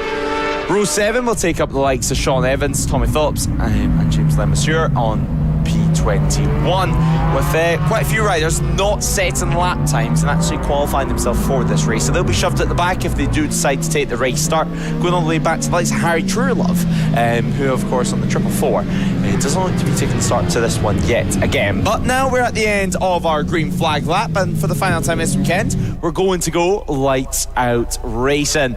Who's going to claim victory this time around? Is it going to be Eddie Wormald yet again, or can Owen Miller finally claim P1? Now, I was pointing down at the bike on one of the Suzuki's back there, pointing down at the fuel tank or dash, one of the two. Lyndon Leverland definitely there, but that looks like Corey Barron pointing at Suzuki, so not happy about something as he heads to the grid.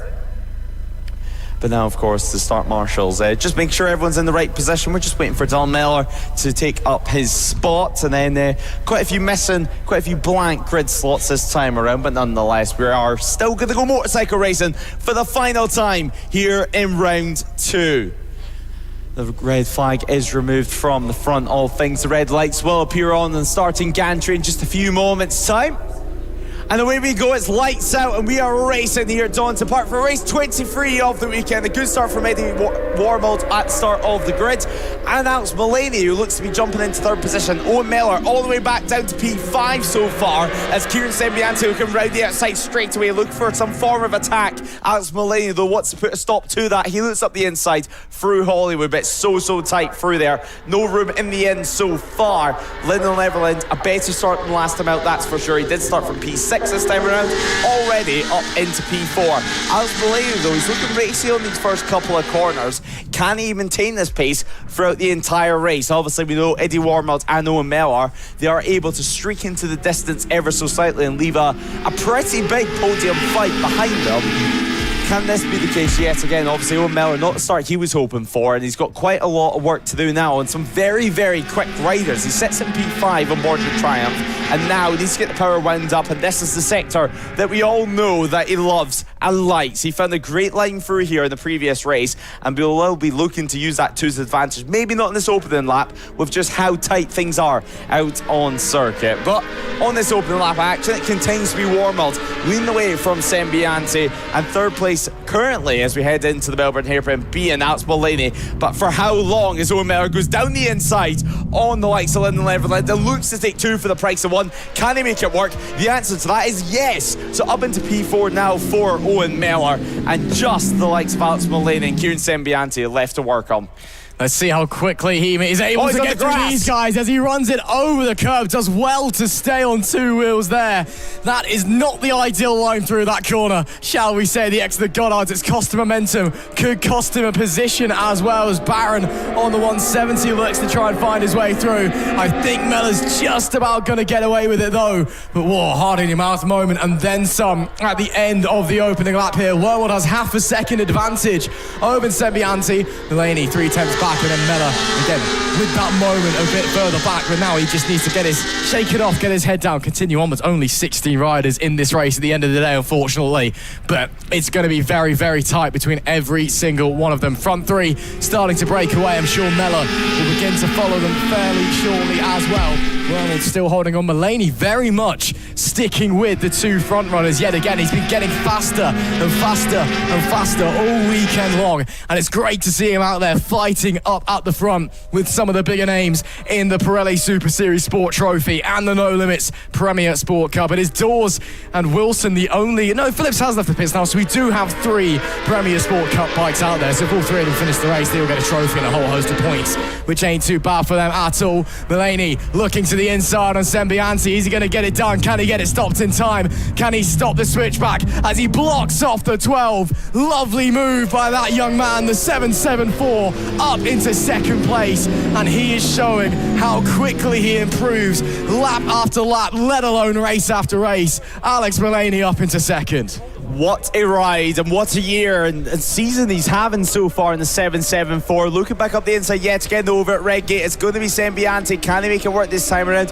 Yes, he can. Textbook manoeuvre there. I don't think Mulaney's going to find any way through back at Hollywood. Now, a rider that's going to start getting frustrated pretty soon is going to be the likes of Owen Miller. I mean, he's watching the likes of Mulaney, who's just set the fastest lap of the race, a 1:35.940. He's watching them fight away with Sembianti in front, and while they're doing that, they're allowing Eddie Warmel to escape away with things. Owen Miller now picking up yet another position, so that's now up into P3 out on circuit. Very briefly, actually, as Mulaney fights back pretty quickly at that one.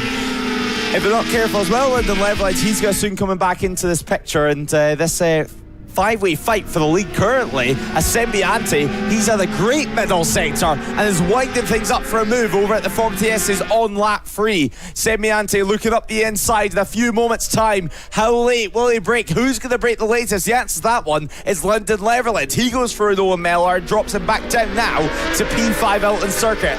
Wherever you look within this top 5, there's action, there's overtakes, and there's certainly drama. What's going to happen this time around at the Melbourne Hairpin? It looks all pretty calm so far as Lyndon Leverland tries to make a move, and Mulaney tries to go through yet again. Owen Miller, though, still at the back of this.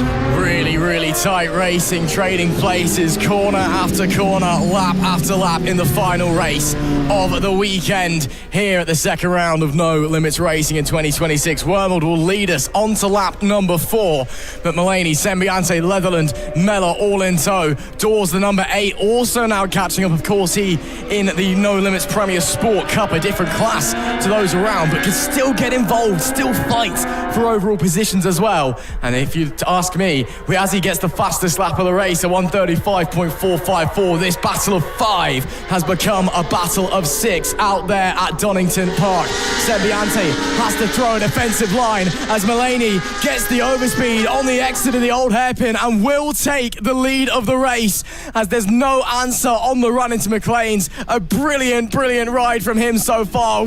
Deep at McLean's though, and he's lucky to get away with that one. The door inside is open, and now Wormald draws alongside on the way into Coppice, but can't make his way through. And now here comes Leverland up the inside of Wormald in half a lap. The 92's gone from first to third. He will gain that back with that straight line pull of that Suzuki, but it's not done and dusted yet, as now Leatherland looks like he may miss out to Sembianti again, and they're chopping and changing like it's going out of fashion. This is ridiculous racing.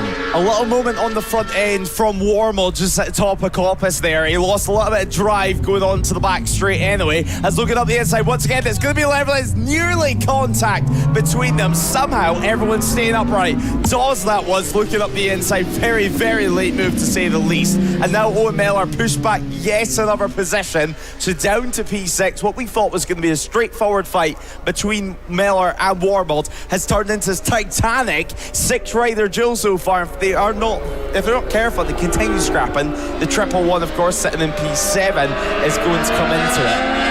As things stand though, Mulaney, I mean, what a start to 2026 has been for him, and now he leads the race and touches the grass over at Craner Curve, somehow staying on, and now yet another move over at the old hairpin from Lyndon Leverland. I mean, a changeover position everywhere you look as Owen Miller now gets involved. I think we may have saved the best race of the weekend till last here, Lewis. This is ridiculous racing that we're witnessing, and we've still got a fair few laps left to run. Mulaney, Wormald, Leatherland, currently your top 3. Sembianti just behind, then Dawes and Mellor also in tow as well. Mellor, I think, dropping back just a little bit here.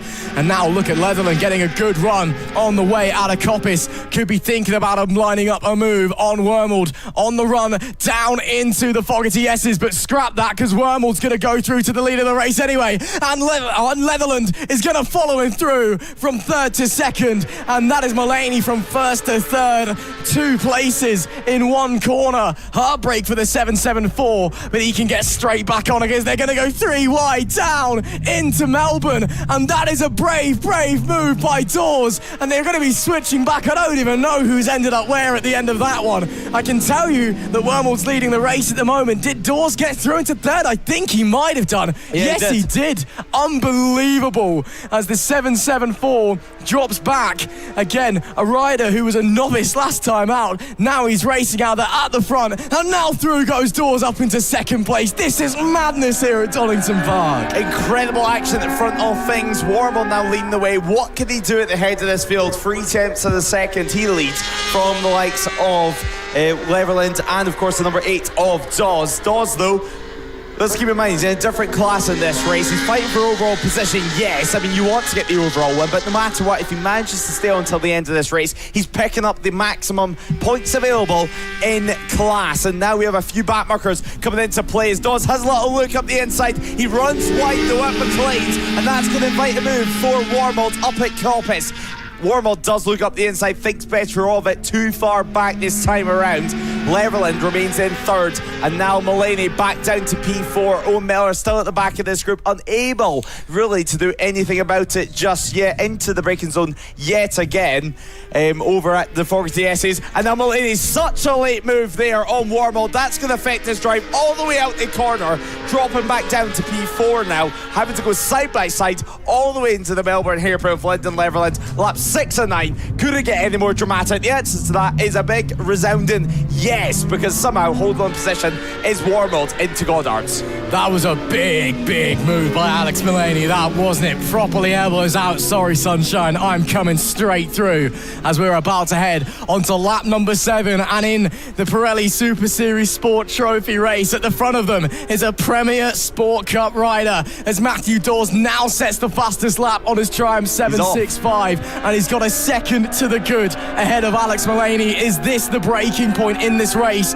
or can Mullaney and the likes of Leatherland, Wormald, Mellor and Aldridge now as well as Sembiante's dropped back a little bit, can they all work together to try and catch up to the back of the number 8? He's seen the opportunity, he's seen a gap in the chaos and just bolted away, and now he's got 2.5 laps left to run. This could be the golden opportunity to be beating everybody else out there and taking not just a class win but the overall win here in the final race at Donington Park. What an unbelievable day it's been, and we're capping it off with the craziest race of the lot. Just action everywhere you look. If you don't like this, you don't like motorbike racing. This is what it's all about. Yeah, if you don't like this, you're not alive anyway, that's for sure. Lyndon Leverland looking up the inside yet again over at the S's. He's made that one work nice and early. Not as late as what Mullaney did last time around. I mean, it was really cheeky with how late he left it. Soon though, we're going to head on to lap 8, the penultimate lap of action. Now, this is where it gets interesting. Where do you want to position yourself out on circuit? I think everyone is going to be trying chasing Dawes, as Owen Miller, well, he is going to be having the battle for Wormald, but most surprisingly, it's not for even a podium position overall. Podium in class, yes, but not overall. Aldridge on the 111 now getting involved in this one, looking to put some pressure on Owen Miller. Sembiante all the way back, as now Dawes, he's lost so much time, and Lyndon Leverland, he looks to go through for the lead, has to think better of it. He's going to wait, I think, until later on in the lap, maybe even by the old hairpin, if he can get this wound up all the way down the Craner curves on the penultimate lap of action. Or is it a case to size things up and to see exactly where you stand with just one more circulation remaining after this one? Mullaney trying to carry more corner speed through the old hairpin, and now, well, it's all going to get close, it's all going to get dramatic. Can everyone stay on? Let's hope so, because what a show they're putting on for all the spectators that have stayed round to watch this. This is absolutely brilliant, isn't it? Dawes holding on. He looked like he bolted away on the previous tour, and now under so much pressure from Leatherland, from Mullaney just behind as well. Again, last time out, a novice rider hadn't even got his 10 signatures. What a story he's having. And it's become a three-way fight for the podium places, then Wormald, then everybody else right now. But there's still the GP section and then one final tour of Donington Park to go. What a story it'd be if Dawes could take it and take an overall win, not just a class win. What a story it would be if Alex Mullaney, in only his first weekend in this class, could take a win. What a story it would be if Leatherland, after that messy start, could find his way back through. What about everybody else? They could all find their way back into the conversation as well. Just unbelievable. The mind boggles how we've managed to get through this one, how we've managed to get through all of the day. And as we go to the final lap of this race, the racing gods have served us an absolute treat. One more tour of this 2.5 mile legendary circuit in the East Midlands, and we have no idea who is going to be on top of the podium at the end of it. Dawes starting to break away as they come through the Craners. Fastest lap from Lyndon Leatherland. They've been getting quicker and quicker as they've pushed each other harder and harder, and it's a 1:34.286. That's a second quicker than anybody else has gone this entire race. And now starting to put the pressure on the number 8 is the 41. Again, Leatherland is still in the lead of his own race, still in the lead of the Pirelli Super Series Sport Trophy. But it's that overall race win he wants. It's that overall race win he craves. As Mullaney looked to the outside, tried to carry speed, but scrubbed off too much. That could be his chance. Done and dusted. One last go into the Fogarty S's. Look at Mullaney. We know he's good on the brakes into here. Is there an opportunity? No, not quite. The front three, you couldn't fit a cigarette paper between any of them. Leatherland now with a good drive on the run down into Melbourne. Running out of opportunities, running out of time. Is this the moment? Is this the moment for Leatherland? Up the inside, no, not quite. Dawes does slam the door. And Mullaney, is there an opportunity for him to break through now as they come to Goddard's for the final time this weekend? Leatherland is forced to go on the defensive, and it's going to be who else but the number 8 of Matthew Dawes, who wins the final race at Donington Park, wins the craziest motorcycle race you will ever see. Matthew Dawes takes not just a class victory on the Triumph, but takes the overall victory. The Premier Sport Cup rider has just served us something unreal, and at one point it could have been any single one of those top 6 at the end. This is why we love bike racing. It's for moments like that. What an unbelievable race that we have just witnessed. And Matthew Dawes at the end of it all was able to hold on the number 8 machine. Wow. Just wow. Dawes, what a performance from all of those top 6, it must be said. Dawes, Leatherland, Mullaney, Wormald, Mellor, Sembiante. Any one of those could have won that race. But of course, there can only be one. And his name at the end of 9 exhilarating laps of Donington Park is Matthew Dawes. The number 8 holds on to take a phenomenal victory. And it's an overall victory for a Premier Sport Cup rider. Lyndon Leatherland, a great fight back after a poor start to finish in second, and Alex Mullaney, a brilliant overall podium there in P3 for that young man. Eddie Wormald is 4th and takes 3rd place in the Pirelli Super Series Sport Trophy. Then it's Owen Mellor, Sembiante, Aldridge, Brooke, Dylan Mellor and Tom Greenwood rounding out your top 10. Then Matt Pallett, Jamie Wilson is 12th and 2nd in the No Limits Premier Sport Cup, followed by Stephen Parsons, Aaron Cook, Tommy Phillips a lap down, but 3rd in the Premier Sport Cup. Unfortunately, we did lose Corey Barron on the 117, but what an unbelievable race. What a way to end the weekend. Let's head down to Lewis Ray and get our rider reactions. Well, the final race of the weekend is now concluded, and safe to say we've left the best till last. We're going to go speak to Matthew, obviously our overall winner, and fun enough, winner in class. But, I mean, Matthew, nobody could expect how dramatic that race was. That had to be good fun on board the bike. Yeah, it was mega. Don't really know how, to be honest. Got a really bad start and, just chipped away. A few loose moments, a bit all over the shop, but trying to get back into it. I've not been racing for a long time, so 9 years off. I'm pretty happy with that.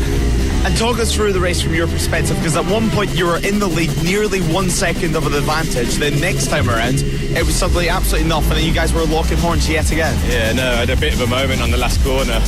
Just about managed to stay on, but yeah, and then I thought, I knew I'd made a little bit of mistake, so I went a bit easy the next lap. lads caught me a little bit, but no, it's really good. And how does it feel anyway? You've got only round 2 of the season, nice and early. Does this bode well for the rest of the year? Yeah, no, I can't wait. Yeah, I mean, this is my first time out on it, so it'll only get better, I think. Yeah, if it don't get better from here, congratulations and thanks for running such a good show. Nice one, thank you very much. Cheers. And well, we hand over to yet another winner in class, second place overall, Lyndon Leverland. I mean, what a race that was. I think everyone's just enjoyed not only watching it, but you guys had to love racing in it. Yeah, it's a bit hard. I'm on the stock. I've only got 116 brake against the Super Sport. Probably see down the straights, losing so much, but just makes me push a little bit more. Yeah, exactly. You had to push hard for it. At what points were you able to make up the time with the slightly less horsepower? On the brakes. The boys have got loads left in them. Yeah, and who exactly? It's a winning class. Good points for you for the rest of the season. What are you expecting? Is it only one off this season for you? Yeah, I've retired. I mean, do you not fancy coming out of retirement after a race like that? That's got to reignite something inside of you. I might come for 1 or 2 more. It'd be good to see you back anyway. Congratulations. I mean, what a show you put on. Well done. Aye, nice one. Cheers. And we'll head over to Alex Mullaney as well. He's got to be happy with that one. He's not necessarily full of smiles at the moment, but I think looking back at it and watching back the race, you'll be happy with it. I mean, what a season you've had so far. You've got to be happy deep down, although it wasn't the win. Yeah, I mean, really happy with that. It's nice to finally get in the top 3 at the end of the day, because yesterday we had a race 1 DNF due to front brakes, so no, it's nice to be on the top 3 with these lads. Obviously it's a lot harsher with these than what it was last round when I was a novice, but no, I'm not frightened to put my elbows out and I'll fight back with them. Yeah, I was just about to say, obviously you're pretty new to racing. You still had the orange bib at the start of Snetterton, and now you're continuing on. Obviously no orange bib anymore, but you look like a veteran out there. Yeah, I mean, I've just come from Supermoto, that's all I really know, so it's such a weird way of riding a bike, but it won't be possible without the guys around me, Phil, Ian Haslop, my dad, my granddad, all my sponsors, so massive thanks to them. Yeah, exactly. A lot of people to thank, I'm sure. But coming from Supermoto, how's the adaptation been? I mean, in R6, it is a beast out there, but you're used to a bike moving about underneath you. You're used to a bike squirming about when you're getting on the power anyway. I mean, it's an hard one because it's such a weird way of riding a bike. Every position I'm in, I feel like I'm doing something wrong because it's just so not usual to me. But no, I mean, I'm getting used to it. I'm getting there, and eventually I think we'll be on the top step. I'd like to say so anyway. Yeah, I think it's just a matter of time at the moment. Looking ahead to the rest of the year, Croft coming up, are you looking forward to it? Not going to be at Croft. I think we're going to do the Supermoto round because I'm looking at that title, but we're going to be at the ones that I can do, but looking forward to it. So when's the next time we can expect to see you off the top of your head? Maybe Cadwell. So a while away. So yeah, all the way in July. I mean, we can't wait to see you back anyway. And who knows, maybe next year you can join us for a full season. Yeah, thank you. So great to hear from Alex there. Obviously top 3 finishers in the race, but we'll head back up actually, head into this old area here and see. I don't think it's necessarily going to be too happy with the race, but we'll grab another words with first. Actually, we'll grab one with Kieran and then Owen straight after. Kieran, I mean, you were involved in one of the best fights that we've had all weekend long. How was it from your perspective? It was good. It was a bit sketchy at times, but it was a good battle. So yeah, exactly. And I mean, a lot of it you were involved in the fight first of all, and then a lot of it you had a good view of the fight out there. Have you took any points from it? Any learning points for the rest of the season? If you're in the fight, in a pack fight? Not really. I mean, going down Craner with a load of dust flying in your face wasn't the greatest. I'd rather not that not happen again. But yeah, it was good. We'll take a few good points from it and then move on to the next round, I think. Yeah, a few sketchy moments in there for all you guys, I think, out at the circuit. But Croft still to look forward to. Yeah, Croft should be good. Well, best of luck, congratulations yet again, and then we'll quickly grab a word with Owen, who's just sitting next to you here. So we'll come round and Owen Mellor, what a weekend it's been from start to finish for you. You didn't quite get the overall win. It looked like, or we thought, it was just going to be a fight between you and Eddie over there, and then suddenly it turned into 5-6 riders. Oh, it was crazy, like completely unexpected. Good racing though, like everybody, like fair play, good battles throughout. Some questionable overtakes, but definitely into that Melbourne loop. But no, it was a good race. Been a good weekend. I can't complain really.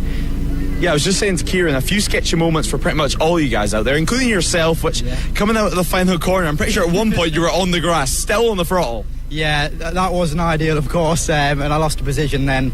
I think the next lap I had to rein it in a little bit going out on the exit there. Yeah, exactly. And well, we spoke to you actually at the first round of the season. You were getting used to the Triumph and getting used to the power of it, the torque of it, trying to keep the front wheel down. How is it now? I mean, now that you're getting used to the bike and now that you're actually competitive, fighting for wins? I think the most thing I've noticed is I'm getting better at starting. I struggled for a long time starting at the start of the races off the grid. But no, there's still a few changes we need to make, maybe with the mapping, but other than that, brilliant. I love it. Yeah, exactly. And well, your plans for the rest of the season? Are you planning to do a full season with us? Maybe some BSP rounds there. Of course, you've done GP2 in the past. You've done the old junior Superstock class in the past. What's the plans for this year? This year, I'm completely focusing on No Limits. This is like my main championship for this year. Next year, maybe move back into BSB. Just depends how things are, what sponsors come, and money, really.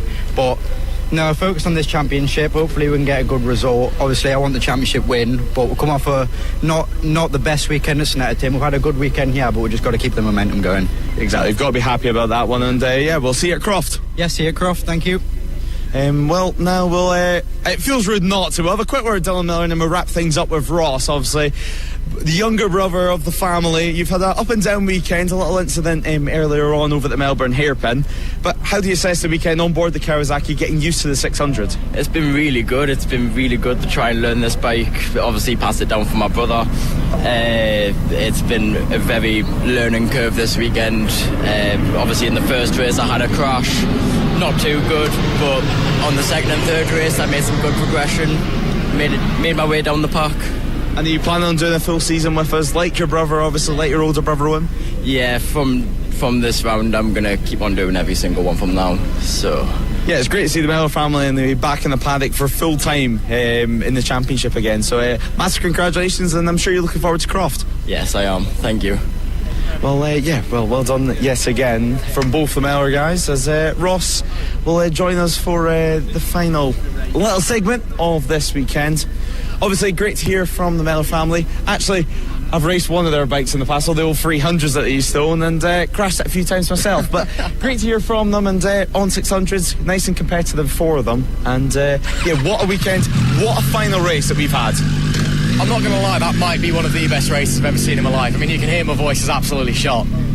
Just unbelievable, and it's races like that for why we do what we do. Yes, obviously, sometimes no matter what racing series you're in, you're going to get dull races, so to speak, and some people like to complain and go, oh, what's the point, it's boring, we need to change all the regulations, rip it up. It's those races that make races like those even more special, because when you get something like that, it just shows why we love what we love and why we turn up. It's for moments like that and for a race like that, it was just unbelievable. Yeah, I mean, we were speaking about it just before the race, that it was a reduced grid number. There was only about 16 riders that actually took the start to it, but it just proves that you don't need the biggest grid in the world to have a good battle. I mean, 6-7 riders out there battling out on circuit. I mean, what more can you ask for? No, it was just phenomenal. And again, even with the smaller grid size, it still ended up being undoubtedly the race of the weekend. We had 6 riders all going for it. You know, at one point we had 7 out there as well, trying all swap positions, fighting for lead. Any one of them at one point very well could have won that race. It was unbelievable. But let's not focus on that one race. It's been a fantastic weekend overall. Obviously, all the races tomorrow, the Biker Lawyers endurance we had was fantastic as well. Again, unfortunately, didn't quite reach the full 750 kilometre distance due to the delays, but still got pretty close there. Puts in good stead heading towards Croft as well, where a lot of riders have said actually we all really like that track, so that lines up for good racing. And again, with the endurance as well, if we can run that well for that long, I think the 12 hours at Anglesey is going to be a huge success in a couple of months' time. Yeah, it's been a nice mix this weekend. I mean, we had a very, very long endurance lasting all the way till 8 p.m. in the evening, let's not forget, we do continue on at Croft next month, of course, where we're going to have an incredible endurance race. Maybe it's not as noisy as the likes of Donington Park, with the planes flying above us, as you struggled to put a little earpiece there, Ross, but I don't blame you. It's been a long weekend for the riders as well. I mean, the heat that we've had this weekend was something that nobody was expecting, certainly going into the season when we arrived at Donington Park in April for the first time. No, certainly not. I mean, obviously we knew it was going to be good. It's Donington Park. It's one of the greatest tracks in the UK. Again, the spiritual home of bike racing in this country. We knew it was going to be good, but I don't think anyone expected it to be this good. And as well, we're coming back for the final round of the season. Yes, on the national layout, but if it's this good here, when we've got championships on the line, it's the final races of the season. Everybody's going to want to do well to end their season on a high. I think when we come back, it's just going to be phenomenal. Well, that's still a long way down the line, of course. In a month's time, I'll take a few days. Of course, we're off to Croft Croft for round number 3. Should be very, very interesting. Again, not a lot of bike racing takes place there, but again, speaking to a lot of the riders, they all seem to like it. Again, very different from Donington, very, very flat, but again, very fast, a couple of technical sections as well, and it should be really interesting to see. I think it's going to be a track where we do see quite a big field split. It's going to be one that does really separate the good from the great, but again, that's just the nature of Croft. It's a very, very challenging circuit. Not to say that Donington isn't difficult and challenging, of course. Very easy to get it wrong and end up off the bike here, but Croft, I think it's going to be a real tough racing for all of the teams throughout. I mean, yeah, Croft still to look forward to, but just reflecting on this weekend, let's talk about some of the key moments for us. Obviously, we've seen some great races, as we mentioned, in that final race of the day, and not to forget as well the twins that we've just watched on the next gen sport bikes. That went down all the way to the last lap, and Jacob Stevenson saying to you he didn't know it was the last lap. He missed the last lap flag, and it's little mistakes like that which can cost him a lot of championship points. Then on the other hand, we've seen riders like Jack Cullen, who once again has made it 3 from 3 and 6 from 6 in 2026. I mean, what a year he's having. What's your standout moments from this weekend? I mean, you mentioned two great ones right there. Of course, Jack having a phenomenal weekend. Tommy Fielding as well in the Pirelli Super Series Trophy, having an absolutely fantastic weekend. But having to fight for it as well. He didn't completely dominate for the likes of Jack Cullen. Yes, Jack had some pretty poor starts, not going to lie. No disrespect to him. Had to fight his way back through. But once he got to the front, he was able to basically just drive away. But Tommy Fielding really had to fight for them. There was a couple of races again through those classes where it looked like he was going to maybe not be on the top step. But again, he was absolutely delighted. So really impressed with the racing all throughout. Again, in the endurance as well. I know I keep going back to it, but that was a phenomenal achievement for everybody involved just to get to the end, and it was still pretty tight. Only a couple of laps in it for the top teams in the top classes. Some teams finishing on the same lap while fighting for the win in the other categories as well. And then yesterday, all of the race ones. Again, unfortunately, some delays, some big accidents. Of course, got to shout out Carl Vickers as well. That huge high side he had. We were really worried for him. The fact that he's got back on the bike today, done 3 races and won a race as well. Absolutely phenomenal. I thought his bike was going to be in pieces, let alone him, and he's gone out there and taken a win. Yeah, great to mention Carl. I mean, I spoke to him just after the interview. Sadly, we ran out of time, so we couldn't quite speak to him in the pre-injection 600s. But nonetheless, what a weekend for him, jumping back on the bike after such a massive crash at the final corner. Another rider that's had an up and down weekend, as well as Fraser Lizarchenko, let's not forget. He crashed at Craner Curves earlier on in the weekend. He had an engine blow up as well this weekend, and he had a massive high side out of the final corner here today. Yet he still continues to stand on the top step of the podium. I mean, what a roller coaster ride it's been. Yeah, not the only one who's had an up and down weekend, and again in Fraser's case, a bit of a big up and down moment coming out of Goddard's. Yeah, that was another big accident for him, and again, it's great to see that he was okay and able to get back on the bike, finish the weekend and take some wins as well. And again, a rider who's fairly new, still not that far into his bike racing career, but who shows so much talent already alongside so much promise. So I'm really excited to see how he develops and grows across the season and then going forward. But it was still a fantastic performance from him, and again, multiple riders having up and down weekends. He was certainly one of them. Again, another rider with a big incident and still able to come back, get the bike fixed, shake off the soreness and get out there and take a race win. Yeah, I mean, Fraser, he's done a good job throughout the entire weekend, and at Snetchlin as well. I mean, we spoke to him on the Friday at Snetchlin, and he said he was so nervous about the weekend and getting underway, obviously a part of the Metsler freshman class, but nonetheless, so impressive to see newcomers as well. We just spoke to Alex Mullaney, obviously an experienced rider in terms of supermoto racing, but in terms of here on the racetrack, it seems like he's able to convert his skills from supermoto here at Donington Park. So impressive. Yeah, certainly is, but overall, it's just been a fantastic weekend. I mean, we had a great time at Snetterton, of course. It was a fantastic way to kickstart 2026. And then we've just gone into round 2 and it's gotten even bigger and better. And then hopefully moving forward at Croft in a month's time, it's just going to continue to grow and grow. It's been a fantastic weekend, and I can't believe we've now got to wait a month to come back. Yeah, we've got to wait 1 month to come back. But actually, I can see Martin Neat just hanging around the Scrutineering bay for the time being. So he's just chilling with some of the Dart Motorsport crew, and actually he's just went on the phone. So as soon as he's done this phone call, we'll jump in, of course, with the championship organiser. He's done a great job throughout the entire weekend, and same as Snetterton, he's loved this weekend here, and sure, as much as we have with the sunshine being out, it's made things a little bit happier. And actually, we'll jump in now. And it's been a long day. Martin, it's not just been a long day, it's been a long weekend, but it's been rewarding at the end of things. Yeah.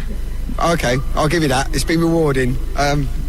Yeah, last time you said going to have like 3 weeks off, and I think I need about 10 this time, because that was a long weekend, yeah.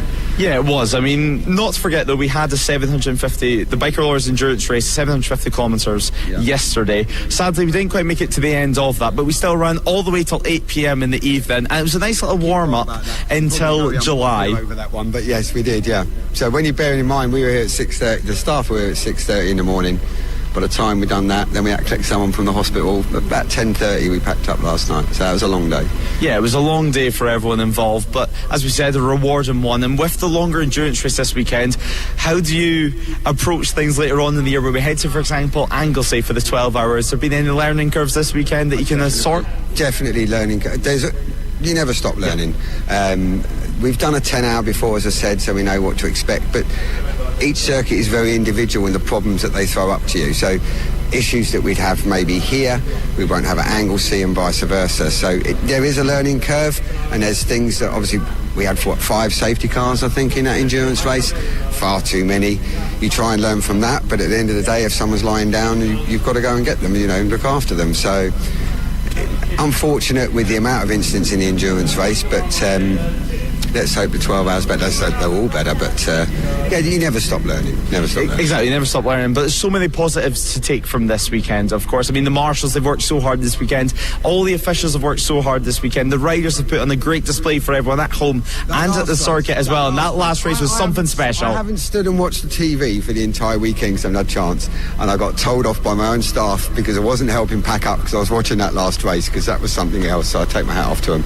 Yeah, it was one of those races that reminds everyone exactly why we're here. It's for the love of the sport. It's to display the talent, the show that we're able to put on for everyone at home. But so many. It's a talent I've never had. But yeah, that was amazing. Yeah, exactly. And looking ahead as well, Croft coming up. Are you looking forward to it? 1 month break, of course, and as you said, 3 weeks, maybe not long enough for you. It's one of the best things about Croft. Well, it's longer than that, isn't it?